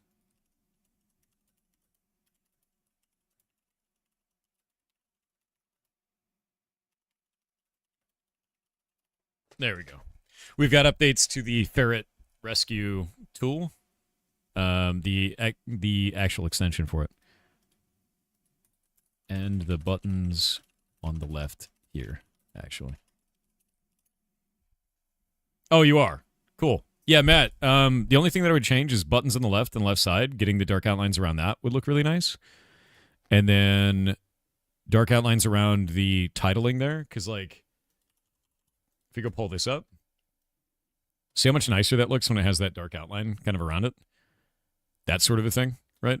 I don't know if you saw the website update that I put up, but this is all just CSS shit. But, like, it just makes it so much easier for someone to read. When we don't have an outline around the letters, it's just rough, dude.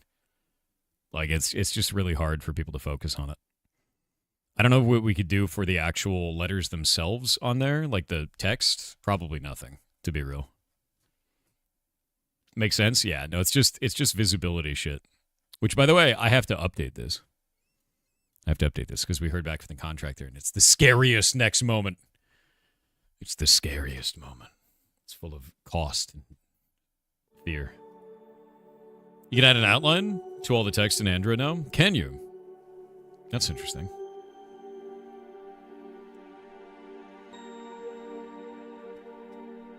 The guy who was talking to banks in the AI bubble burst was probably referring to a paper published by Deutsche Bank on their preparations for it.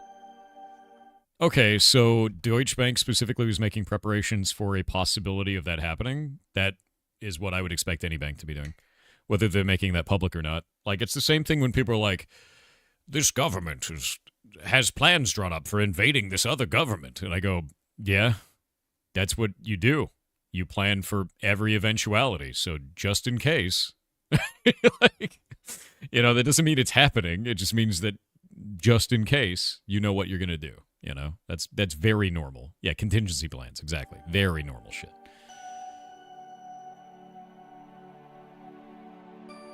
Batman had plans for stopping it. Yeah, just Batman it up, dude. Batman it up. Yeah, exactly. Batman had plans for stopping every member of the Justice League. I love that. And it made his character really cool. But you should, like, if you're a major company, you should be planning for eventualities like that. We have contingency plans for shit, and that's how it works. That's how it should work, right? Like, I have a contingency plan for if Twitch dies. That's a plan that I've been working through. What happens if Twitch dies? What if it died tomorrow? What would we do? You know, like, you have to plan for that shit. Doesn't mean it's going to, but if it does, you know. Go to Kick? No, not interested. No, I would not go to Kick. I am not a fan of Kick, dude. Beat up bad guys? Dude, maybe. Move to float plane. That's interesting.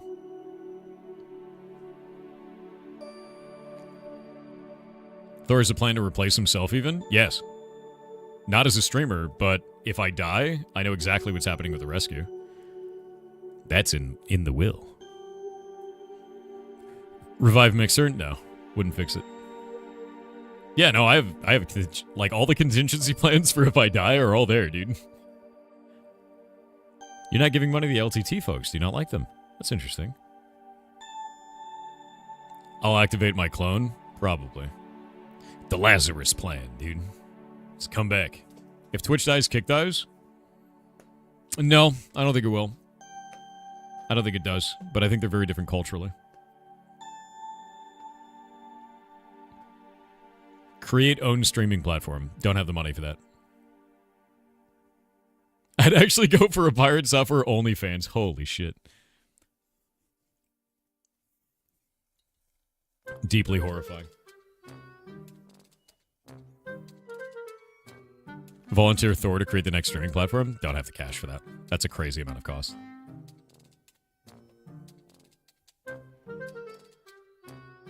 Let me see, Matt. Why is it so blurry?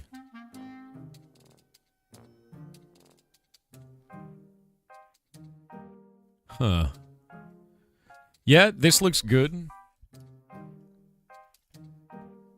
Is there a way that we could just always have the outlines on it? So it's always dark like that? Instead of just when it's moused over? Because I didn't need it as like a hover over context, but like an actual, like it needs a border around it to make it so that it's not blending in with the stream background. Because see how this has like no, it's got like a, oh. Bezos is in the way. One sec.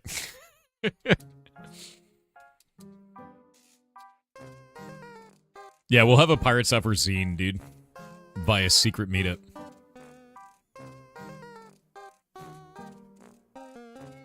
Bazoos is in the way.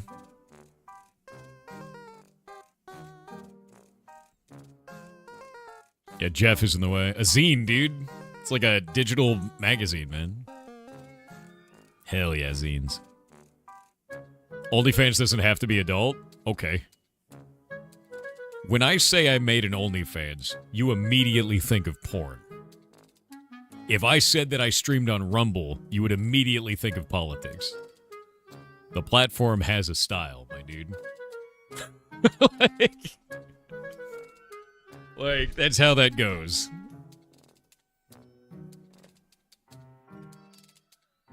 You think of feet pics? God damn it. If not porn, why not Patreon? I don't know. I used to have a Patreon ages ago.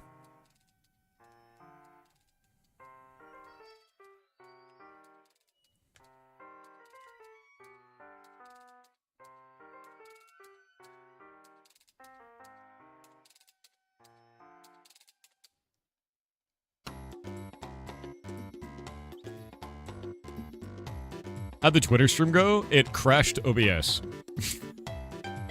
Because I had too many streams going on at the same time.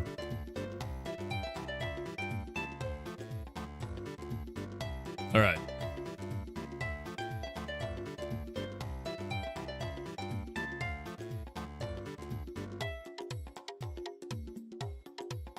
Alright, be gone.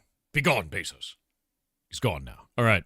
So, you see how when you mouse over it gets the dark outline around it? I mean having a dark outline at all times. And Matt, and the reason why is, do you see how this blends in with the background? And there's no clear defined border around it? That causes eye fatigue for the end user if you're looking at it all the time. So I want to have a barrier that stops that eye fatigue from happening.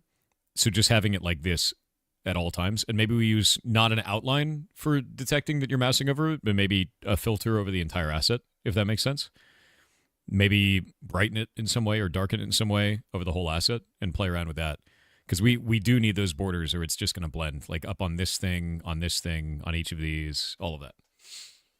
We'll try some options. Nice. Thanks, dude. You're doing a good job. This extension is freaking awesome. And you're rad. So thank you for working on it. Whoop. One sec. I got to make this thing go off of my screen. There we go. Blending the asses. I don't think that's what I said. I don't think that's what it was. What engine would you recommend for use with cozy 2D pixel art? Otter City Builder with multiplayer? Let me pull this up. Engines-database.com. Behold, it's a website full of engines Look at this. It's got 9 pages of engines, and you can just choose based on tags that you want to apply, programming languages, publishing platforms, developments, the size of your game, the price model for it, software license, everything. Engines.database.com. Awesome as shit. So look through that, see what kind of tags it has, based on the stuff that you need for your game, and go from there. Whoop. Oh, hey, that YouTube video is up. Did it work? Come on. Load. Load, you bastard. Very cool.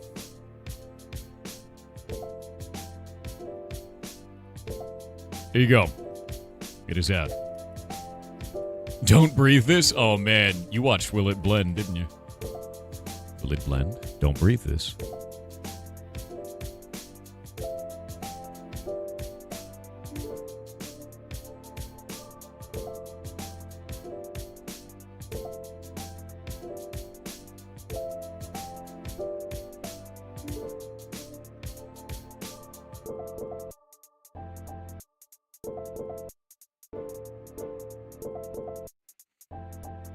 I thought the blender because of Will It Blend. Oh, you bought that blender because of Will It Blend? That's awesome.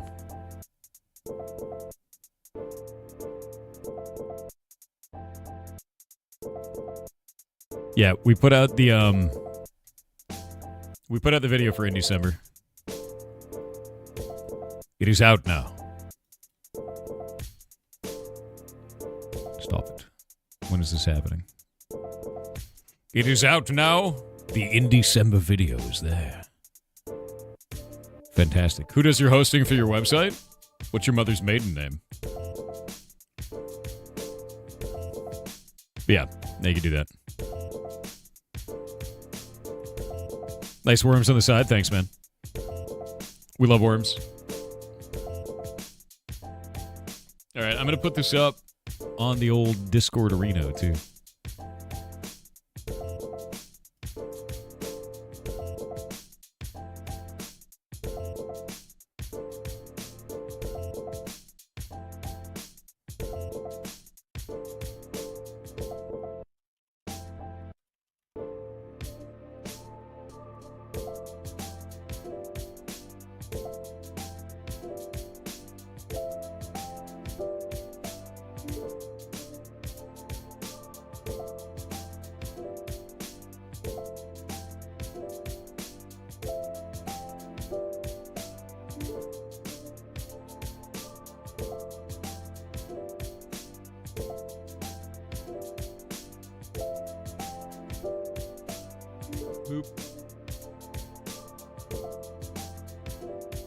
What was the make and model of your first car?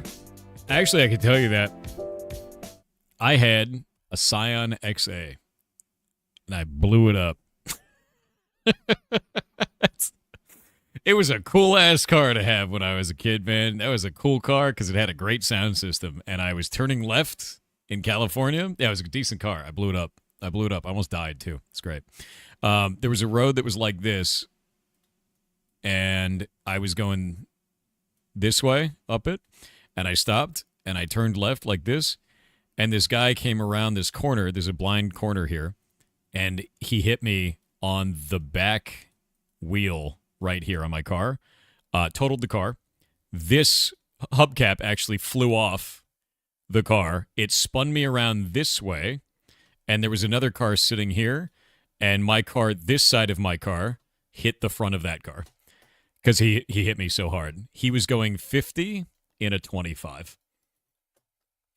However, he also had an expired license. However, I was 100% at fault because I was in California, and when you're in California, if you're turning left, you're at fault.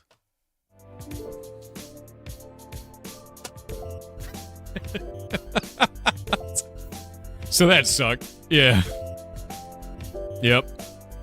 That sucked ass. I ended up being marked as fault, even though he got like other stuff, like he got like tickets and other shit because he was driving with an expired license. He was going 15 to 25. He had other shit, but I was found at fault for the accident because I was turning left, and that's it. So yeah, so sucked. That was like the only thing that it hurt me with was insurance, but Yeah, it's not great. And he did hit me in the very back right. Use some weird right away rules. It's a California thing, at least at that time. I was like 18, dude. This was 20 years ago, man. Yeah. Yeah, it doesn't matter if it's past the middle of your car. I was turning left. Yeah. I grew up in California. That's where I, spent most of my life, man. Whose side are you on? Peanut or Hutch? Wait, what? Under what? What's the drama, dude? How indie does one need to be? How polished is a company? What do you mean polished as a company? What do you think indie means? This is an interesting one to me because people, I ask them, what do you think indie means? They're like, pixel art. I'm like, no. It's like we can talk about it. It's kind of interesting because this is something that I'm very adamant about of what indie actually means. And it seems like the internet is all over the place on what this is. Yeah, so indie, AA, AAA, all of that is investment lingo, my dude. AA means you have a high chance of return for your investment, and it has a very low chance, so high return, high chance of return, and a very low chance of something going wrong, right? This is investment lingo from the investment banking industry. That's what AA means. AAA is the same thing but more. It's exactly the same. It's even higher chance of return, even lower chance of problems. Indie just means it's independent, meaning that there's no money involved to steer the ship. That's it. Oh, quadruple A is a lie. Yeah, anyone who says quadruple A, just run. They're full of shit. It's a scam. Like, straight up. Whatever they're doing doesn't even matter. If anyone refers to something as quadruple A, they're idiots. Like, completely idiots. I made a tweet about this, actually. I'm being more succinct now than I am on the tweet. Let me go pull it up. So from Pirate Software, AA. Yeah. Because Bucky asked this. Like, Bucky's from Powerworld. They're the community manager for Powerworld. And they're like, obviously spicy topic, but genuinely curious, what does indie game mean to you? And a follow-up question, when does an indie stop being an indie game? And I said independently funded. Indie is independent with no investment ties to get in the way of the development or direction, fully able to steer their own ship. The moment you have a business relationship where another company has given you money and they can determine when your release date is or determine what features you're allowed to have or determine your scope, you're not indie anymore because you're no longer independent. And that's it. It's over, right? From there, you have AA, investment funded with an expectation of return and a low rate of risk, carry over from the world of banking. AAA, investment funded with a high expectation of return and lowest rate of risk, carry over from the world of banking. And quadruple A is a lie. That's a lie. Doesn't exist. Yeah, this man likes his own tweets. You goddamn right. Love yourself. Don't be a bitch. Like your own tweets. Like everything that you do. If you didn't like it, why did you do it?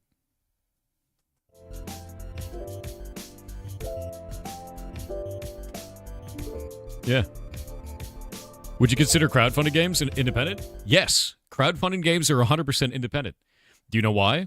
Because the developers are the ones that determine how they're going to make the game, under what context they release, and in what ways they're going to be releasing that content or building that content. The crowdfunding for that, the pre-orders for that, do not determine any of those factors. An investor in an investment relationship, like a person who is a publisher that they've worked with, or an investor that has said, hey, I want 20% of this, they absolutely have the ability to call that. And the developers, based on contract, will have to change their model for that. The players do not. Even if they want to do it for the players, they don't have to. And that's the difference between those two things. Would Ash's creation be considered indie? Yes, it would. And the reason why it's considered indie and independent is because Steven bankrolled that himself. The man is independently wealthy, has a shitload of money, and funded it all himself. If he went out and got investment from other sources that could then call the shots on the team, it is no longer independent. It is no longer an indie game. The scale of the game is irrelevant. It is the business relationship and who steers the ship. If you don't steer the ship anymore, it's no longer indie. Yeah, it's a very clean-cut thing. And most of the other descriptions that I hear out on the internet are very muddied waters, where they're talking about like, oh, it's got to have pixel art, it's got to have this. It's like, no, is it independent or not, right? You're not negotiating a contract. You're giving money and trust to the players. For what? When you're talking about crowdfunding, yes, that is correct. That means Hightail is indie? Technically, yes. Absolutely. because it is funded internally. If they went out and they had to search out for a publisher so that they could, have somebody else steer the ship a little bit, and they're no longer independent, right? There's a lot of things that are actually classified as AA or AAA that should be indie. And that's the thing that's really interesting, is I think that word is used incorrectly quite a lot. I think it ends up being a determination of quality, scale, or scope on those games, more than it is the business relationship and who steers. Indie is the word. Yeah, creativity independent from an outside investor. That's a great way to put it. Yep. Thank you for clarifying. That was always my point of confusion. Yeah, this is how we've used this forever. And like I'm always interested because people kind of go against that, and then they're like, "Oh wait, no, this actually makes way more sense." It's like, yeah, who steers the ship that the game is, Derail value is 100% indie. It's 4 or 5 blokes in a shed in Eastern Europe. That's sick, dude. Hell yeah. Yeah, it really just comes down to who steers the ship. Who is it, Big budget doesn't feel so indie. That's because you've attached the term indie to your feelings about a video game based on either quality metrics, size metrics for the game, or maybe even depth of features, instead of what indie, AA, and AAA should generally mean, and what they do mean, which is the who steers the ship and where the the money is from. I know it's my feels, right? I know it's my feels, but is the game independent? That's what indie is for. It's a shortening of the word independent. What if you're using someone's IP, like Baldur's Gate? Is it still indie? I mean, no. You're making a fan game. I guess you could make an indie fan game, right? Is Heartbound indie? Yeah, 100%. Nobody owns that shit but me. Valve is a megacorp. There's no way it's indie. Do they fund themselves? Most businesses don't. Most companies have outside control.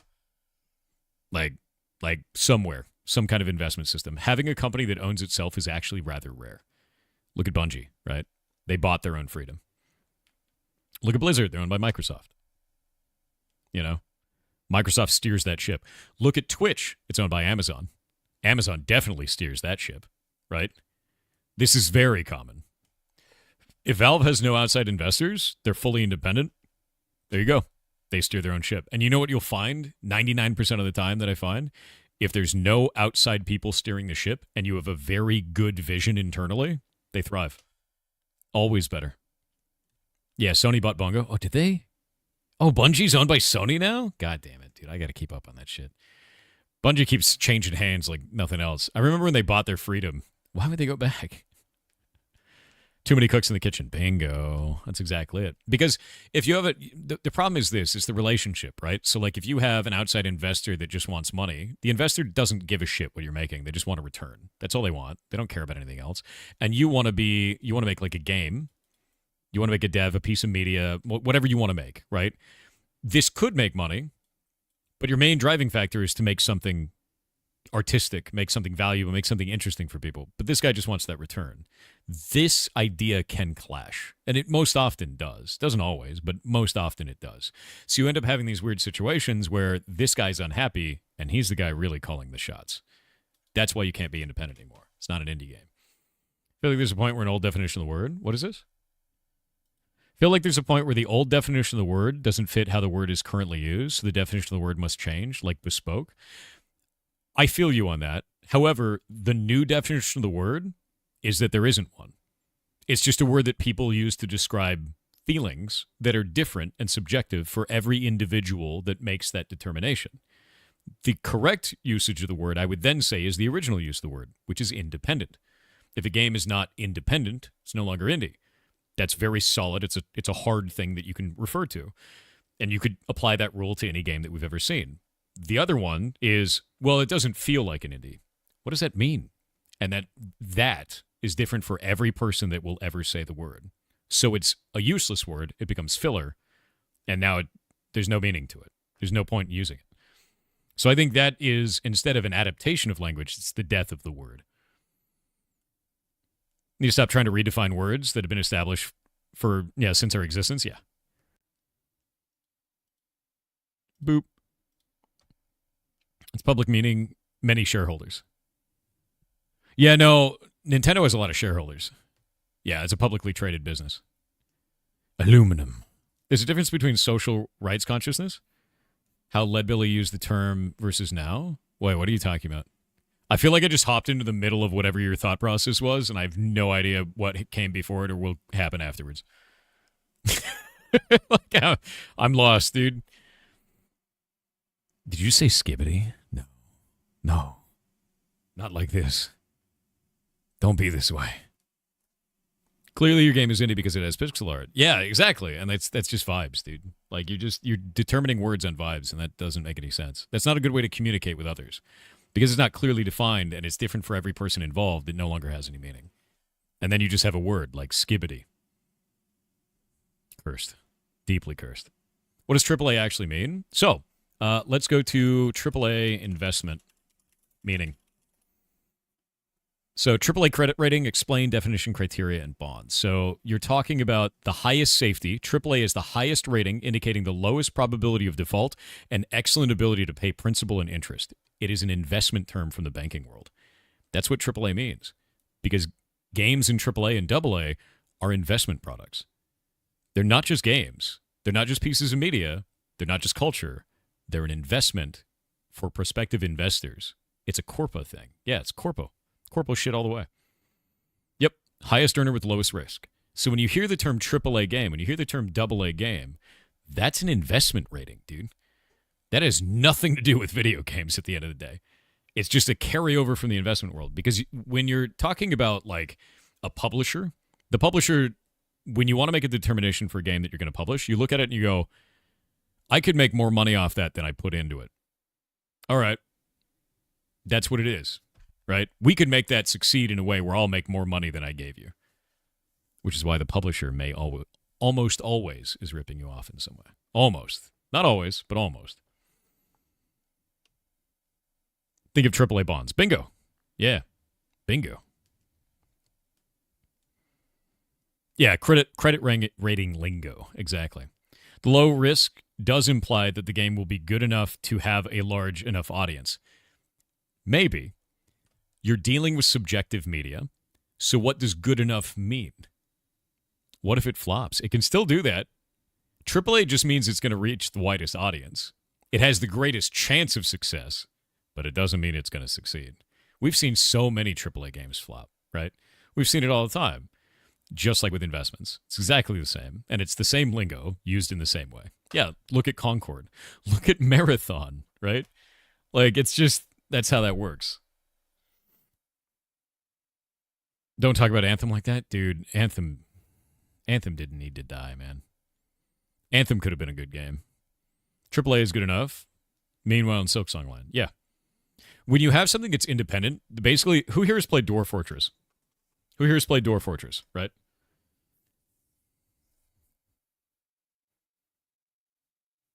Me, I attempted. Okay.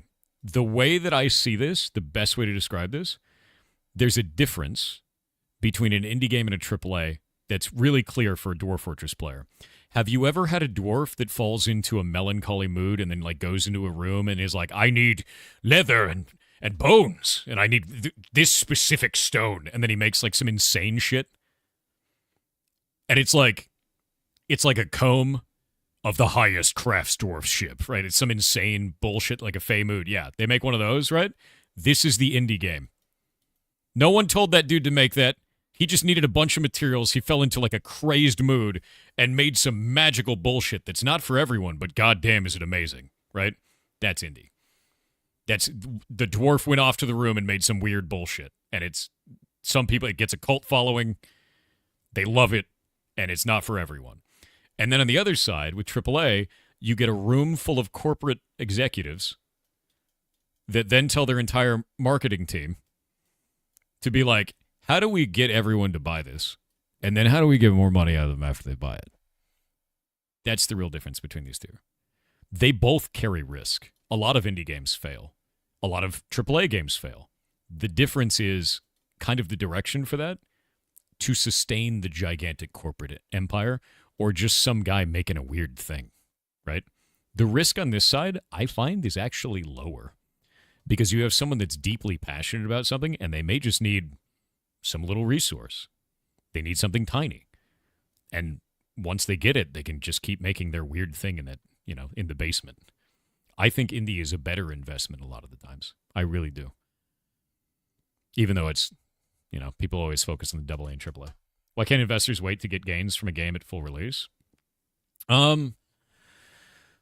So when we're talking about investment strategy, when we're talking about investing, you have to think, if I could invest in your video game a certain amount of money, let's say it's $20,000. We're going to use just that number. Doesn't really mean anything. It's just a number.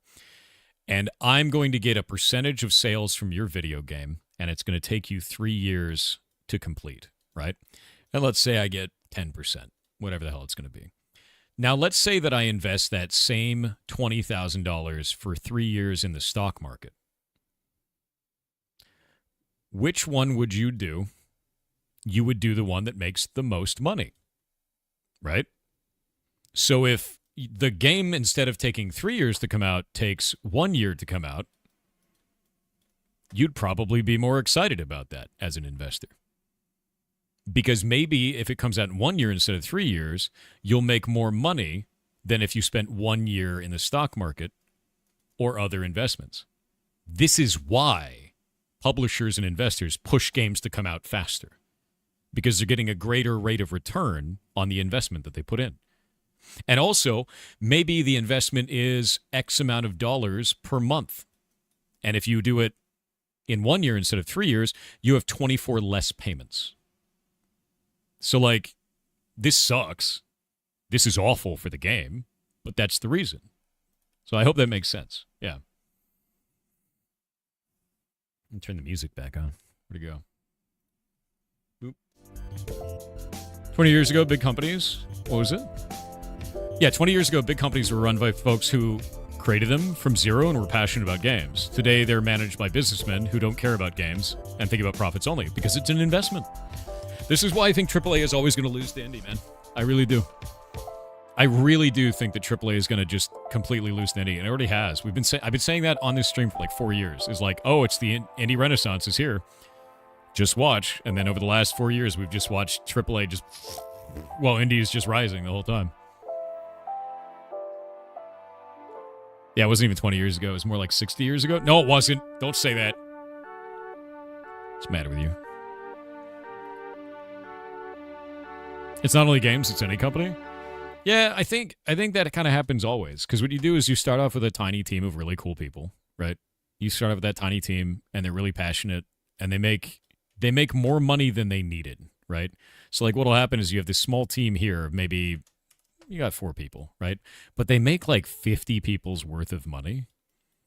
And then they're like, oh, maybe we should hire some more people. And eventually these dudes, they leave. And so you don't have this core of people that are super passionate about that thing that made it work in the first place. And now you just have a whole bunch of people that are in there. And then it slowly degrades, right? It's it's a castle without a king, dude. That's what happens there. It happens all the time, and it's for any business. It just loses direction. It loses vision. Oh, and then at the same time, everything's changing in the market around them. Everything's changing in people's culture around them. It's just implode. You have to keep up. Yeah. Are we heading towards another video game crash? I'm going to be honest with you. Would you buy a AAA right now, or would you buy 5 to 6 indie games? Right? Would you buy a $70 AAA game, or would you buy 14 $5 indie games? So if you're wondering, is there going to be a crash? What do you mean, is there? We're on the side of the road. The car's on fire, dude.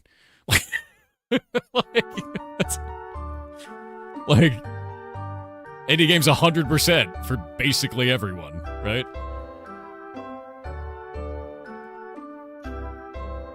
No. You just bought a $70 JRPG that was 70% off? My man, that's the way.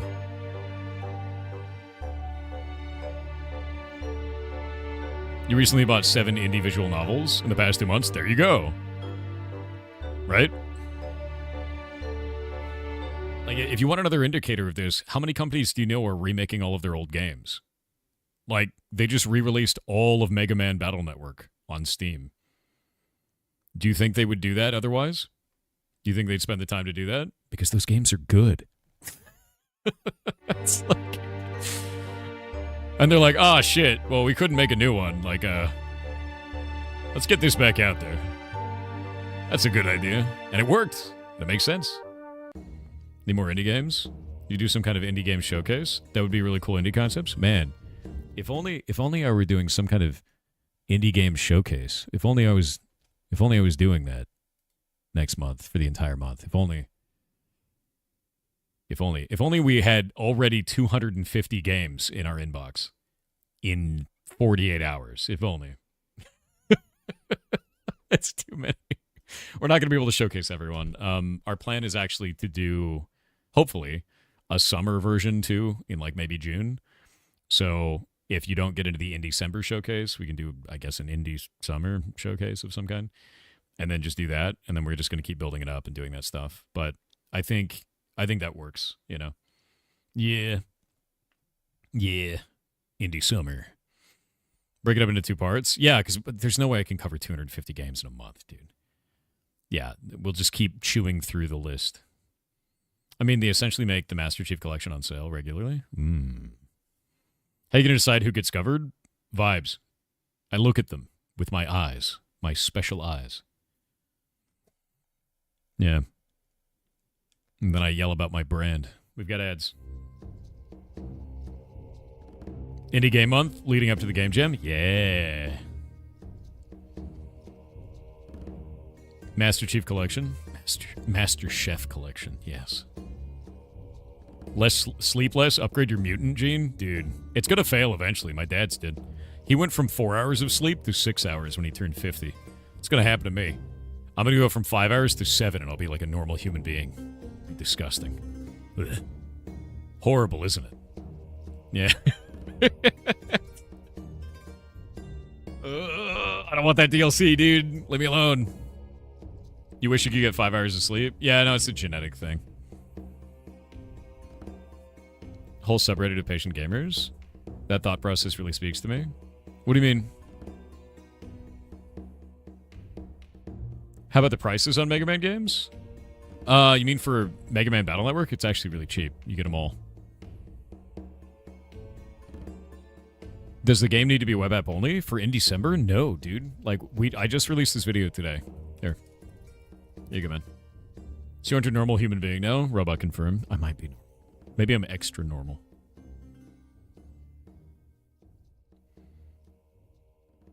What is uninterrupted sleep again? You forget? Do you have a kid or a dog? It's like sleep, but without those. Yeah. Link for the video. Here you go, man.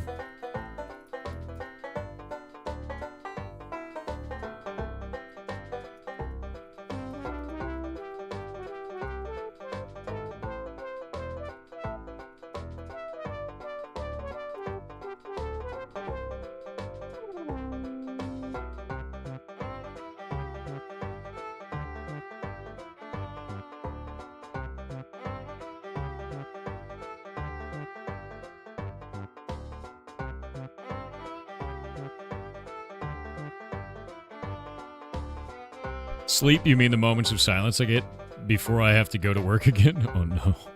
You stare at the middle distance, dude.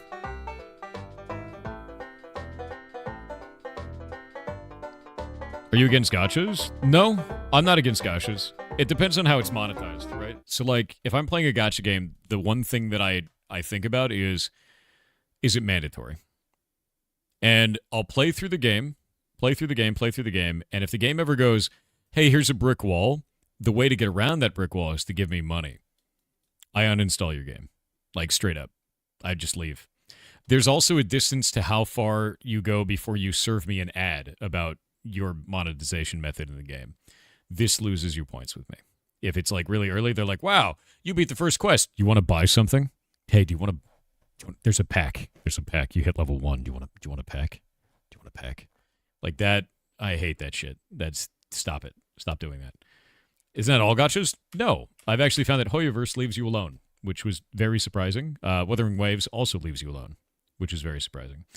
Like, if I played Honkai Star Rail for a long time, and they just left me alone. Played like 200 hours of that game, and they just never bothered me, and I never had to care. It was awesome, right? Yeah. Wuthering is cool? Yeah, I don't think it's bad. So there are some gacha games that I'm cool with, and there's some that I'm just like, leave me alone. And the reason why is I see two types of monetization, especially in mobile games, right? So we're talking monetization for mobile games. I see the Siren, and I see the Kraken. And I know not all gachas are mobile games, but a lot of them are, you know. They have mobile components to that because it makes a lot more money. So when we're talking about the Siren is like, hey, you don't need to do this.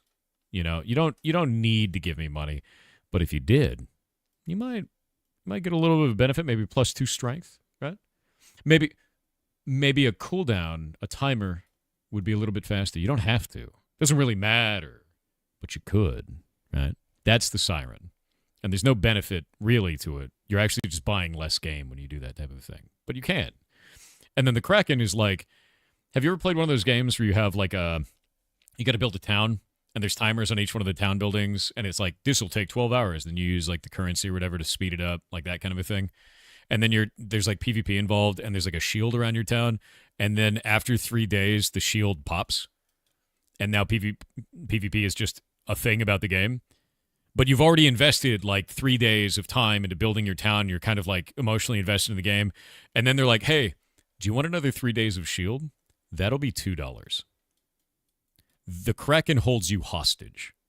The Siren tries to lure you in. Those are the two different monetization methods that I see. More predominantly than anything else in mobile games when we're coming down to it. These are the big ones over anything else. The Kraken sucks. If I see a Kraken game, I'm out, dude. Like, if you ever use these business tactics, I don't want to touch you or any game that you've ever had. The Siren I could be okay with depending on how it's implemented. Yeah. My favorite way to monetize on mobile is ads, but they have to be ones that you choose. Choose to run an ad, and it'll be like, hey, I know you're playing this game right now, but do you want to run an ad? And if you do, I'll give you some gold. And you go, nah, and it goes, okay, no problem, and then it leaves you alone. And then it comes back later, and it doesn't even ask. It'll put like a gold fairy on the screen kind of a thing, and you click the fairy, and it's like, hey, man, you want to watch an ad for gold? I'll give you some gold anyway, but if you want to run an ad, I'll give you like 5 times as much gold. Do you want to do that? And you go, okay, because I chose it. Those are the ones I like. I like that completely because the developer knows what they're doing. They're asking you to give them money for your time, right? And you know what's going on. You're supporting the dev and getting a kickback in the game. That I'm fine with. Yeah. Yeah, gotcha roll every 3 ads you watch. That would be great. That would be a smart way to do it. Watch an ad, get a gotcha roll. There's actually games that do that. They do that all the time. And you know what? Pop the ad, put the phone down, come back in a minute, get a free pull. Like, fair. No problem with that. There was a game that I was playing before. It's new. What was it called? It's on my phone. That Chaos Zero, whatever the hell it is. It's like Darkest Dungeon, but a waifu gacha at the same time. Yeah, and they actually have, you watch an ad and you get a pull. Actually, you get 10 or some shit. Yeah, I'm fine with that. I think that's a cool way to do it. Darkest waifu, exactly. Grim waifu. Also in that game, your characters can lose their minds and then you have to, like, give them therapy. Which I thought was hilarious. I was like, okay, and the therapy amounts to, don't worry, buddy, you got this. And they go, oh, you mean it? Okay. It's totally fine that I just saw the god at the end of the universe now. I'm all better, thanks. And, like, that's the therapy session, which is insane to me. Yeah. It's fine. I saw my friend get ripped in half. All better. No problems now. Yeah. Neat. And then you get a little bonus. Yeah. Yeah. Wow, I'm not depressed anymore. It really works. It's like, dude, no. It's completely insane.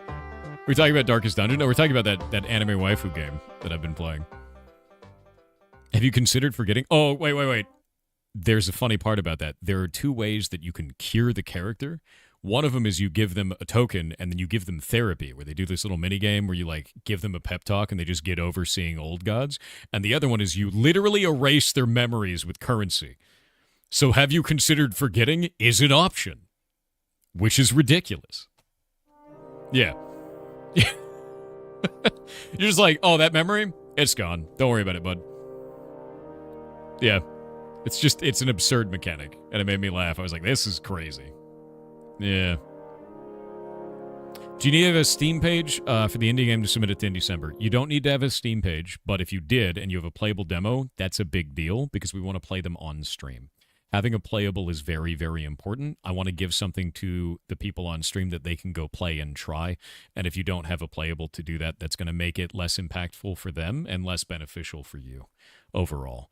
I think that the best way to do a game showcase, in my opinion, isn't just to show an ad and then walk away. It's to, because I don't think that people really get invested in that. They may get hype, but then they may not care a day later when they forget about your game demo or forget about your ad and everything like that. I'd rather be like, hey, we're going to play this. We're going to talk to the devs.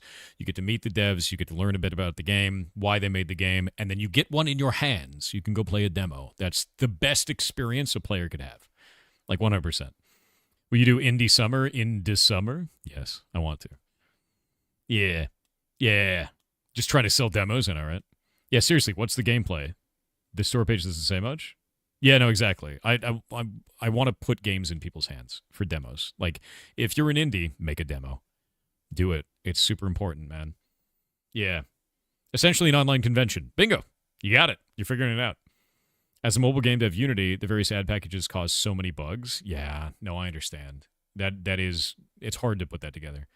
Also, buy all the demos, chat. Don't forget. Yeah, Darren, the demo is free. Don't you do it. Don't you do it. There's a game called Archera 2. I know that game. Yeah. Gives you the option of different roles and goods for ads if you want them. That's kind of cool. There was one I played a while ago. I think it may have had ads involved. No, I'd have to go check. Yeah, I have to go check. Oh, wait, no, it had, yeah, it did. It was Egg Inc., and they had a little drone that flew over, and you could shoot it was like an Amazon drone. You could just click it, and it would fall out of the sky, and when it hit the ground, it gave you bonuses, which was kind of cool. I loved that. I was like, and they move fast, so you have to get them. Why is your demo $70? Why is your demo $150? Now what? What are you going to do? The game called Magic Circle. Don't know that game. Candy Crush gave you an option for ads, too. Yes, you play Candy Crush. That's fair. Play a game you like, dude. Whatever. I think Candy Crush is boring, but that's me. If I'm going to play like a grid-based puzzle game, I'm probably going to play something like You Must Build a Boat. Have you ever seen that? Who here has not seen You Must Build a Boat? We're in the age of early access. We're in the age of indies, man. You Must Build a Boat. Nobody's seen this? Some people haven't seen this? All right, let me pull this up. You must build a boat. You must build a boat. This is by the same developer of 10 million. Or as 10 million, it's 88 games. And the idea is that you build a boat. But the way that you build the boat is by doing match 3 and match 5 puzzles to solve challenges on the top.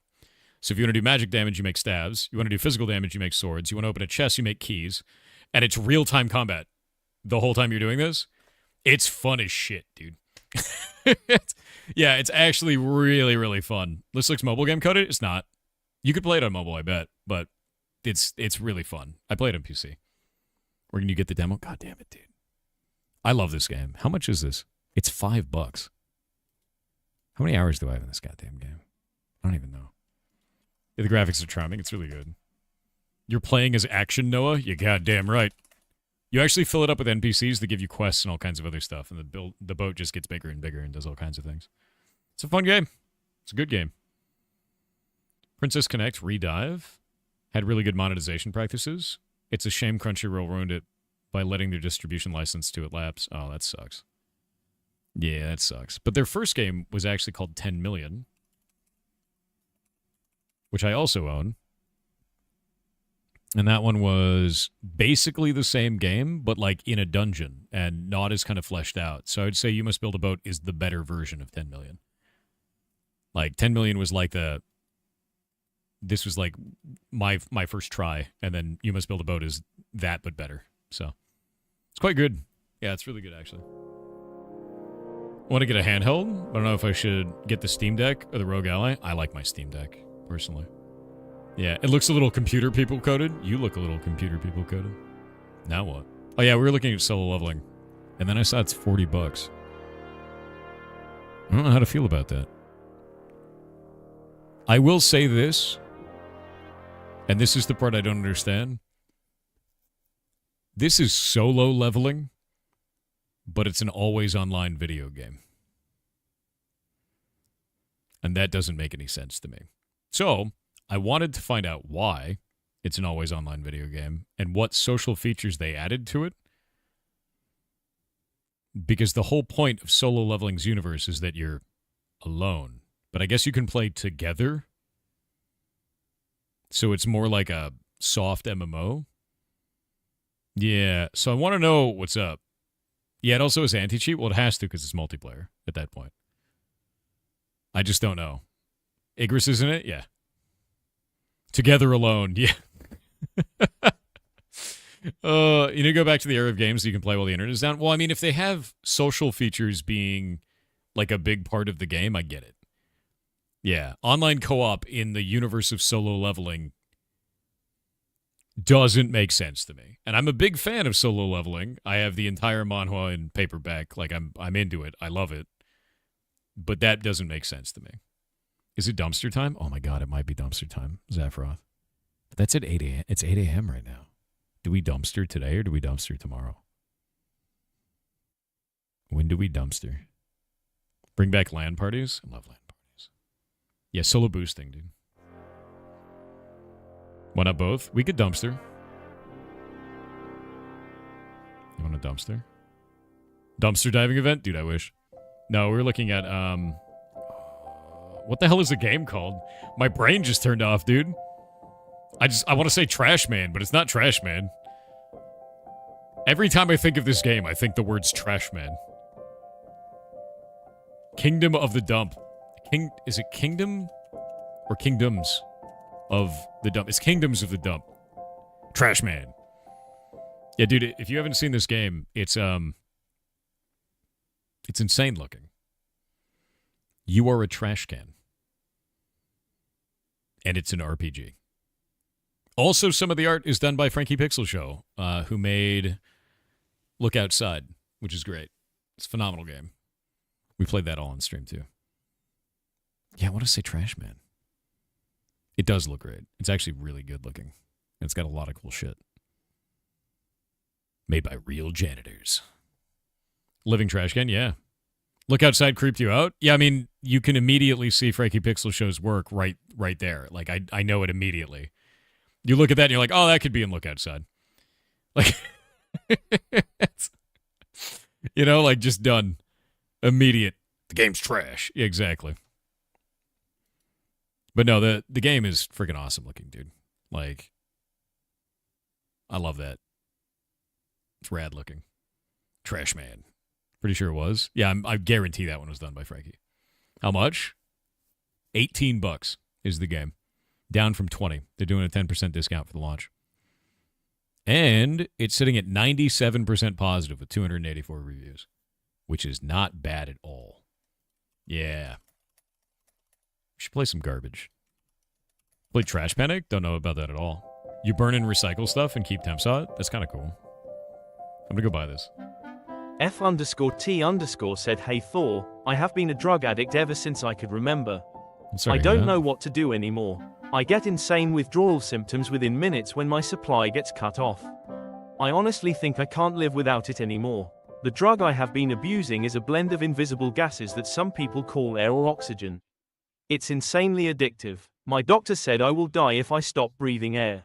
Do you have any tips on quitting?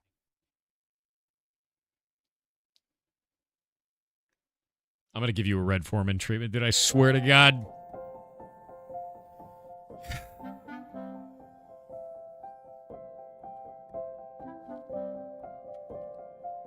Actual goblin ass. Asking for a friend, but same. Swear to God. There's a problem displaying this item. You cannot read properties of undefined reading errors. What? Oh, it's in my... What? Whatever, I'm buying it. Give. Install. You knew from the second line this is goblin behavior? Dude, we've actually had people that talk about that. You know? Store ignoring the question. I swear to God. Dinte Dark Spear with 500 bits said Yar cheer 500 Thor. Serious question that has been bothering me for a while. What is Thor short for? Is it Thornton, Thorella, Thorington? It could also be Thordy or Thor Z, but those are pretty uncommon. Is it one of the names that doesn't have Thor in it like Throckmorton? My personal hope is that it is short for Thornberry. Have a smashing day. That ending is great. But also, it's obviously Thortholomew. Or Thorolomew. But only when I'm in trouble, right? Obviously. You gotta use the whole name. Only when you're in trouble, though. When you hear the whole name, you know you're screwed. Cass_Cadence said, is it true that your full name is Jason Thor Hall? Yes. If so, Jason Thor, haul onto D's nuts. Shit. God damn it. It's over, dude. This is how I die.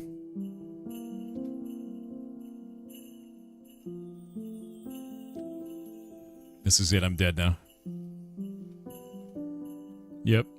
Dead. Actually dead. Defective God 1 said, Mr. Soft Hair Man, how many channel points for you to recreate the banner hot dog video that you have on YouTube? Dude, never again. Yar cursed. Literally never again. I hate hot dogs. I think they're disgusting, dude. Like, I actually do not like hot dogs at all. I think they're really gross. But there's a reason. There's a reason I don't like hot dogs. Do you know why I don't like hot dogs, chat? Who here doesn't know why I don't like hot dogs? Because it's gross. You ate hot dogs too? No, it's gross. It's real gross.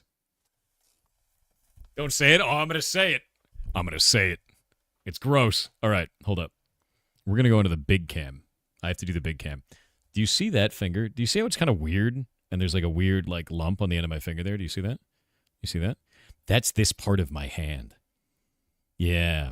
So when I was a kid, I picked up what I thought was a metal light switch on a table in elementary school, and I started flipping it back and forth in my hand, and it got stuck. And then I pushed it really hard. It was a spring-loaded razor blade. It cut the end of my finger off, and they couldn't find it. Couldn't find it, so they had to replace it with this part of my hand, which allowed me, well, I guess mandatorily, they had to put my hand in a brace after they did this, after they did the work on it, which made me flip off everyone because my hand was stuck like that the whole time. Which was hilarious to young me. Also, my surgeon's name was Dr. Wiener, so I got to say Wiener and piss off everybody by saying Wiener, Wiener, Wiener, Wiener, and they're like, you can't say that, and I was like, he's my doctor. And then also I get to flip off anyone I wanted, and they're like, put that thing away. I was like, I can't, because I'm a kid, right? However, when it was healing, it got gangrenous, and they had to give me all this medicine, all this medicine, all this stuff to try and fix it, and that smelled exactly like a cooked hot dog. And it ruined them for me for life, dude. I will never again eat a hot dog. Never. Like, I hate them. I did that on stream once because the community demanded it as a joke because they knew the story. Yeah, it's gross, dude. It's gross, dude. Yeah, his name was Dr. Wiener. Same surgeon twice, by the way. He was also the guy who did this. Same thing. Hilarious. You don't eat hot dogs for the taste? No, dude. Hot dogs are nasty. Do you peel your hot dogs? Always. Gotta peel it, man. Is his name Dick? Dr. Wiener. You can call me by my first name. What's your first name? Dick. Imagine if your name was Dick Wiener. That's wild. Yeah. Like, actually insane. Richard Wiener, dude? No. That guy was old when I was a kid. He's probably not around anymore. But I have a face because of him, man. Yeah. Richard Wiener.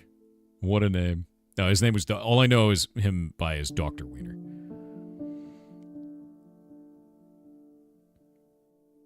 What if his middle name was John?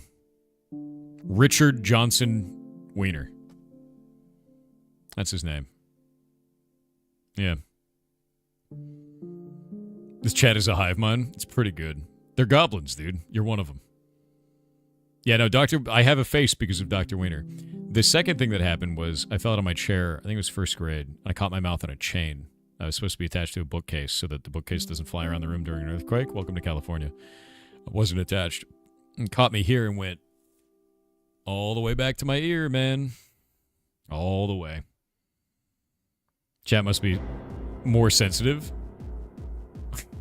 Stop saying that. Stop saying Dr. Wiener. You saying you have a wiener face? How dare you? This is a fully branded dick face, thank you. How dare you? It had 365 stitches and reconstructive nerve surgery. It was a major operation. It was not a big, not a tiny thing. It's a big deal. One for every day of the year. Yep. And the original images are horrific.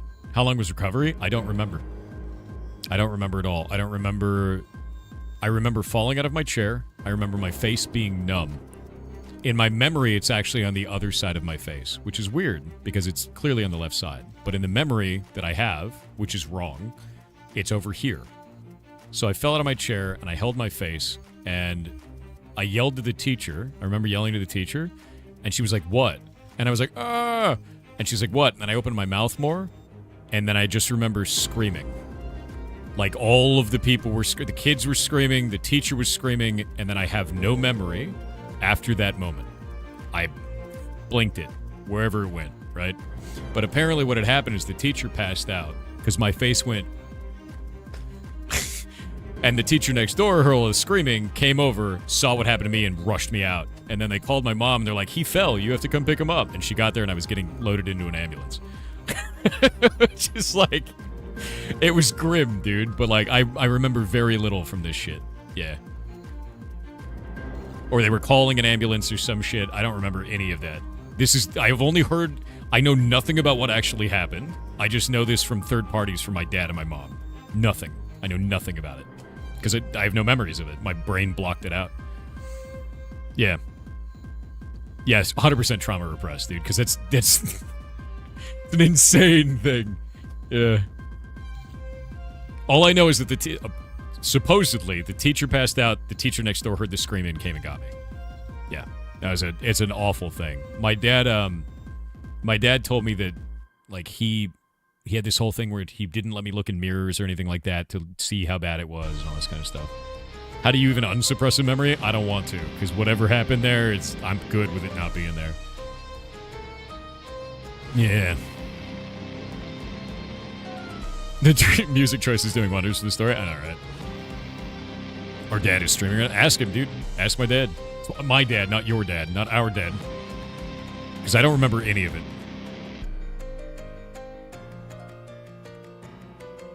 Maybe he showed up. See, the thing that's funny, and this is why it's hard, right? Hearing stories between my mom and my dad, they're always wildly different. And I have no memory of the event. All I know is I fell, I opened my face, everyone screamed, and then I blacked out. And now I have a scar. None of the recovery, none of the going there, none of it. It's all gone. I know nothing. Yeah. What does your mom say about the event? That she was called and told that I had fallen, and that when she got there, they were going to load me into an ambulance. That's what she told me when I was younger. You have a microchip in that scar? No. It had internal stitches and reconstructive nerve surgery. Actually, the nerve on this failed a couple years back. And it might fail again. My face already doesn't animate as much on this side by a small amount, but during Halloween, I was dressed up in some ridiculous costume. I don't remember what it was. A couple years back, on stream, my face did this, and it wouldn't move. And I was like, "Oh, cool! I'm having a stroke." Because like I can see myself in OBS, and my face isn't moving. And I was like, "Hey guys, I'm gonna end the stream real quick." And everyone's like, "Why? What's going on?" I was like, "Don't worry about it. I'll be back later." And I was like, "We're going to the hospital." I didn't take the costume off or anything like that. We go to the hospital, and they did like an MRI and all this stuff on me, and it was an MRI, CT scan. But they checked me all out, and after a couple of hours, it just went back to working again. And he told me, "Is like, since you had that surgery, there's a chance that like it just failed." And it could fail again in the future and just be permanently dead, but you didn't have a stroke. And I was like, okay, cool. Yeah. It's really not. That's freaked me out real bad, dude. Yeah, blame DNS. Blame DNS. I even showed him. It was funny because I showed up and he was like, "Well, what happened?" And I was like, "Well, I was live on video." And I showed him the video. There should be a short somewhere. Not a short on YouTube, but up on Twitch, because we saved it. And I showed him that, and I was like, look what happened. He goes, yeah, we're going to get you the scans.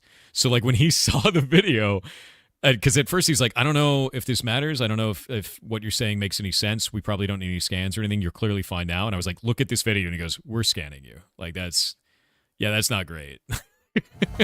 So I showed him on my phone.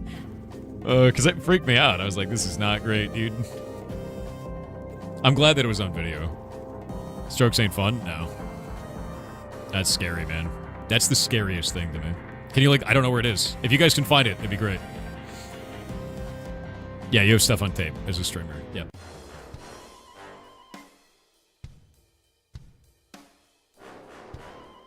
I had out of nowhere 2 facial nerve paralysis over 1 year. That sucks.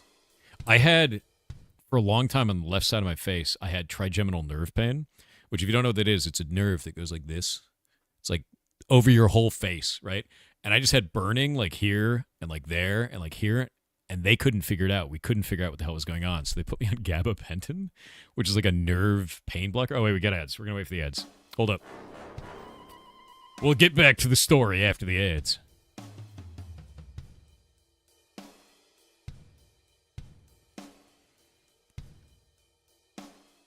Yeah, gabapentins suck, dude.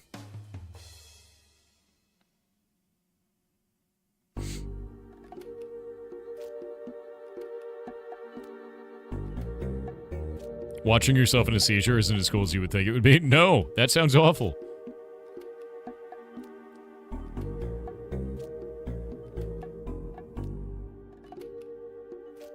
Nah, Mob. Thanks, though, man. Although Peyo's a cool dude. Like his content.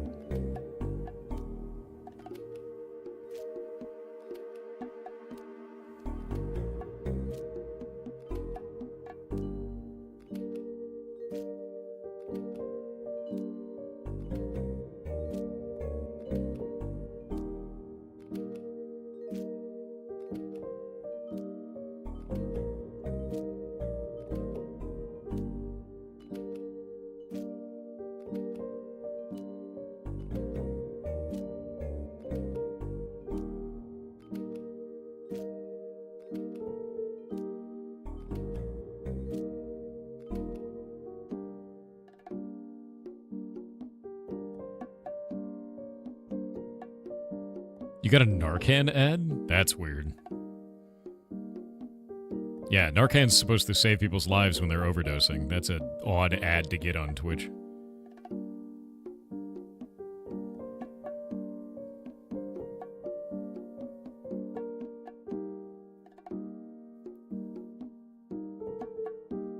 Aw, Cobra, thank you.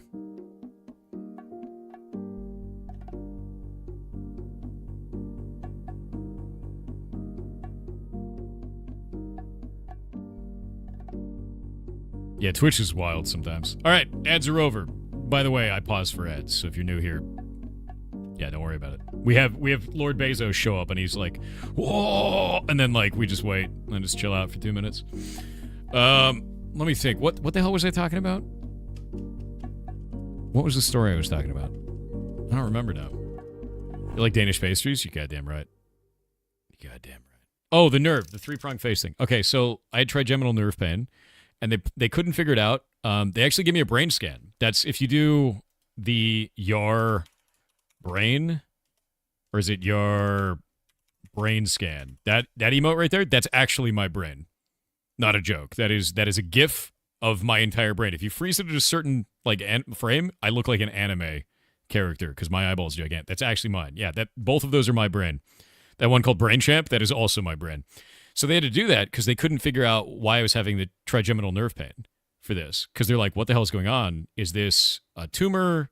Do you have something going on? And like I had to do all this stuff, and they went, yeah, they scanned it. I have full top down of it and then side to side of it because they did an MRI. I had to get in the tube, and it's loud, but I fell asleep because it was comfy, which apparently is a reaction you could have when you're in the tube. It is not scary to me. It was comfy, so I had a nap,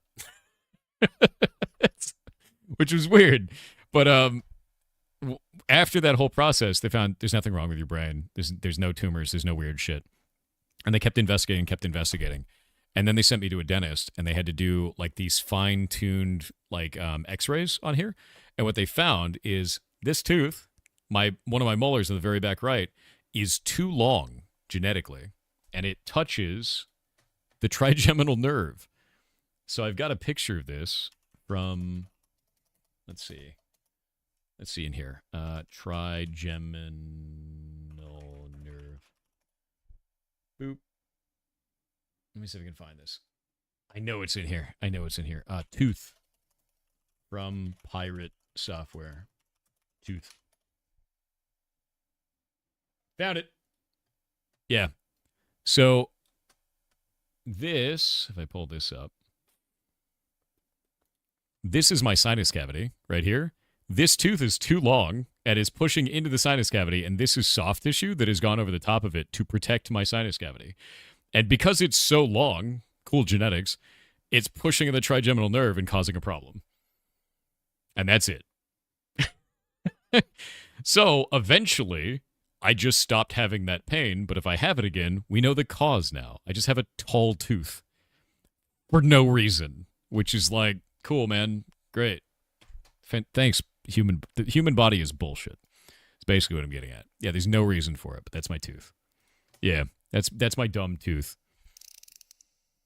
Then they just yank it. The problem with this is if they yank that tooth out, because it's so long and it goes directly all the way up into my sinus, there would be a hole between my mouth and my sinus, which would lead to a shitload of infection. So the only way you can fix that is you have to pull the tooth and then fill up the gap with bone, which is bad.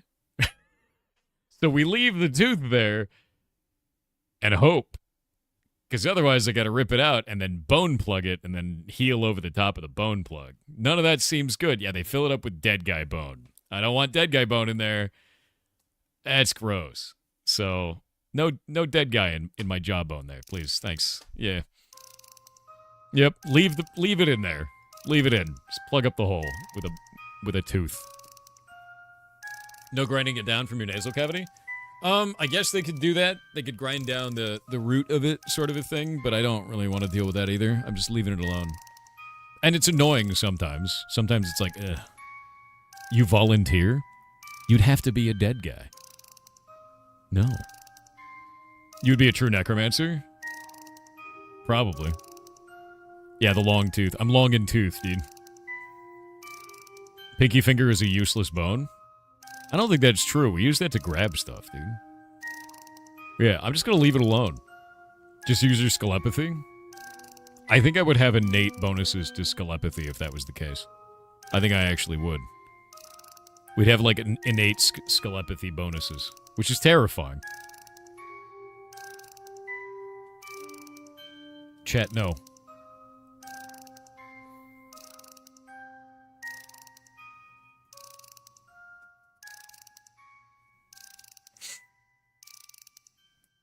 Long in tooth.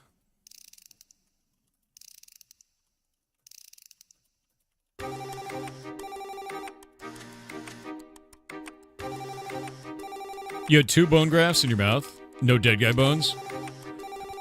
Where did they take the bone from? Wait. You had bone grafts, but they didn't take dead guy bone. Where did they take the bone from?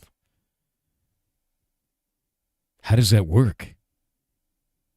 Are you like an inch shorter now? It's got to be dead guy bone. They took it from a living man. They took his arm. Oh. Take his arm. Yeah, that makes you a wait. Does that make you a tooth fairy or a bone fairy? The bone fairy is the more scary version of the tooth fairy, but they put the bone in your mouth. And you took it from another man. It's horrifying. There's a difference? Oh, yes. There's definitely a difference. The bone fairy, imagine the tooth fairy takes teeth, right? Not that big of a deal. The bone fairy, femur gone. Quarter under your pillow. Way scarier. Way scarier, dude. Yeah. Bone fairy is horrifying. The flesh is sweet. Praise be to the Omnissiah. God.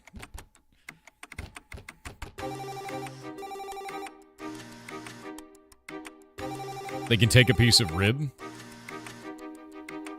Yeah. Okay. Okay. I could see that. They could take a piece of your rib and then, like, fashion a thing out of it. I could see that. Did you know that they used to do... I don't know if this is still done. They used to take a piece of tooth and then fashion it into, like, a new cornea piece and put it in your eye to help people with, like, serious vision problems. They could give you an eye tooth, which was really weird. Yeah, let me look this up. It's freaking strange. Let me grab this. Eye tooth surgery. Yep. Tooth and eye surgery, also known as osteoodontokeratoprosthesis, OOKP, is a rare procedure to restore sight by using a patient's own tooth to hold an optical lens. The process involves extracting a tooth, implanting a lens into it, and temporarily placing the tooth-lens complex in the patient's cheek to allow soft tissue to grow around it. After several months, the complex is surgically attached to the front of the eye to replace the damaged cornea. Biology is gross. Yeah, that's a lot of horrors, is what that is. And by the way, it looks terrifying. Like, it actually, would you like to see it? Because it looks scary. It actually looks really scary. But it allows them to see. No thanks. If you don't want to see this, look away. It is a little bit horrifying, I have to say. It's a little body horror. In fact, it's a lot of body horror. But I'm going to show it in 3, 2, 1. There you go. That's what that looks like. That's how it works. That's what it is. It's a little body horror. I'm going to close that now. Yeah, you can actually see that online. You can go look up the surgery is amazing. It gave the person their sight back, which is crazy. It's actually incredible, but it does look uncanny, you know? Yeah. You regret everything? I know. You wanted to see. I unmuted on one. What did I just see? Don't worry about it. Don't worry about it. You know? Yeah, no, it's crazy. It's really cool. It's awesome, but it looks terrifying to me. Like, it is kind of creepy, you know? Totally Random Talk 8303 with $5 said created my first game Doom clone and level editor. When you hit pause you can play cards. What you think is the best way to learn add online multiplayer 2 game? Why are you using so many number 2s? Use words. You're not paying per letter. Create your first game Doom clone. Level editor. When you hit pause you can play cards. What you think is the best way to learn add online multiplayer to a game? Honestly, online multiplayer is going to be a bitch. One of the things that you can actually do that's really useful if you don't want to learn networking is using Steam. Because what Steam has is a very interesting feature that is just a checkbox. All you got to do is check this box on Steam, and it turns local co-op into fully networked co-op with anybody in the world over Steam. In fact, the first person has to own it, but the second person doesn't have to own it. So you only pay for the game once, and both people can play if it's local co-op, which is phenomenally cool. So I would play around with that first so you can get balance and everything done correctly, and then start looking into adding multiplayer if you want to go through the network layer of stuff. And that ends up being kind of tough. There's a lot of shit that goes in there, and it's going to be, yeah, it's going to be a whole thing. But put your game up on Steam if you can, and then check that box, because it's really, really useful. The remote play together is amazing. Yeah. Remote play together is free, too. Doesn't cost you anything as a dev. Only YouTube charges per letter? I know. It's wild. Oh, yeah. How many of you guys don't know about the TTS system here? Who's never used the TTS system or doesn't know how this works? It is unique on this channel. Anybody? I know the Space Marine content patch. I know. It'll be okay. I've not used it. Okay, so... There we go. Pending actions. You can see there are 4 in the TTS system. These are all the TTSs we've done today. If you do a super chat on YouTube, 500 bits on Twitch, or channel points on Twitch, you can actually get into the queue. When I press the button on the queue, it actually goes over here onto our Discord, and it stores it with your name, the queue number, and your message, your icon, if you have one, and a timestamp to this. So you can actually put in a question, I'll answer it, and then you can come back and look at it later, because that goes directly to the Twitch VOD where it is actually on it. If I don't answer your question by the end of the stream, if it's channel points, it gets refunded. If it's money, I can't refund you. So we put it into debt. And then I pay that to charity, and I post all the receipts. So far, we've given $66,805 to charity, and all the receipts are there for you to go over, which is kind of cool. Yeah, Yar Dumpy. You're a Yar Dumpy, dude. TTS is how he steals from orphans. You steal from orphans. You do. I can't believe it. Can't believe you've stolen from orphans.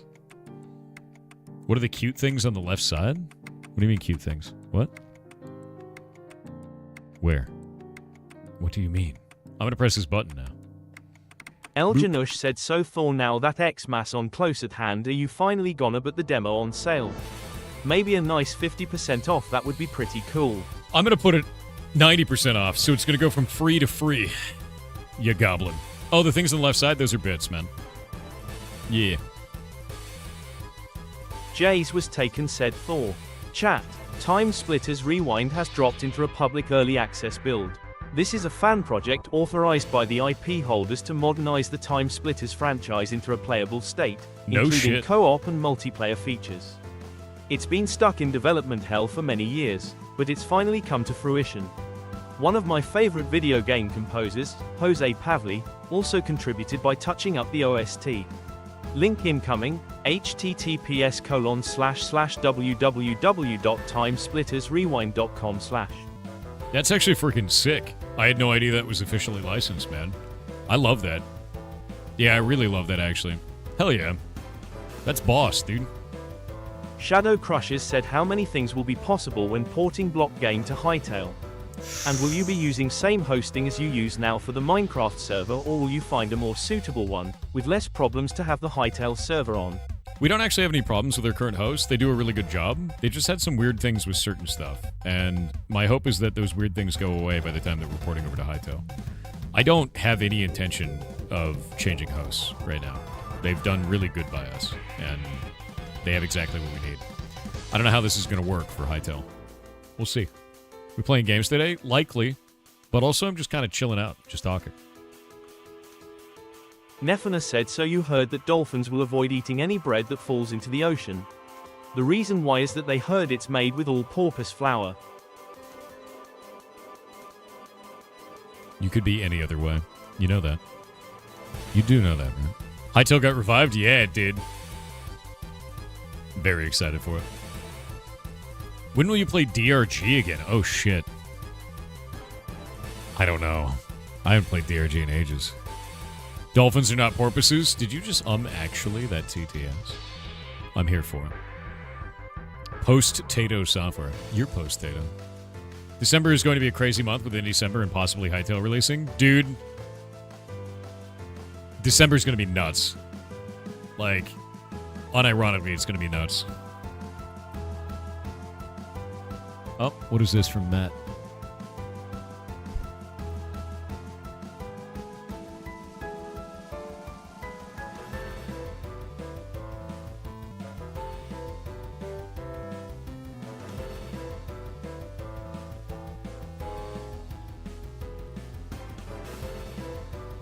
All right.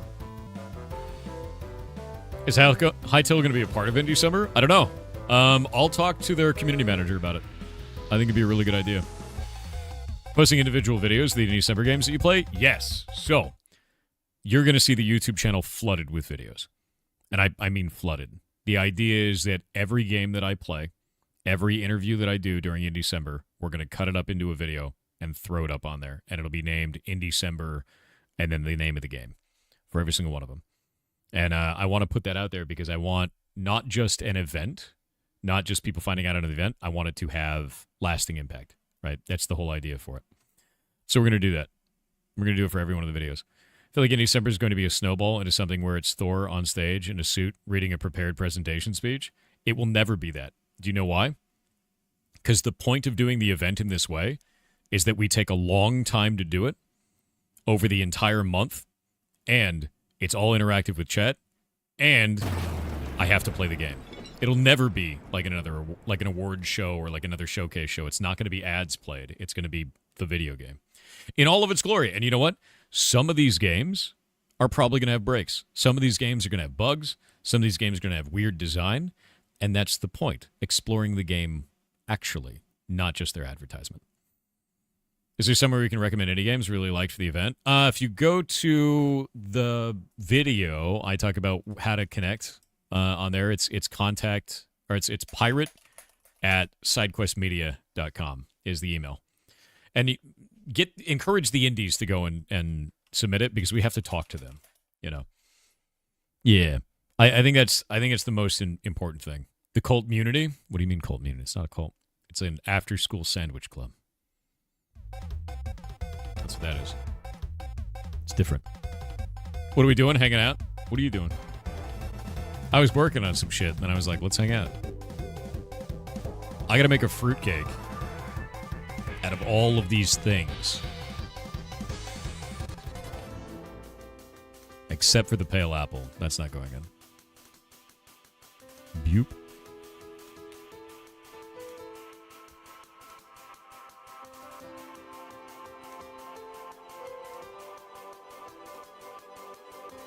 There we go. Thanks for the stream. Everyone have a great day. You have a great day, dude.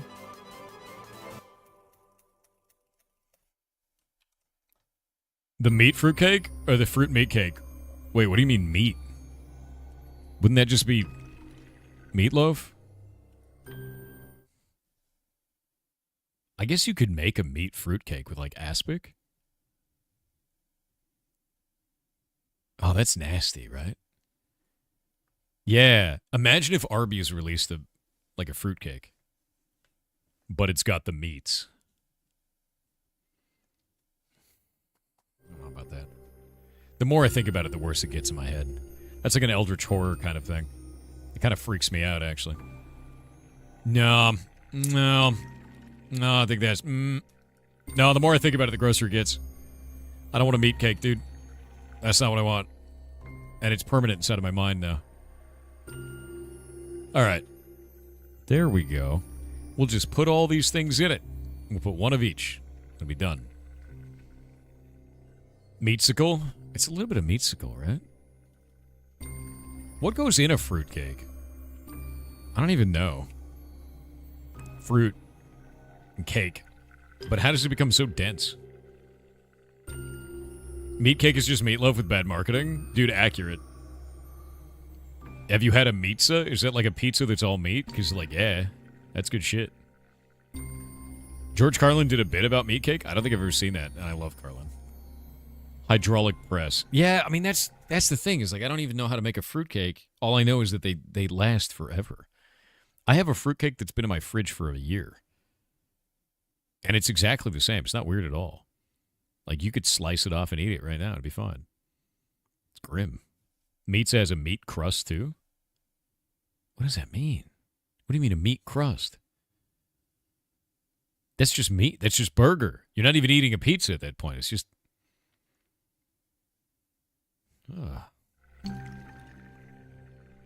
No, it's not good. It's not good. R_com said, "Hey Thor. Thanks for reminding me that the TTS exists. Yeah, dude. Thank you for inspiring me to make my own game. Hell I'm just yeah. getting started on Godot, and it feels impossibly big, but it's been an amazing experience. Keep being awesome, you absolute goblin." A new tool, it's always going to feel that way, dude. It always will. And that's going to be okay, you know? I'm going to have tall hair for a little bit, I guess. But But yeah, it's okay. It's okay to get overwhelmed at first. You just make some shit, and eventually you're going to get to the point where everything you're working on feels comfortable, and then you push a little bit harder, and you try something new. You find something new. You do something new, right? And that's it. Didn't KFC have sandwiches with fried chicken as the sandwich bun?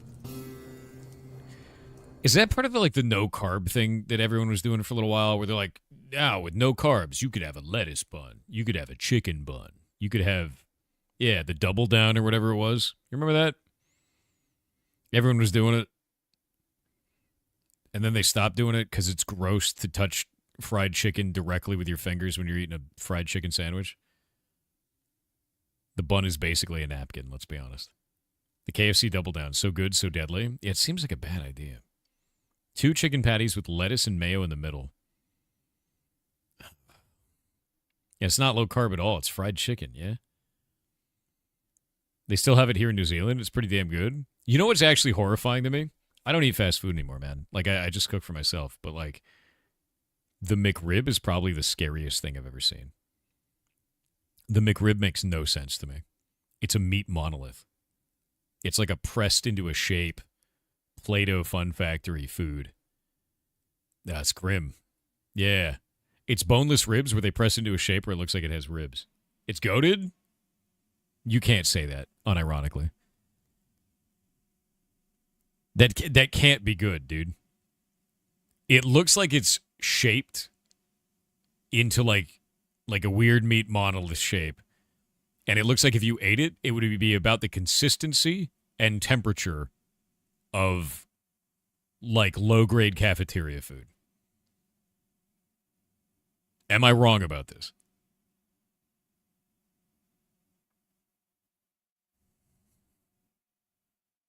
Am I wrong? It was never hot, so yes. No, that's what makes it good? Okay, what if you took the sauce off of it? What if you ate it without sauce? Would it still be good?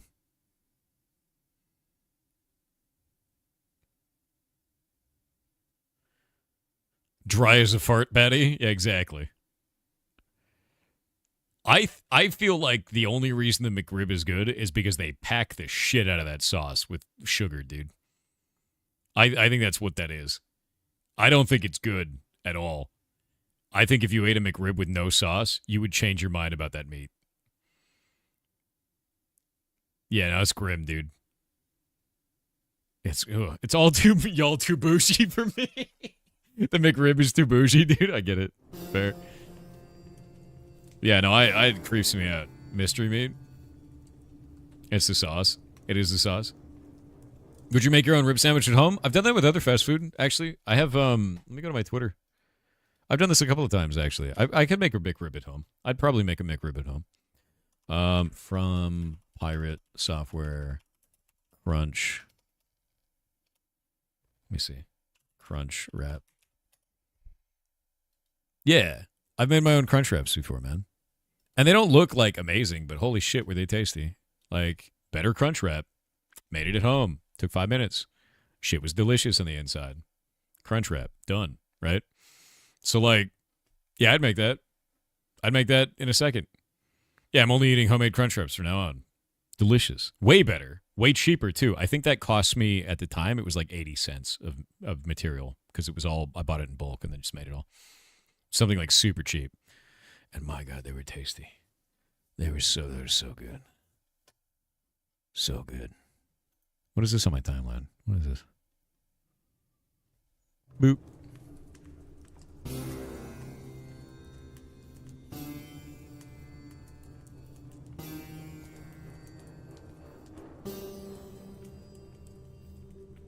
Boop.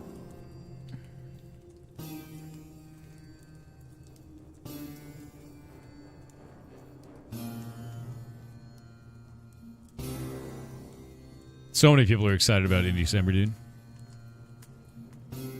So many people.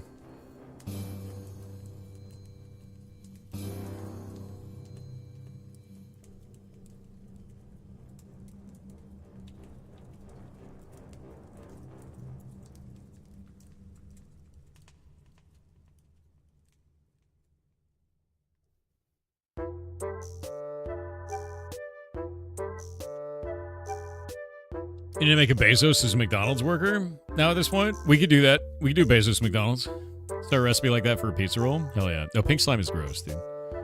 We beat Potion Craft. I created the magnum opus. It's done. I actually created 5 of them and then juggled them in front of a guy as a flex. I was like, look at all my immortality. You know? Did you make the remaining salts? No. I probably should. I did find something interesting, though. If we go look at this, and we look at... Potion. There we go. I got the achievement for creating the magnum opus. Only 8.3% of players have actually created the Philosopher's Stone. Which is crazy, seeing as the game has 34,000 reviews. Which is like, alright, man. So that's kind of insane to me. Yeah, I'm very surprised by that. Very, very surprised by that. And I did it on the second hardest difficulty level. Have you seen your Undead Horde 2 Necropolis? I think you would like it. No, I've not seen that. Missing only 4 achievements? Yeah, I wonder where they are. Let me see. I'm missing Pure Evil, reach the minimum reputation level. The Life Salt, the Philosopher's Salt, and then complete Chapter 10. Philosopher's Salt is a bitch, dude. It's like every insane thing I've ever seen in my life. If we look at global, you have to do that to complete Chapter 10. Only 5% of players have done it. Yeah. It's insane. You stopped playing when you unlocked all the maps? Yeah, I stopped playing when I made the Philosopher's Stone. I feel like that's the end of it. Once you make that, you're immortal, so... You did it. And you can turn lead into gold. Lead into gold. Wish you could be evil, and then demons and evil people come to you? I mean, you can in the game. The more evil you are, the more evil people actually show up at your shop. And there is a demon. There's a succubus. Shows up.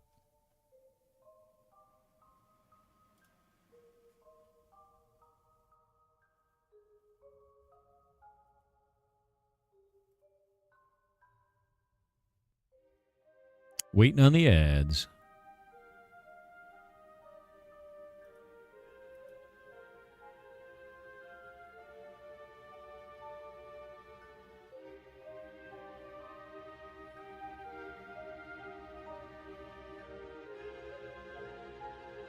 I can't believe Cult of the Lamb is getting another expansion, dude.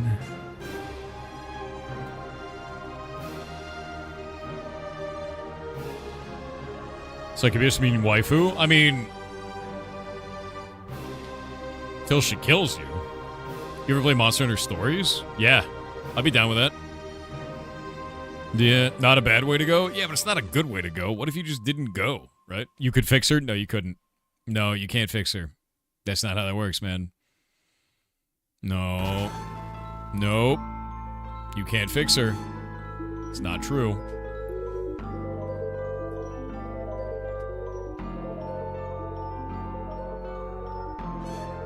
Did I stop putting charcoal in these? I think I did. No, I didn't. Eggnog. We gotta make a mincemeat pie, dude.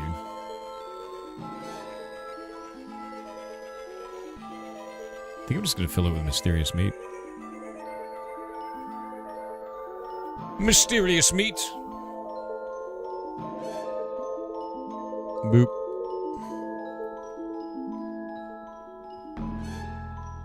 You're willing to try? To fix her? You can't. You would die. That's how that works. Don't do it. This is just British food? Boil it more and you're traditional? Kronos, you're British. Actually, he's here right now. I think he's streaming. I would wonder if that was true. You have the immortal elixir? What does that mean? He's streaming, yeah? I'm going to have to ask him. I'm going to ask him if you boil it, does it become more British? I'm going to ask him right now. One moment. Kronos.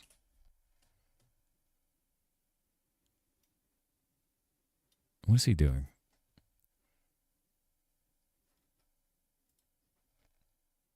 I'm going to add him.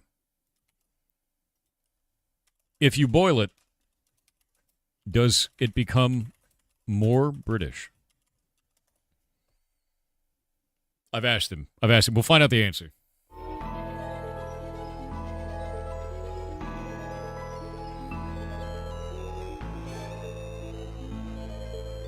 He hasn't noticed. Streamer blindness.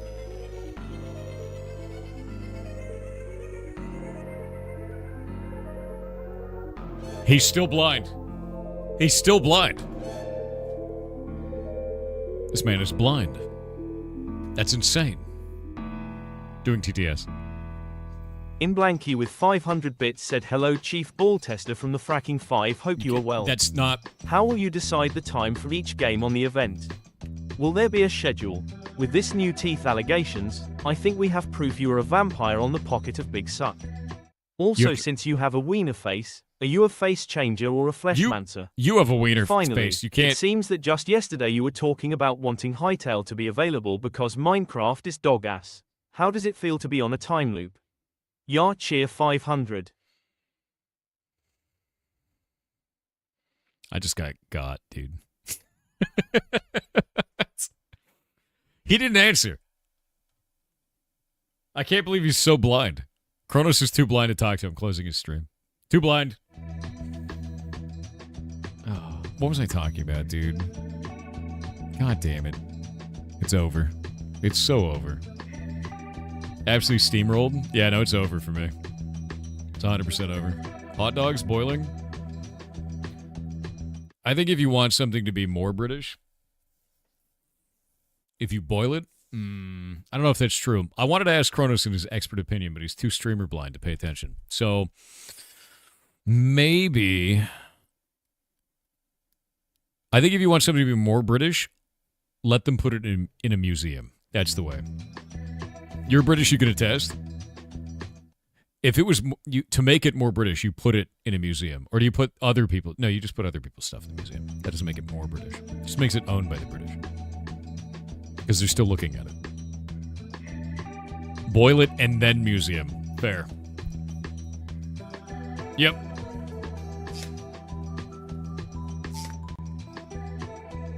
You gotta boil it and then put it in the museum.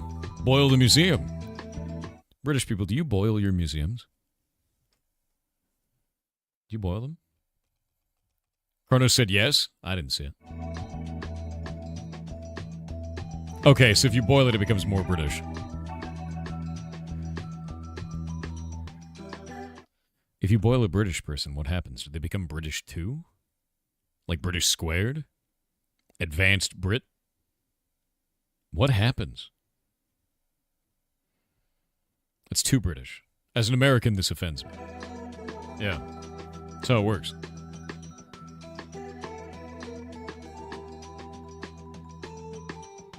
Condensed Englishman.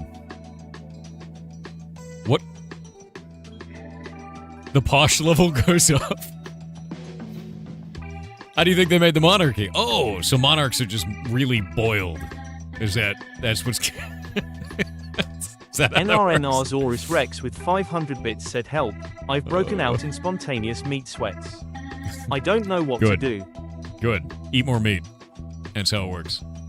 You become knights. Oh. Yeah, are baked beans actually just boiled? What happens if you boil beans on toast?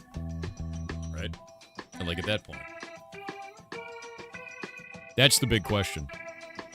If you boil beans on toast, does it become more or less British? I don't know the answer to that. Boil the toast? What if you boil the beans and the toast at the same time? You get bad food, so British. Got it.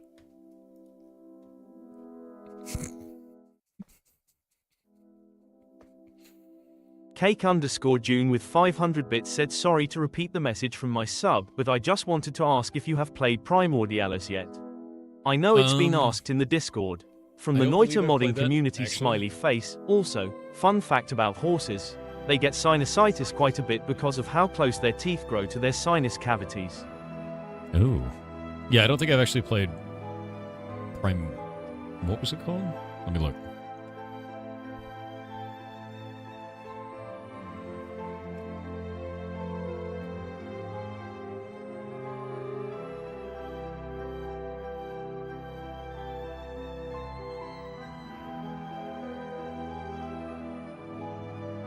me see here.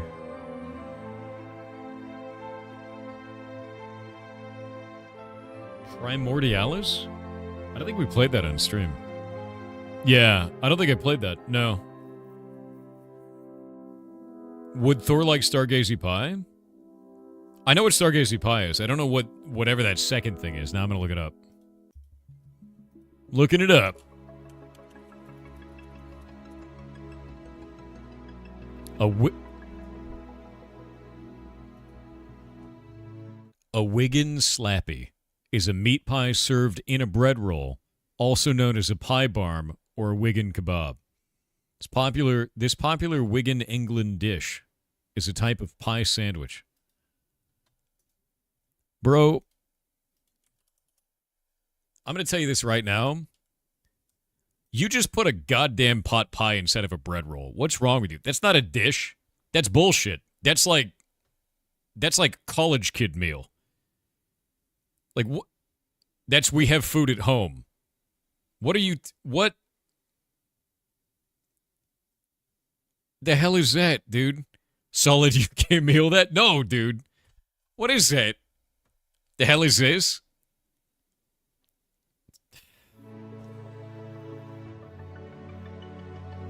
I'm out. That's ridiculous. That is insane to look at.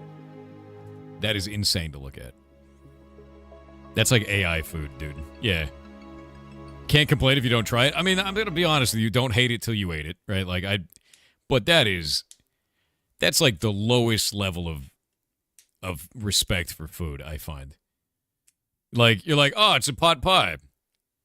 I'm just going to put it in a roll. Now it's a new meal. No, it ain't. It's just like, what the hell is that? No effort at all, food.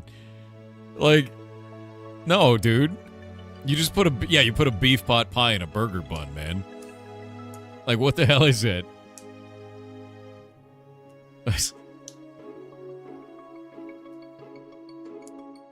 Usually, you drink 5 to 10 pints of your favorite tavern ale before eating it. Jesus Christ, man. Pie in a roll, literal Scottish delicacy. That's insane.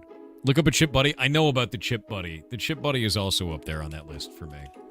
The Chip Buddy is absurd. That makes no sense, dude. That makes no sense. I guess the thing I don't understand is you guys take really mundane shit, put it between 2 slices of bread, and then say that it's a new dish. You can't just pour beans on toast and be like, oh, yes, a new dish.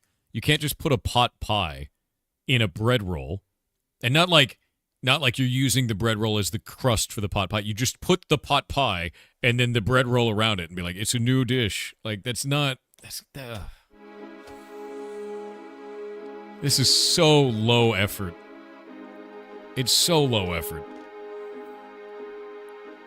It's not real food unless you can make a sandwich out of it. Jesus Christ. The whole patty, mashed potato in breadcrumbs deep fried. Served with chips.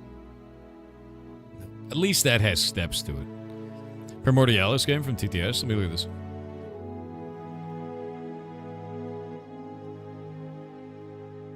Okay, that looks sick.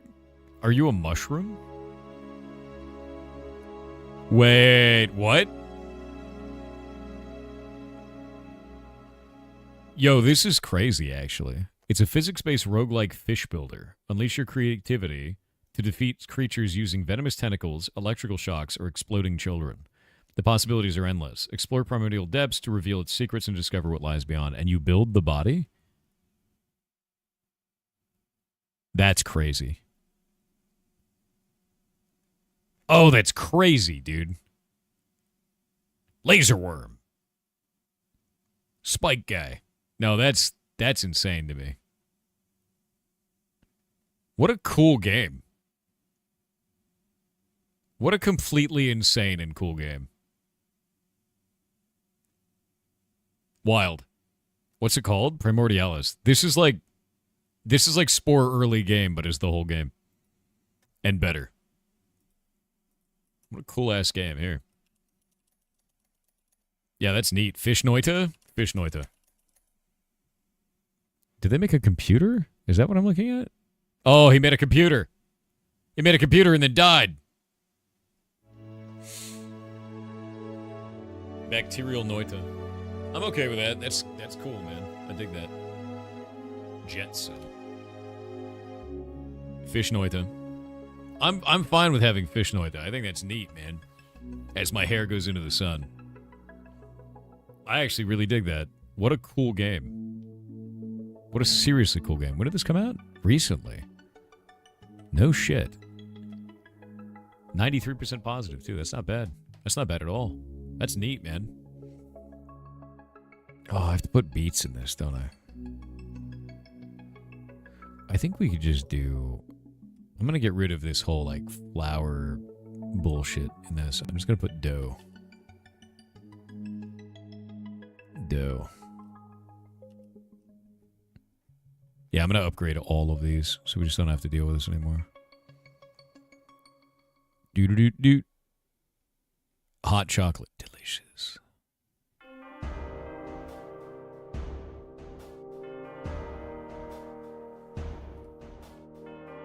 Anything that has flour and salt, I can just replace it with dough.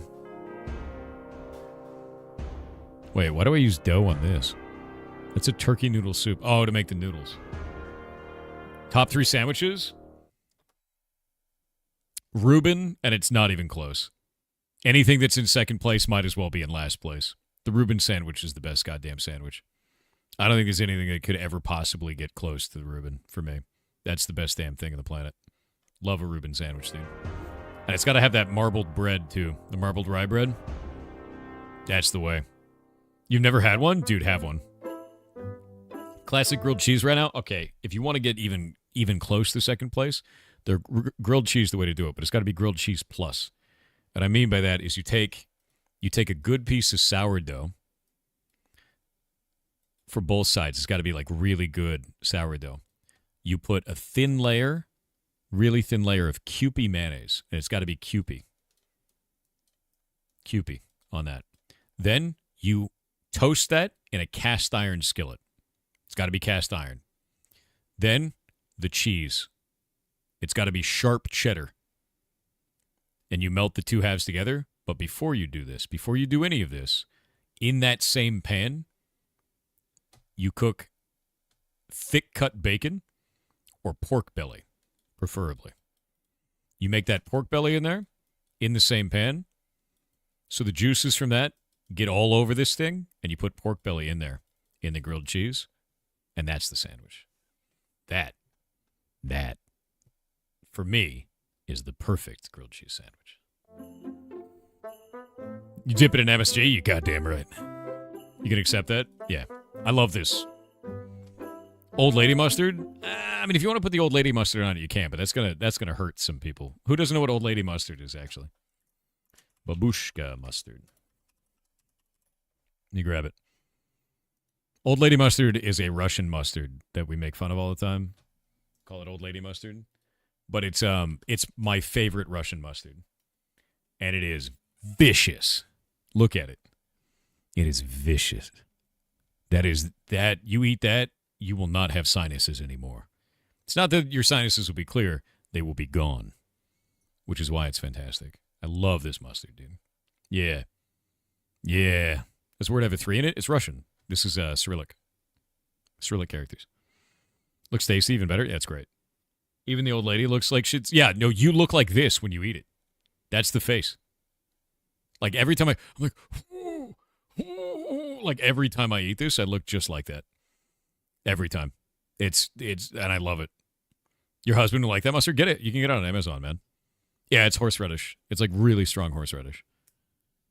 Once forgot how powerful it is and took a nibble. I smelled colors. Yeah, it's crazy, actually. Hot dog with that stuff is... Ew, hot dog. Ugh. Ugh. Your hair is even like your scarf? You goddamn right. Mustard that takes your breath away, literally? Yeah, no, it does. It's very strong. It's good shit, though. I enjoy it. I just like really... I don't know, I like really strong foods. I'm down with that, personally. Flour. Oh, wait, no, that's the Reddit post. God damn it. Dough. Get rid of the flour and the salt. Because I think dough uses that. I think. Wait. Wait. Wait. Where am I?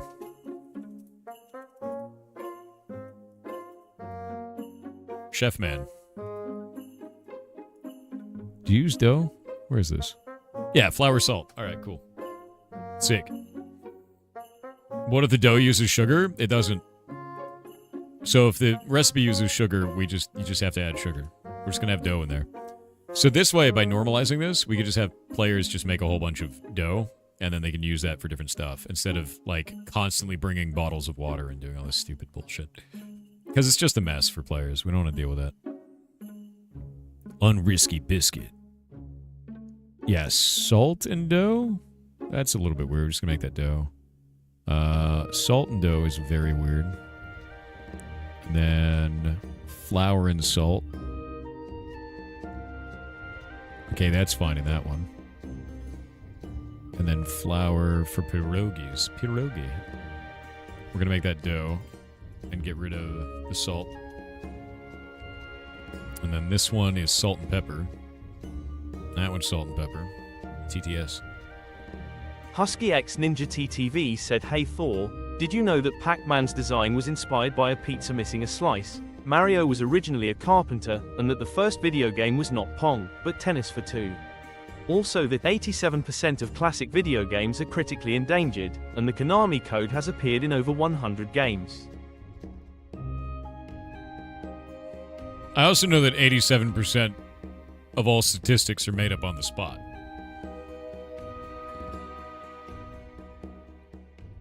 So that's neat. Yeah. I also don't know if anything you just said is true, and I want to look into it. Yeah, now I want to know, man. Because that's interesting. If Pac-Man actually is a pizza slice, that's funny to me. Like, really, really funny. And it makes me want to look into that to find out if that's true. Painted egg. Alright, we're good. 87% of Thor streams are made with AI wigs. Dude, you might actually be an AI wig. That may be true. Could be true. Applequist said the reason people don't like rabbit as a source of meat is that people are told that finding hair in their food is bad.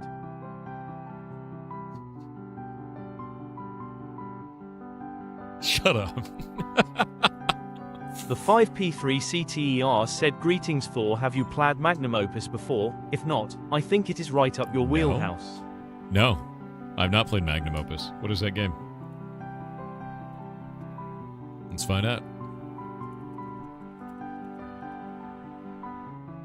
The Birth of a New Age? What?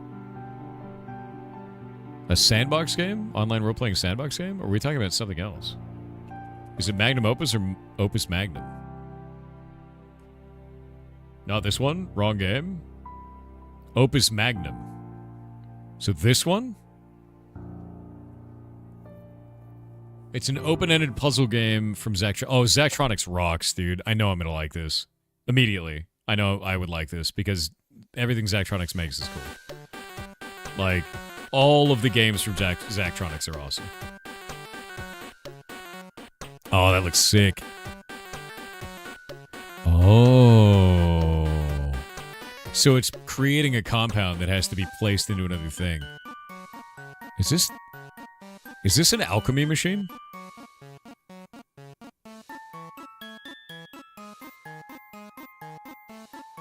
That's an alchemy machine? That's freaking cool. Your friend played it?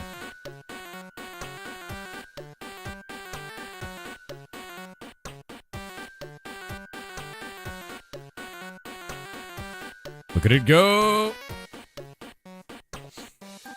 I like the IQ to play this properly. Good. That means you should play it, dude. Kronos, raiding with a party of 199. Kronos, I didn't get to see your answer, but I need to know. This is important. If we boil it, does it become more British? If we boil it. Yes. Does that mean your royalty are actually the most boiled?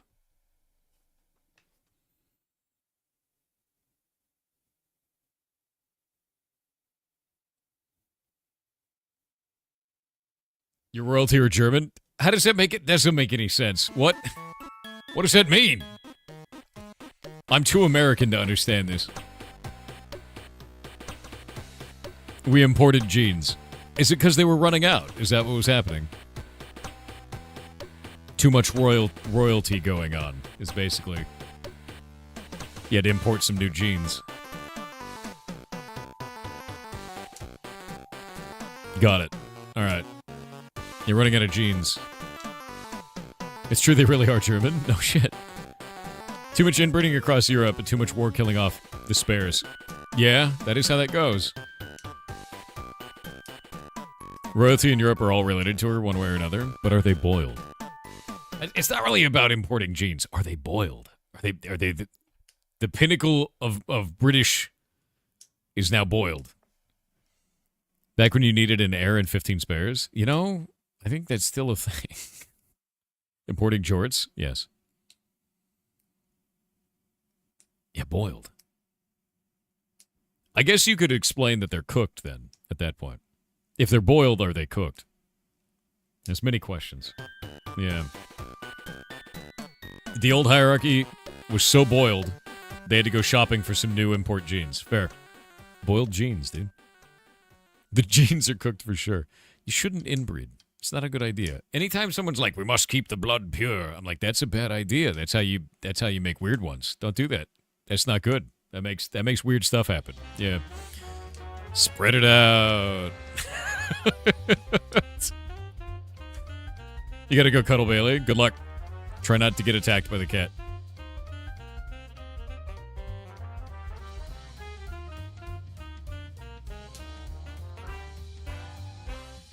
Spread it out. Spread it around. The family tree should not be a palm tree. Like, it's not good. That's not good, dude.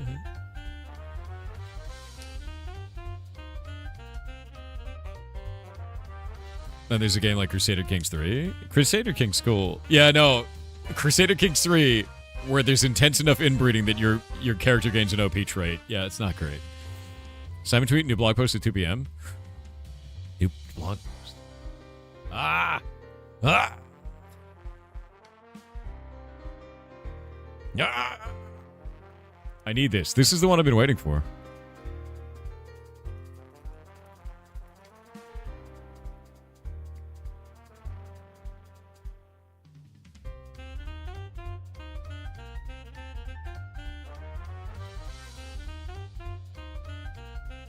I need it. I need it. No games today? I don't know. We're just kind of chilling out, dude. Trying something. Having fun. Why is your family tree aligned? It's not good. It's not good. After spending all night on a work project involving PowerShell tool, I've been making all I've been making all I can think about is how these would be created as TTS custom objects. Wait, what? What have you been doing all night? Opus Magnum? No. Did store ever use Firebug? Dude, back in the day I did. Back when it mattered. But like... Then, what was it? Firefox removed all of its tooling. Did they bring extensions back ever? Because they removed that.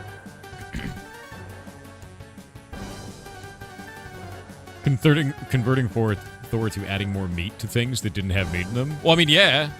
Of course you did. Right? We've got... I don't know. The mincemeat pie. That's got to have meat in it. Because you wouldn't call it mincemeat otherwise, would you? Would you? Huh? But you did. It's called mincemeat. It doesn't even have meat in it. It's not meat? Historically, it was meat. Historically, it was meat. We looked it up. How's Heartbound coming along? Good. I release an update every month. You can do exclamation point updates and see the posts over on Reddit, on my Twitter, on Discord, or on the Steam page. I'm still working on the one for this month. In fact, it's right here. But the page is blank right now because I close it. Being royal is cool. Your family tree looks like a bunch of batteries hooked up in series. No. Yeah, I mean, that came from a time where people believed that if you keep it in the family, the power stays with you. But I think that mostly was derived from the fact that the power did stay with you if you kept it in the family, because if you married outside of the family in royalty, then they get your huge tracts of land, right? What if you do cyberpunk-style pixel or voxel new game? Oh, were you talking about making another game? We actually want to make a cosmic horror monster collector game, which would be kind of fun. And, by the way, the next game that I make, I don't want to make a story-driven game. I found throughout the entire process of making Heartbound that I actually really don't like writing. And I just want to make systems. I want to build combat systems and systems design. I have a lot more fun doing that, so the next game is going to be more heavily focused on that. Cthulhumon, yeah. Yeah, we actually wanted to do it. I wanted to make a monster battler game where it's based on cosmic horrors, and the way that the cosmic horrors work is that they're actually drippings of different old gods. So instead of having like a type like fire, they have a type like this old god who embodies fear, right? So those are the individual like typings for each of them, and they all have advantages and disadvantages, and they all cause problems in their controllers. So like the player gains issues from these types of things. Yeah, like Cthulhu, I choose you kind of a thing. And like I've worked out a lot of the mechanics for it and like played around with stuff. Let me actually see if we can pull this up. Let me grab this. I think I have a mood board folder for this game. I'm gonna snooze those ads before they cut me off. Boop boop boop doop. Where is it? I may have moved the mood board onto Google Drive. It may not be up here.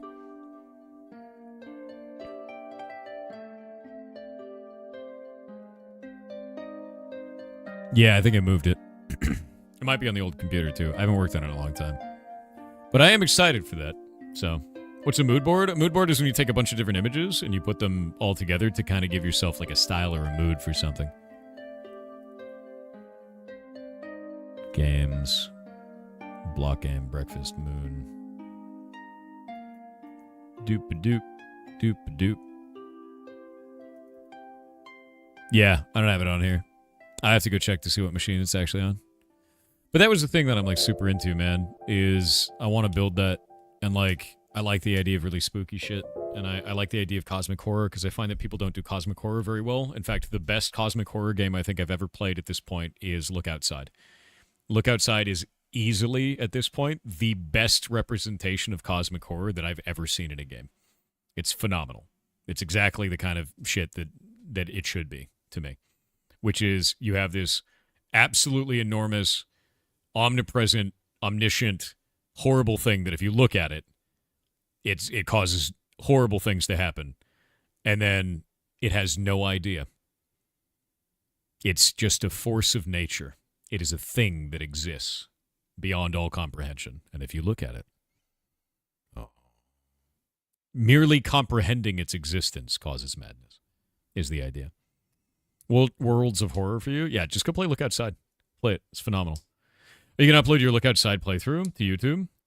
It's a pain to watch across the VODs. Yeah, I'll talk to Shadelock about it. Yeah. It's an insult to what's an insult to cooking? What are you talking about? You should play Bloodborne? I haven't played Bloodborne. I know it has this huge cult following, but it's not something I've played. Is AI cosmic horror? No, AI is not cosmic horror. AI is bullshit. AI is bullshit, dude. You don't want that. I love watching your playthrough. I love Don't Look Outside. No, Look Outside, dude. Yeah, Look Outside. Oh, Sauron. As an American, we try to leave those at the door.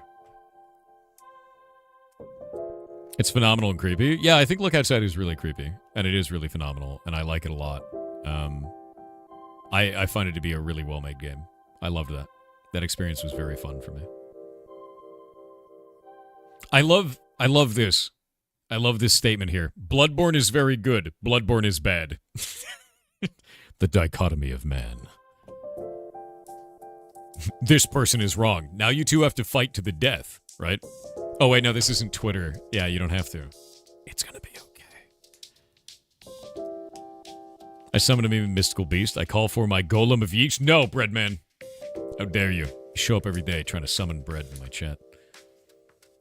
Saw the in December announcement. Stoked.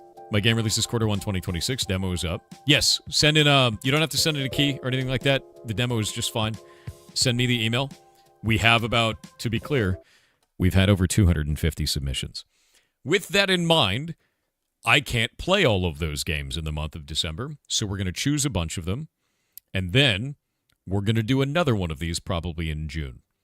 It looks like people like it, so we're going to do it, make it a regular thing, and do 2 of them a year. Hey.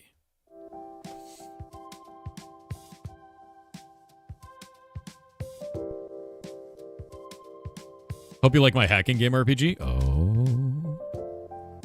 Hacking game RPG.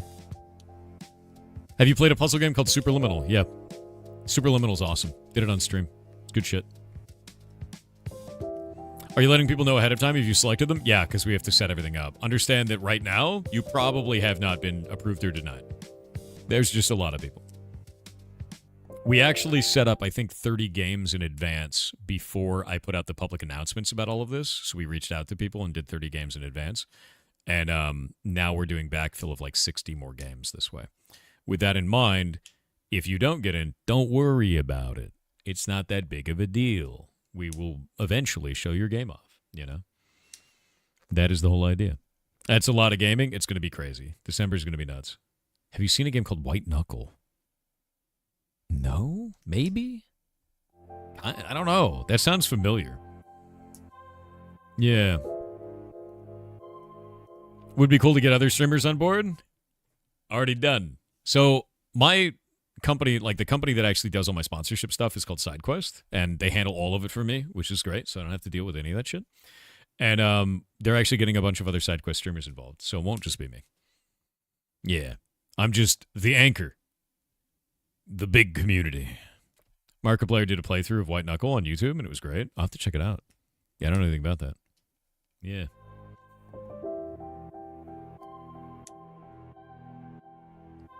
Well, what's up, folks? Hope you're having a good day. Not to repeat myself, but hell yeah. Dude, I'm excited about it. I think in December is going to be great. Might sound familiar because you played Knuckle Sandwich. That's true. Knuckle Sandwich is a great game, dude.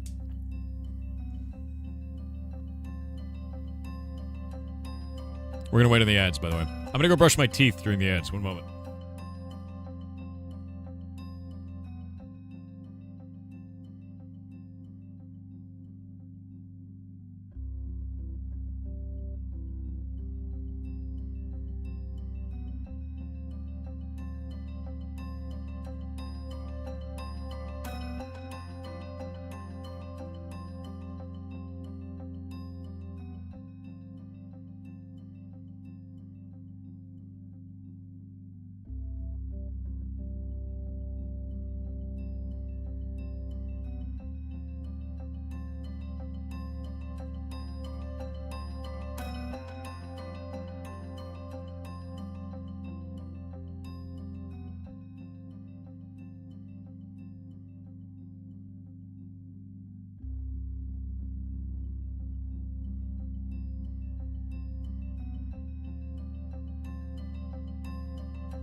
I have returned. Did you say boiled pudding? Don't do it.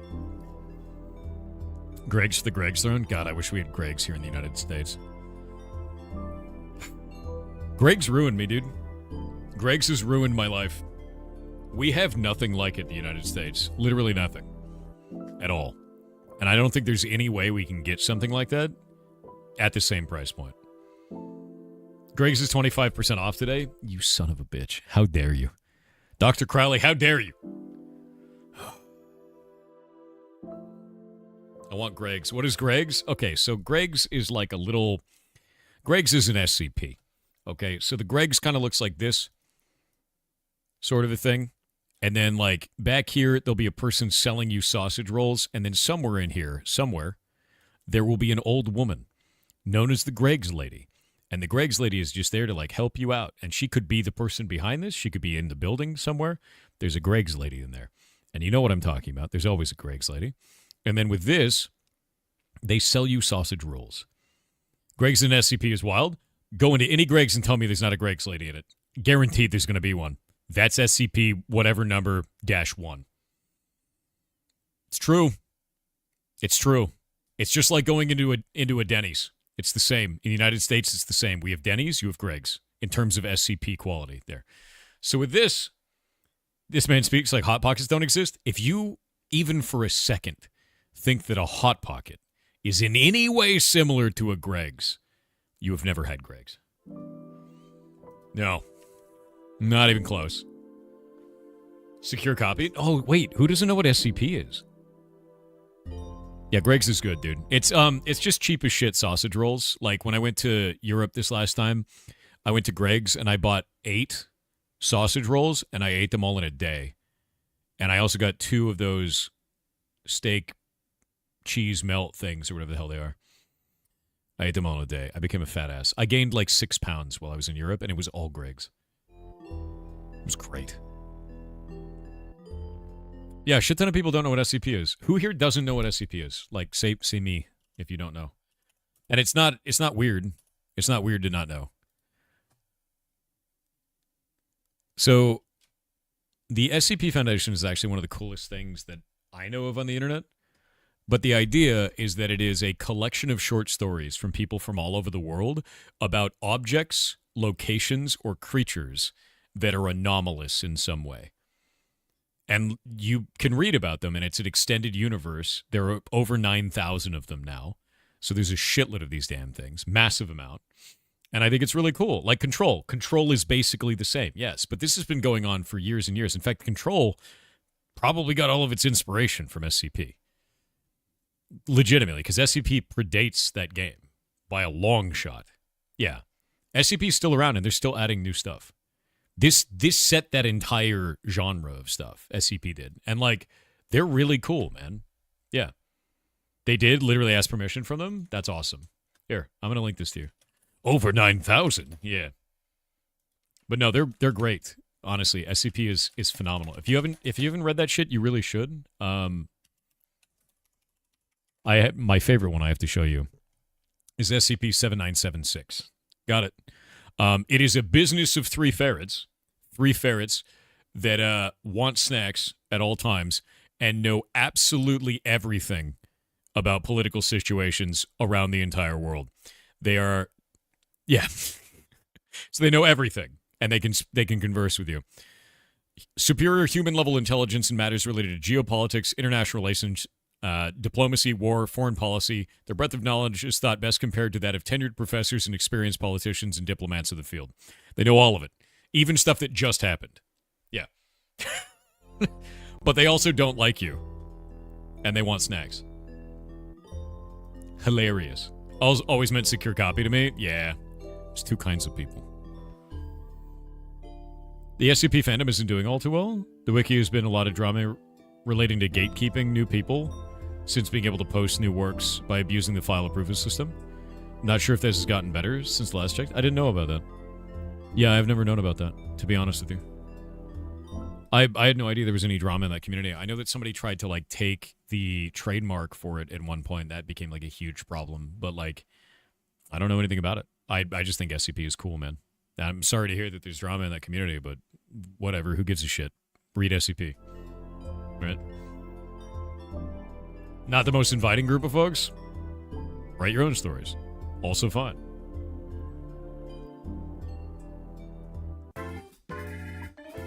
Jesus.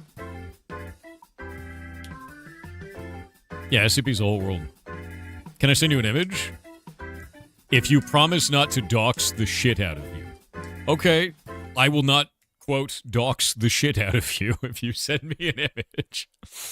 Yeah, dude, I'm going to be real with you. Drama is everywhere. It's 2025. Don't drink the poison. People want you to look at things to get ad revenue off of you. Don't fall for that. Yeah, don't.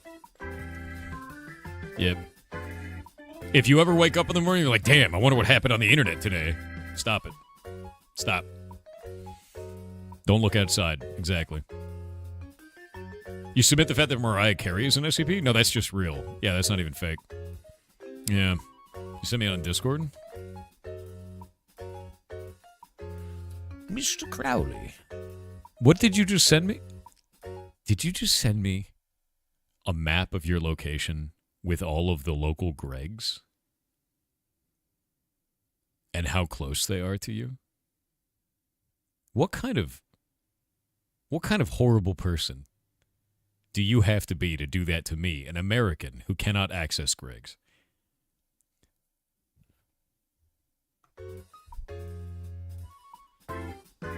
Why are the British so mean? This man doxed himself to own me. The British don't need to be that mean. That's you know what? This is why you don't own us anymore. That's right. This kind of behavior, this whole like showing me where all the Gregs are near you, this is why we escaped.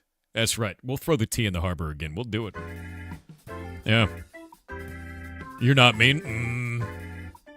It's bullshit. That's insane. I believe this falls under hashtag worth it. Fair.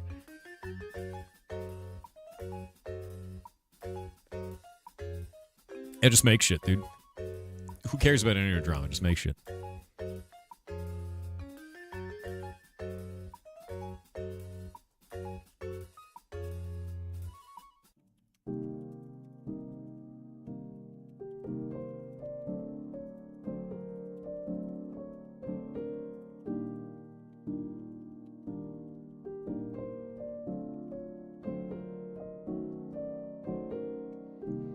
Have you ever had a Publix sandwich? No, I've never been into a Publix.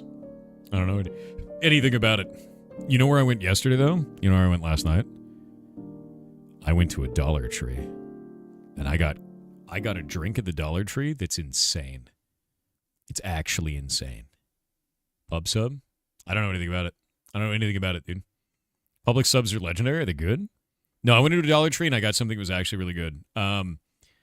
They had a can that felt gross in my hand. The can feels wrong. Like it's made out of something that could just explode or fall apart at any moment. And some of them kind of were weird and sticky. I didn't like that. So I got one that wasn't sticky. It was an entire can of just pineapple juice. And I looked at the ingredients, and the ingredients just said, ingredients, pineapple juice. It was 100% pure pineapple juice in a can, and it cost like $1. And it was a big can. So I got that, and I drank the whole thing. It was a good day. It was a really good day. I've never seen that before. Any other store? It was at Dollar Tree, dude. Anywhere else you would go, anywhere else, no matter what, you would find that, and it'd have like 1 billion additives in it. But it was just straight up pineapple juice. That's it. That wasn't pineapple juice. It said so on the ingredients. What would it be? Does it come from something that's not a pineapple? Maybe something with a lot of legs. Like the McRib. I hope not.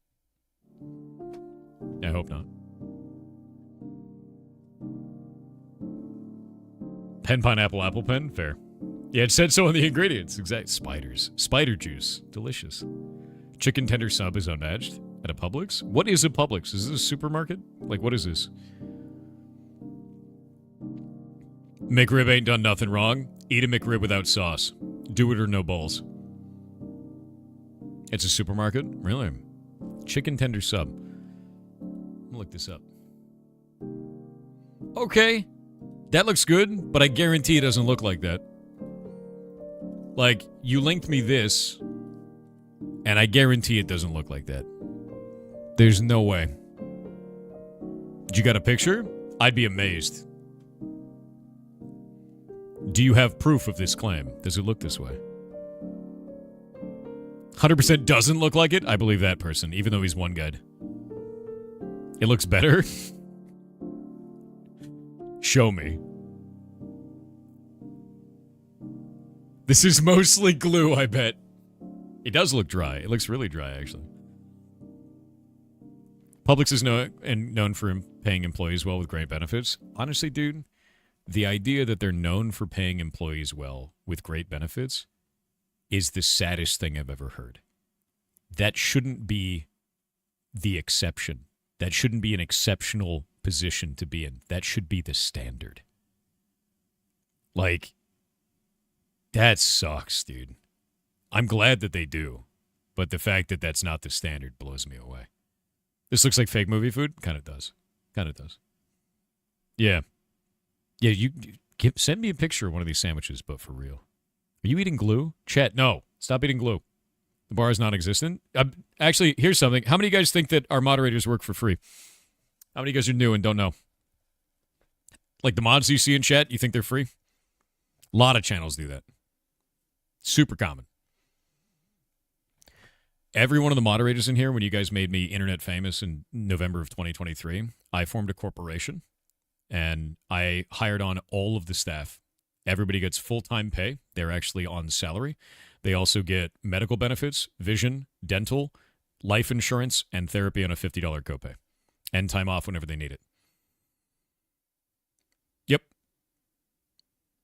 And I have to raise their wage to stay competitive for everything. Their actual official title is social media community manager, which means that if they ever want to go somewhere else, they can use that role as a way to get a different job if they want to. With no problem.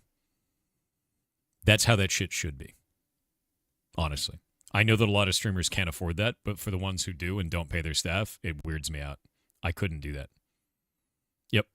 Oh, it's also U.S. salary, even if they're global. So if we have a mod that lives in Brazil, they get paid the U.S. pay, not the Brazil pay. So I don't localize prices for regions. I think that, to me, is dishonest. It's a way to buy cheaper labor while abusing that labor at the same time. It doesn't make any sense. If they're doing a job, they should be paid based on the role, not based on where they live. Yep. Used to have Pally, but it imploded. Yeah, it sucked. Yeah, it sucked. Why are we looking at a burger instead of bread? It's got bread on it. It's not even a burger. It's a Publix sandwich. They take the money and buy bread. It's true. Any part-time opportunities? Not right now. When we have more of the rescue builds, yes, but I got the scary bill for that today, and I need to talk to them about scope of project because it's too much. So we got to figure out where we're going to change things and make it work. It's way too expensive.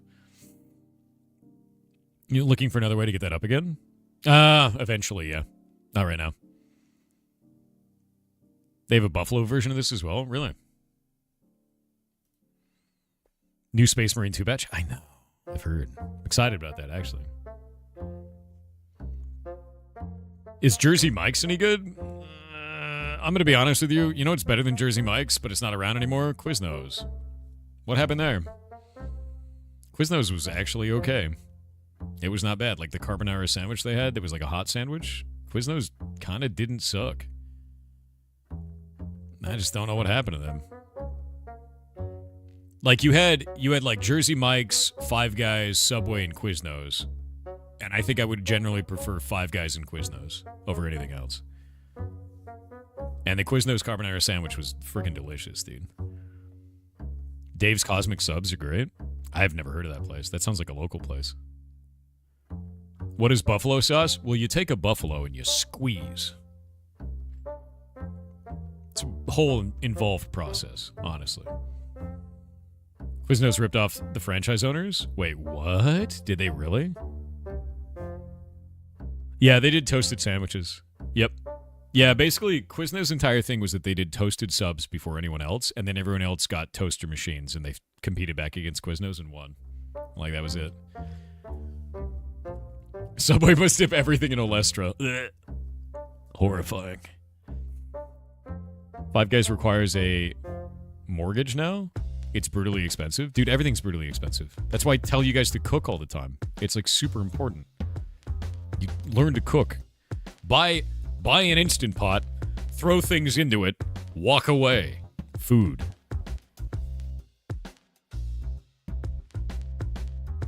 I'm making desserts for Thanksgiving? Boss.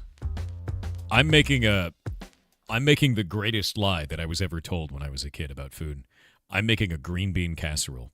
And when I was young, all the adults told me that this is something that you slave over and is very difficult to make and is, oh my God, takes all day to cook all these meals for you. So you better enjoy it, even though it's got green beans in it. And I loved green beans, so it was a trick. It's a lie. It's a lie. You pour it all into a thing and you pop it in the oven and you walk away. It's done in 5 minutes. The effort involved is negligible to make that damn thing. And now that I'm an adult and I know how to make one, my health is lowered as a result of this because it's so easy to make and it's so delicious. It's not good. Like, I shouldn't know how to make that. That's a detriment to my life, honestly. Like, yeah, it's not good at all. It's so easy. And you put the crispy onion on top. I have to go buy more crispy onion. Yeah. What is the white glue stuff around the beans? Cream of mushroom soup. That's it. It's so good. Yeah, it's literally, you literally just pour cream of mushroom soup, a little bit of milk in there, and green beans. And then you put it in the oven. That's it. You stir it up with a spoon for a minute, and then you put it in the oven. That's all it is, dude. It's insane. It's insane. And then when it comes out of the oven, you put fried onions on top. Yeah. Like the crispy ones. Yeah, I put the French onion on top, the crispy ones. Oh, so good. No, you put it in after. You have to put the crispy onions on top after it's done cooking. Because if you do it before, it soaks up all the liquid, and then it becomes sad onion. And that's not what you want. Crispy. You want crispy. Yeah. Please add at least salt and pepper too. Have you ever had a canned soup in your life? That's like 100% of your daily values of salt in like one bite, dude. Yeah, no. Don't add any more salt. Don't do that. That's a bad idea. That would be way too much salt. Don't do that. Yeah, 200% of your daily value is salt per bite. Don't dare me. Don't do that. No one wants it. Yeah, don't have a soggy onion, dude. That's not good. Keep an extra box of French fried onions for more crunch. Okay, here's the problem. Here's the biggest problem. I can't keep fried onions in my house, the nice crispy ones, because I'll just go over to it and take a handful and eat it. And then when I do that, I'll be like, oh, it's just a handful this one time. And then I'll do that 20 times a day until it's gone.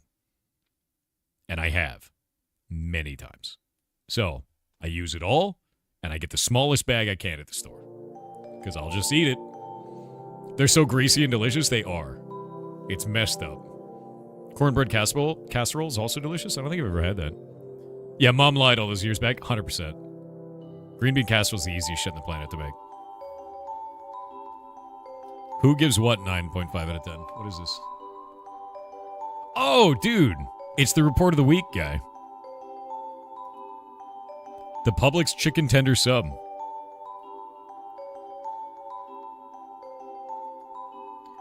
I know people like made fun of this guy for a long time, but I actually like the report of the week guy. Like, I think he wears a suit, he eats food, and he talks about it. Like, there's nothing, it's like the most milquetoast dude around. What guy? This guy. There's nothing wrong with this dude. Yeah, it's fun. I don't know why people got like so angry at him for existing. They were just like mean to him for a long time. I think it's just because he's like, I don't know. He's just making his content, doing shit. This dude. That guy. He's great. Yeah. Yeah, my day is ruined guy. That's exactly what it is. No, he's cool. I like his stuff. I've always liked his stuff. Straightforward. That was 8 years ago, so things may have changed. No, he's exactly the same. Like, here, I'll pull this up real fast. I'll go back to the report of the week. And we're going to look at his latest video, which was 7 days ago. And he's exactly the same dude. And he's eating McDonald's. Oh, you're talking about the sandwich. Okay. Yeah, no, this dude's still around, man. Yeah. He tried the Baja Blast Pie. Dude, Baja Blast Pie looks gross to me. Yeah, no, Baja Blast Pie looks really gross to me, honestly. Mm-mm. Yeah, no. Yeah, it's that guy. It's the dude who eats food in a suit and then, like, reviews it, and he does it once a week. Report of the week guy is actually an SCP. Yeah, I agree. I can see that. Yeah.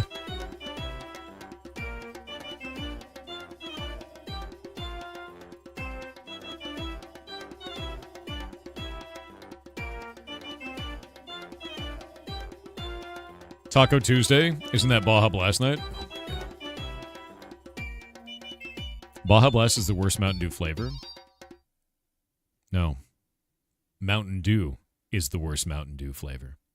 All of them. Stop eating Mountain Dew.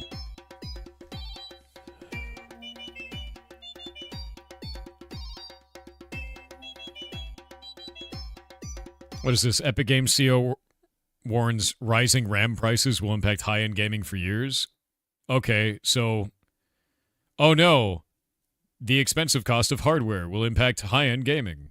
The fact that the Epic Games CEO said that is kind of irrelevant. Yes, yeah. The cost of computers going up is going to impact high-end gaming. Yes. Yeah. Yeah.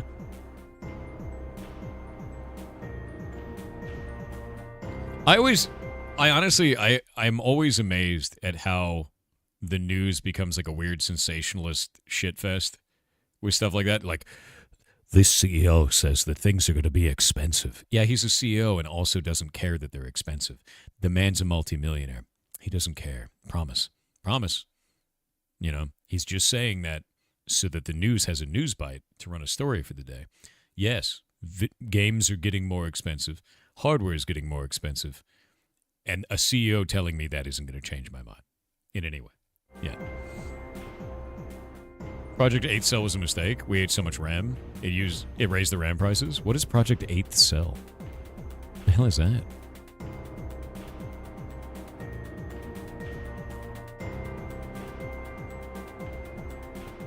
The fact that 64 gig stick of RAM is 1K now, what a few months ago it was 200?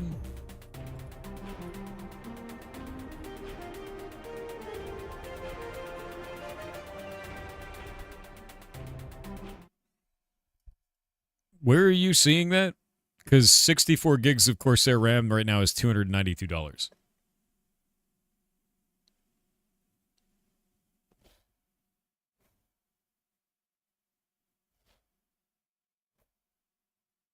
eBay?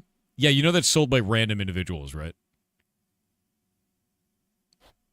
Yeah, this is DDR5. This is DDR5, Corsair Vengeance, RGB, 64 gigs, 2x32 gigs, $292 Amazon.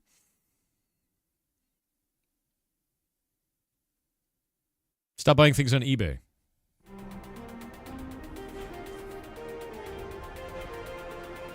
At least go to Newegg, right? Let's see, Newegg.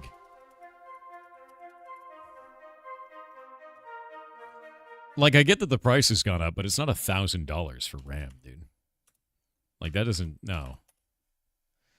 We have to stop bullshitting. Stop it. Stop. Stop. Make a look. If it'll load... Is Newegg shitting itself? I think it is, actually. Cool. Components. RAM. DDR5 RAM. Yeah, it's the same in lower prices on Newegg, dude. It's anywhere from $100 to $300 for 64 gigs. It's about what it usually is. Yeah. If you're seeing it for $1,000, someone is scalping you. Don't do that. A single 64 gig stick is always going to be more expensive. Always, always. Like, that's a premium thing. PC Part Picker, what do you got for that? I love PC Part Picker. Boop.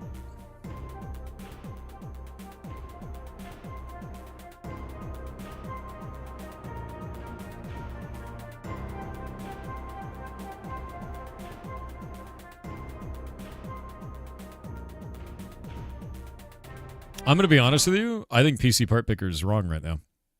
Because what you're seeing right here, where it's showing $395 for that as the cheapest, I literally just pulled it up on Amazon for $262. So, no, I'm not seeing that. Not seeing that even close.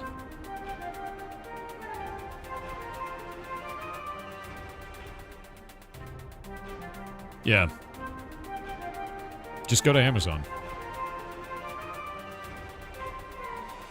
You see 400 plus on Amazon? That's not what I'm seeing. DDR5, 64 gig. Let me see. RAM. Grab this. RAM. 64 gig. Which is the one that I pulled up before. And I'll even do Corsair. Let's do Corsair. Boop doop. Oh god, it's full of scalpers now.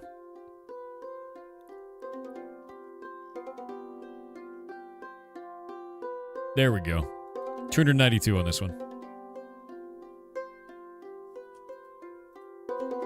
There are scalpers all over the place. I feel like this is less about the cost of RAM and more about the cost of scalping. Legitimately so. Yeah, this feels like scalping shit, dude. As I look through this, there's a ton of these that are up for $800, and they're all from random individual sellers. Is this just scalping, dude? Because this is $292 direct from Corsair for the same RAM that I'm seeing from another person on Amazon for $750. This just sounds like scalp shit. Best Buy? Directly from Best Buy? Let me see this. What the shit? Don't buy from Best Buy. That's insane. That is insane, dude. That's 6,400. Let me grab it on here. 6,400. MHC. Let me see if I can find the same thing on Amazon.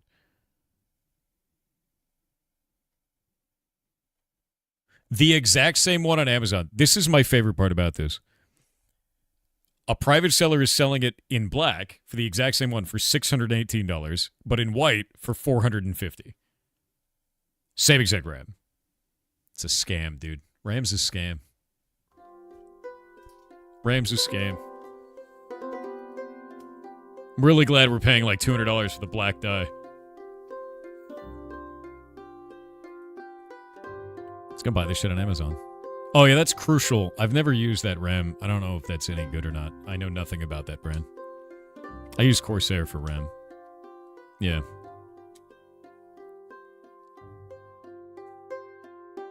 I don't know anything about Crucial. Is it good? I know nothing about it. Usually white versions are more expensive. It's the opposite right now. So what it looks like to me is that the cost of RAM is all over the place. And it looks like there's a lot of scalper activity, which is insane to me.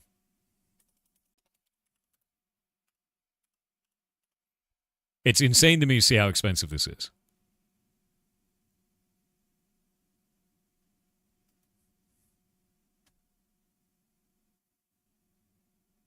Yeah, this is $292. 64 gigs, DDR5, 6,000 megahertz. That's whack, dude. Yep. From the Corsair store on Amazon. Or $97.66 a month for 3 months on a payment plan.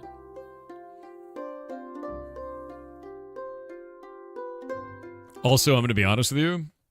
Don't buy hardware during the holidays. Ever. Literally never, ever buy hardware during the holidays. Until Black Friday. That is such a bad idea. I don't buy shit during the holidays. I don't buy anything. Ever. Because the price is just... Because supply goes down because everyone's waiting for the holidays to buy stuff. I would buy stuff during Black Friday and that's it. Yeah. Check prices during Black Friday. What about GameCube? I'm not buying that shit right now. No way. The 260 you're seeing that says it ships in 6 to 7 months? No, this says available to ship in 1 to 2 days. Where are you getting that? It's $292.99. Available to ship in 1 to 2 days. Buh?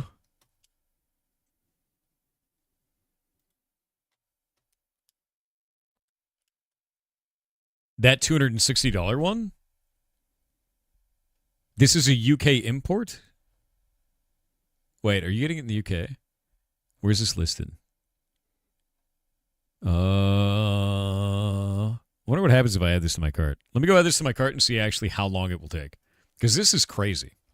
No, I don't want a payment plan. Get out of here. Added to cart.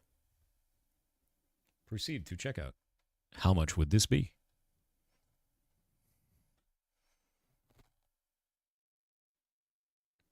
This is an international thing, dude. This is like a UK item. Yeah, that's a UK item, dude. Yeah. Yeah, so no idea.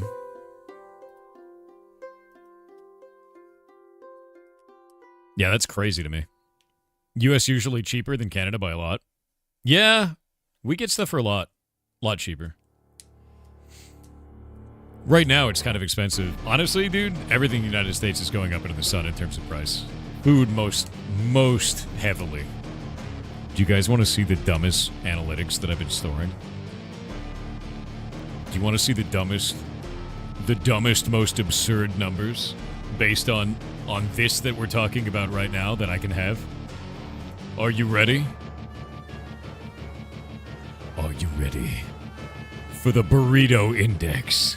That's right. I've been tracking the price of the 5-layer burrito from Taco Bell at my local Taco Bell for the last several years, and comparing that against the amount of ad revenue that I make on Twitch to determine exactly how many calories each of you is worth. That's right. That's right. And they've raised the price of the 5-layer burrito from $4.72 to $5.73 now, which means it's more than $1 per layer. The burritos haven't shrank, though. They're exactly the same. So, that's the thing. Anyway, this we can also determine if Twitch is able to fill ads. And you know what you're going to find? In Q1 of next year, there's going to be a bunch of people on social media that are screaming and shitting about Twitch having another adpocalypse because their ad revenue dropped. Yeah, it happens every year. It's called Q1, where none of the advertisers actually like paying money. But it's cooler to run the story that Twitch has done. Happens every year. It's going to be some reason or another, but it's going to be wrong. Every year, advertisers pay less in Q1, and they pay more in Q4. They do it every time. Drama. That's a really good emote. That sparkle is fantastic. I love that. Yeah, the secret agenda, dude. Those burrito prices.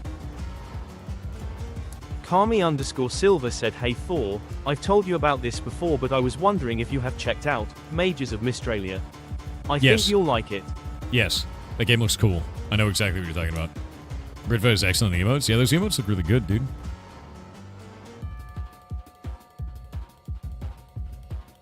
Yeah, those look really good. Dig it. Can you track potatoes olays? No, because I've actually been... The way I've been doing this, to be honest with you, is I've actually been going to Taco Bell, the exact same Taco Bell, on the 1st of every month, and I buy 5 3-layer burritos there. Then I take the receipt and I save it, and I only do it on that one. And then I bring those burritos home, I remove the wrapper from them, and I put all 3 of them on a scale at the same time, and I divide that by 3 to determine what the weight is so that there's not any variance from one odd burrito. It's all of them together. So that way we can get the actual amount of weight of the burrito on average among 3 subject samples. Then I eat the burritos. Delicious. You played Tactical Breach Wizards? I have not played it. You sound like a health inspector? No. I just have a very particular interest. And that interest is burritos and economics. Yeah. The burrito variants. Yeah. I know the game, I just haven't played it. Burritonomics. I love burritonomics. Burritonomics are my favorite, dude. That's the economics of how many goddamn burritos can I eat. You haven't fed on better nacho cheese than Taco Bell? Love yourself. Stop that. You keep track of the flavor scale? Trick question. Taco Bell doesn't have any flavor. You're not going to get me that easy. Ridiculous.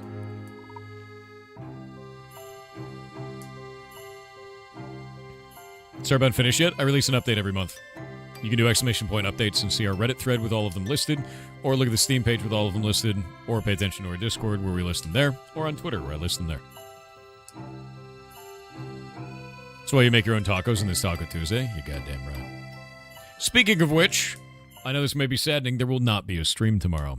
Normally I do stream on Wednesdays, but there won't be tomorrow because I have to get the update for Heartbound out, and I've got some writing to do. Is the demo on sale? The demo is free, you goblin. It's free!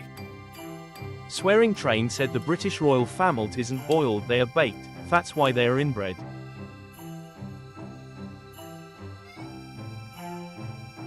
British people, is that true?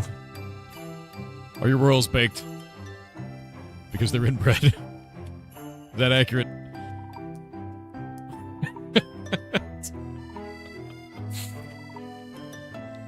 Because we were talking about if you boil something, it becomes more British. And British can confirm? Okay, thank you. Thank you for that knowledge. Silafren with 500 bits said a teacher gave assignment to their student, create an essay with ChatGPT for a certain topic, then research it to find out why it's bad. This way the teacher teaches students not to rely on AI and research themselves. I like that. That's a good way to do that. Showing people in real time that it's a... The best thing to put forward is ChatGPT and other tools like Grok are an unreliable narrator. And if you have any type of a system to teach people that, that's a cool one to do it that way. I like that. And I think that should happen more, honestly. Yep. All monarchies in Europe are part of the same family tree. The palm, yes. Have an excellent day. You have an excellent day. Will there be a stream on Thursday? No. I'm taking an actual weekend this week. And by weekend, I mean sitting at this chair, or at this desk, in this chair, writing shit, while screaming incoherently. Yeah. So an average day.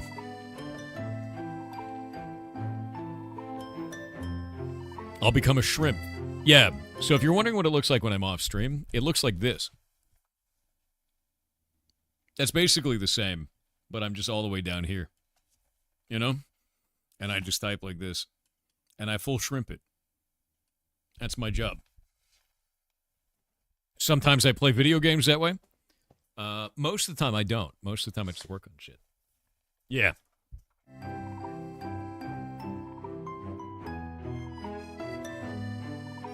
Shrimp. My spine hurts just looking at you like that. Where we're going, you won't need one spine, dude. You won't need one at all. Just get rid of it.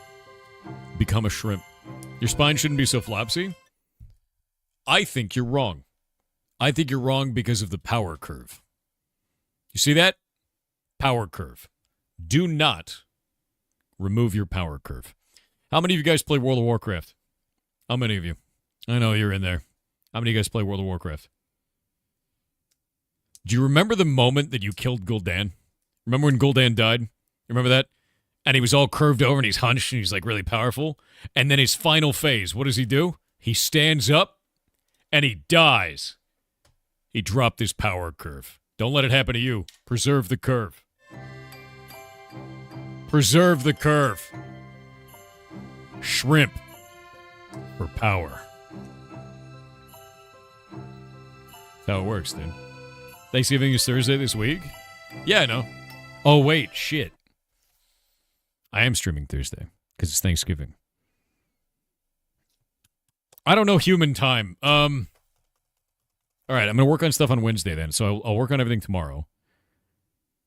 Then after that, I'm going to go over to a buddy's house. We're going to do Thanksgiving. I got to go buy green beans. Shit. And then, because I'm making the casserole. It's such a difficult thing to make.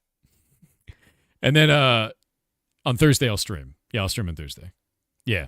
Yeah, we'll do that. I need time to work on stuff. I didn't say human time. I said normal time. Right? Right, fellow humans? Right? Maybe take Friday off? Maybe. I feel like, to be honest with you, I might just take Friday off anyway because I'll be too fat. Like, you ever just get too fat to wake up? You're like, too fat today. Day after Thanksgiving, I feel like this is a too fat day to do anything. Yeah, too fat. Too fat. Food coma Friday. Yeah. Double thick Friday. If that's the case, I need every day off. I'm going to need Friday off. Too fat. We'll see. Too Fat Tuesday? Oh, man, Too Fat Tuesday. I could have a Too Fat Tuesday. Yeah. Yeah, I could do that. How you doing? Doing good. We're talking about Too Fat Tuesday. How's it going? No, don't post that. That's grim, dude. What is that? Why is that pregnant Mega Man? God damn it. No. What's wrong with you? Why is that even an emote? Who made that? Giga? Of course. It's named Prega Man. God damn it. Heavy_Spade said, wait, I must have entered an alternate universe during my break. Channel Point TTS is back. Hightail is back on the table. The fracking 5 are back thanks to Thor. No. Yar stinky, yar stinky, yar stinky. Stinky, also, dude. the MC rib is ribbed for your pleasure. No. The question is not why am I this way, it is why aren't you? The McRib being ribbed for your pleasure is technically true, and I hate it. I hate it. There's no other reason they would... They only put the ribs on it because you enjoy it. Why is that real? No. Neo Ramen Samurai said, just wanted to say hi and thank you for all the content and insight you provide. I can't believe you said that right after we were talking about the McRib being ribbed for your pleasure.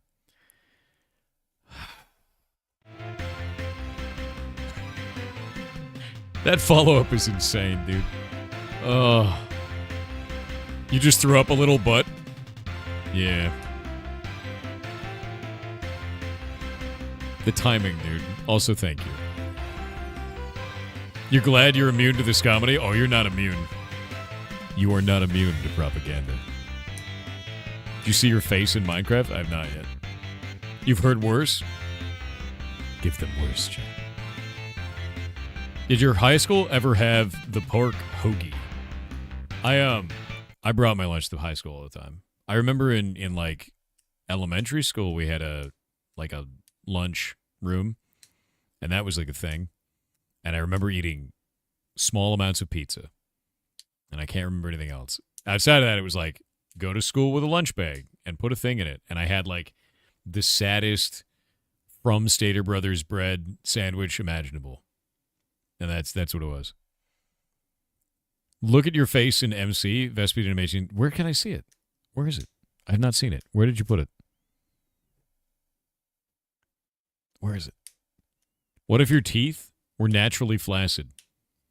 Why are you like this? That's some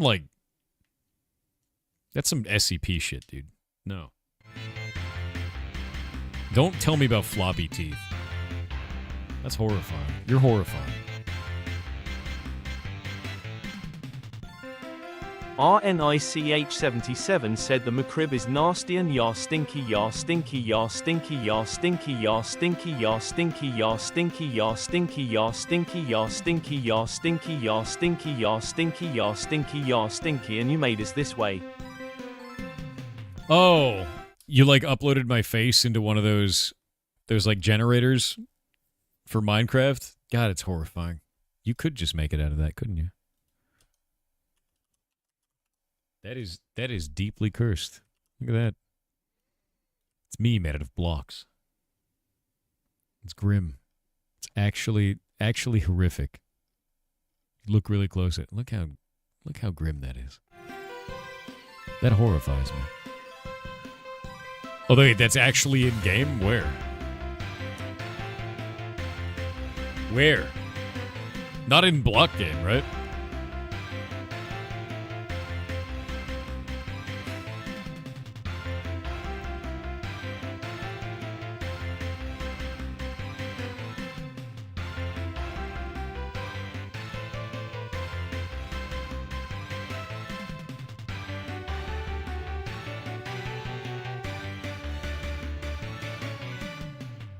Wait.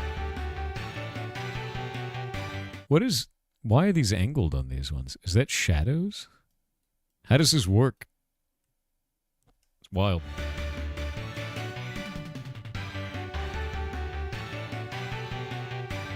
Your forehead is a small island. Thank you.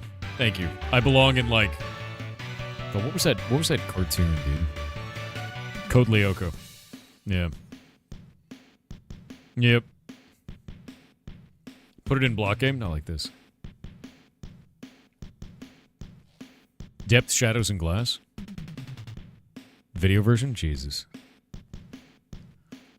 Actually insane behavior.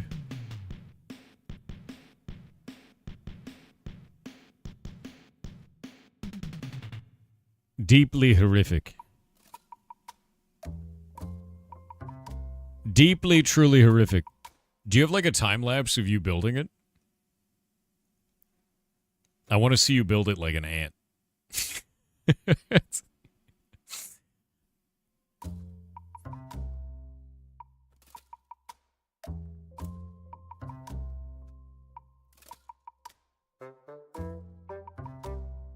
Alright, let's see. Doop-a-doop-a-doop.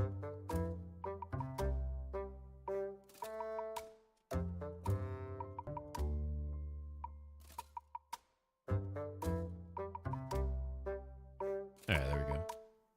He doesn't have a forehead, it's a Thor head. Thanks, man. Alright. Isn't Ushka... Isn't that beetroot? Is that beets? Is it made out of beets? I think it is, right? And then mushrooms. I think it's mushroom. Mushroom and beets. It is? Alright, good. I'm gonna grab that. Let's keep putting this in. Yeah, sour beetroot soup. Alright. I think I need to add more mushrooms to the game, dude. What other dumpster diving? I think we're gonna do it tomorrow. It's too late. It was already kind of too late. And now it's like way too late. Yeah. This sucks. Yeah, not tomorrow. Sorry, Thursday. We'll do it for Thanksgiving. We'll play in the garbage for Thanksgiving. Yeah. I don't know days anymore, man. I don't know how that shit works. Yeah, Thursday. Garbage day.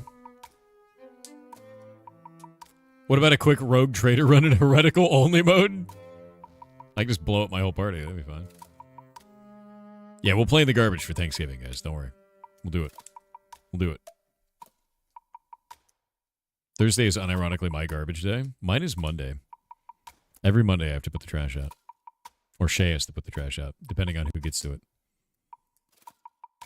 You love garbage giving? Garbage giving.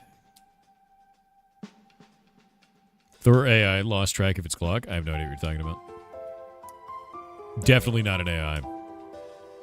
Totally a real human being. In fact, you know, honestly, that's kind of offensive.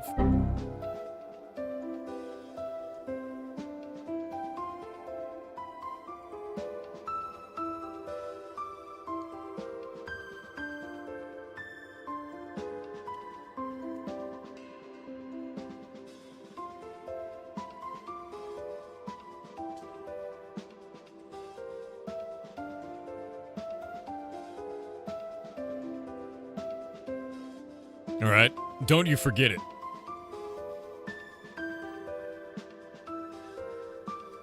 What song is this? This song is Forest March from Heartbound. Let's see. I need to actually look at the ferret stream. Nice. Very nice. Evolving into anti-sandwich as we speak? Hell yeah. The next is Forest April? No.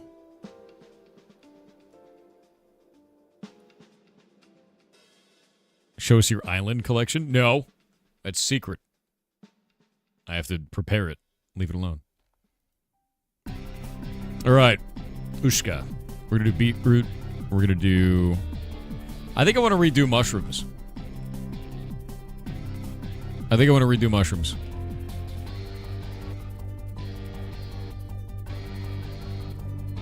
I think mushrooms in block games suck. I'm going to fix that. I think we fix it.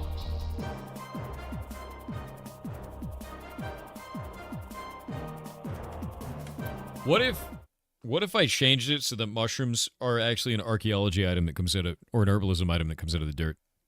If you dig dirt. There are mushrooms in block game? Not very good. Yeah, when you break mushrooms, there's a chance that you get a mini mushroom or a mega mushroom. And then you put them together and you make a stuffed mushroom, and its description is, there's not mushroom in here. I'm not sorry for that.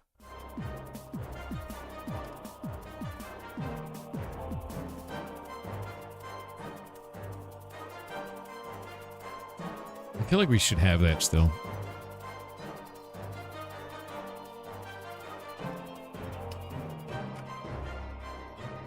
What if we remade mushrooms?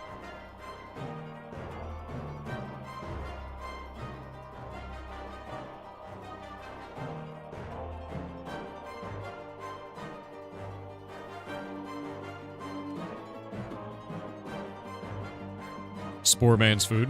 Spore Man's food? That's pretty funny. Can we have a parasite that drains your blood? I don't feel like adding government to the game. So, no. Let's think about this.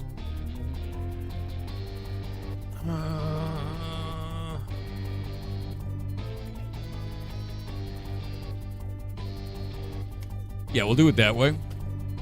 We gotta add beets. Beetroot. Grilled beetroot. No. No. No.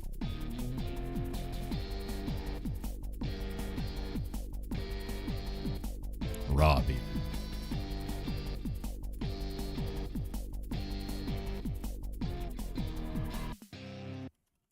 Consumable.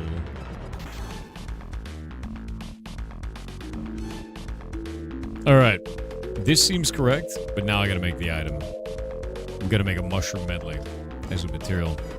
I don't like stuffed mushroom. I'm getting rid of it.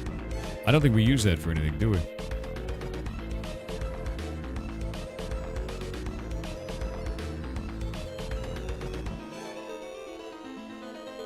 No, this sucks.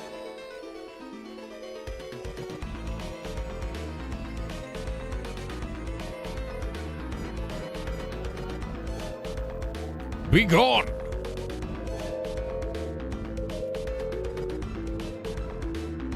Yeah, we'll add a new thing.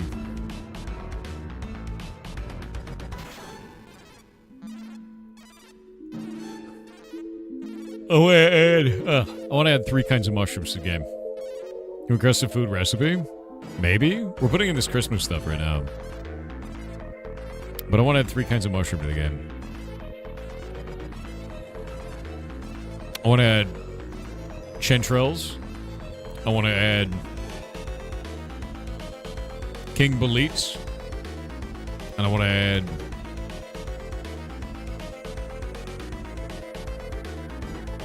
maybe agaricus bisporus, because everyone knows that mushroom. It's the basic bitch of mushrooms. Portobello.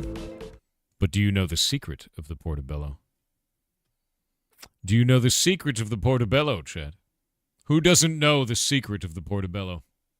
That it's a lie. That it's a lie.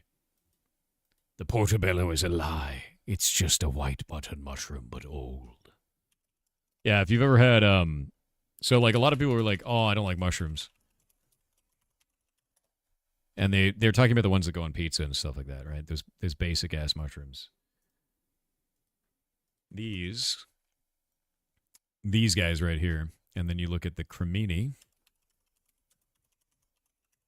Yeah, these are a lie. All of these mushrooms are a lie I'm about to show you. This mushroom's a lie. And then you got the creminis right here. And then you got the portobello mushroom. And then we pull the portobello out. Let me look at this. Portobello is also a lie. This is the same mushroom. This is the exact same mushroom. This is the agaricus bisporus, and they harvested it different times in its life cycle. That's it. This is when it's early and young. This is when it's grown a little bit more, and this is when it's finished. That's all. It's the same mushroom. It's different life stages of the exact same mushroom. It's a lie. So if you don't like mushrooms, no, you probably don't like mushroom. There's a ton of other types of mushrooms that you can try. I actually eat wild forage chanterelles here all the time. King boletes are really good. We have coral fungus here that's edible. It's really nice. And then a couple other different things. But like lion's mane, I grow that. I love it. Super tasty. Enoki's really good. Taste different at different times. Yeah, they taste slightly different. These are more woody. They're more like steak kind of a thing. These taste like nothing. You know. Oyster mushrooms are really good. Yeah, we have wild oyster mushrooms here. In fact, I'm going to go out today and go check the tree that I know that grows them and harvest them because I know they're going to be there. Shiitake is really good. I actually grow shiitake too. I actually do at-home cultivation for that. Love it. Super tasty.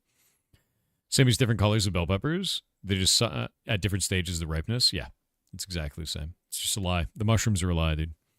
They're a lie. Yeah, it's white button mushroom, cremini, and portobello is just agaricus bisporus. Maybe I won't put agaricus bisporus in game because those mushrooms suck. They're boring. You grow shit takes? You're goddamn right. Let me show you. I even post about them on Twitter. Here. From Pirate Software. And shiitake.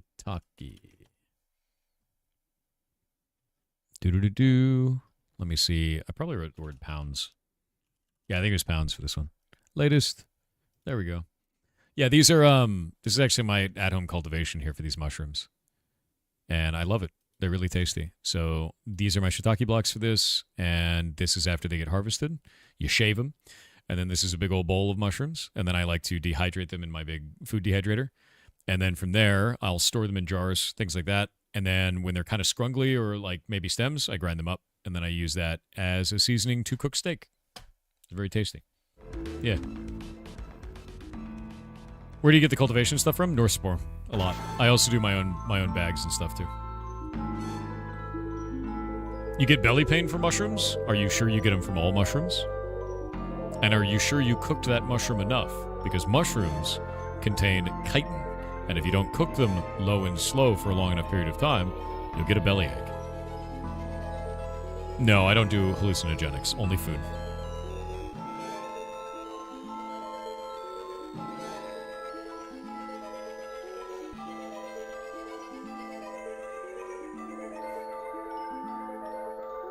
What's the one that tastes like beef? Portobello's taste like beef. Shiitake's really enhanced beef flavor. Both of those are pretty good for that. But again, portobellos are the boring mushroom. Put hallucinogenic mushrooms in the game? No, I don't think I will. But you know, a really cool one is morels actually produce hydrazine, which is a rocket propellant. And if you don't cook them right, it kills you. Neat.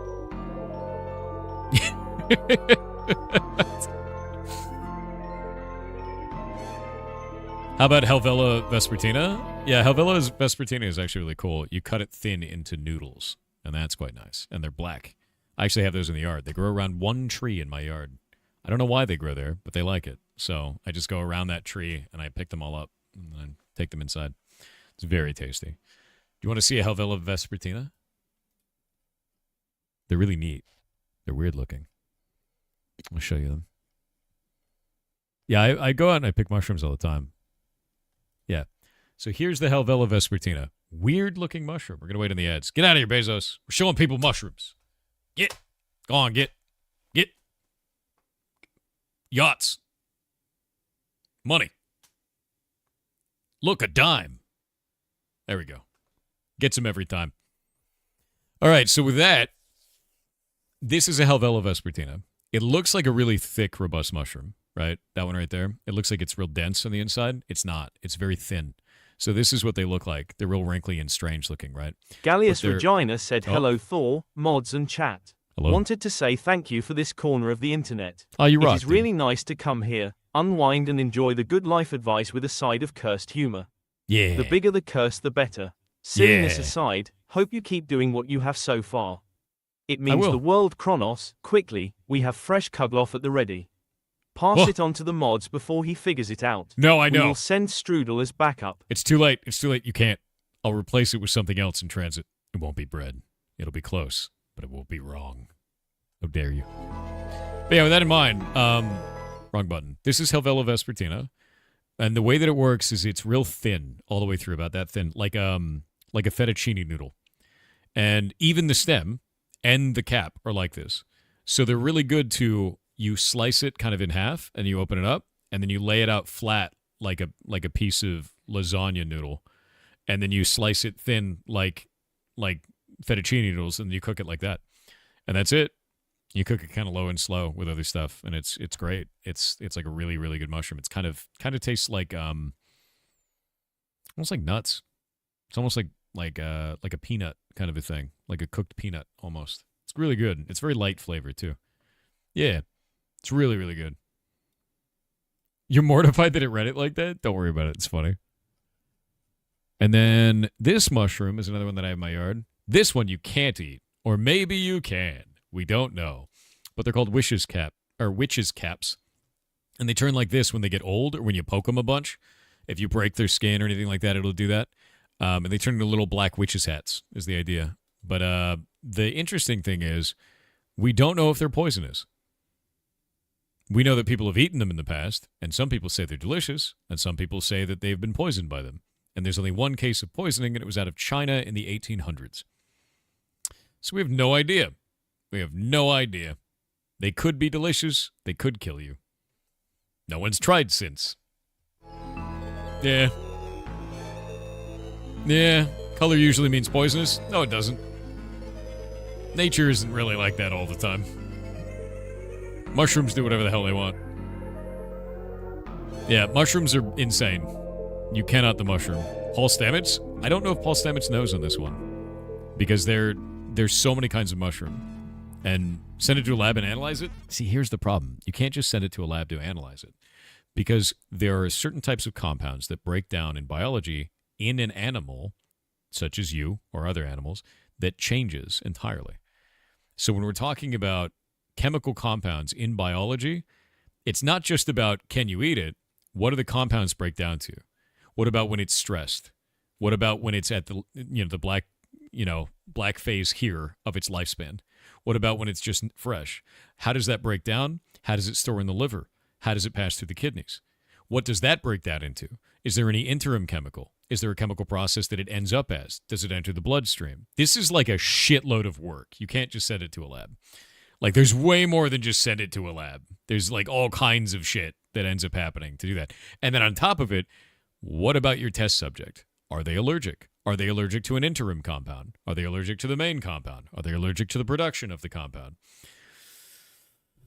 It's a lot.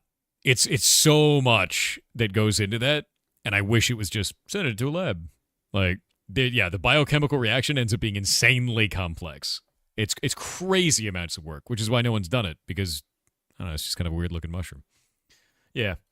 Yeah, it's a witch's hat. It's also known as a Hygrocybe conica. Yeah, Hygrocybe conica. Weird little dudes. There's also so many mushrooms that we have no idea what they are. We call them LBMs. You're like, what's that? Oh, it's a little brown mushroom. It's an LBM.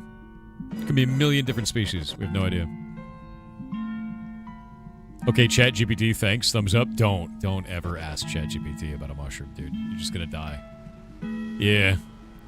Just take 100 people and let them taste it. Do you want to be responsible for 100 murders? Do you want that?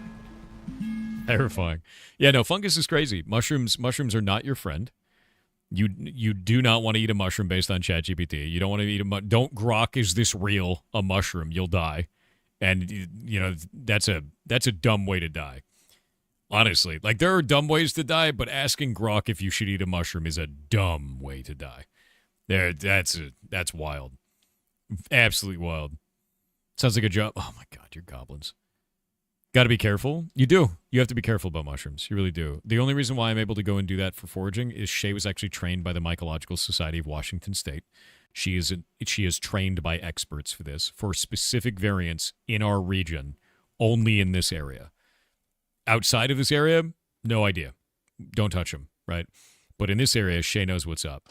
And I do at-home cultivation. So I know how to set up a clean room condition. I know how to look for different types of infection on the mushrooms. I know how to set up the proper conditions. And I grow lion's mane and shiitake and a bunch of other stuff because of that. There are some more fatal lookalike mushrooms than people think. There are, but not in every region. Sometimes, and sometimes no. In fact, one of the things forage knowledging is completely local, dude. We actually have a huge problem here in Washington State, because I live up here in the Pacific Northwest, where people come over from Asia, mostly China, and they go mushroom foraging, because it's very common in China to do that. But they know the local at-home variants, and there are variants here that are lookalikes in the United States and Pacific Northwest that are deadly. And what ends up happening is they come here, they find the mushroom that they think is the mushroom they had back home, and it kills them or puts them in the hospital. Are shiitakes hard to cultivate? No, but you have to gaslight them, or gas lamp them, rather. Yeah. Do you know how you trick the mushroom, the shiitake, to grow? Because it's really funny. It involves slapping. You get to slap the mushroom. So shiitake's natural life cycle is they kind of grow through a tree, right? They'll grow through the subject matter they're growing through, and then they go through the winter, and then they go through the spring once the spring happens. And then after that, when the tree falls down instead of like actually fall, then they grow. So what you do is you put them in the fridge for 24 hours. You put the block in the fridge. Then you put it in water for about 2 hours, maybe up to 4. And you kind of hold it down with a big heavy object so it's under the water. And then you slap it. Not a joke. That slap tells the mushroom, oh, the tree fell. It's time to go. And then it just goes, and you'll get a shitload of shiitakes all at once. You put it in the fridge, you drown it, and you slap it, and then it grows like crazy. You gas lamp the mushroom, dude. Yep. You slap the shiitake. You slap the shiitake out of it, dude. That mushroom takes a lot of shit to grow. Dude, it does. I mean, like, the shiitakes are like kind of a medium one if you're learning about growing mushrooms. Lion's mane is really easy. With lion's mane, you like, the room's kind of wet. And it goes, cool. And it just goes, and like, that's it. Yeah, it's really easy. Like, super easy. I love lion's mane. In fact, here, let me show you the lion's mane, man. I love these. They're so good. From Pirate Software Mane. I think it was lion's mane. That's what I did. Yeah, dude. Yeah, dude. Look at that. Look at that. That's a big-ass lion's mane. I think that block gave me like, it was like 4 pounds in total. And lion's mane is like $45 a pound when you buy it in the store, and lion's mane only lasts 72 hours after harvesting. So usually when you get it at a farmer's market, it's already kind of bad. It's not good. Eating it, what I do is I carve it off, immediately slice it up and cook it right there. And it tastes like lobster. It is the same flavor and texture as a lobster. It is freaking amazing, dude. You can use it as like, if you want to make pierogies, you just cook it low and slow in like butter for like 30 minutes. So like put a pot out, put butter in the pot, put the mushroom in the pot, chop it all up, right? And then throw it in there and cook that for like 30 minutes. Take that, put it in pierogies, and then make those. Friggin' amazing, dude. Love that shit. It's like lobster.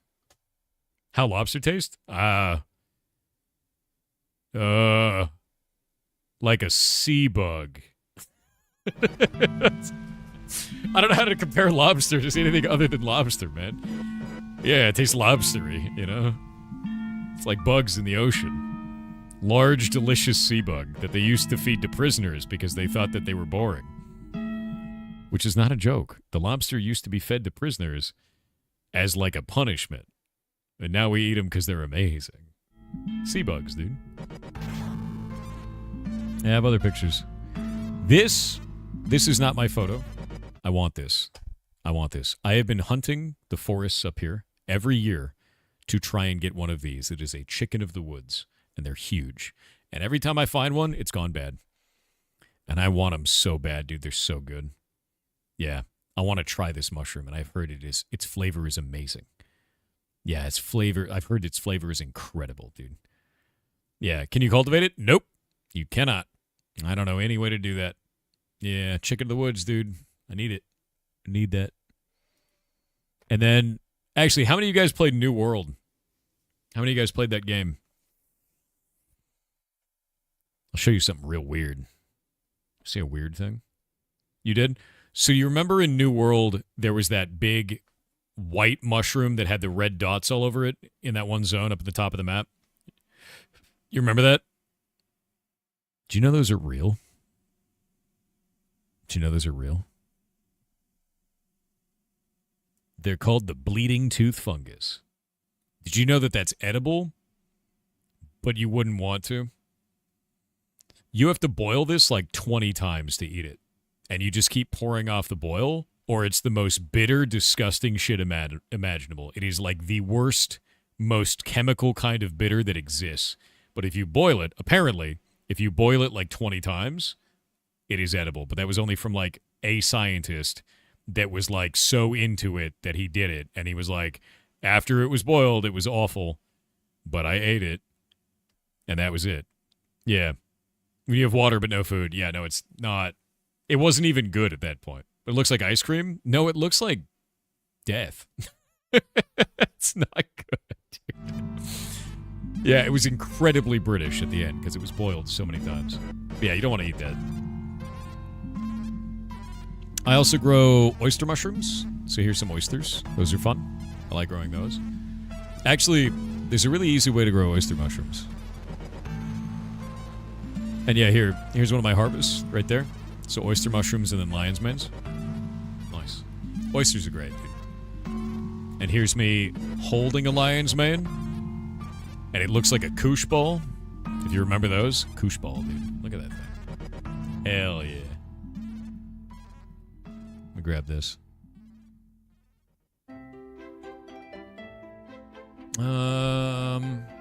What was it called? Oyster. I think I have the oyster picture in there. Oh yeah, here we go. This picture I did take. This is the tree near my house that's growing oyster mushrooms, and I just go out there once in a while and I just take them. And I just grab them off. Done. Delicious, free food, dude. Oyster mushroom. So tasty. Does it also feel like a koosh ball? It's kind of rubbery, yeah. Yeah, it's like a rubbery sort of a thing. They're weird. They're really weird. That same tree actually grew this oyster mushroom, which is the largest oyster I have ever seen in my life.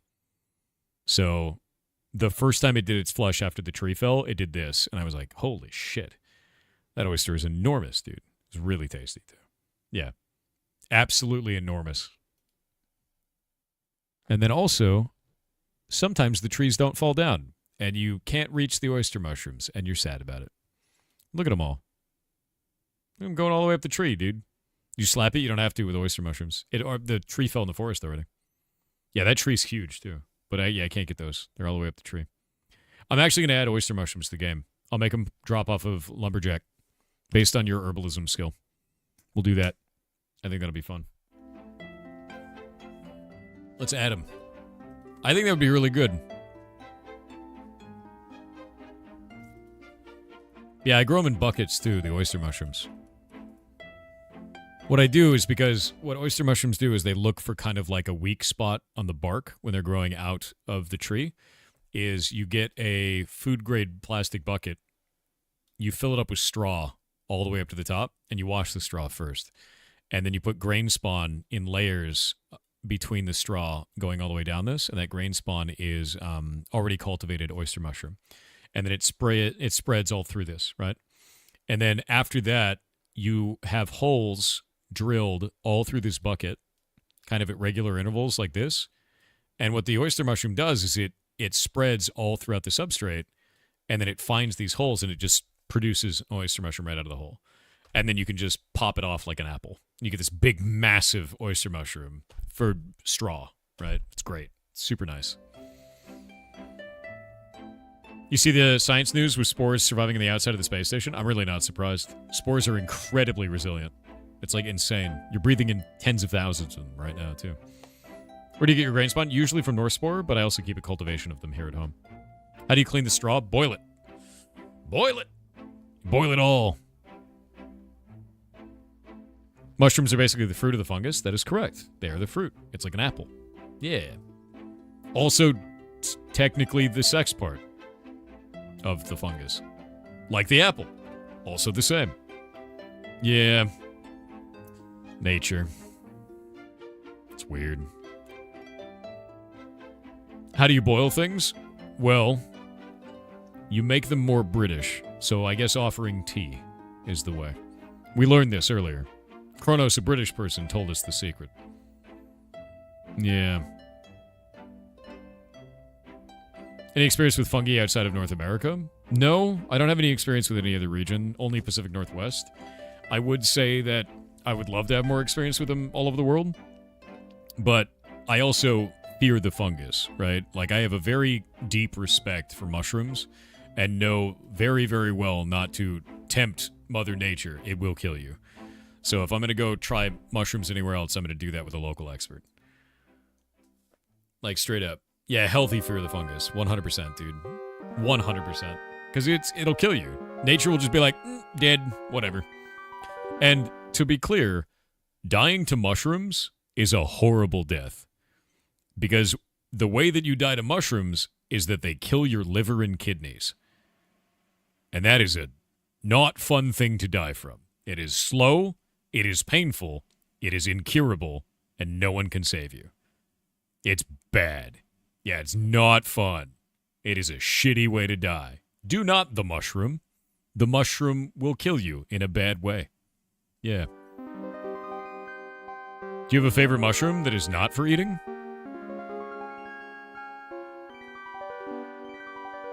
I'm thinking.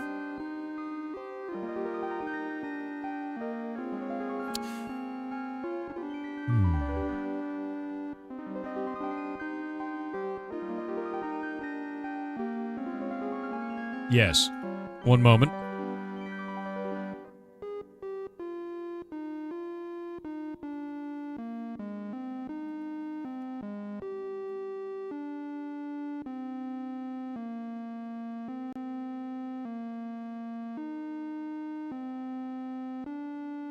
Let me grab this. I'm trying to find a good photo of this.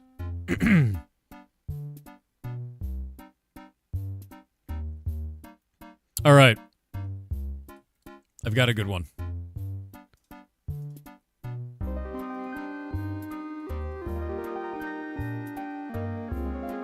I want you to look at this. Kind of a boring-ass looking fungus, right? It's called Amarillaria Malea. Boring-looking mushroom. Kind of boring. But. Wait for it. Wait for it.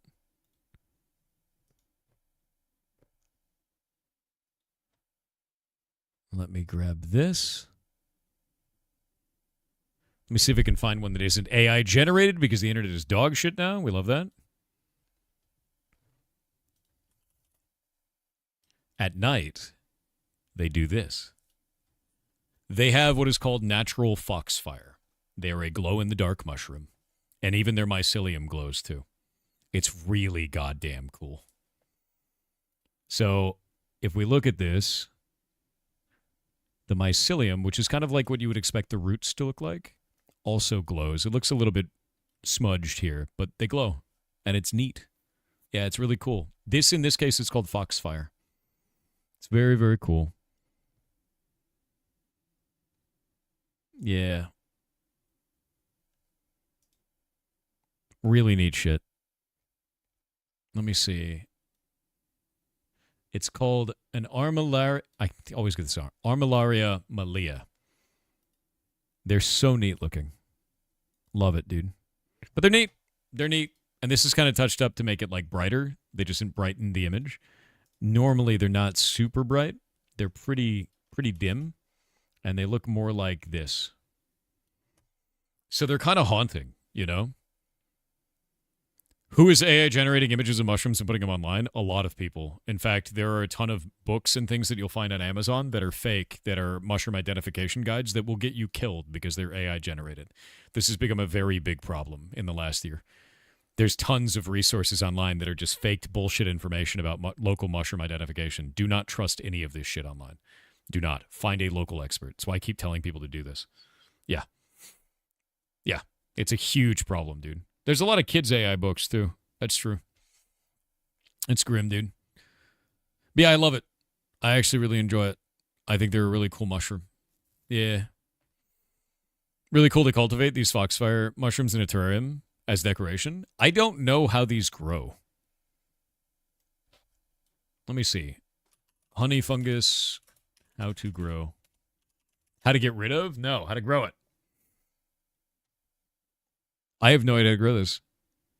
You can create a controlled environment by using dead wood and rich compost. Less predictable outdoor method. I wonder if they're native to here. I've never seen them, so I don't know. But I love these mushrooms. At night. They're really pretty, though, man. Really, really pretty. Yeah, check this out for another photo of this. Isn't that neat? Like, before the cap's even open in this one, it's still got the section there before it popped open. Look how cool that is, man. What an amazing thing. Nature's weird, dude. Yeah. Foxfire is such a cool thing. Awesome as shit. Their non-science name is honey mushrooms, so you can look them up. I don't know if those are edible. What got you into loving mushrooms? So one day, I was like, I want to grow mushrooms. And then I went to YouTube. That was it. And I went to YouTube and I was like, how do I grow mushrooms? And YouTube's like, you could do this. And I was like, I'm going to find a local distributor. And then I found out about North Spore. And then I bought stuff from North Spore. And then I started growing mushrooms. And I got into at-home cultivation by doing that. And then interacting with mycoculture people online and like getting more and more into it and learning more and more about the subject that way. And then Shay got into it. And Shay was like, I'm going to go to a college and like meet an expert and then learn about foraging. Because Shay likes foraging over home cultivation. I like building a base camp. Shay likes going outside into the wet world. Screw that shit. The outside is a trap, dude. Stay inside. Don't look outside. Don't do it. Yeah, I'm Camp Mom, dude. Yeah, there's grass out there and other weird bullshit. I'm cool with being base mom. Yeah, no, I liked it. I like building a base, dude. You don't touch grass? I mean, I do. Actually, do you want to see the biggest mushroom I've ever found? It's a king bolete.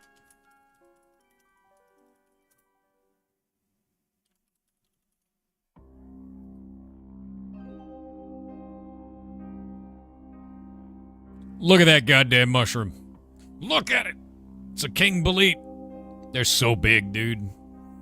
They're enormous. Yeah, no, this is the tasty one. This one was bad. That one was rotten.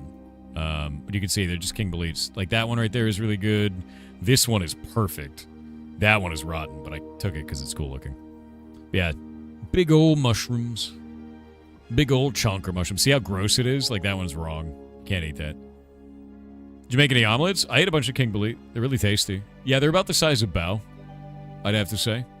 Bao's about that size. Yeah, about that. That makes sense. Yeah. Who's the fungi between the shrooms? Oh, some dork, you know. Look at that guy. He's a dork on the internet. Go away for 10 minutes and come back and Thor's talking about touching grass and mushrooms. I know, dude. What a sad state. Can't believe it.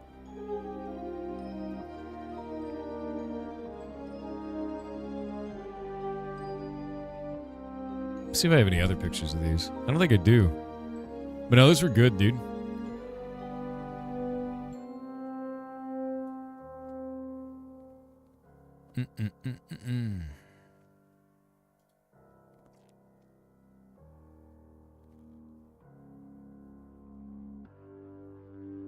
Hell yeah.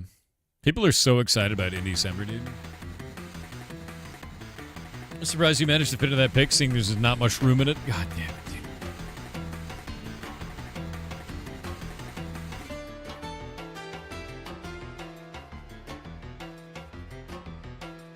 At least it's just grass and mushrooms. Delicious mushrooms, dude.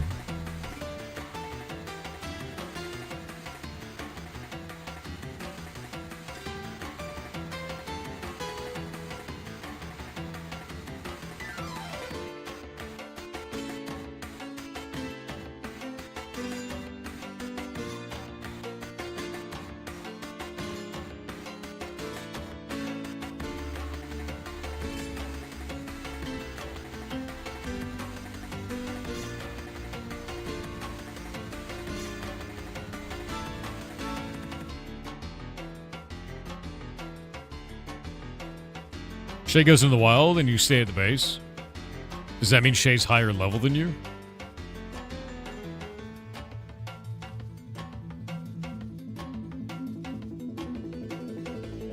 I don't know. I'm scared of Shay. Does that mean Does that mean yes? Shay's higher level than you? Fair. Yep. Okay. Like, you ever see a mob in a video game and it's got the little skull next to it? That's what I see when I look at Shay. Yeah. Right there. It's right next to the name. The nameplate's there, and then, like, there's no number. It's just skull. Terrifying, really. Shay with a chainsaw? That's, like, not good. Don't do that. Yeah, skull with a red outline. And then, like, you hear chanting in Latin whenever she's nearby, and, like, the music picks up. Yeah. It's got organ music. It's not good. It's not good. Anyone that has this, like, a theme song when they show up, run. It's not good, dude. Your mom plays organ music? Oh, God. Yeah, post-game secret boss.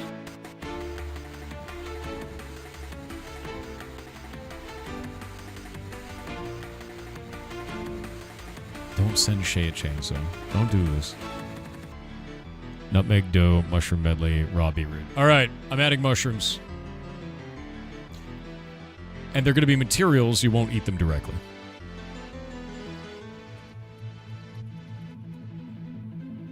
What?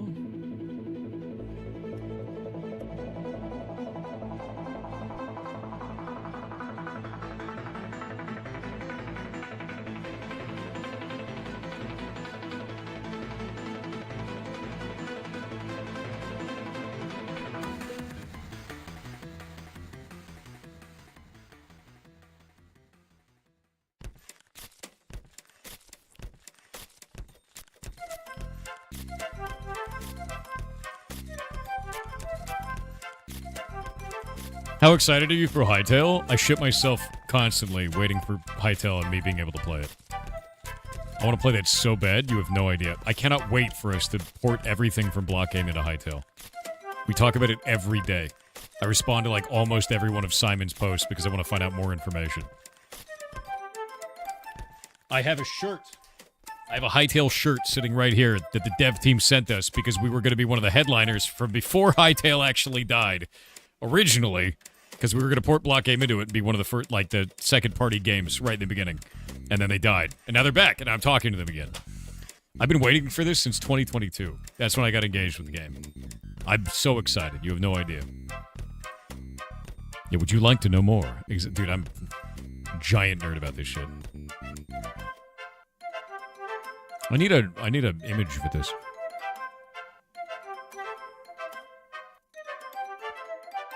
Use light gray dye. That'll work.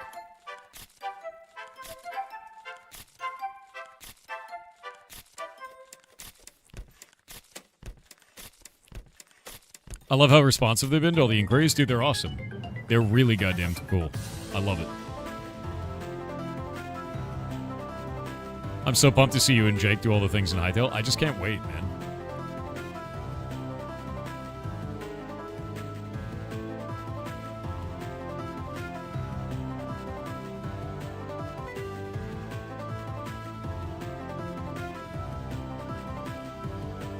I wonder what I can do. I can't...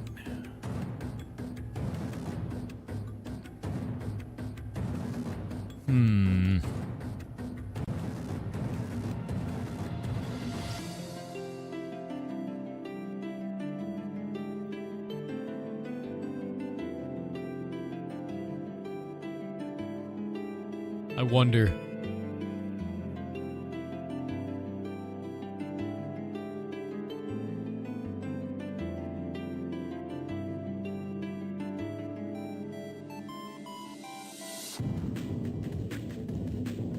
I wonder, could I add a King Belit to Block Game?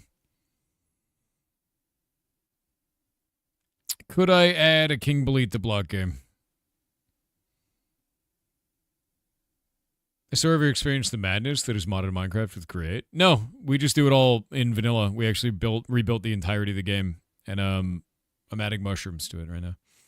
Maybe a larger version of the brown mushroom. Do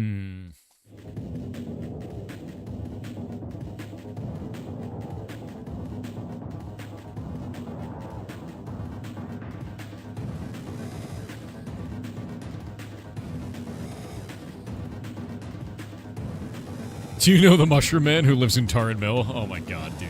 The Mushroom Man? If you've never seen a King Bolete, those are the ones that I showed you earlier, and they can get really big. Oh, maybe I'll add a porcini. Porcinis. Porcini mushroom.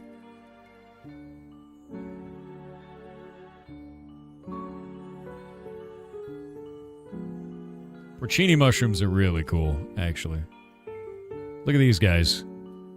They kind of look like bread, right? They look like bread. They're little piggies. Yeah, little porcinis, man. They just look like a little loaf of bread. Mods, you can't have these. Don't eat them. Yeah, little piggy.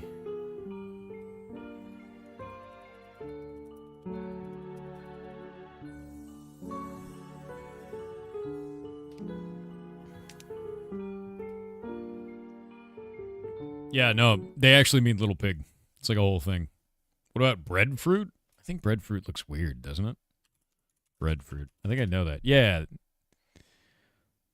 It's a starchy fruit, but it's like big green and weird. Breadfruit looks really strange. Isn't it like mad expensive too? Man, I really don't want Google Shopping. I just want to see an image. Thank you, Google, for being annoying.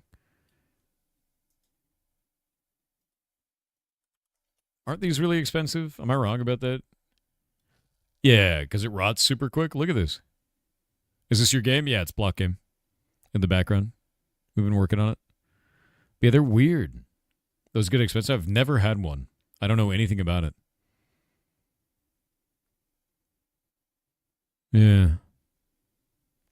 It does not taste like bread? What does it taste like?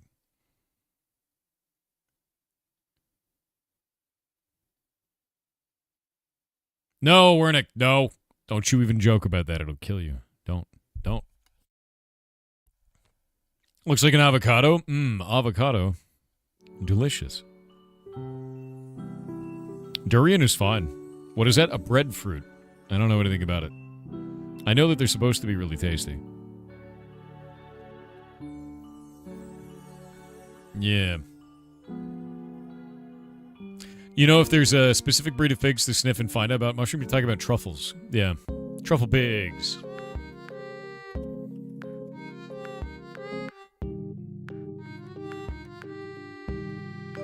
Truffle mushrooms grow underground and are kind of gross.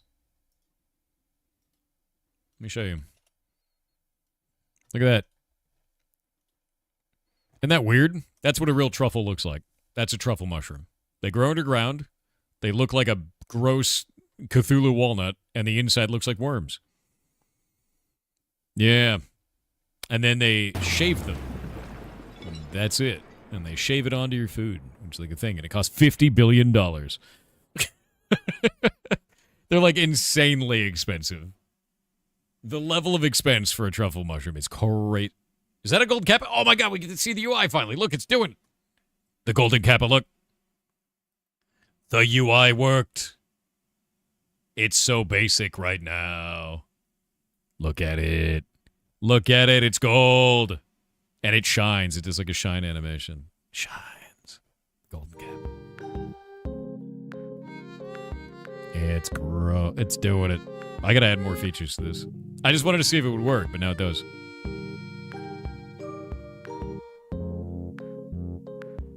The fill doesn't color change? I haven't tested it. This is the first time this has happened, and I hadn't been able to test it before. In a live environment, so. Seen maybe 5 golden kappas ever? I think we've had 5 here in the last month. They happen a lot. Holy shit, you guys are wild. It's already level 3. DiveUMX said, chat, I am not an expert, you cannot quote me on this. Don't try it, there, warning out of the way. I read something recently that the toxic toadstool Amanita muscaria, the red one with white spots, also known as fly agaric, can be rendered Christmas? edible by parboiling because the toxins are water soluble.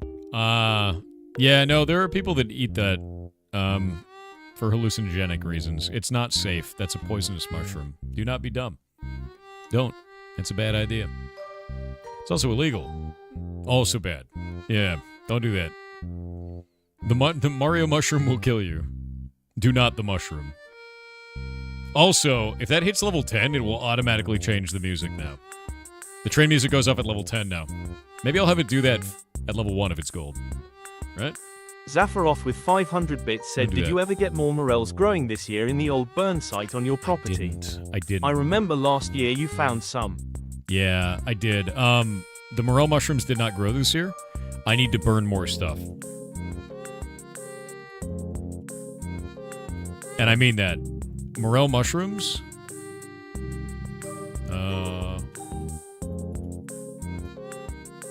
Morels. Yeah.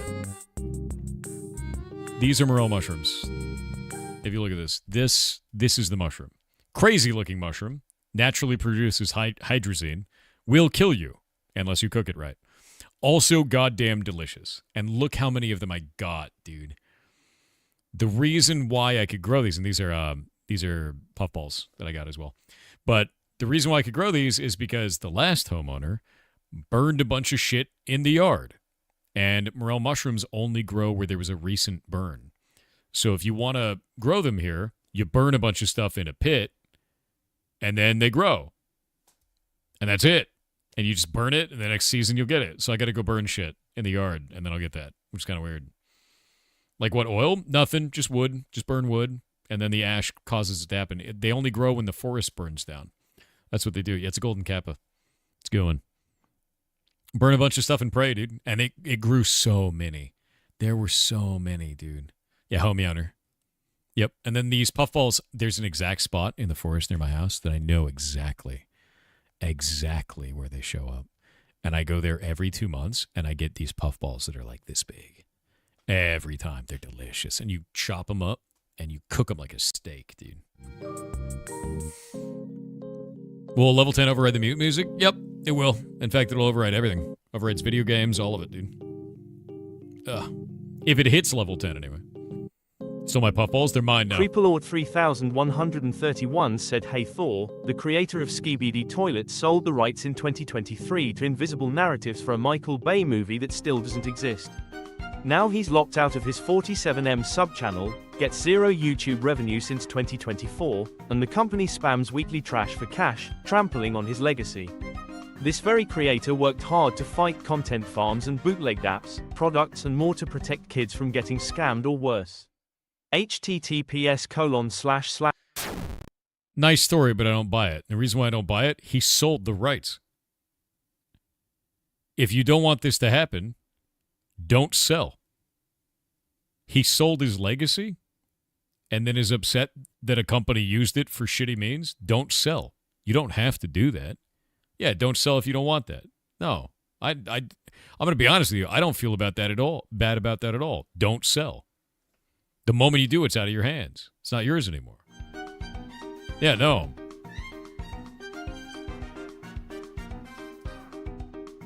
Yeah, no. I don't feel bad about that at all. Don't sell if you don't want that to change, man. If you do sell, you should have terms in the contract. Thank you for those gifted subs. Holy shit. That sucks, but yeah, man, don't sell. Nope. Zafaroff with 500 bits said, New England Zafaroff forage tip, gather acorns, put them in a bucket of water, certain acorns will eventually sink, those still have a nut in them, separate them out, crack them open and soak them in a tub for a day, take them out, dump the water, do it again, repeat until the water stays clear when left for a day, gather the nuts and mash them into a powder, you now have acorn flour, extremely unique taste, great for cookies, also tiny ferns you can find, fiddlehead, boil them and eat. Fiddleheads are good. I collect fiddleheads all the time. I don't know anything about acorns, dude. Yeah, I know nothing about that. But 100% fiddleheads are tasty. Yeah. Gotta wash them tannins out. I've never had acorn flour. I know nothing about that. We need level 10. It's almost there. Acorns are toxic if not cooked and soaked fully. Really? Yeah, I know nothing about acorns. I know about fiddleheads, though, because we get them here and we just collect those and... Oh, my God, they're tasty. They're so good, dude. What do fiddleheads taste like? They're just really, like, nice. Let me pull this up, actually. It's just like a nice salad thing, basically. Here. Oh, those look kind of creepy when I put them like that. Okay, they'll look a little bit creepy. But I'll show you here. Copy image address. It's the top of this fern. So when they look like that, you grab it. And then when you cook them,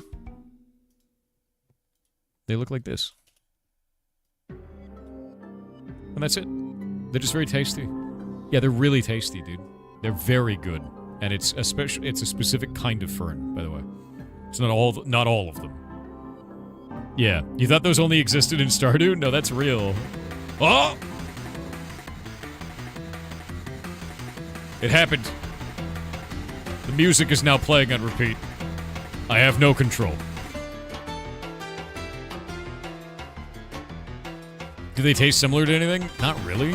They're just like a nice salad, right? Yeah, there's not really like a... What almost seems... I think it's mostly the seasoning that I use, though. It's kind of a lemony flavor. I've only had them like twice. Shay makes them. Boss music has begun. Yeah, they're just a good leafy green, dude. Yeah. That's how I feel Zafaroff with 500 bits said foxfire mushrooms are native here to Maine. Also see jack-o'-lantern mushrooms. Yeah. Also foxfire and native to Maine. Jack-o'-lantern mushroom, dude. Those are another one that does it. They're really cool.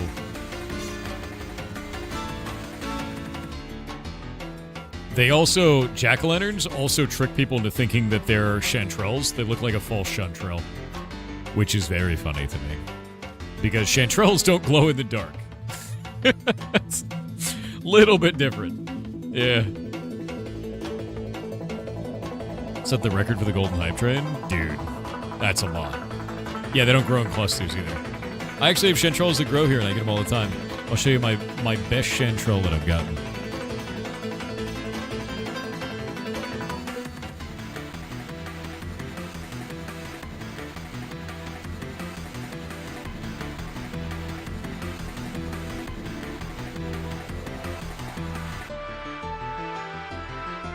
Mushroom. Do I even have this? Oh, I gotta go look through my own posts. I know I have it. It's probably in my media tab. Where are you? I'll find it. I'll find it. There it is. By God, it's beautiful. Look at that chanterelle. Beautiful. Oh, the cap gained a level, dude. Level 11. Yeah. Fiddleheads are good sauteed with salt and oil. They're so thin they kind of crisp up. They do. It's true. What password to this set? It's not one. But look how tasty it is, dude. It's really pretty. It's really pretty. Yeah, they're really nice. Chanterelles are very, very tasty, dude. Put that in a stir fry? I mean, I got a whole handful of them. You can eat those? Yeah. Yeah, no, chanterelles are highly sought after. They're like one of the most sought after mushrooms in this area of the world. Everybody goes out for chanterelle season. In fact, I'm going to go out after the stream today and go check my yard again and see if there's more. Because I got one in the yard the other day, and now I want to go back. They're very tasty. Wait, Hightail creative mode. Ah! Oh, wrong button. It's happened. Creative mode engineer on Hightail. It begun. It has begun.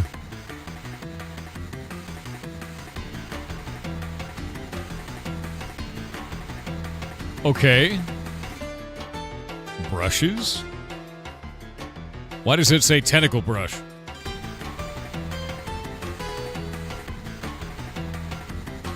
Yo.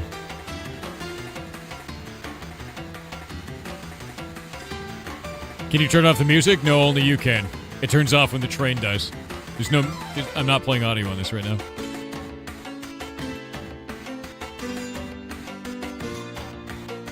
Oh my God, dude. This is gonna be so good. We get brushes now. Holy shit. It's a 3D brush. It's like a fully working 3D sculpt brush. We're gonna be able to do builds so fast, dude. Oh my god, I don't have to use World Edit anymore. Mirror, I'm gonna shit, dude. Wait, what was that? Jay Psycho with the 10 gifted subs. Thank you very much. You guys are amazing. Oh, we're gonna do builds so fast. We're gonna do builds so fast. I'm really glad that you used both hands to punch. Something about that feels good in my brain.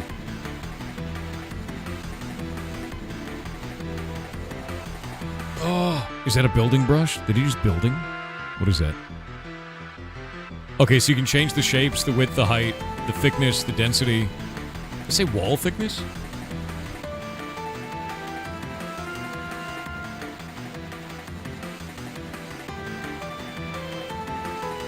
Dude.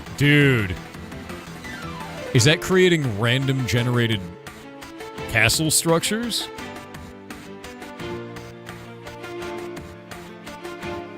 Holy shit, dude.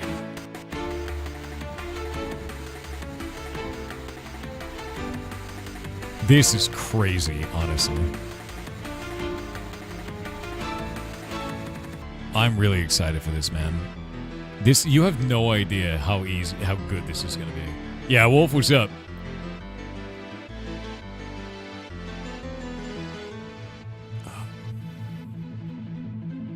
Get a flex.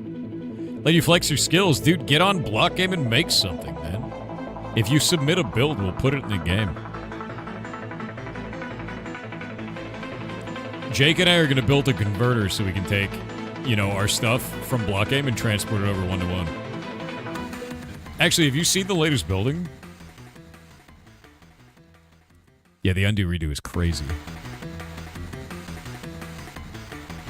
I just don't want to work with Minecraft. I don't either.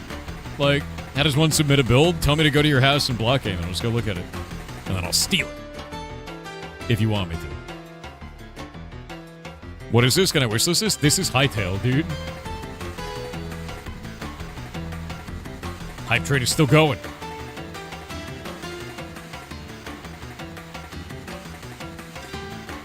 Oh my god, this looks amazing, man. I'm really excited for this. These tools are way more robust than I thought they were going to be. Like, way, way more robust. I didn't expect this at all.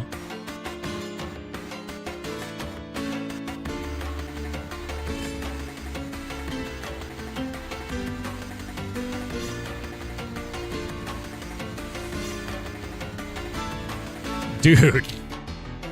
Generate building.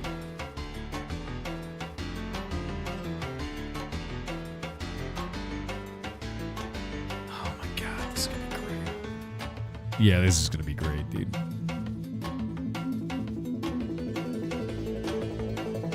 Because you can just easily block out an environment and then start filling it up with, like, greebles and shit real fast. Oh my god. This is amazing? Yeah, it is. Changed the model to a dog.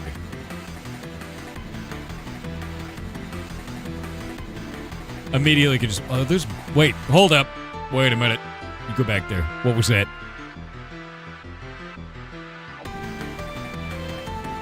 What was that?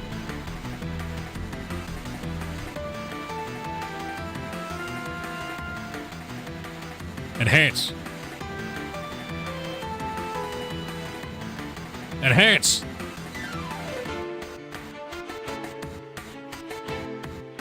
It's a mushroom. It's an LBM, dude. That's a mushroom. That's not rocks.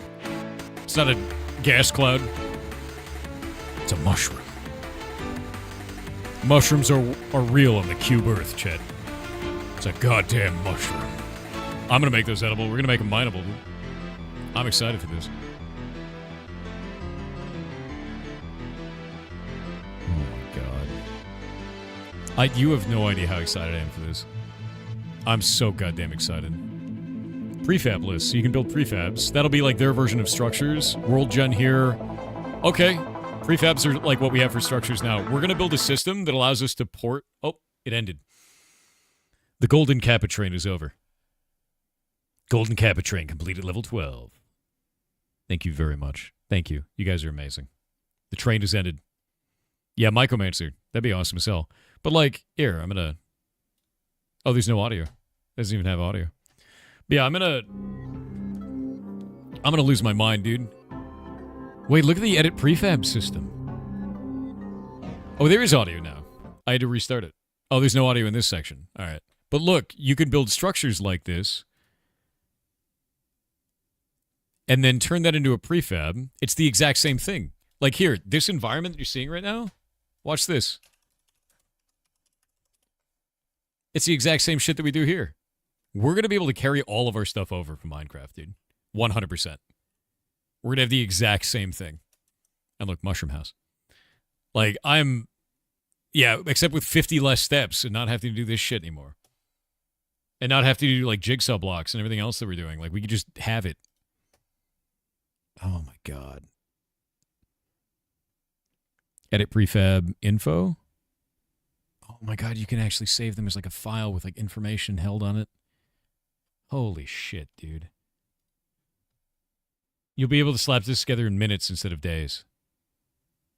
You can have anchor points, so it works just like jigsaws. You can jigsaw them together even. Oh my God, it's the same.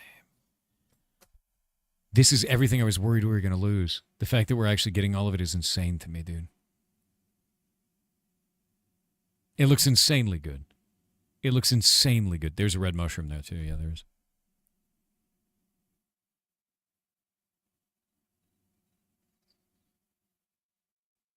No, that's crazy, man.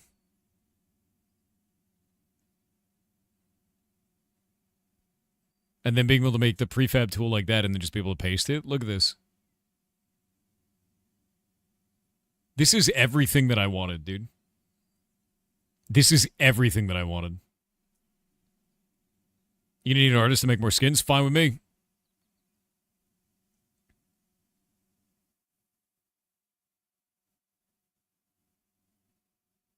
It's so simple. Exactly. Jesus, dude. You know what I have to do that right now? I have to bring it into World Edit, visualize it in my mind, and then figure out what rotation needed to be, and then place it and be like, it's 2 blocks off. It's a block off. And, like, just keep doing that over and over again. That's how we have to do stuff. And, like, being able to visualize it like this is just insane. It's so much better. Yeah, get rotated, idiot, in your mind. Holy shit. I'm going to be able to build dungeons in minutes, dude. Like, we're going to have so much shit in Block Game, it's going to be crazy. Yeah, imagine hundreds of POIs in a week instead of 2, like a dozen in every 6 months. Yeah. What game is this? This is Hytale, man. We've been waiting for this shit. We've been waiting for this shit since 2022, man. Oh, yeah, look. The cinema tools. They're adding full machinima tools to Hytale. So you don't have to do all the jank that you did in Minecraft anymore. Look at this. You, like, set up a camera and everything. With smooth transitions, too. You can make a Block Game cinematic trailer in-game. In-game, we could do that. With no extra effort. I can make in-game cinematics, too. So I can set up a dungeon where when you beat the boss, there's like a cinematic scene that happens before he goes to phase 2. All done in-game. We could have cutscenes in the dungeon, dude. God, this is cool. It is really incredible. I'm excited as shit for this, dude.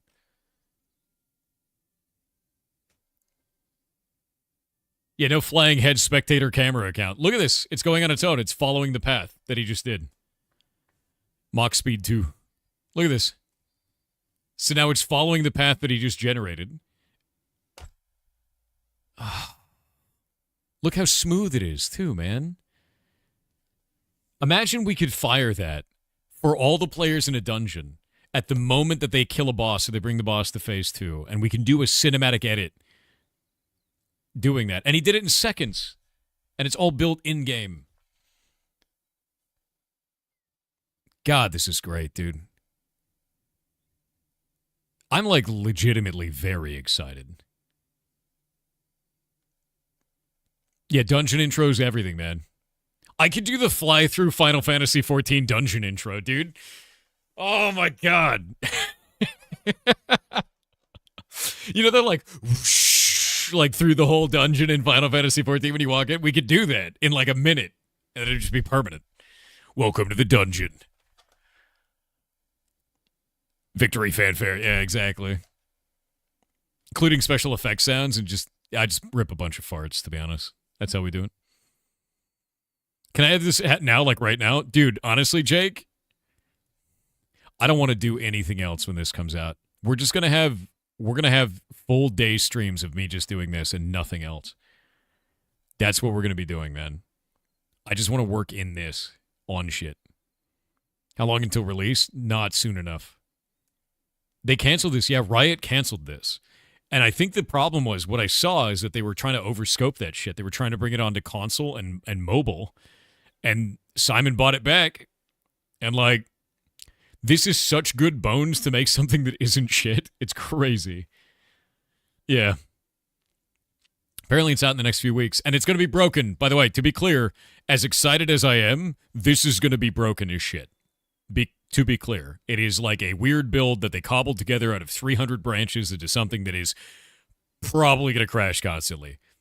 It's still amazing. It's going to be amazing jank, dude. It's going to be the most amazing jank. Is Hytale coming back to console? No idea. Yeah. God, I'm so excited for this. Here, let me play the music, too. Look, they just cut through the world. Up the ads. We're going to pause it. I'm pausing for the ads. Don't worry. Don't worry. I think they said it will, but it will come later. Could be wrong. That's a good future later. Yeah. This is Hytale, dude. Yeah. Oh, I'm so freaking excited, man.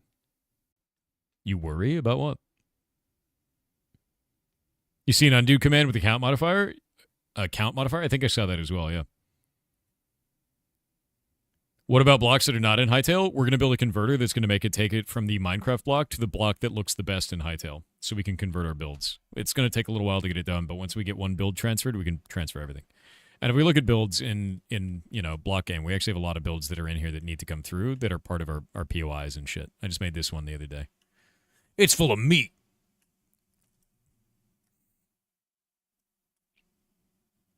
I'm so excited for this.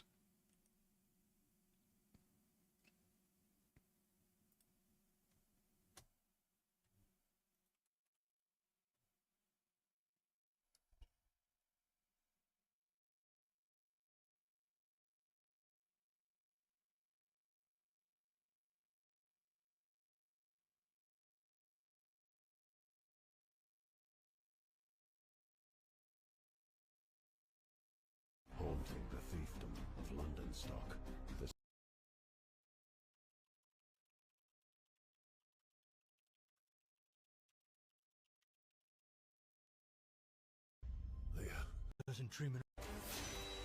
Yeah, I'm going to play this.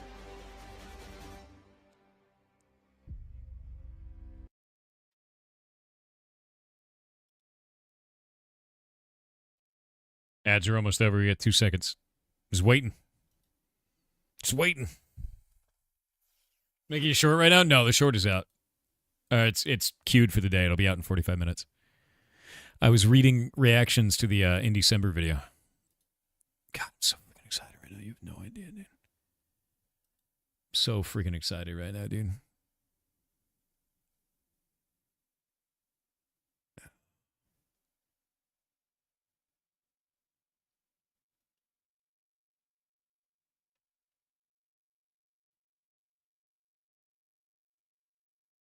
All right.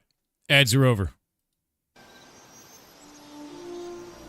Oh my God, this looks The idea that you could just have like a 3D model to do edits in the open world without having to be like, click this block, click that block, world edit, like transform, like just working 3D tools for everything is just freaking nuts, man. Look at this. God damn it. I'm gonna lose my mind. The idea of being able to block out large-scale environments like that so easily, and then, like, get in and make the nitty-gritty, put the greebles on stuff, and, like, build things is just...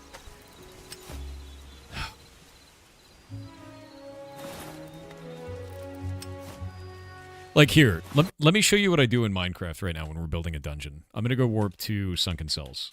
Sunken Cells is one of the dungeons that I built. It was the second dungeon that I built for the community, and we'll go to Effect, Give, Pirate Software, Night Vision, and we'll make that infinite, right? I just make a gigantic flat open world, and then I build it like you would in any other like engine, is you just make like a box that people go on the inside. And when they're down here in here, it's actually them running a dungeon and like doing different activities and doing stuff.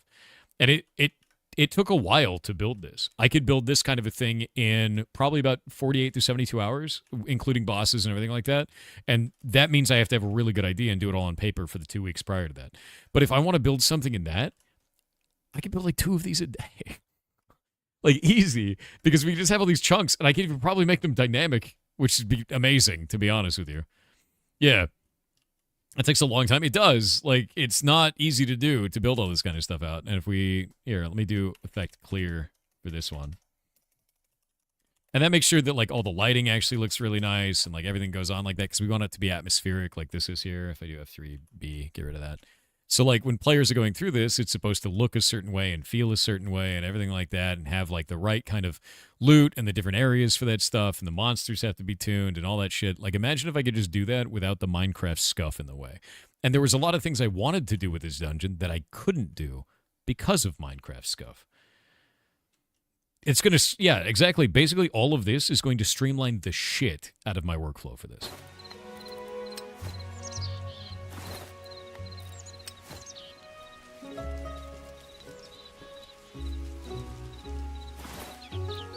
Wild, dude.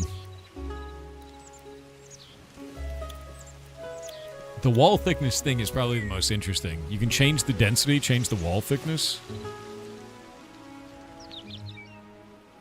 So what does that do? Because he was making, like, structures out of it earlier. Yeah, he's got a cape on, too.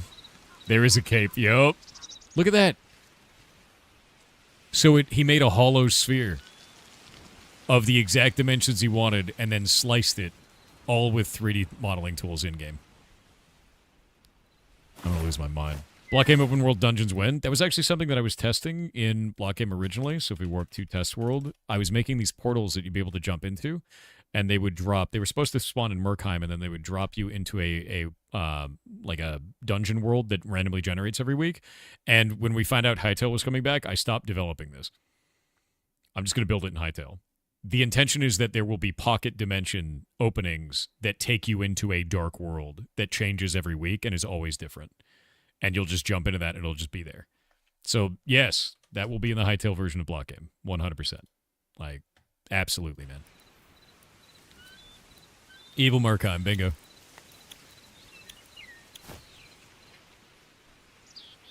Is that just a noise block? He's literally just applying noise. Look at that shit.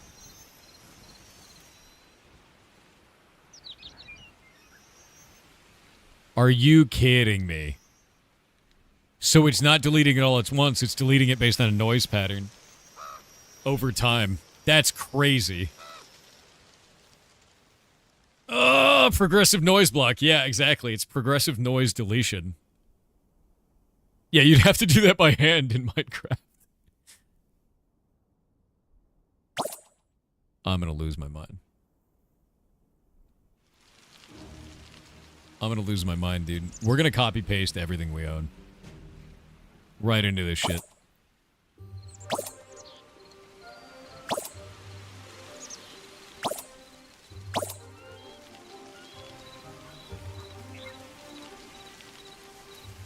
I cannot wait for this, dude. Porting all is going to take you like a week? No. The most difficult thing I can think of for porting is going to be game logic. game logic for items, game logic for consumables, game logic for monsters is going to take a while. Models, done. Why copy paste? You could literally just make better things. Why would I make anything outside of what we already have when the players already enjoy it? I wouldn't remove that. People love what we have right now. Modification there is huge.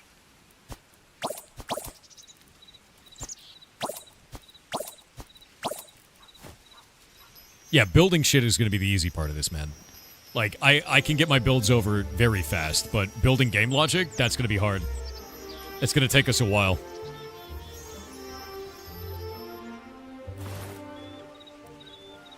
Progressive painting. Yeah, you can noise paint, dude. I'm the SpongeBob meme if I don't need it. I know, it's crazy. I've never seen anything like this, dude. I'm super happy.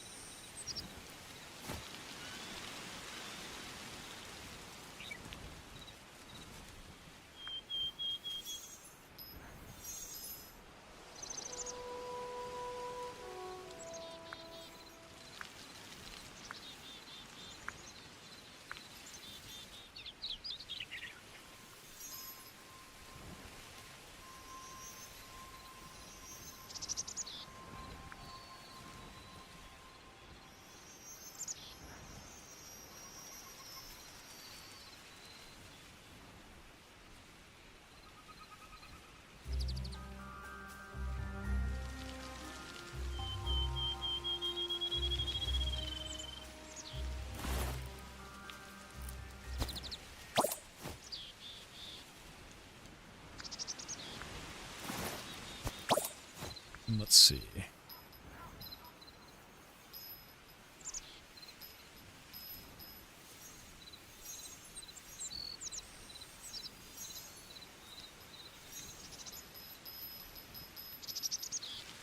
This is crazy. It's really, really good, dude. Like, really, really good. Radthor Dax with 500 bits said we're rich. We're rich. We're rich. We're rich. We're A rich. mushroom. We're rich. We're rich. We're rich. We're rich. A mushroom. We're rich. This is Hytale, yeah. This is their building tool showcase, dude. It's basically... No, you can rotate the plane?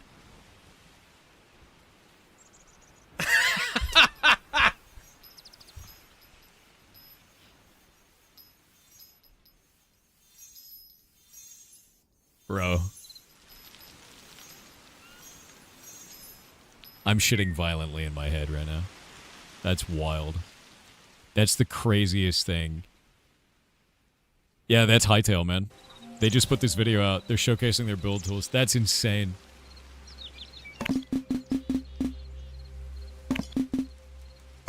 What is that?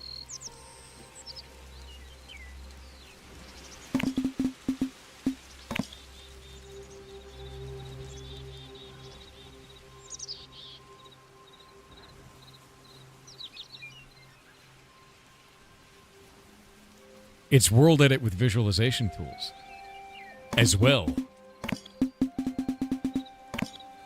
Oh my god, dude.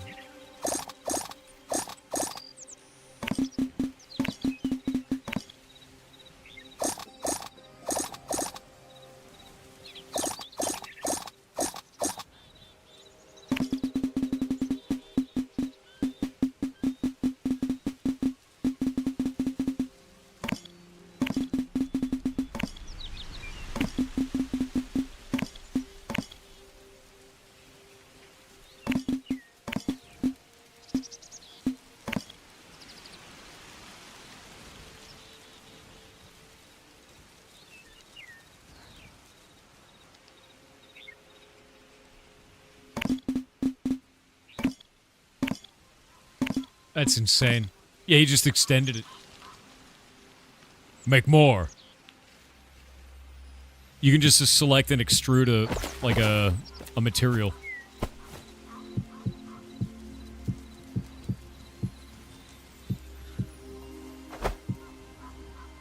H. H.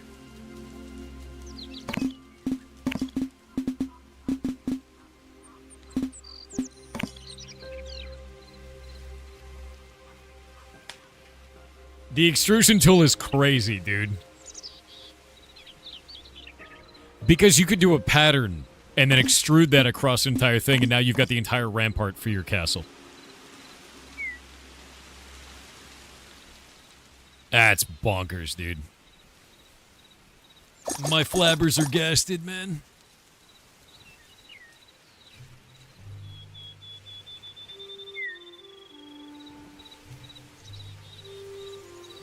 You have no idea how easily I'm just going to build new content, man. I'm so excited for this.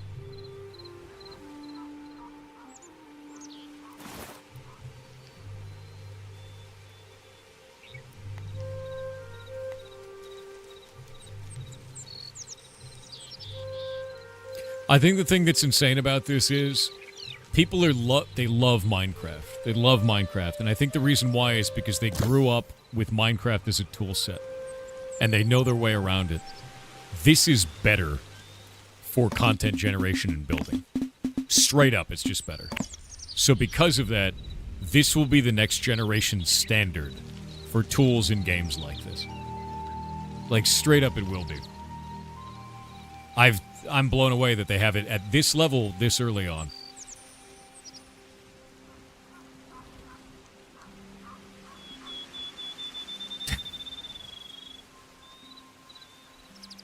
There are mods for like this in Minecraft. I know, we use them. And they're nowhere near this easy to use. Nowhere near.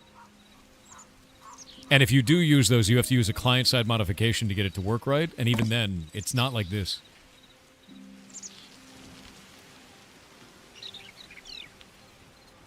Yeah, they're also third-party and mods.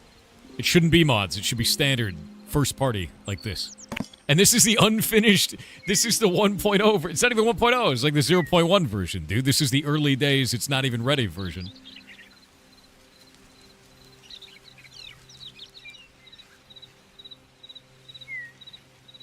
Crazy. The raw power of no tech debt. You can't possibly tell me that Microsoft, in its 11 years of owning Minecraft, is somehow still handcuffed by tech debt. Not when I can fix some of those problems with the rudimentary tools that I have in minutes. Which we did on stream the other day. Yeah, they've owned it for 11 years, dude. Yeah, Microsoft is not inadequate. There's no incentive for them to improve.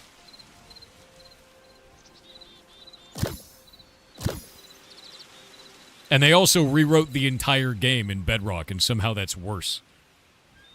So, don't tell me it's because of the original Minecraft jank.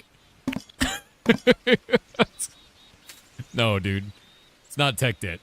They built the entire game again. But worse.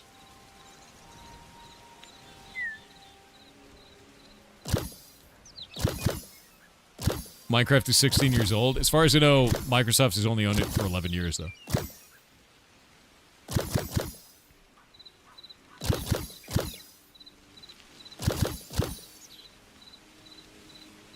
You can make sprawling cities in minutes? Yeah, you can.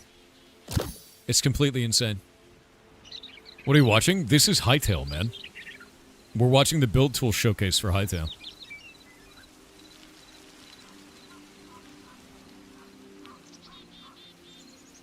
Need to tell my boy.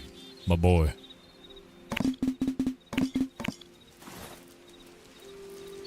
I am so excited for this, dude. Wait, what is he doing? Just modify the material. You could just take it out of the creative menu and say, I want it to be this. In a visual interface. Instead of a command line interface. Wait. What the hell is he doing? He's taking basic measurements between those objects. It's just like everything you could ever want between these things. So you know exactly how wide it is. You don't have to count the blocks. I'm gonna lose my mind, dude.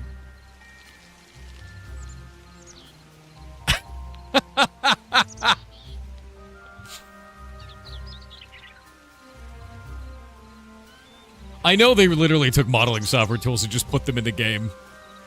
It's Blender, but blocks, dude. It's Blockter. Do you know how many times I've had to look at my build in Minecraft and been like, how many blocks is this? And I gotta count the blocks, and then my horrible monkey meat brain somehow counts the blocks wrong, and then I gotta build the whole goddamn thing over again. Now I don't have to do that shit at all.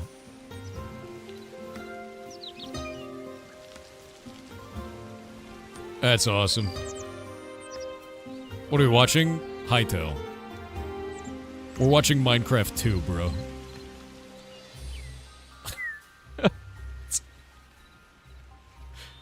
This is insane. Look how many entities you could do with this, too. It's just performing as shit. That's insane. Wait, what is he doing? He's just drawing it around.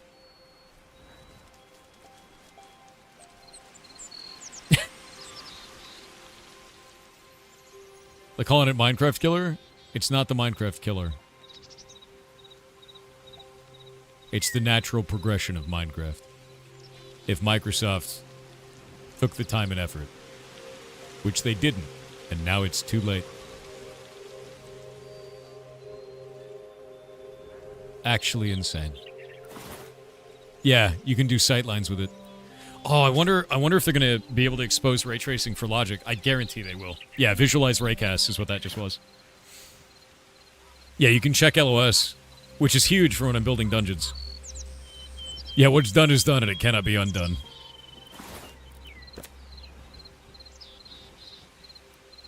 That's freaking sick, man.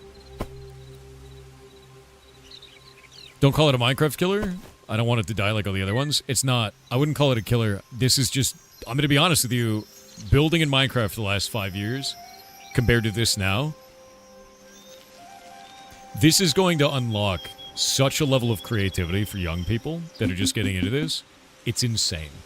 The tooling that everybody has built up in Minecraft over years and years with all of the mods and all of the things that you can do are going to be immediately replaced with a shitload of first-party tools already.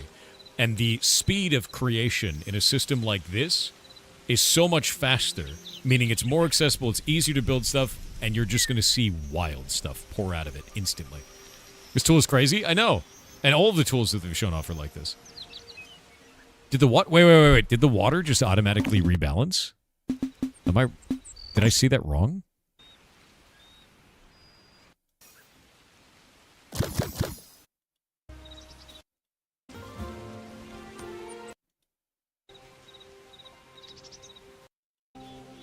I don't know if I just saw that wrong. Yeah, is that water fluid?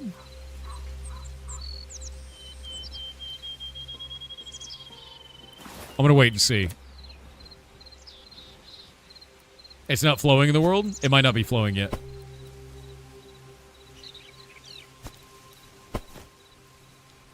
Physics sims might be paused. They did say that there's like a bunch of stuff that doesn't work yet. I wouldn't be surprised. You'll definitely be using this? This is what we're going to turn block game into. It's just going to be better. It is. And I'm not in no way am I concerned now. I was concerned before. Yeah, physics sims are turned off. You can see they're turned off over there. The water's not moving.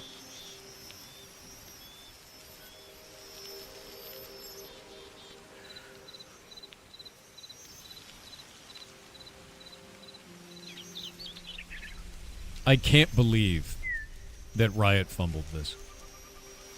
Like, I can't. I don't understand how Riot could look at this set of tooling and be like, let's remake it and make it for console and mobile. It makes no sense, dude.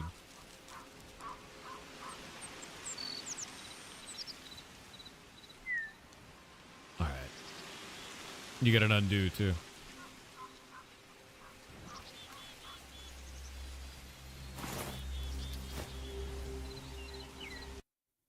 That is bonkers, dude. You can script the brushes, too, with the visual scripting system, with the node editor. No shit. Oh, my God. Oh, this creative mode quick settings panel? Let's check this out. So paintbrush tool, yeah, that's the one that they're showing off. Player model changer and NPC browser. List of over 100 models you can spawn in your creative world. We showed that one. Prefab browser, prefab editor, paste tool, machinima tool, flying modes. There's a help menu for absolutely everything. Castle build time lapse. Dude, look at this. Because you can just block everything out super quickly and like try different stuff so fast. You don't have to worry about it at all. Look at the environment going, man. We're going to make shit so fast. We're going to make shit so fast.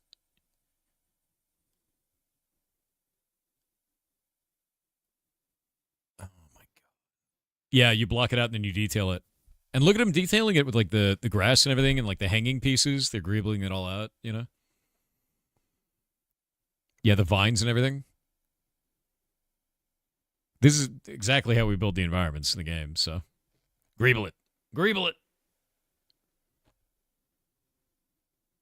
Concept artists are going to be in demand from this. Dude, everyone's going to be in demand for building this stuff. Yeah, Greeble it all. Imagine the castles people were building this. Yeah. Like, I think the thing that's crazy to me is you see these gigantic, massive builds inside of Minecraft, and you're like, wow, that's a really cool build. That's going to be like minutes of work in this by comparison. Like, that's crazy, dude. I wonder how big the environments can be. Like, I'm wondering where the bounds are, where the issues are. Where does it begin, you know? You have the urge to build a castle in this? Yeah, exactly. Isn't that Flora? It is. They have animals, too, though. Yeah, look, they're doing all the detailing on the bricks there. And the thing that's crazy about this isn't even 1.0, dude. This is like early shit's broken alpha, right? With all of these tools. It's mind-boggling, dude.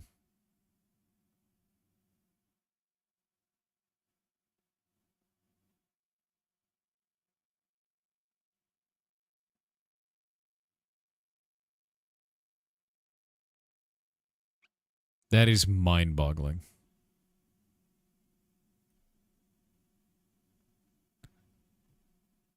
My God, it's perfect. Yeah. This almost feels like beta. No, dude, it's really early. Everything's broken, they said, too. But, like, they still managed to do all of this? Is that a smooth roof in the background? Dude, I think that is. Look at that. I think that is, dude. It is. Look at this. They have roof blocks. No longer just stairs. No longer will you just cover your roof in stairs. Wait, is that dynamic lighting for the windows? Not just torches? How does that work? Glowing mushrooms. God damn it, dude. Oh, and they use the machinima system right afterwards to make a video for the castle they just made.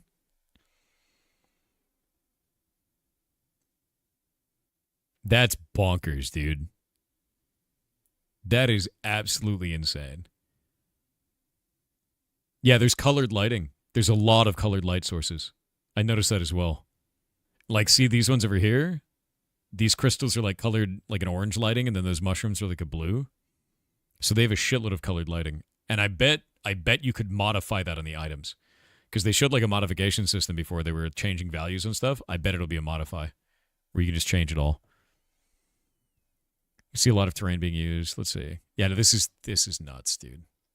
This is so much more than I thought they had. This is so much more. I'm linking this to you guys. I'm going to put this out in a tweet. That's bonkers. Yeah.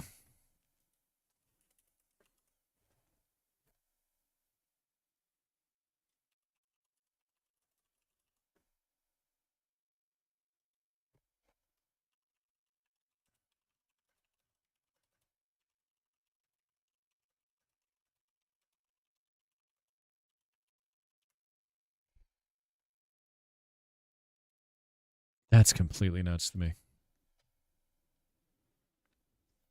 Oh no, they don't actually have a Twitter card for their stuff. Why don't you guys have a Twitter card? Mistake. One moment. And pull this up. I still can't believe this. Yeah, no Twitter card on that. I'll put an image with it. Boop. Let me delete this and then put another one out. Delete, grab, post, put. Twitter cards are super important for all of your websites. Grab, and then... No, Google. Do you love Google, dude? And like, tries to autocorrect your shit to something you don't want. Isn't that great? I love that.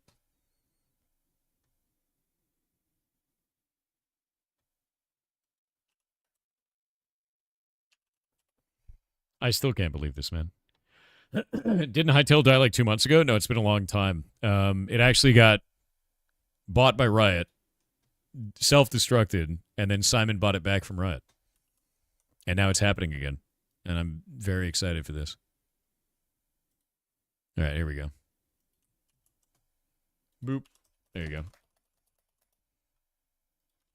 Actually insane. What is this? They've already built in dimensional portals and portal keys existing.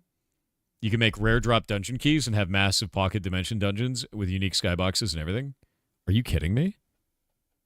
Really? You got a link for that, Zeph? Because that's freaking nuts. But also, Simon needs to get an investment back. He's selling the game for $20. So, like... Your unique skybox? You're like 10 unique skyboxes, dude. Yeah, he's gonna get it back, dude. I guarantee it.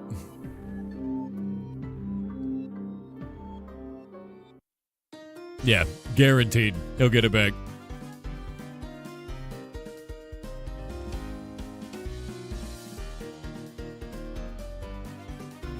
This game is gonna print so much money. Like... Simon's not ever going to have to think about what $1 is again the rest of his life.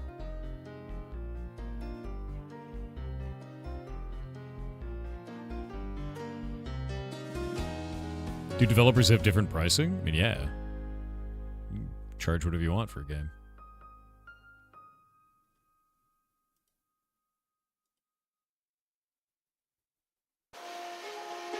Wait on these ads.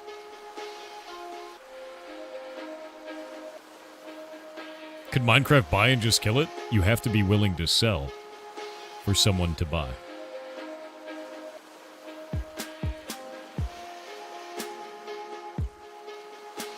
One sec.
Alrighty.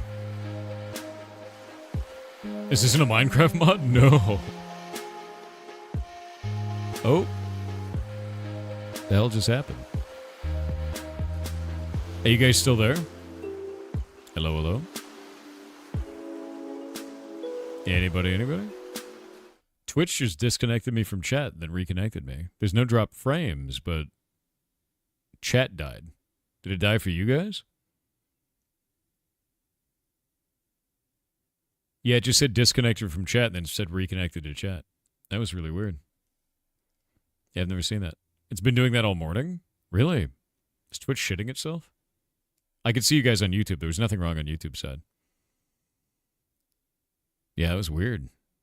YouTube chat is better? Maybe the people in it.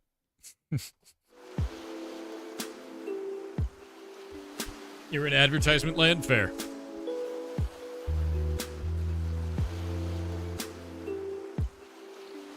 Okay, so for those who don't know, the tooling that we have right now inside of Minecraft largely relies on a tool called, let me actually pull this up. It's called World Edit. So we do wand, right? And I can grab this, and I can grab things like here's this cool box, right? Like I have this thing right here. I can grab it, and then if I want to grab it up here and I want to get this part of the build, right? I have to put usually a block like this, and then probably a better block for this would be like this up here. Build it all the way to the top. And then grab that, and then right-click that one. So now I have the entire build. And then I can go down here, and I can say, I'll stand right here, and then I can say copy. And then I can run over here, and I can say paste. And now it will put it right in front of me where it was, right? The exact thing that I just copied. So, like, that's all that work. When in Hightail, you could be far away and just use a visual tool, grab it, and then move it. Think about that action being done thousands of times. And every time you do it in Hightail, it's 4 to 5 seconds to maybe even 8 seconds faster. So with that in mind, you are saving thousands of hours. Like thousands of hours doing this compared to the tooling that's in Minecraft. So we're talking about like, oh, you could just do that in Minecraft. You can.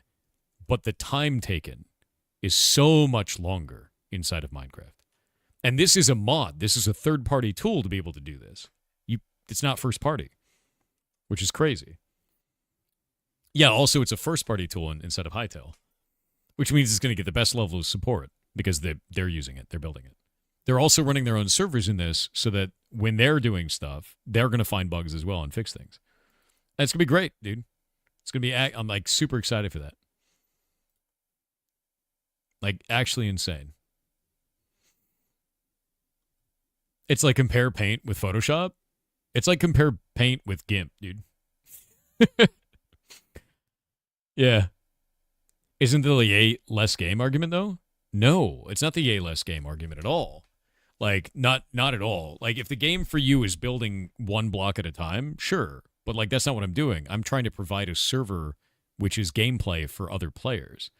And the tooling gets in the way of that. Right? It's not going to stop. Like just because you can draw shapes easier doesn't mean you're going to paint less. Like there's no reason for that. People can do awesome things in Paint. But God, does it take effort? Yeah. Yeah, more time doesn't necessarily mean more game. Like, it's just scuff that's kind of in the way. Yeah, okay, that makes sense. Yeah, no. So, like, imagine you had an idea in your head of what you wanted to build, but the tooling is so poor that it takes 10 times as much to build the same thing. That's basically where we're at with Minecraft right now. And compared to this, to Hightail, we can cut off so much of the production time for that. This is the thing you were talking about? What is this? I don't know what this is. It's a Zaphiroth clip. Breaking the Curse. Oh yeah, no, I watched this as well. The Breaking the Curse video. Like this whole thing. I was showing that everything works that way. Yeah, look at this. Look how dynamic and interesting that is. And this is like the shitty scuffed version, dude. That's a portal. Just being able to open it. It's a portal key to open that portal. I can build these now. Easily. We can make that go into a dungeon. Right? And this is just part of the base game now. Like, so what Jake and I are going to be focusing on, by the way, I'm not going to stop building block game stuff, to be clear. What Jake and I are going to focus on is building tooling to transport all of our stuff from Minecraft into Hightail once it's ready for us to do so. We're going to be playing around with Hightail, giving them feedback, finding bugs, all kinds of shit, trying to be the best, players of the game that we can be to help them fix things and add tooling, right? And I think that's what it needs. It needs people playing it. And they're trying to get it out to people in the next couple of weeks, apparently. First, the biggest Minecraft mods was a custom portal dimension. Yeah. Yeah. Now imagine that being the base game. Right? Yeah, they said weeks. It's supposed to be really early. I'm wondering if they're trying to get it out before Christmas, to be honest with you. That would be smart. Business-wise, that's a smart move. But can they hit the mark? I don't know. Wernick, what do you mean? Actually, Wernick, are you Brazilian? Are you from Brazil?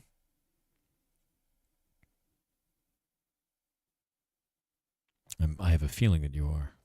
A feeling. Yep, okay. So if you see the phrase there, do you pretend to build cities in a similar layout? I find that that's a very common mistranslation from Brazilian Portuguese to English. And I think you mean, like, can you think about or can you build cities in a similar layout? Is that what you mean? Like, can you build a city in a similar layout? Is it possible? Is that what you meant? Yeah, I think it's intend instead of pretend. Like, are you going to? Yeah, I think it's intend instead of pretend. I've noticed it a lot with Brazil, and I'm wondering if it's an auto translation thing. Or speaking about Portuguese, I've known this one for years. We've seen it a lot because we have a lot of fans there. Yeah, I'm asking if you will build Murkheim in a similar way. Yes. So the word you're looking for is intend, while pretend is like you make it up, like you imagine it, but it's not real, kind of a thing. Like you're pretending that it's real. It's fake, right? Sort of a thing. Intend is I'm going to do this, if that makes sense. It's make-believe versus I'm doing the thing. Yeah, no worries at all. No worries at all. I notice a lot with our fans from Brazil. It's like a super common thing. You didn't do anything wrong at all. When I see that, I'm like, that's a Brazilian. it's like and I was like, that's why I was like, are you Brazilian, dude? Like, I was like, is that what it is? Right? It's very funny. Also, Brazil rocks. Translation is hard. It is.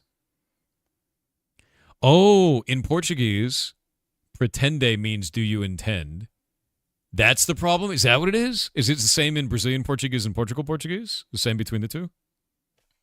That's funny. I wondered about that. There's a phrase that I learned when I was really young because my first girlfriend was Vietnamese. She was like first generation Vietnamese. Her family moved over here, and then she was like the first generation to be in the U.S. And I learned a ton of phrases from them. But one of the things that they used to say is, "Do you know how to eat this?" Which meant, "Do you like eating this?" which was always like really funny to me. I was like, "What do you mean? Do I know how to eat? What does that mean?" So like early age, I learned like there are weird things that happen with translation where like phrases don't come through correctly. Well, did you know? No. And if I said no, I don't know how to eat it, they're like, "Oh, that's a shame." Because it was like it meant you didn't like to eat it, not that you didn't actually know how and they wanted to teach you, which was very funny. Yeah. So there's always stuff like that. There's always stuff like that. And I was like, wait, no, I want to. What is that? I want to try that. I think the first thing it was with lychee. It was like a lychee fruit. And they're like, "Do you know how to eat this?" And I was like, "I have no idea. Can you show me?" And they were like, it like confused the hell out of them, and it confused the hell out of me. And then we learned what was the problem. Now, the exact phrase you're talking about, it threw me for a loop as a kid too. Yeah, it's super weird for me when I was young. Do the hands into the mouth, eating repeatedly, gesture motion. How do I eat it? How do I eat this? But no, dude, my intention, to be clear with you, my intention is to take every build that we have and carry it over into Hightail, 1-to-1, and then use the new tooling in Hightail to make it better.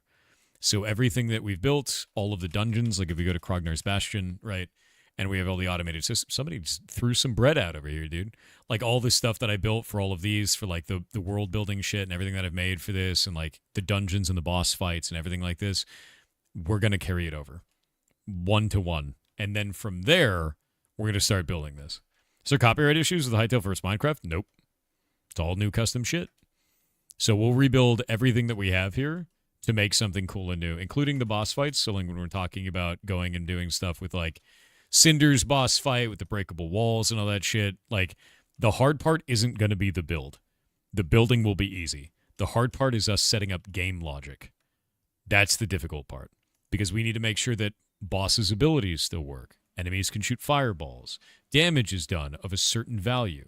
Like spawns are happening the same rate. The idea is to make sure that it is built in exactly the same way, because we've spent years of you guys playtesting and feeling this out in a way that is fun for you. And since it's fun for you, I want to keep it exactly the same and then add on to it with new tooling. I think this might kill Second Life more than Minecraft. Maybe, but there's a very different aesthetic there. A lot of people that are playing Second Life really like realism. They like very realistic characters, and Hytale doesn't have that. They got block people, man. I think it's more of a Roblox thing at that point. I think it may cut into the Roblox community more than it does into something like Second Life. Roblox and Minecraft are the things that it's going to draw a lot of players from, if that makes sense. Pretend in Spanish is also seems to be in Portuguese, is to profess as well. That makes sense. That's interesting. Roblox will suffer hard. Roblox has already got problems. But, like, some of the things that we need to do, right? Like, I'm not worried about placing a chest here. I'm worried about that chest having dynamic loot based upon the loot table that we apply to it, and then having all the items in it that actually give you currency and corrupted essence and food and everything like that. We have to build the logic around what does it mean to eat a piece of bread. We have to build the logic around how, like, the fact that you have hydration and can dehydrate in the game. That's going to take time. So, yeah, Roblox has a lot bigger problems than Hytale right now. I agree with that. Yeah. Keep getting ads on Twitch for gold council-backed Roblox game? That's weird. That's really weird. VVVA with 500 bits said, hello Mr. Soft Hair. Hello. I'm sorry for accidentally starting a golden kappa train. I love Gigantify emotes and that triggered it. Hell yeah. You're stinky. You're a boss. Thank you very much. Enjoy your golden kappa. Kalinoscopy_ said, I ended up buying that pocket mushroom guide. All That the Rain Promises and more. What other books on the topic do you recommend? All that the Rain Promises and more is probably my favorite one, to be honest with you. So I think you've got the good one. The Rain Promises and more. It's my favorite because of the cover. You have to see this cover. If you haven't seen this, it's hilarious. Look at this absolutely ridiculous man.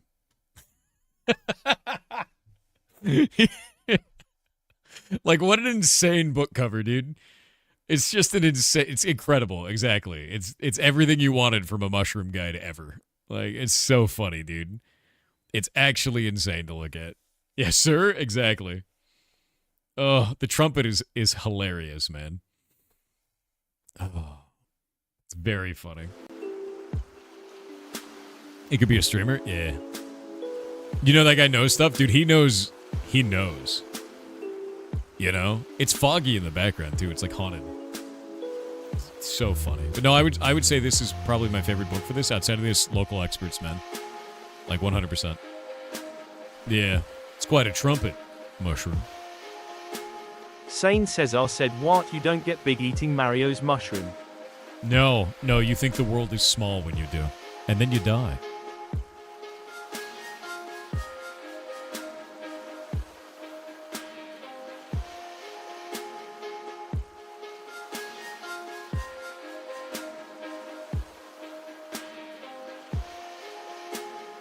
I'm so excited for this, dude.